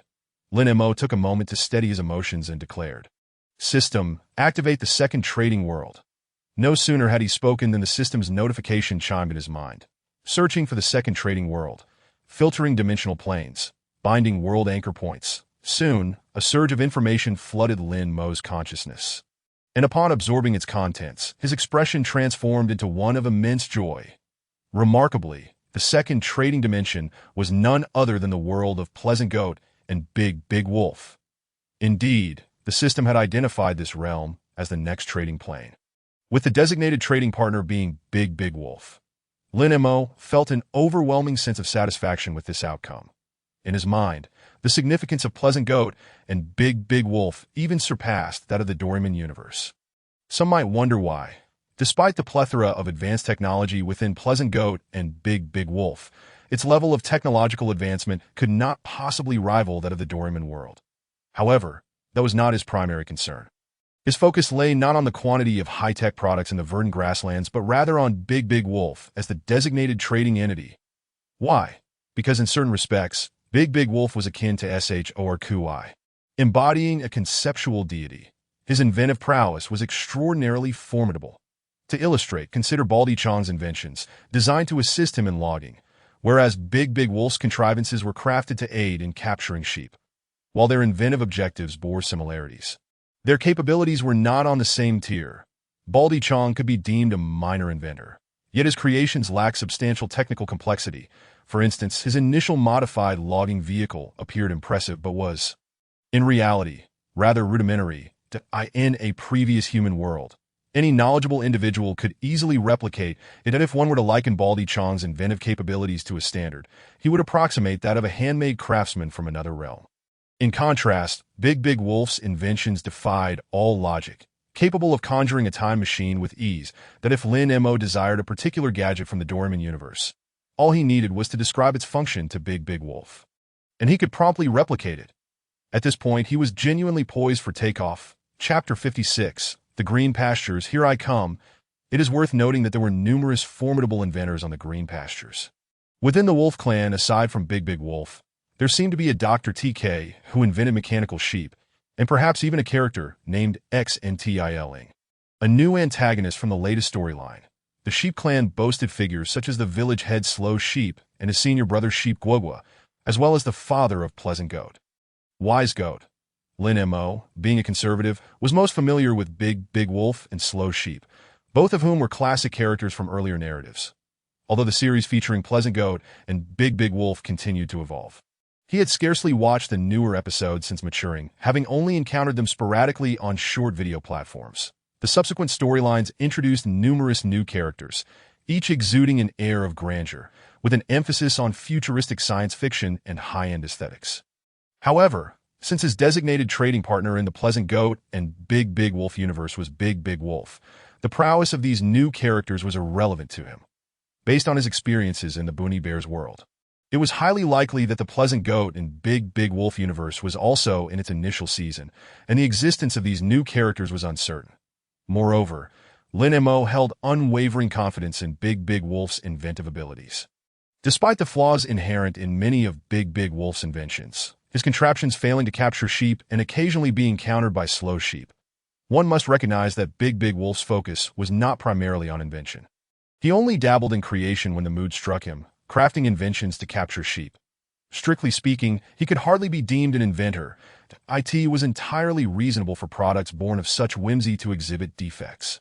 Conversely, Slow Sheep was a renowned inventor within the Sheep clan, possessing his own research facility in Sheep Village and dedicating his life to invention. Yet, when faced with Big Wolf's casual creations, he often struggled mightily to devise countermeasures. There is a saying that encapsulates this. The pinnacle you may never reach in a lifetime is merely the spontaneous creation of a genius. In the realm of invention, Big Wolf was undoubtedly a top-tier genius. Were he to devote himself solely to invention for 2.5 years, rather than obsessing over capturing sheep, he would undoubtedly emerge as the greatest inventor on the green pastures. Even when confronted with the new characters introduced in later episodes, Big Wolf would be capable of holding his own. In the streets, Lin Mo did not immediately activate the portal. Prior to seeking Big Wolf for a trade, he needed to conduct a preliminary test. System: activate the portal. The portal activation was successful. Please select the trading dimension you wish to connect with. Connect to the Pleasant Goat and Big Wolf universe. Connection to the specified world successful. Would you like to activate the portal immediately? The crystal nuclei lay within the trading space, and astonishingly, the system did not issue a warning that it was noteworthy that Lin Mo had consistently stored the crystal nuclei in the trading space. And each time he entered the Boonie Bear's world, the system would issue a warning. However, this time, no alert was presented. This indicated that the Pleasant Goat in Big Wolf world was markedly different from the Boonie Bear's realm, as the zombie virus associated with the nuclei would not impact the green pastures. Given Big Wolf's inventive prowess, he would undoubtedly be able to research the secrets of the nuclei, potentially aiding Lin Mo in awakening his abilities. Furthermore, upon detecting the zombie virus, he might even concoct a serum to counteract it. The inaugural transaction that he merely seeks the assistance of the Grey Wolf to awaken his extraordinary abilities. Other matters can be addressed later, as one cannot grow fat from a single bite. Now, only one final question remains: that he must possess something that would entice the Grey Wolf, thereby ensuring that the latter willingly assists him. This dilemma is relatively simple to resolve. The Grey Wolf's greatest desire is to feast on mutton daily and provide a prosperous life for his family. What a humble aspiration! The Grey Wolf not only holds significantly greater value than the bald-headed Chong, but the cost involved is also considerably lower. Engaging in trade with Bald Chong necessitates ample funds, whereas dealing with the Grey Wolf requires merely providing him with mutton. Currently, I have a batch of highly formidable armed robots at my disposal, capable of exploring deeper regions. Sending them into the urban area to seek out fresh meat markets should yield some mutton, though it would be wiser to search for a cold storage facility. In this post-apocalyptic world, supermarkets are the most frequented establishments by survivors. Given that the apocalypse has persisted for some time, finding resources in supermarkets may prove fruitless. Thus, a direct search in the cold storage offers a more reliable option. Lin Mo turned to the nearby vigilant robots, preparing to issue them a mission, but halfway there, he suddenly halted. Wait a moment. Why should I search for mutton in this apocalyptic realm when I could simply go to the bear's world and ask Bald Chong for assistance? Just then, he realized he had fallen into a cognitive trap. The apocalyptic world is a bargaining chip in his possession. The initial funds for trading with Bald Chong were amassed from this very realm. Naturally, when considering the mutton needed for the trade with the Grey Wolf, his instinct was to look for it in the apocalyptic world. Furthermore, he had become overly excited about opening the second trading dimension, fixating on the Grey Wolf's inventions while comparing them to Bald Chong's. Lin Mo felt that with the Grey Wolf in hand, Bald Chong had become less significant, inadvertently underestimating the bear's world. He completely forgot that the bear's world was his stable rear, a treasure trove providing him with survival resources. Upon this realization, Lin Mo couldn't help but shake his head. Although the Grey Wolf's inventive prowess is impressive, the bear's world is equally important, and he must not make such an oversight again. Having reached a decision, Lin Mo no longer hesitated and spoke decisively. System: change the connection target to the bear's world. Target change successful. A safety hazard has been detected on the host.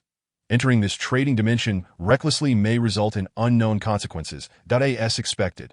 After binding the portal to the bear's world, the system detected the crystal core within the trading space and promptly issued a safety warning.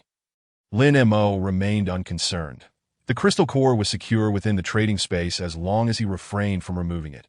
Ignoring the risks, he continued to install "No, initiate" as soon as the words left his lips. Lin Mo vanished from his location, reappearing near a small wooden cabin. Unluckily, Bald Chong drove past him in a vehicle. Gathering all his strength, Lin Mo shouted, "Bald Chong, stop!" Frustratingly, the man was wearing headphones, lost in his music. Swaying his head to the rhythm, completely absorbed in his own world. Observing this, Lin Mo decided to show no leniency, that he summoned his high-tech armor and charged towards the front of the truck, forcefully bringing the vehicle to a halt with a single hand. Inside the vehicle, Bald Chong was sent flying from his seat, his face colliding intimately with the windshield. What happened? The road ahead seemed normal. Why did we suddenly stop? Could it be a problem with the engine?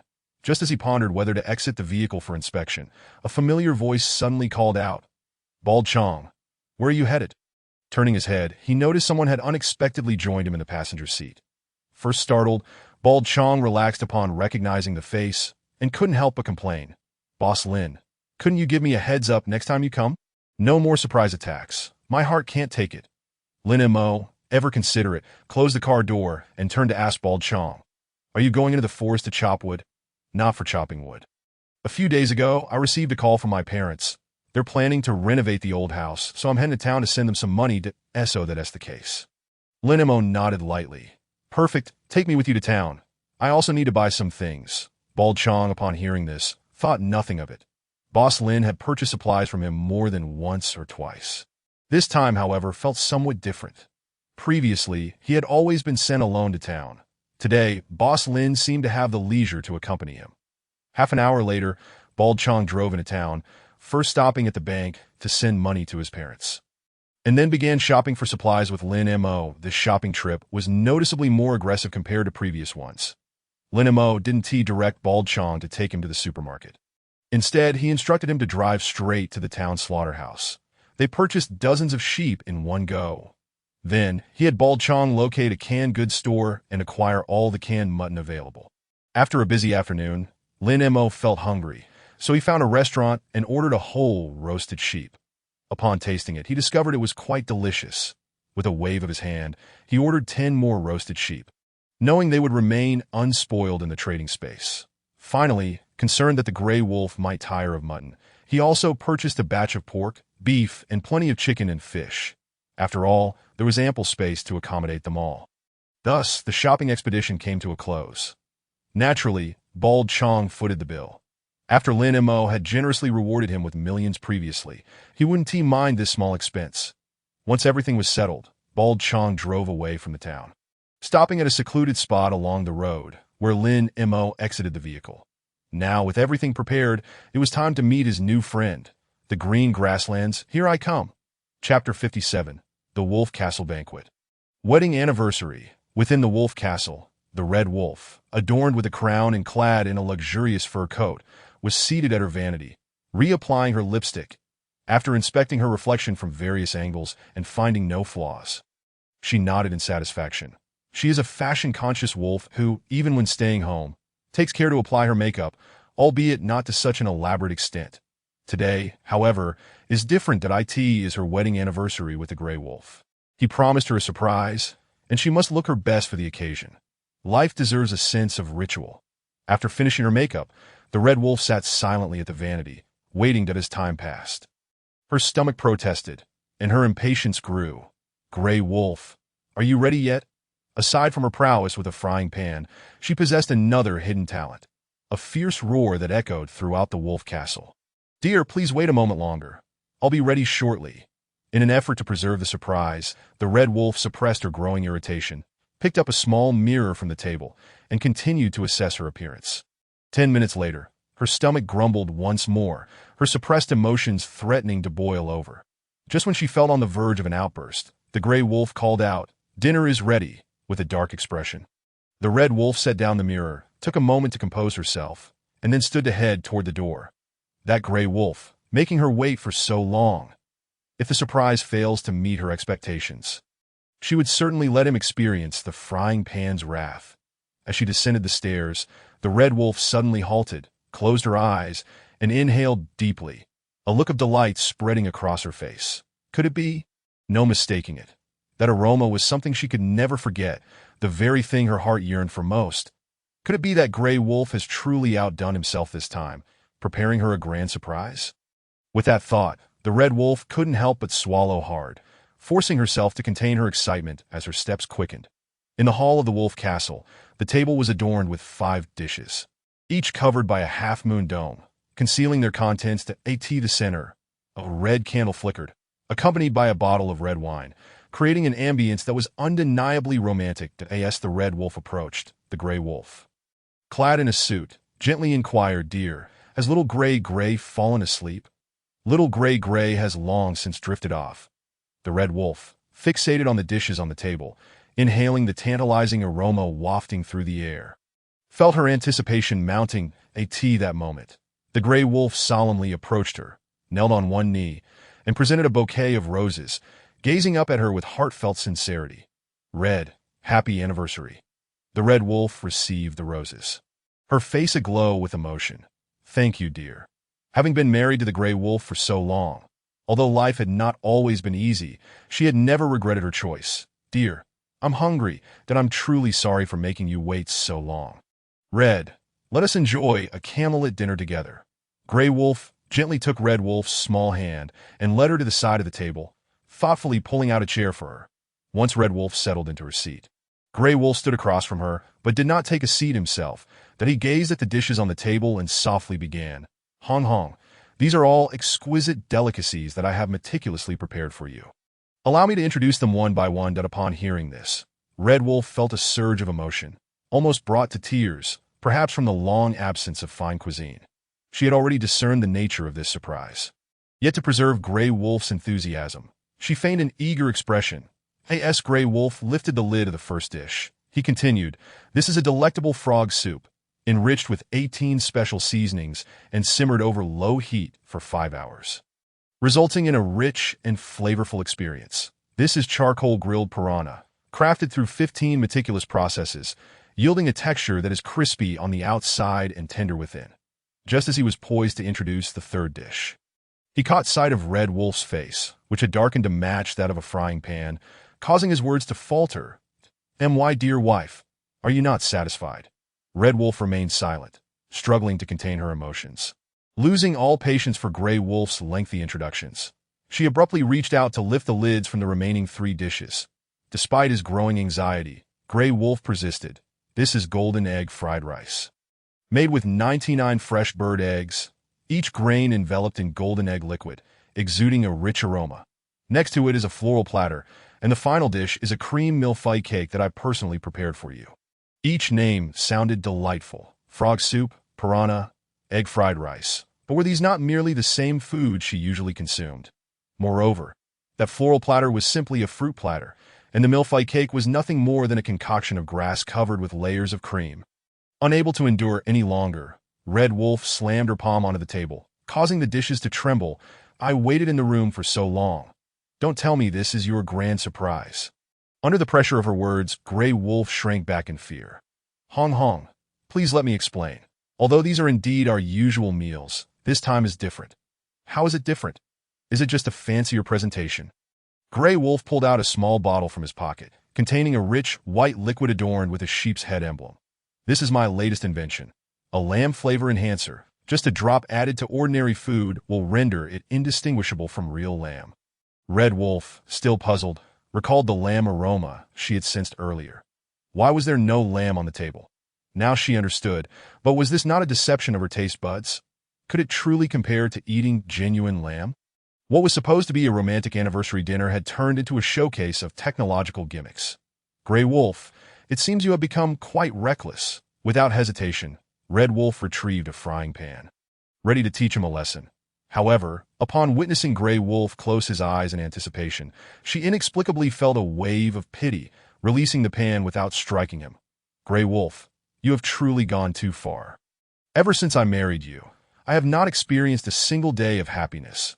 Little Grey is still growing, and we eat these same foods every day." As she spoke, Red Wolf lowered her head, succumbing to quiet sobs. Noticing something was amiss, Grey Wolf opened his eyes, panic flooding his expression. Taking a beating was inconsequential to him. He had grown accustomed to it and was only concerned with placating his wife. But witnessing Red Wolf cry left him utterly at a loss, and he rushed to her side. Hong Hong, please don't cry. It's all my fault for not catching any sheep, for not providing you and our son with a better life. I promise to do better. He extended his hand in comfort, but Red Wolf swatted it away. What good is effort? You've worked hard for so long and have yet to catch a single sheep. My dear, please calm down, Grey Wolf said, a tinge of sadness in his voice. Let us eat first. Don't starve yourself, that I assure you. These dishes are truly delightful. Unfortunately, Red Wolf was not appeased that if you want to eat, you may do so alone, that I've had enough of this life. Tomorrow, I will take little Grey back to my family. Panic surged through Grey Wolf. If his wife took their son back to her family, he would be left alone in the vast wolf castle. How would he manage? Please don't go, my love, that I can catch sheep.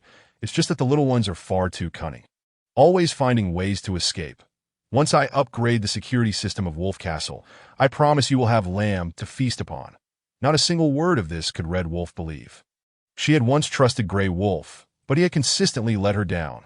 The thought of enduring this life indefinitely, of not knowing when she and her son might enjoy lamb again, filled her with despair. Slowly, she stood and walked toward the staircase, intending to retreat to her room. Grey Wolf, seeing this, hurried after her, preparing to plead for her to stay. Just then, a sudden knock echoed through the air. Chapter 58. The Particle Gun.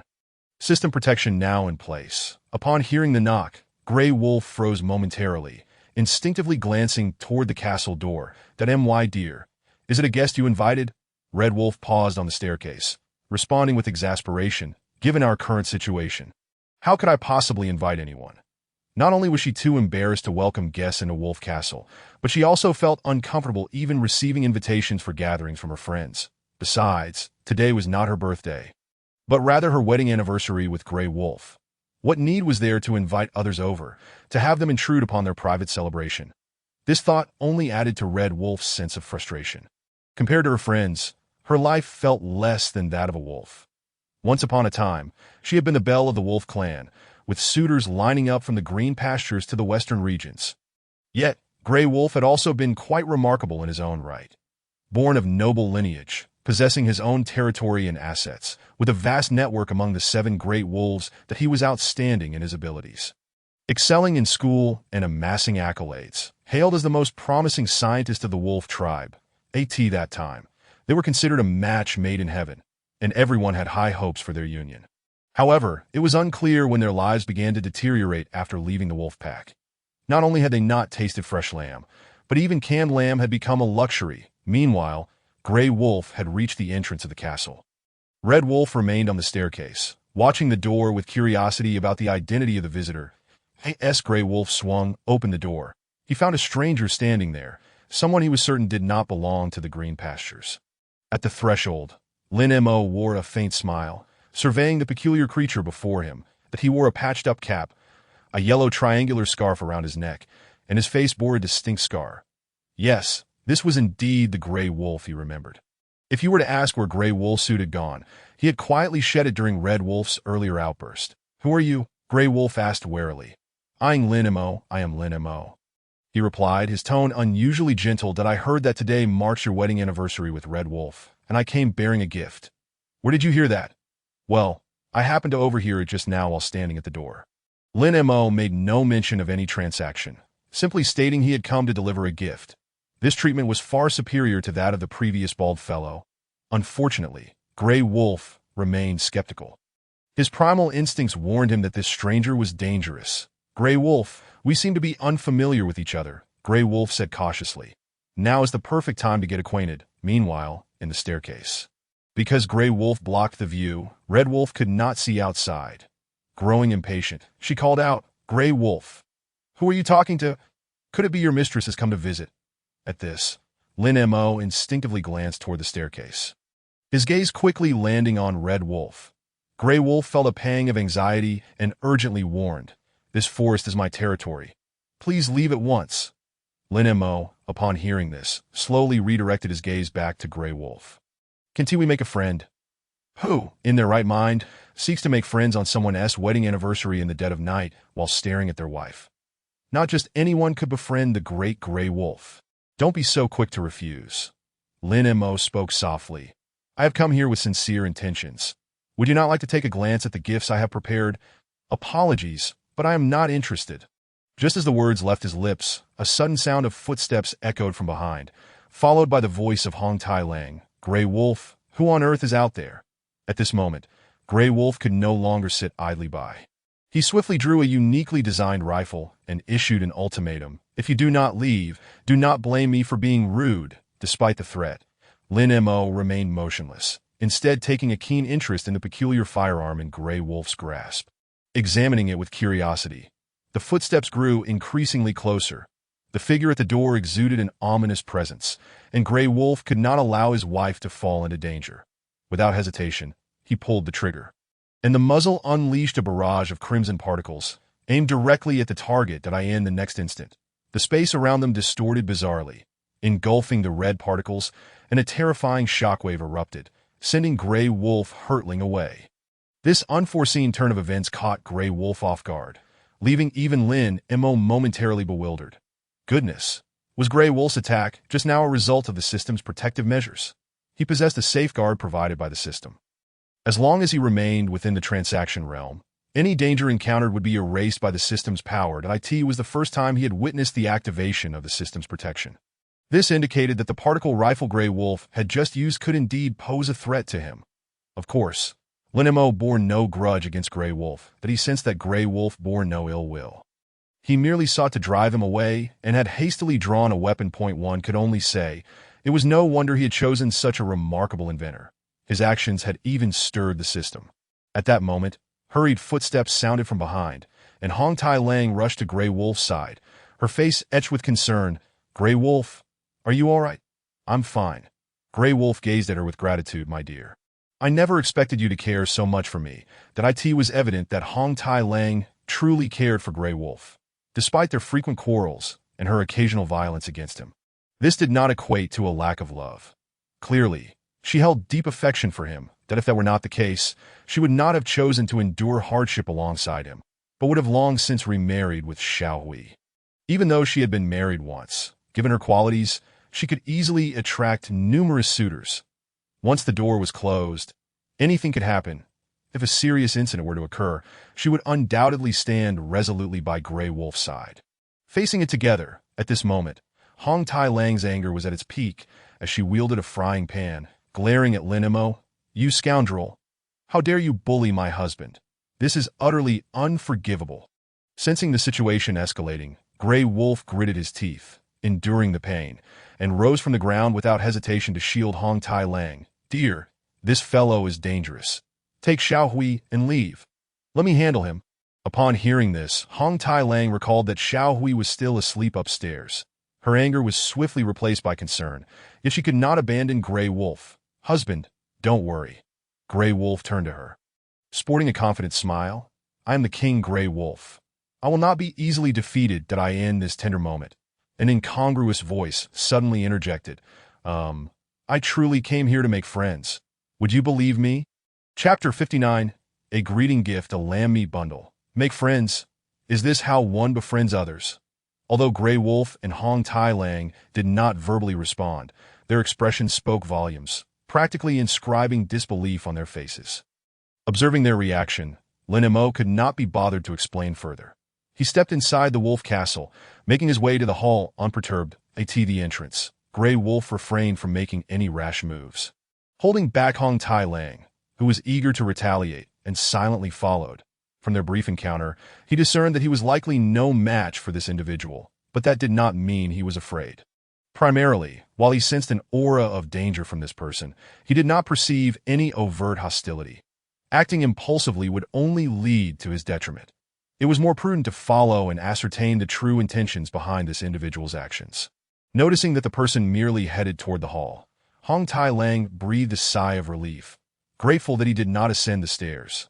Otherwise, she would have felt compelled to intervene. After all, Xiao Hui was still sleeping upstairs. In the hall, Lin Mo surveyed the meager offerings on the dining table, shaking his head with a smile that a candlelit dinner consisting of such dishes was no wonder Hong Tai Lang had been incensed earlier. Well then, let me assist Grey Wolf in enhancing his culinary experience. Lin Mo raised his right hand and elegantly waved it, causing the items on the table to vanish in an instant, leaving only a pristine tablecloth. Witnessing this spectacle, Grey Wolf's mind was suddenly struck by a peculiar thought. Could it be that the aroma of his lamb flavor enhancer was so potent that it had attracted this individual? Yet that did not seem plausible. This person clearly did not belong to the Wolf clan. So how could he be lured by the scent of lamb? Sir, if you were simply hungry, we would be more than willing to share our food with you. Grey Wolf aimed to expedite the departure of this unwelcome guest, believing that if it merely required a small offering of food, he could accept such a price that if it were lamb, he might feel a twinge of regret. But for mere ordinary food, there was no hesitation. Lin Mo chose to ignore Grey Wolf, extending his right hand once more and waving it, refilling the barren table. Lamb skewers, charcoal grilled lamb chops, lamb meatball soup, and a whole roasted lamb. Gazing at the grand feast laid out before them, Grey Wolf and Hong Tai Lang were momentarily stunned, the air thick with an enticing aroma that tantalized their taste buds. This flavor surpassed that of his lamb flavor enhancer, and it was evident that every dish on the table was genuine lamb. Lin Mo stood beside the table without taking a seat, turning to Grey Wolf and softly declaring, "This is a greeting gift for you both." Upon hearing this, Grey Wolf and Hong Tai Lang exchanged glances, unable to suppress their involuntary gulp. Yet they remained rooted to the spot. Observing their hesitation, Lin Mo shook his head in exasperation. Understanding their concerns, he directly picked up a lamb skewer and began to eat. There is nothing wrong with these dishes. The events that transpired earlier were all misunderstandings. I sincerely came to make friends with you. Unable to restrain themselves any longer, Grey Wolf and Hong Tai Lang lunged toward the dining table, not bothering to take a seat, their hands reaching out to indulge in the feast. As they savored the food, tears welled in Grey Wolf's eyes. Chewing on a mouthful of the delectable lamb, he remarked, "It has been far too long since I have tasted such exquisite lamb." Hong Tai Lang grasped a large lamb leg, taking a hearty bite and tearing a chunk of meat free. The moment the lamb entered her mouth, her eyes widened, pupils dilating in delight, her tail wagging with excitement. "This is the flavor." After a few chews, she swallowed and, with one hand clutching the lamb leg, turned her gaze to the roasted lamb on the table, reaching with her other hand towards the last remaining lamb leg. In the presence of such delectable fare, her primal instincts surged forth, completely shedding her usual dignified and graceful demeanor as a queen. "Dear, save some for me." Grey Wolf reached for the lamb leg. But he was a moment too late, forcing him to shift his focus to seizing 2 lamb kidneys instead. "Well, these are not inferior to the lamb leg. In some ways, they might even make me stronger." In a whirlwind of voracious consumption, within a mere 5 minutes, the once bountiful table was left completely bare, every plate licked clean. Sated in content, Grey Wolf and Hong Tai Lang leaned back in their chairs, their faces radiating satisfaction. That moment, Hong Tai Lang finally noticed Lin Mo, who had been standing nearby. She nudged Grey Wolf with her leg and softly inquired, "Grey Wolf, is this gentleman your friend? How come I have never heard you mention him before?" This meal had been an absolute delight. She now felt not only no resentment towards Lin Mo, but also a sense of gratitude. Considering that Grey Wolf had only sustained minor injuries, if a beating were all it took to procure such a feast of lamb, she would not hesitate to step in to assist him. Grey Wolf's expression turned somewhat awkward as he sheepishly scratched his head. "Dear, I do not know him, that if only this gentleman were indeed his friend, that if he had such an impressive ally, would his life be so miserable? Sir, I sincerely thank you for coming all this way to present us with gifts that I would be delighted to befriend someone as generous as you." After expressing this, Grey Wolf suddenly shifted his tone. "Though I, Grey Wolf, may not be a noteworthy figure, I do have some renown on the vast grasslands. This entire forest is my domain, and I have certain connections with the Wolf clan. Should you encounter any troubles, I would be more than willing to offer my assistance, that he is no fool, fully aware that there is no such thing as a free lunch in this world. The fact that someone has come to visit him surely indicates a purpose beyond mere friendship." Observing how astutely Grey Wolf understands the situation, Lin Mo nodded in satisfaction and softly spoke. "Indeed, I require your assistance with certain matters that I am a merchant, frequently traversing the globe for business. And this is my first visit to the green pasture, that I have few acquaintances here, and upon hearing of your exploits, I thought it prudent to pay you a visit that a merchant. Does he seek to conduct business with me? However, I am utterly destitute, with no valuables to offer in return. Just as he was about to inquire further, Grey Wolf seemed to have a sudden realization, his expression contorting with uncertainty on how to proceed. At that moment, Red Wolf gazed at the disarrayed dining table, her face reflecting a hint of remorse as she exclaimed, "In my focus on my own meal, I completely forgot to save some for Little Grey. He hasn't had lamb in quite some time." Hearing this, Grey Wolf bowed his head in guilt. Had it not been for my inadequacies in capturing sheep, Little Grey would not have to graze alongside those little lambs daily. "Grey Wolf, you must have confidence in yourself," Lin Mo said, placing a reassuring hand on Grey Wolf's shoulder. "You possess the ability. It is merely a matter of channeling it correctly that I have high hopes for you." After offering this encouragement, Lin Mo waved his right hand gently, causing a plethora of canned lamb to appear on the table, numbering at least 20 or 30 cans. Consider this a welcoming gift for Little Grey. Red Wolf, taken aback by this gesture, quickly expressed her gratitude. "I cannot thank you enough." Witnessing this, Grey Wolf sighed helplessly. Having made a decision in his heart, he turned to Red Wolf and softly said, "Dear, please go upstairs and call for Little Grey.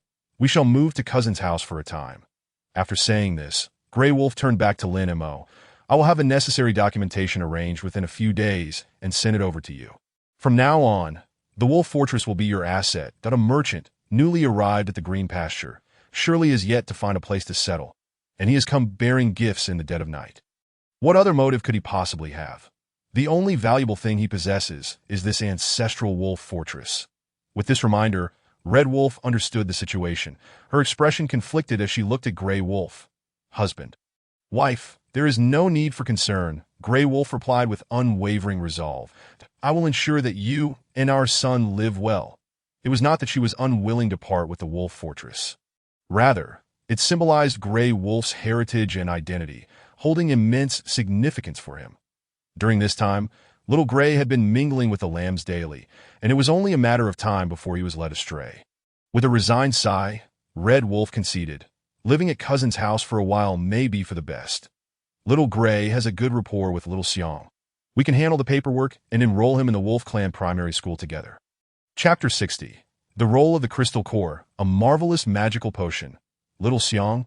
Lin Mo had a vague recollection of this character. She seemed to be Little Grey's only close companion of similar age within the Wolf Clan. Unlike the kind-hearted Little Grey, this Little Xiong was a cunning little tsundere, her personality akin to that of a typical mischievous girl found in anime.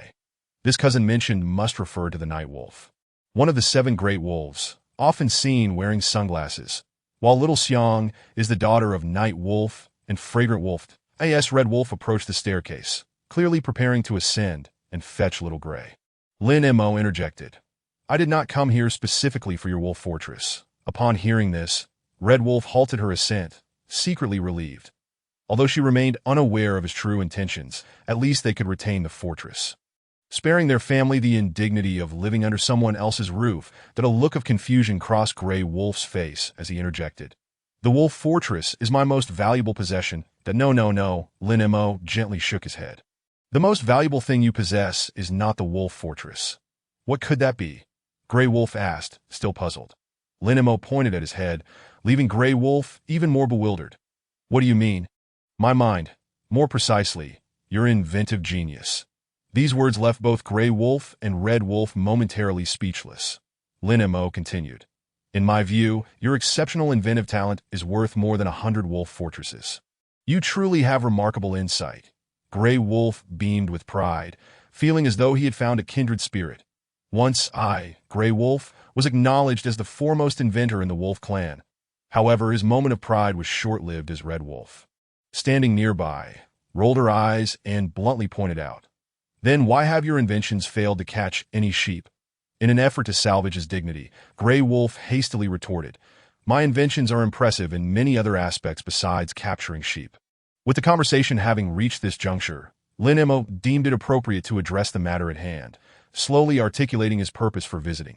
"Grey Wolf, I have come specifically to seek your assistance in researching something." Naturally, Grey Wolf saw no reason to decline such a minor request, promptly nodding in agreement. "Let us discuss this in my research lab." With that, Grey Wolf led Lin Mo away, leaving Red Wolf to tidy up the table. "Hide the canned lamb," and subsequently retreat upstairs to rest. That it must be said, Grey Wolf's fortress was quite expansive. Previously, he had watched a video on a short-form video platform where a vlogger, out of sheer boredom, had meticulously examined the details of the wolf fortress. The results were astonishing.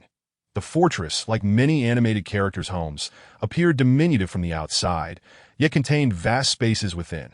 Through the scenes of Grey Wolf being flung about and crashing through floors, as well as the numerous explosive moments within the fortress, it was deduced that the entire structure boasted 7 levels. The first floor featured an expansive hall with 3 doors. The first door on the right led to the kitchen, the second to the storage room and the fortress's prison, while a left turn from the hall led to the storeroom and staircase.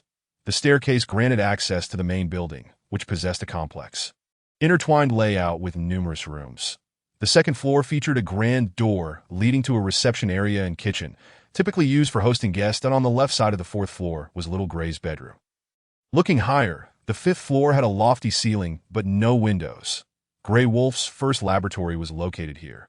Given the lamb's ability to enter the bedroom from the roof and the sunrise visible from within, one could infer that the first bedroom is situated on the western side of the 7th floor. The remaining rooms in the main building included Grey Wolf's other 5 laboratories, as well as a bathroom, restroom, pill storage, monitoring room, and more.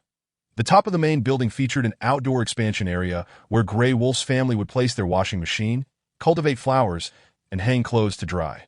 The rooftop contained 2 towers, with 2 additional towers below and a vast basement beneath the first floor.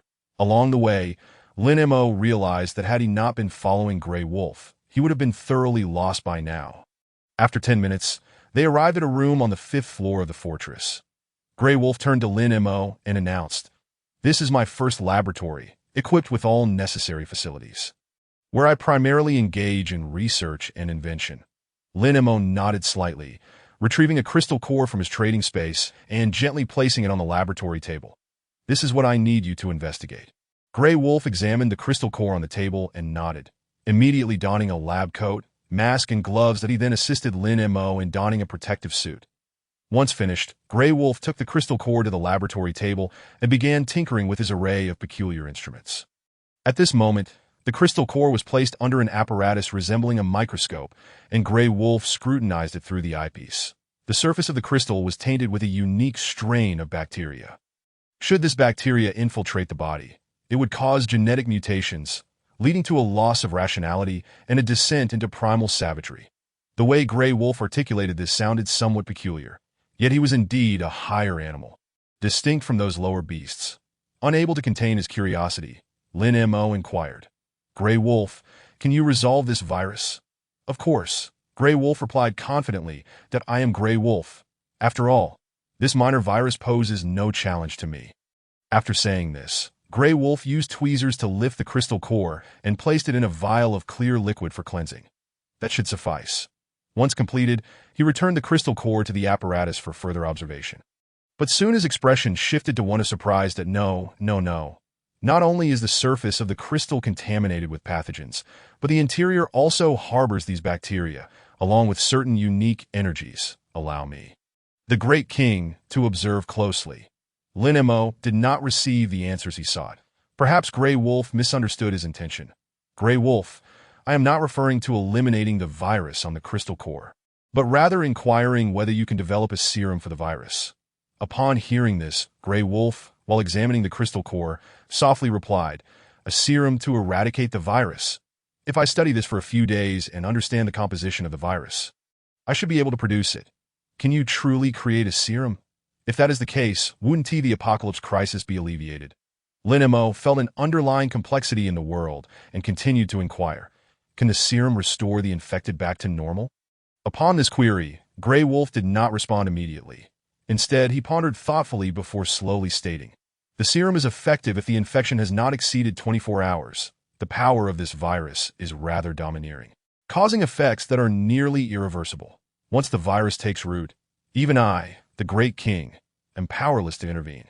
Indeed, matters are not as simple as he had hoped. The virus serum can only save those newly infected and cannot revert the already mutated zombies back to humans. This is only natural.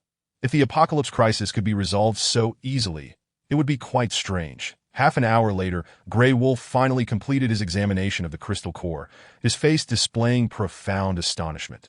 Appearing somewhat unsatisfied, "It is truly astonishing that such crystals exist in the world. How have I never heard of this before? It is simply incredible that it seems this zombie crystal core is of considerable importance." Lin Mo was not surprised by this outcome and gently inquired, "Grey Wolf, what is the use of this crystal?" "This crystal contains unique energy," Grey Wolf excitedly explained, "based on my recent analysis. This energy has a remarkably broad applicability, essentially serving as a universal energy source." A universal energy source? So, this zombie crystal core is even more impressive than oil? I never anticipated the crystal having such utility. Yet it seems of little assistance to me. After some contemplation, Lin Mo slowly asked, "Grey Wolf, can you extract the energy from the crystal core and create a special potion? Are you referring to a medicinal potion?"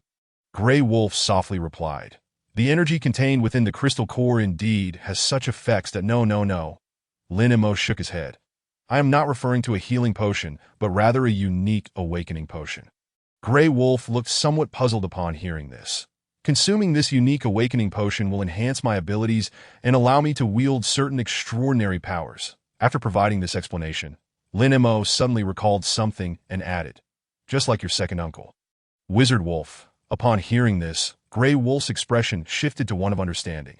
"Now I comprehend what you mean. Creating such a potion is not difficult. The energy contained within this crystal is highly suitable for cellular and genetic applications. Wait for me." With that, Grey Wolf picked up the crystal core and tossed it into a cup of green solution. The crystal was swiftly corroded and dissolved in the liquid, causing the solution in the beaker to bubble and boil, transforming into an exceptionally clear green liquid. Subsequently, Grey Wolf retrieved several differently colored reagents from a nearby shelf and added them to the beaker. The liquid in the beaker began to boil again, its color rapidly changing, flashing through 5 different hues in an instant. After a while, the liquid within the beaker gradually calmed, and its color stabilized to a light pink hue.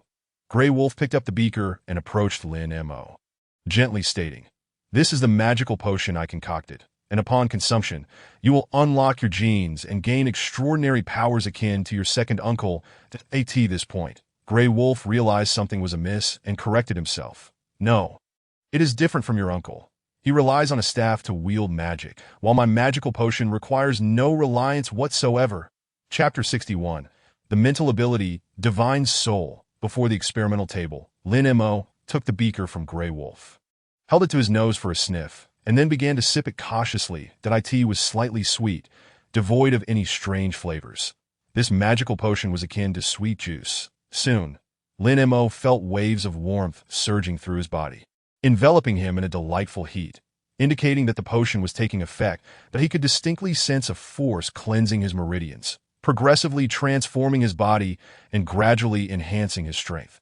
Perhaps it was due to the fact that he had previously consumed a special stamina pill. His constitution had already been improved once. This time, the absorption process was particularly gentle. Unlike the last time when he felt an intense heat, his body akin to a blazing furnace. After a while, Lin Mo felt a cool sensation surging towards the crown of his head, instinctively closing his eyes. And in that moment, even his soul trembled. After some time had passed, once the potion's effects subsided, Lin Mo slowly reopened his eyes, feeling invigorated, his mind exceptionally clear, as if something had been added to his consciousness. Divine Soul. What a powerful name. Is this the ability I have awakened? It must be of the mental type. Upon awakening, the awakened individual receives a fragment of information in their mind, allowing them to comprehend the function of their powers. This phenomenon had occurred with Su Qingluo and Zheng Guang. Upon awakening, they immediately learned the names and functions of their abilities. This indicates that my situation differs from the previous consumption of the stamina pill. I did not acquire extraordinary powers through otherworldly means. Lin Mo instinctively clenched his fists. Now, I can consider myself a true awakened one, calming his emotions. Lin Mo closed his eyes once more, concentrating on activating his ability, as an immense mental force surged forth. In the next moment, tweezers, beakers, test tubes, and magnifying glasses, all the instruments on the experimental table began to tremble violently, Lifted by a mysterious force into the AIRT this moment, a 3D model emerged in Lin Mo's mind, revealing every detail of the laboratory: the shattered glass on the floor, the marbles in the corner, the cracks in the microscope's base. Not only that, but he could also clearly sense Grey Wolf's emotional fluctuations nearby. Even peering into some of his thoughts, upon opening his eyes, Lin Mo instantly retracted his immense mental force, causing the suspended instruments to lose their support and crash onto the experimental table. This was reminiscent of the divine consciousness in Shinsha novels, or the observation haki in One Piece, as well as Spider Sense from Marvel.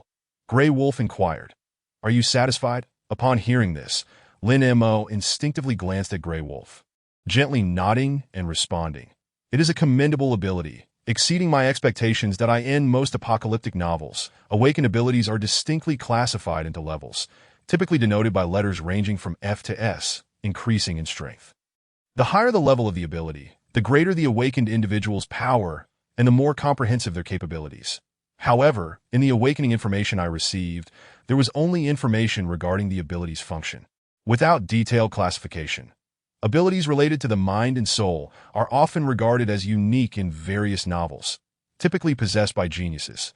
Yet even mental abilities can vary in strength. Weaker abilities might include hypnosis, while stronger ones encompass telekinesis. The at-least telekinesis can provide offensive capabilities, as seen with Alice in Resident Evil, who awakened such an ability. Telekinesis has a high potential that I in Marvel. Thanos' subordinate, Ebony Maw, possesses a similar ability, exhibiting impressive effects that is for the ability I awakened: illusion, hypnosis, telekinesis, and mental detection. I seem to encompass nearly every capability associated with the mental realm. Divine Soul, that if abilities were indeed classified by level, the prestige of this name alone would suggest it cannot be lower than S rank. At this moment, Lin Mo recalled Zheng Guang from earlier, unable to help but exclaim, "This fellow's ability is rather intriguing." However, the name Copper Skin Iron Bone is rather lackluster, if it must be classified. It seems to be at most a C rank. If this fellow's ability were named Indestructible, it would imply a high potential, placing it at least at a rank. Then there is Su Qingluo. Her awakened ability seems to be called Rune Power, a name that sounds promising, and her capabilities appear to be quite comprehensive. Lin Mo sensed that Su Qingluo's abilities were far from ordinary. She might be slightly inferior to him, yet not by a significant margin. Regardless, Lin Mo was quite content with the awakening of his extraordinary powers, as his physical prowess had been further enhanced. Although he had not conducted a thorough assessment, he felt that with adequate preparation and the aid of his crisis intuition, dodging a bullet would be a mere child's play. It is often said that the human heart is inscrutable. This remains true even in times of peace, let alone in the current apocalyptic world. However, he now possessed the ability to mentally detect and accurately capture the true thoughts nestled within each person's heart. While one might mask their expressions or conceal their actions, emotional fluctuations are undeniably transparent. This ability proved invaluable in such dire times. Had Lin Mo acquired this skill earlier, he would not have had to go to great lengths to procure robots from Bosley when faced with the threat of a commercial zombie tide. Instead, he could have simply found a few trustworthy subordinates without ulterior motives and dispatched them with firearms. As these thoughts crossed his mind, Lin Mo couldn't help but glance at the nearby Grey Wolf. Suddenly chuckling and shaking his head, it seemed unnecessary to toy with human emotions at this moment. He held the ace of Grey Wolf in his hand. What problems could he not resolve in the future? Grey Wolf, you have indeed not disappointed me. I am quite satisfied with this magical potion. Upon hearing this, Grey Wolf let out a sigh of relief and slowly replied, "As long as you are satisfied." Having completed the task, it is only right to provide timely rewards. Lin Mo waved his right hand lightly, and a large pile of lamb meat cans appeared on the ground. Upon witnessing this scene, Grey Wolf's eyes sparkled with excitement as he watched the cans, swallowing hard. These were indeed fine delicacies. In truth, lamb meat cans were also sold within the Wolf clan, and he had consumed them before. However, the ones sold there were not genuine lamb meat. They were entirely synthetic, merely flavored to mimic the taste and texture of real lamb. It was from this inspiration that he had invented the lamb flavor enhancer. Although there had been lamb meat cans on the dining table previously, the abundance of other delicacies had distracted him, though he and Red Wolf had only tasted a couple of bites. He could ascertain that the contents were indeed real lamb. With such a multitude of lamb meat cans, they would have enough to sustain them for quite some time. However, a wolf must not be overly greedy. Grey Wolf felt unworthy of such a bounty, having merely accomplished a trivial task, and could not refrain from saying, "How could I possibly accept this? You have already given me numerous cans and treated us to a whole lamb feast. One thing does not negate another. What I presented earlier was merely a token of our first meeting. This now serves as an additional reward for you," Lin Mo replied with a smile as he regarded Grey Wolf. "These items are inconsequential to me. As long as you assist me in resolving issues, there will be even greater rewards in the future." Upon hearing this, Grey Wolf could hardly contain his excitement.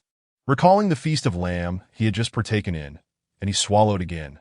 Noticing his reaction, Lin Mo placed a reassuring hand on his shoulder and said, "From now on, refrain from catching sheep. Focus solely on your inventions at home." In response, Grey Wolf did not voice any objections. In fact, he found this arrangement highly desirable. After all, he could hardly catch any sheep outside, but he had always been intrigued by invention, which was precisely why he had set up numerous laboratories at home. Staying away from danger and dedicating himself to his passion meant he could enjoy lamb every day. Where else could one find such a delightful opportunity? Chapter 62, Grey Wolf's Ambition, the Revival of the Wolf King's Glory. Given time, you shall undoubtedly become the greatest inventor in the green pastures, and indeed, the entire wolf clan. Such words were sincerely spoken. Lin Mo truly held high hopes for Grey Wolf, treating him as a treasure. With this enticing prospect laid before him, Grey Wolf felt utterly dazed, reflecting on his own experiences that he, Grey Wolf, a proud descendant of the Wolf King, bore noble blood within him, yet not a single kin recognized him. Although he had once belonged to the Wolf King lineage, the passage of time had diminished their glory. His grandfather and father were not Wolf Kings. Yet they still held a modicum of status within the clan. However, following the passing of his grandfather, Huang Tai Lang, and grandmother, Fan Hong Tai Lang, his father, He Tai Lang, was scorned for his inability to catch sheep. Consequently, their lineage began to be looked down upon. This experience lingered in his heart. From a young age, he vowed to restore his family's former glory. As he grew, he garnered numerous accolades within the Wolf clan due to his remarkable talent for invention. And in his youth, he was indeed brimming with ambition. With the reputation he had built, he sought to achieve something monumental by rallying the Wolf clan to attack the sheep village. This battle exacted a heavy toll on the Wolf clan. Yet they failed to capture any sheep, leading to a complete loss of trust in him. Had it not been for the intervention of the 7 great wolves, he would have faced judgment from the clan. After that defeat, he lost all confidence and fell into despair, struggling to catch sheep while his life grew increasingly arduous. He often reminisced about his ancestor, Wu Delang, who had been so spirited. In the past, Wu Delang had led the Wolf clan in pursuit of the Sheep clan, almost capturing them entirely. Had it not been for the soft-spoken clan leader establishing the sheep village in the green pastures and erecting great iron gates to halt the Wolf clan's pursuit, there would have been no joyful sheep at all. If only he could become the greatest inventor, he would enjoy lamb daily. That time, who would dare to look down upon him within the Wolf clan? With this thought in mind, Grey Wolf could not contain his rising fervor, his gaze turning resolute as he turned to Lin Mo and declared, "As long as it pertains to invention, I shall fulfill any request you have." He understood that restoring his family's glory would not be a simple task. It required gradual steps, and the person before him was pivotal. Without him, he would be back to devising ways to catch sheep daily, leaving no time or energy for inventions, and he would inevitably regress. All hope would be extinguished. Observing the spirited Grey Wolf, Lin Mo had no intention of dampening his enthusiasm. He retrieved 100 crystal cores from his space and gently said, "In that case, assist me in concocting 100 bottles of magical potions. I believe these will sell remarkably well." The request was primarily to solidify his persona, establishing himself as a merchant. Furthermore, these 100 bottles of magical potions were not entirely without merit. Although he had successfully awakened his extraordinary powers, there were still 2 women at home yet to awaken. For any surplus, he could save them. After all, they would not spoil in his space and might prove useful someday. Upon receiving the new task, Grey Wolf took the crystal cores from the table, wordlessly heading to the laboratory to commence his work. Unlike his dealings with Bald Chong, there was no need for Grey Wolf to delay. His efficiency was astonishing, his hands moving with such speed that they seemed to blur. In no time at all, the 100 bottles of magical potions were prepared. Now it was Lin Mo's turn to ponder his next steps. The primary purpose of his visit had been to awaken his powers, and now that goal had been achieved, he certainly needed to return. However, Grey Wolf could not be left idle. He must be given something to do.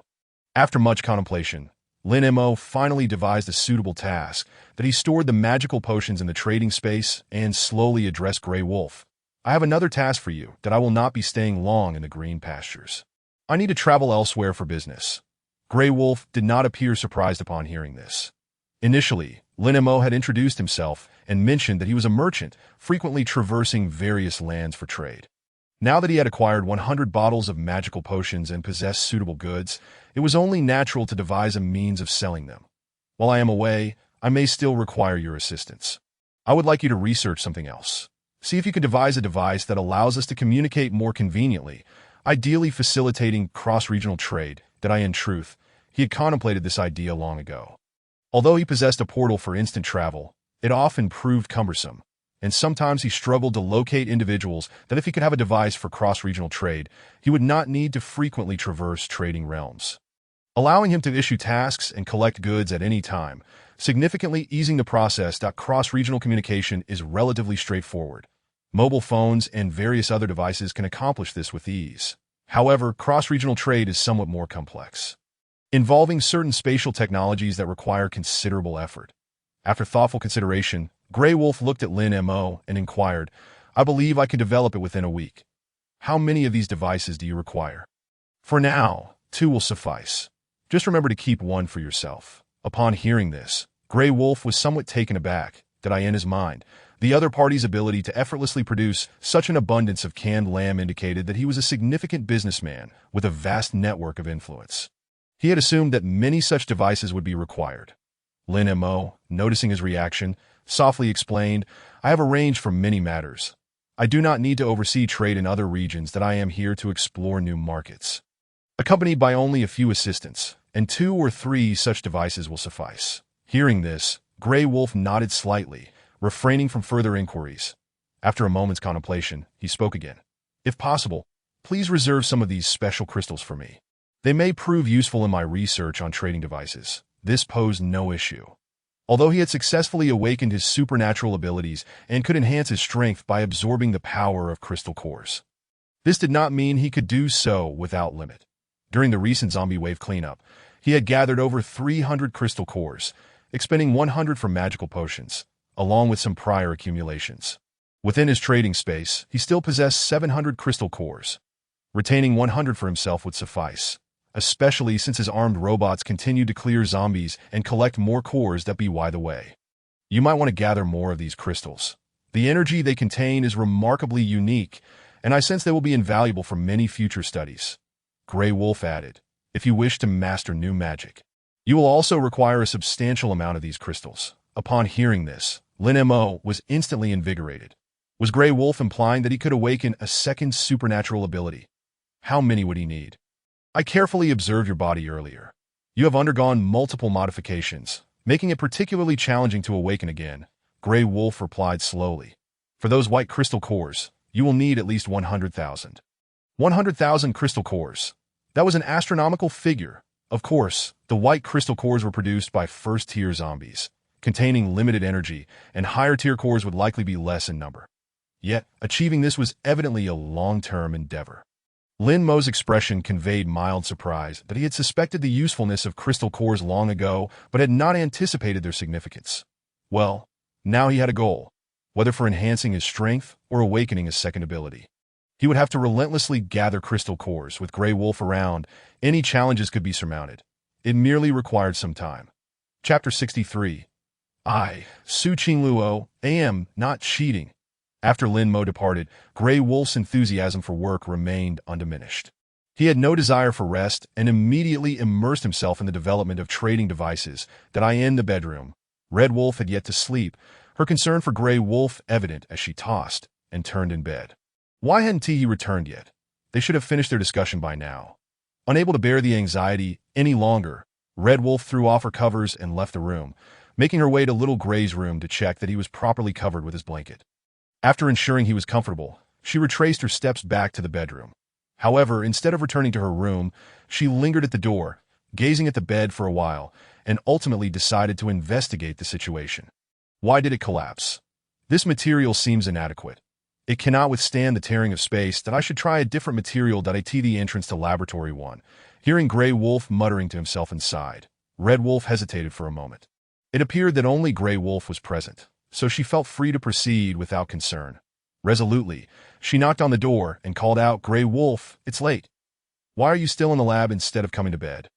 Without waiting for a response, she pushed open the door and stepped inside. "Then my dear, you arrived just in time," Grey Wolf said, testing materials as he spoke. "That I have some matters to attend to, so I can't leave just yet.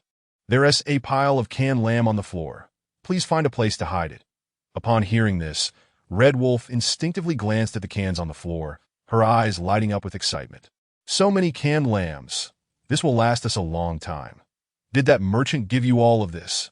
After a moment of exhilaration, Red Wolf's emotions settled, and she approached Grey Wolf with a worried expression. "Grey Wolf, is everything all right?" Grey Wolf gently set down the materials in his hands, turned to face Red Wolf, and reassured her softly. "It's nothing, Hong Hong. All these canned lambs are earned through my own efforts. We can eat them without worry." Hearing this, Red Wolf felt a wave of relief wash over her, along with a hint of surprise. She had not anticipated that Grey Wolf's seemingly trivial inventions could yield such a bounty of canned lamb. Yet, she couldn't help but wonder, why were they all canned lamb? Looking at the heap of cans, Red Wolf felt a twinge of disappointment. If only we could have some fresh lamb too. "Don't worry, my dear," Grey Wolf replied confidently. "That gentleman promised me that as long as I assist him with his research, he will provide us with fresh lamb. Did I ask this true?" The unexpected joy left Red Wolf momentarily flustered. A strong sense of disbelief washing over her. "He wouldn't be deceiving you, would he?" "Of course not," Grey Wolf assured her, placing his trust in Lin Mo, primarily because he was too impoverished to have anything of value to deceive him with. The only asset of worth, Wolf Fortress, had not even been claimed by Lin Mo. "Just wait and see," Grey Wolf declared with resolute determination, meeting Red Wolf's gaze, "that I will become the greatest inventor on the green pastures. We won't need to venture out to hunt sheep anymore. We will be able to enjoy lamb every day, and no one will look down on us again." In that moment, Red Wolf gazed at Grey Wolf, feeling a sense of nostalgia, as if she were witnessing the spirited man she had once fallen for. After a prolonged silence, seeing that Red Wolf had not responded, Grey Wolf felt an indescribable discomfort in his heart. "Darling, do you not believe in me?" In response, Red Wolf pressed her lips against his, leaving a kiss mark on his face before enveloping him in her embrace, softly declaring, "I believe in you, my love. Are you feeling nothing at all? Have you not eaten? Can't you exert a bit more force? Must I, a woman, instruct you on such matters? Can you not even attack my weaknesses? What is the matter with you, you weakling?" After an intense battle, Lin Mo cast a glance at the screen displaying his character's downfall, while his opponent remained unscathed, and he threw the controller onto the couch in frustration. Nearby, Su Qingluo stood triumphantly on the sofa, patting his shoulder with a smirk. "Don't be disheartened. Although your efforts were brief and lacking in strength, you were still quite impressive. That if you wish to defeat me, perhaps you should practice a bit more." Something felt amiss. There was definitely something wrong. This little girl was clearly lacking in skill. How could she so effortlessly dominate him? His gaming prowess could not possibly be this poor. Closing his eyes for a moment to gather his thoughts, Lin Mo suddenly opened them and fixed his gaze on Su Qingluo, asking, "Have you been using a script?" "What do you mean? Are you unable to accept defeat? You, who often maneuvers to avoid skills. How have you suddenly improved so much? If you're inadequate, just practice. If you cannot handle losing, then do not play. The past is the past, and the present is the present. Da-da. I've already found my answer." Lin Mo decided not to engage in further debate with her, picking up a drink from the table and taking a sip. Seeing his nonchalant demeanor, Su Qingluo felt a twinge of irritation and continued, "Do you not trust me? I, Su Qingluo, truly have not cheated. If I had, I would have devoured this display screen whole." All right, Lin Mo conceded with resignation. "You have not cheated. I simply lack skill." That Su Qingluo, hands on her hips, declared proudly, "Of course. So, You truly intend to leave her here, and even allow her to reside with you? Lin Mo turned his attention towards a certain direction, his expression one of confusion. He had not anticipated such a situation. What is wrong? Is that not permissible? Su Qingluo fixed him with a dubious look. Did you not say I should deal with her? Are you now having second thoughts? Sometimes I genuinely wish to open up your little head and see what thoughts occupy your mind day in and day out. With a resigned shake of his head, Lin Mo chose not to further engage with the unpredictable girl, instead turning to Lu Sherman, who stood beside the sofa. What are you scheming now? Do not wrongfully accuse me. You command an army of robots. Any ulterior motives I might have would be swiftly quashed by you.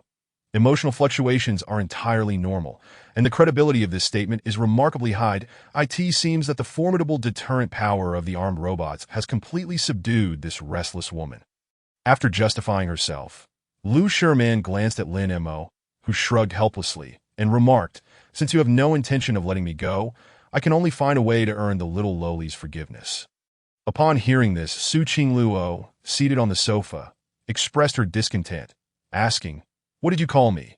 Lu Sherman cast a helpless look at Lin Mo before turning to Su Qingluo and obediently correcting herself. "Little master. Remove the little." "All right, master." Su Qingluo instinctively lowered her gaze, feeling a chill in her heart as she sensed the world's deep-seated malice towards her. In the next moment, she glared at Lu Sherman and commanded, "Hurry up and brew some tea. You have no sense of awareness at all." Instead of showing any signs of anger at such a reprimand, Lu Sherman turned and headed to the kitchen to boil water and brew tea. "How delightful!" Su Qingluo's face was filled with pride, but upon noticing Lin Mo's gaze beside her, she voiced her displeasure, saying, "Don't look at me like that. Although she hasn't inflicted any substantial harm upon me, she has left a shadow on my tender heart. Isn't it only fair that I make her compensate for it?" It sounded reasonable, as if it were something this little lowly would do.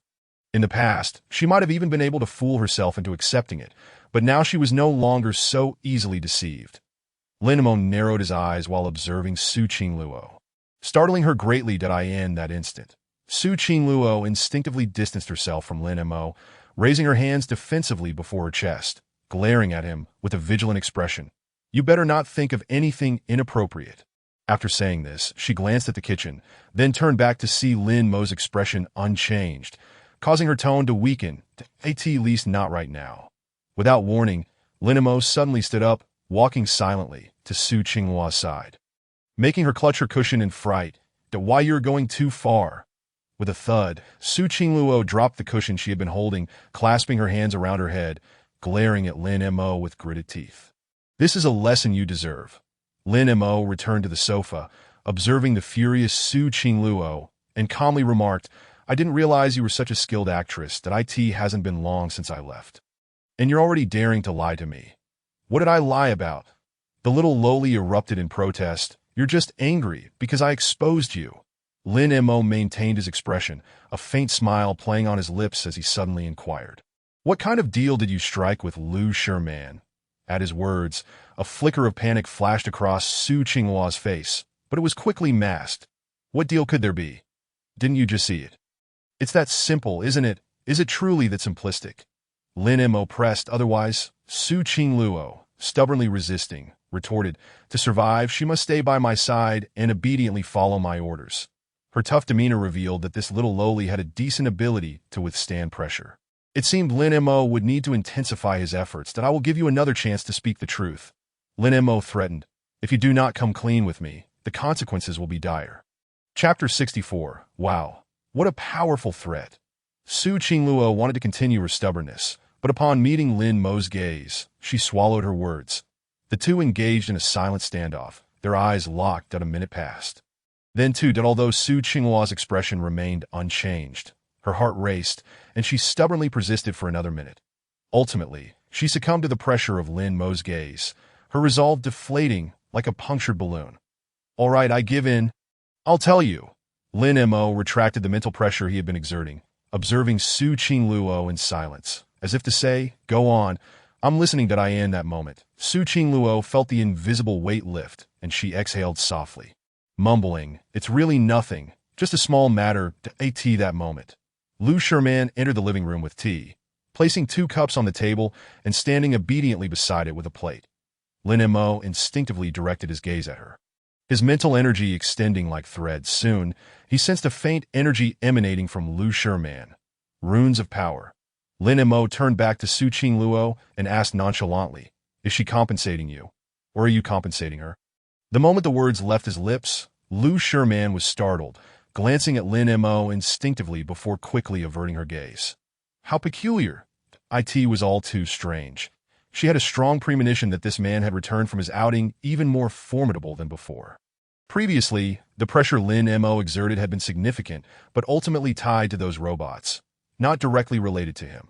However, this time, the oppressive aura he radiated was far more terrifying than that of the armed robots. That brief glance had sent shivers down her spine, making her feel as though all her secrets were laid bare before him, that it was as if, standing in front of this man, all her disguises were futile. There were no secrets to be kept. In comparison, while Su Qingluo was also taken aback, her reaction was not as pronounced. Pouting, she remarked, "How did you notice? Was it that obvious?" Lu Shiman was a dangerously ambitious woman. If not for encountering someone like Lin Mo, she would undoubtedly have become a formidable force in a post-apocalyptic world. Moreover, she had always sought to awaken her powers. Su Qingluo's abilities could enhance other strengths. Although the gained power was merely temporary, repeated augmentations would gradually bolster her physique, that if time passed and her body consistently received the cleansing of rune power, perhaps she could eventually awaken her own abilities. This was precisely why Lu Shiman had been fixated on Su Qingluo's powers. Unfortunately, in the end, she had failed to capture the lowly and had instead become entangled herself. Initially, she had found herself ensnared and powerless. But now, by some means, she had achieved her goal that Su Qingluo, this foolish little lowly, had encountered Lu Shiman, a cunning woman, and it seemed she had been sold while still helping her count the money. However, Su Qingluo, despite appearing oblivious, was quite clever and unlikely to be easily deceived. Lin Mo was genuinely curious about how Lu Shiman had managed to persuade her. Was merely becoming a servant sufficient? That condition seemed inadequate. Contemplating this, Lin Mo gently inquired of Su Qingluo, "Now, tell me, what exactly are you scheming?" Upon hearing this, Su Qingluo's expression grew conflicted, as if she felt embarrassed to speak, that it's just let me help her explain. At that moment, Lu Shiman took the initiative, stating, "Actually, it's quite simple that I threatened her that if she didn't assist me, I would use every means to seduce you. Once I became your woman and successfully ascended, I could still achieve my goals, and at that point, I would make use of her as well." Wow, what a powerful threat. Lin Mo turned to Su Qingluo, unable to restrain himself from asking, "So you agreed? What else could I do?" Su Qingluo replied, her cheeks flushed, defiantly lifting her chin. "If I didn't agree, would I be waiting for this woman to take revenge on me later? Do you have such little faith in me?" Su Qingluo's response remained unspoken, her peculiar expression indicating her thoughts clearly. After all this, it turned out to be such a comical misunderstanding. Lin Mo felt somewhat exasperated. Desiring power is commendable, but it seems you've chosen the wrong person. Indeed, Su Qingluo's rune power was effective, but relying solely on her abilities, who knows when one could awaken their powers? His trading space contained 100 vials of magical potions, akin to ability-enhancing serums. And a single vial would ensure immediate results. However, to Lu Shiman, his words took on a different connotation. Gaining power from him implied acquiring strength from his armed robots, which indeed represented a formidable force, especially with their firearms. A single armed robot was comparable to a powerful awakened being. Yet, what she sought was her own strength, not reliance on external forces. Moreover, the significance of the armed robots was self-evident.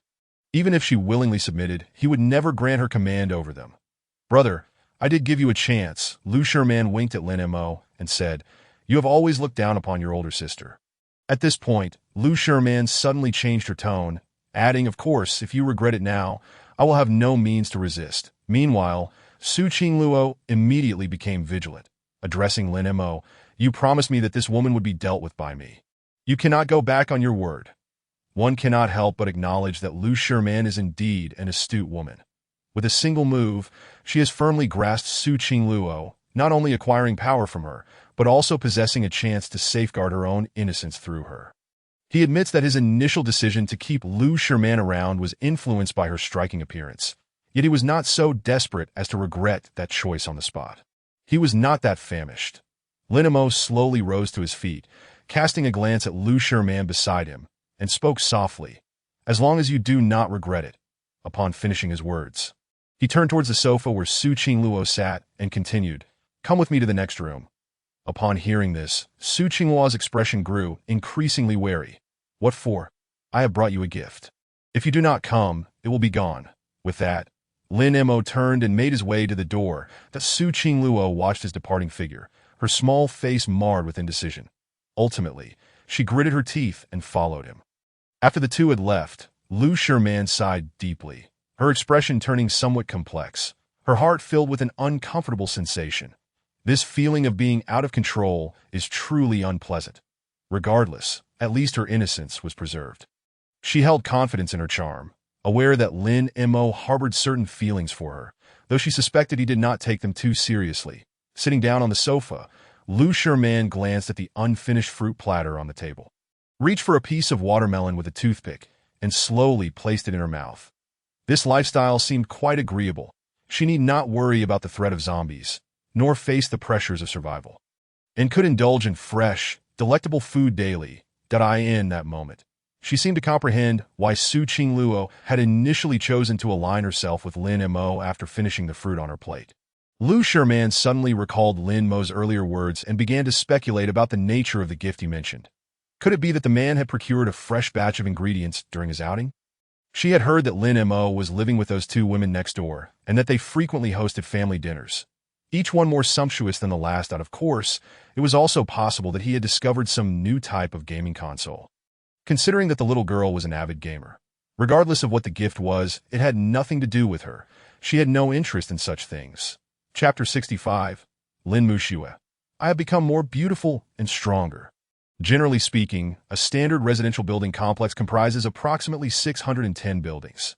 However, this is not fixed, as it depends on the scale of the complex. In larger complexes, there may be as many as 13 buildings, while smaller ones may only accommodate 7 or 8. The Ziyuan community consists of exactly 10 buildings. Furthermore, the community features high-rise residential apartments, each building comprising 12 floors, equipped with 2 elevators, and each floor housing 4 units. In Building B2 on the 6th floor, Lin Mo resides with his mother, Lin Meijing, while next door, Lin Meijing's unit has been converted into a storage area, and Su Qingluo occupies a separate room. Interestingly, there is another vacant room on this floor, located right next to Su Qingluo's. She had arranged for it to be cleared out, initially intending to use it to confine Lu Sherman. Having grown accustomed to living alone, she preferred solitude and detested the idea of cohabiting with someone she disliked. However, after Lu Sherman's threats, she felt a strong sense of urgency, not only consenting to the latter's demands, but also voluntarily inviting her to stay with her. At that moment, Su Qingluo stood at the door of the vacant room, gazing at Lin Mo with palpable trepidation. There was no need for words. She had undoubtedly disrupted his plans and summoned herself at a most inconvenient time, and she would undoubtedly pay the price for it. Nevertheless, it was nothing new. As long as she could maintain her position, enduring a little bullying from him was not overly concerning. Taking a deep breath, Su Qingluo prepared herself mentally. Just then, Lin Mo halted and turned around, looking at her as he inquired, "What are you doing standing at the door?" "I isn't the venue here. Didn't you say to go next door?" As Lin Mo proceeded towards the opposite room, Su Qingluo realized she had misunderstood. His reference to next door indeed pertained to her own unit. In that instant, she felt a wave of relief wash over her, and she stepped forward to follow him. It appeared that he was not as malevolent as she had imagined. Perhaps he genuinely had brought her a gift. Along the way, Su Qingluo could not suppress her curiosity about the nature of the gift he had returned with. Had he found another batch of fresh ingredients, or perhaps some novel gaming console? 10 minutes later, Su Qingluo stared at the 3 vials of potions arranged on the table and could not help but ask, "Is this what you call a gift?" Each vial was filled with a suspiciously pink liquid, its hue immediately raising doubts. Who could say what effect such a potion might have? Glancing sideways, she noticed that Lin Meijing and Lin Muxue were also present, both curiously examining the potions on the table.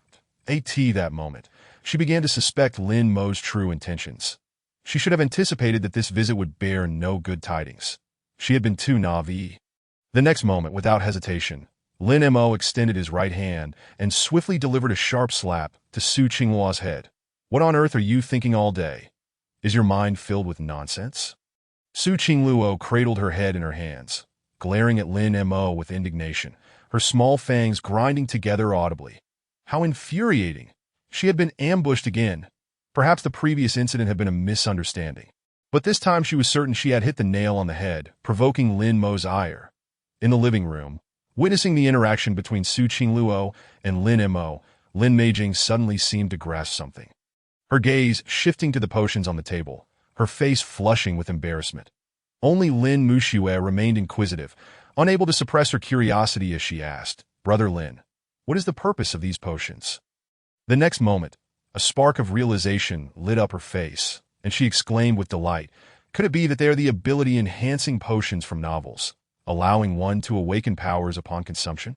To support Lin Mo, she had spent considerable time watching post-apocalyptic films and reading novels, acquiring knowledge she had previously lacked that Su Qingluo could not help but exclaim, "Ability-enhancing potions are mere figments of fiction. How could such things exist in reality?" Lin Muxue, with wide eyes filled with curiosity, inquired, "Then what are these potions? Could they be some sort of medical supplies?" Medical resources, in an apocalyptic world, can sometimes be more precious than food. Insignificant injuries or ailments could be lethal.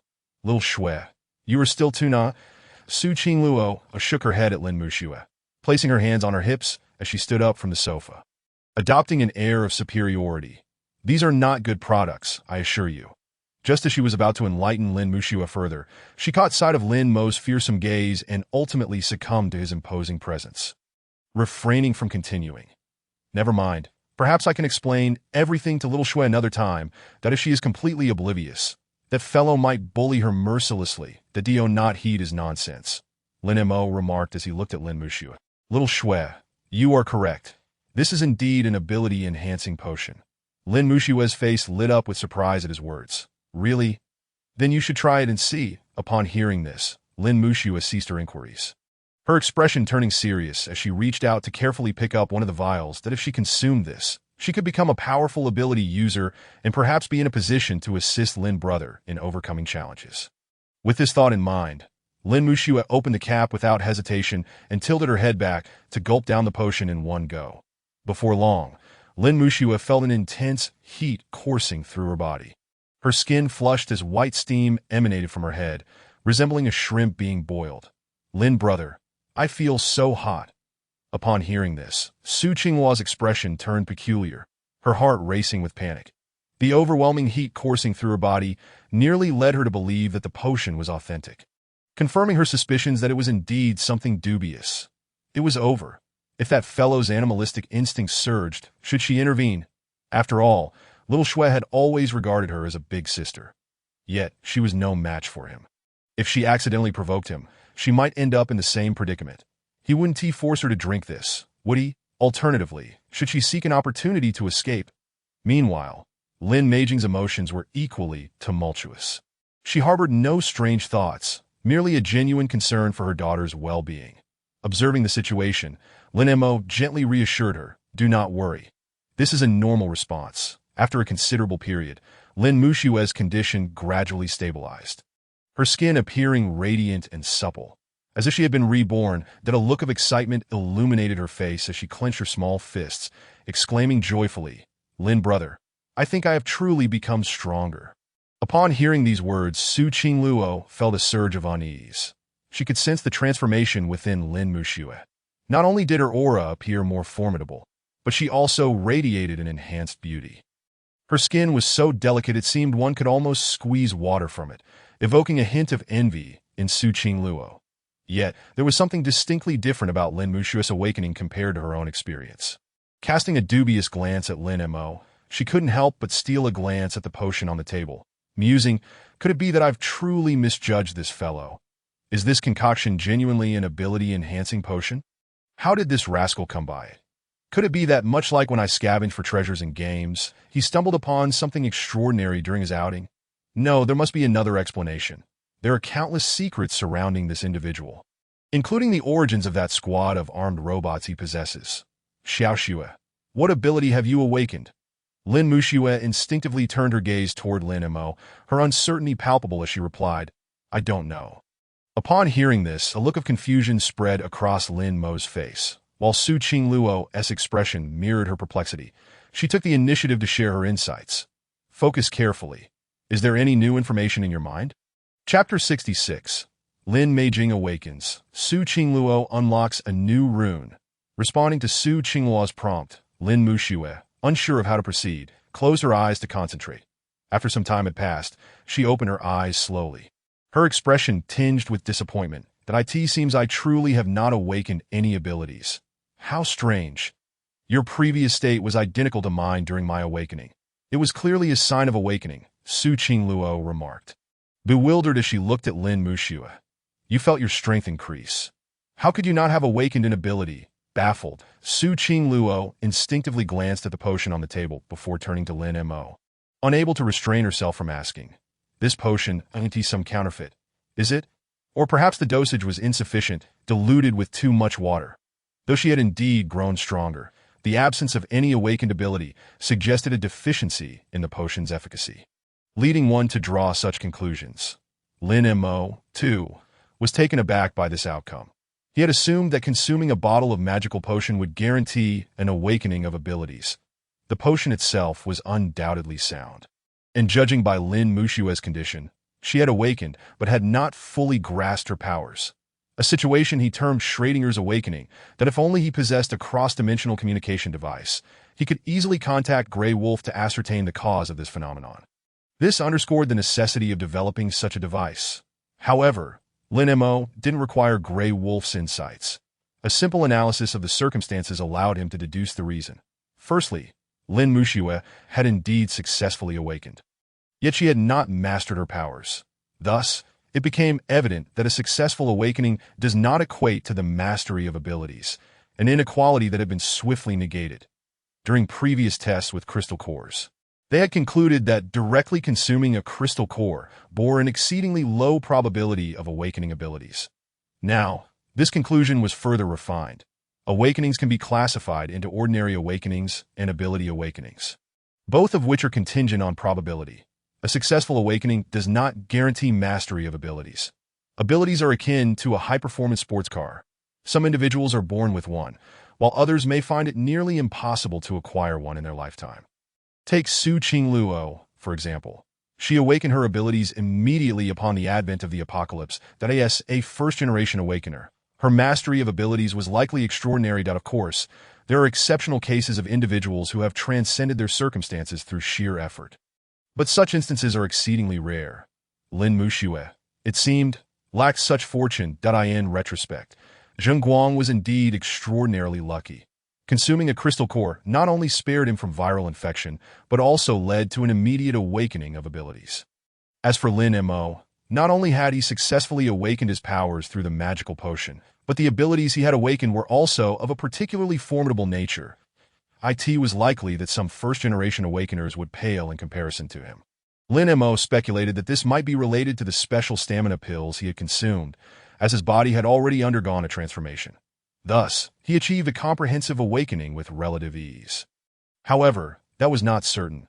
Perhaps it also had something to do with the system he possessed as a transmigrator equipped with a system. Failing to awaken abilities or lacking impressive powers would be a source of embarrassment for him. Never mind that for now. Lin Mo shifted his gaze from Lin Muxue to Lin Meijing and Su Qingluo, softly suggesting, "Why don't you give it a try as well?" Lin Meijing, who had been comforting Lin Muxue, nodded gently at this suggestion and reached for a bottle of magical potion. Su Qingluo, unable to contain her excitement, rushed to the table and seized the last vial of magical potion, turning to Lin Mo with a query. "Do you think I can awaken a second ability?" To this inquiry, Lin Mo could only offer a vague response. "There's a possibility. You'll find out once you try." Upon hearing this, Su Qingluo clasped the potion bottle, closed her eyes, and silently prayed. "Please grant me a powerful ability." After making her wish, Su Qingluo and Lin Meijing uncapped their bottles, and almost in unison, they consumed the potions. Shortly thereafter, Lin Meijing's face flushed crimson. Her entire being began to heat up rapidly, mirroring Lin Muxue's earlier state. Meanwhile, Su Qingluo remained relatively calm. She felt no unusual sensations and even commented on the potion's flavor. It's not as unpleasant as I had imagined. It's quite sweet. Almost like fruit juice. After a while, Lin Meijing's condition began to stabilize, and she appeared noticeably rejuvenated, her demeanor subtly transformed.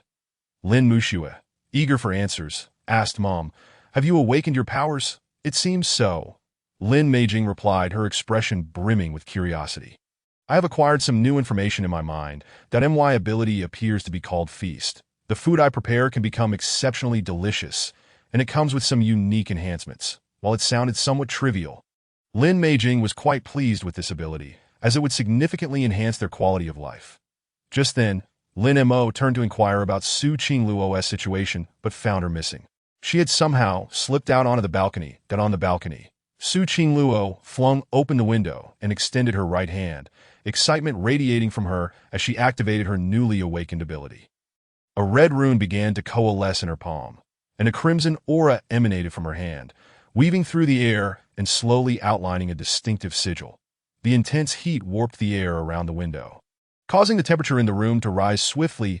The moment the sigil was completed, a beam of red light shot forth, accompanied by a thunderous crash outside, leaving a massive molten crater on the ground.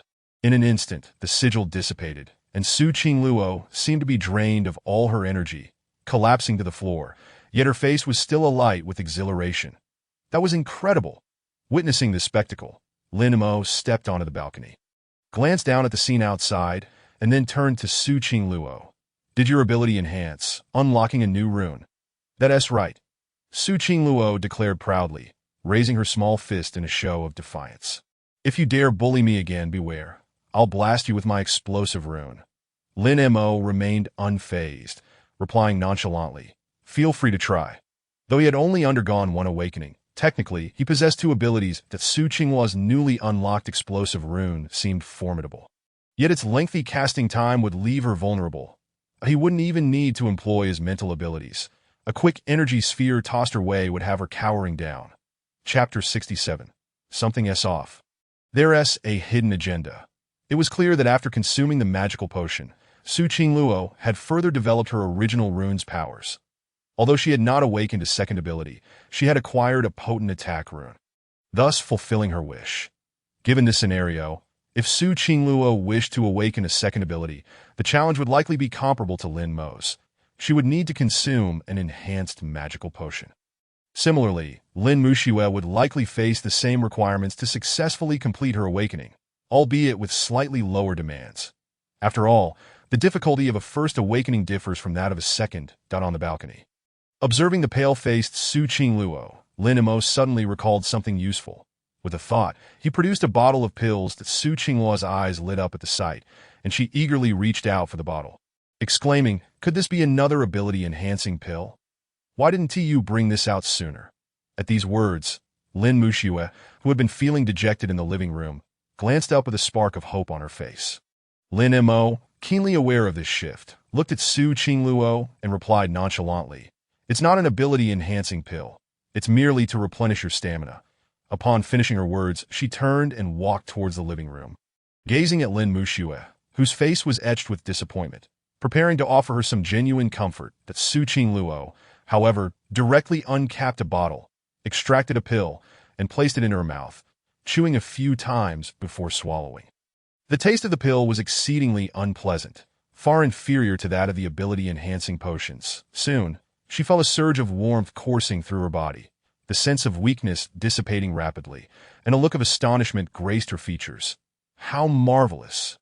Her complexion visibly flushed with color, and she promptly rose from the ground, feeling as though she had been rejuvenated. "Xiao Xue, do not be disheartened," Lin Meijing said softly, holding Lin Muxue's small hand from the sofa. "Mother's ability is quite unique. I shall prepare meals for you every day. Once your physique improves, you will undoubtedly awaken your own powers." "Is that true?" Lin Muxue instinctively inquired, but suddenly recalling something, her head drooped in melancholy. "Mother's ability is similar to that of Sister Qing, that I have been enhanced by Sister Qing for so long, and all that has happened is a slight improvement in my physical condition. Even with the consumption of ability potions, I have been unable to awaken any powers. It seems it will be quite difficult in the future, as the novels suggest. At that moment, Su Qingluo had unknowingly dashed over, clutching the very bottle of stamina pills. What is this remarkable substance? It cannot possibly be Luwei Di Huangwan, can it? One pill, and I am fully revitalized. This pill is akin to the blue potions in video games. Perfectly tailored for me. Just when I have unlocked a new ultimate move that consumes a great deal of energy, I now have this to replenish my stamina at any time in the future. I can unleash my ultimate abilities without restraint. She was curious why Lin Mo possessed such an array of peculiar items. Could it be that his abilities, like hers, consumed an extraordinary amount of energy, prompting him to prepare such items in advance? Or perhaps, in that instant, Su Qinghua's mind wandered to some strange thoughts, her expression shifting to one of concern as she looked at Lin Mo and could not help but remark, "While this item is indeed beneficial, remember that medicine can be toxic in excess. You are still young. Moderation is key, and there is no need to overexert your body." Upon hearing this, Lin Mo's eyelids twitched in irritation. Instinctively raising his right hand, he prepared to impart some wisdom to this misguided little girl. Sensing the impending reprimand, Su Qingluo quickly evaded, seizing the opportunity to rush to Lin Mushue's side and gently pat her shoulder. "Xiao Xue, do not dwell too much on not awakening your powers. I will protect you in times of danger. Besides, why do you always think about going out to fight? Those zombies outside are dirty, smelly, and revolting. Wouldn't it be better to relax at home?" Noticing Lin Mushue's lack of response, Su Qingluo continued, "Lin Mo is quite formidable. Those matters are not our concern. He surely would not want you to venture into danger." This little girl, for once, was remarkably earnest. Lin Mo, hearing her words, added, "Xiaoxiu, I understand that you wish to assist me, but it is truly unnecessary. This time, I specifically brought magical potions to help Lin Meijing and Lin Mushue awaken their abilities. Not for them to venture out and slay zombies. My intention is merely to strengthen their physiques, thereby reducing the likelihood of illness and possibly extending their lifespans." Lin Mo also recognized that perhaps due to the previous zombie tide, he had been troubled for some time, leading Lin Mushue to feel guilty. However, the situation had changed. Now, with the Ace of Grey Wolf in his possession, was it necessary to send the women in his family into battle when faced with insurmountable challenges? After a series of earnest reassurances from the three, Lin Mushue gradually came to understand, letting go of her fixation on the inability to awaken her powers. She took the initiative to apologize. "I am sorry for worrying everyone. As long as I take good care of myself and do not trouble Lin Mo, that is the greatest help I can offer." That moment, her inner obsession began to fade, though the lingering regret of not successfully awakening her powers still weighed on her. Meanwhile, in Building B2, Unit 603, upon hearing footsteps outside, Lu Sherman stood obediently beside the sofa. Upon seeing Su Qingluo push open the door, she softly spoke, "Welcome home, young master." Su Qingluo nodded gently in response. "Very good. You are quite understanding. My efforts have not been in vain. Young master, would you like something to eat?"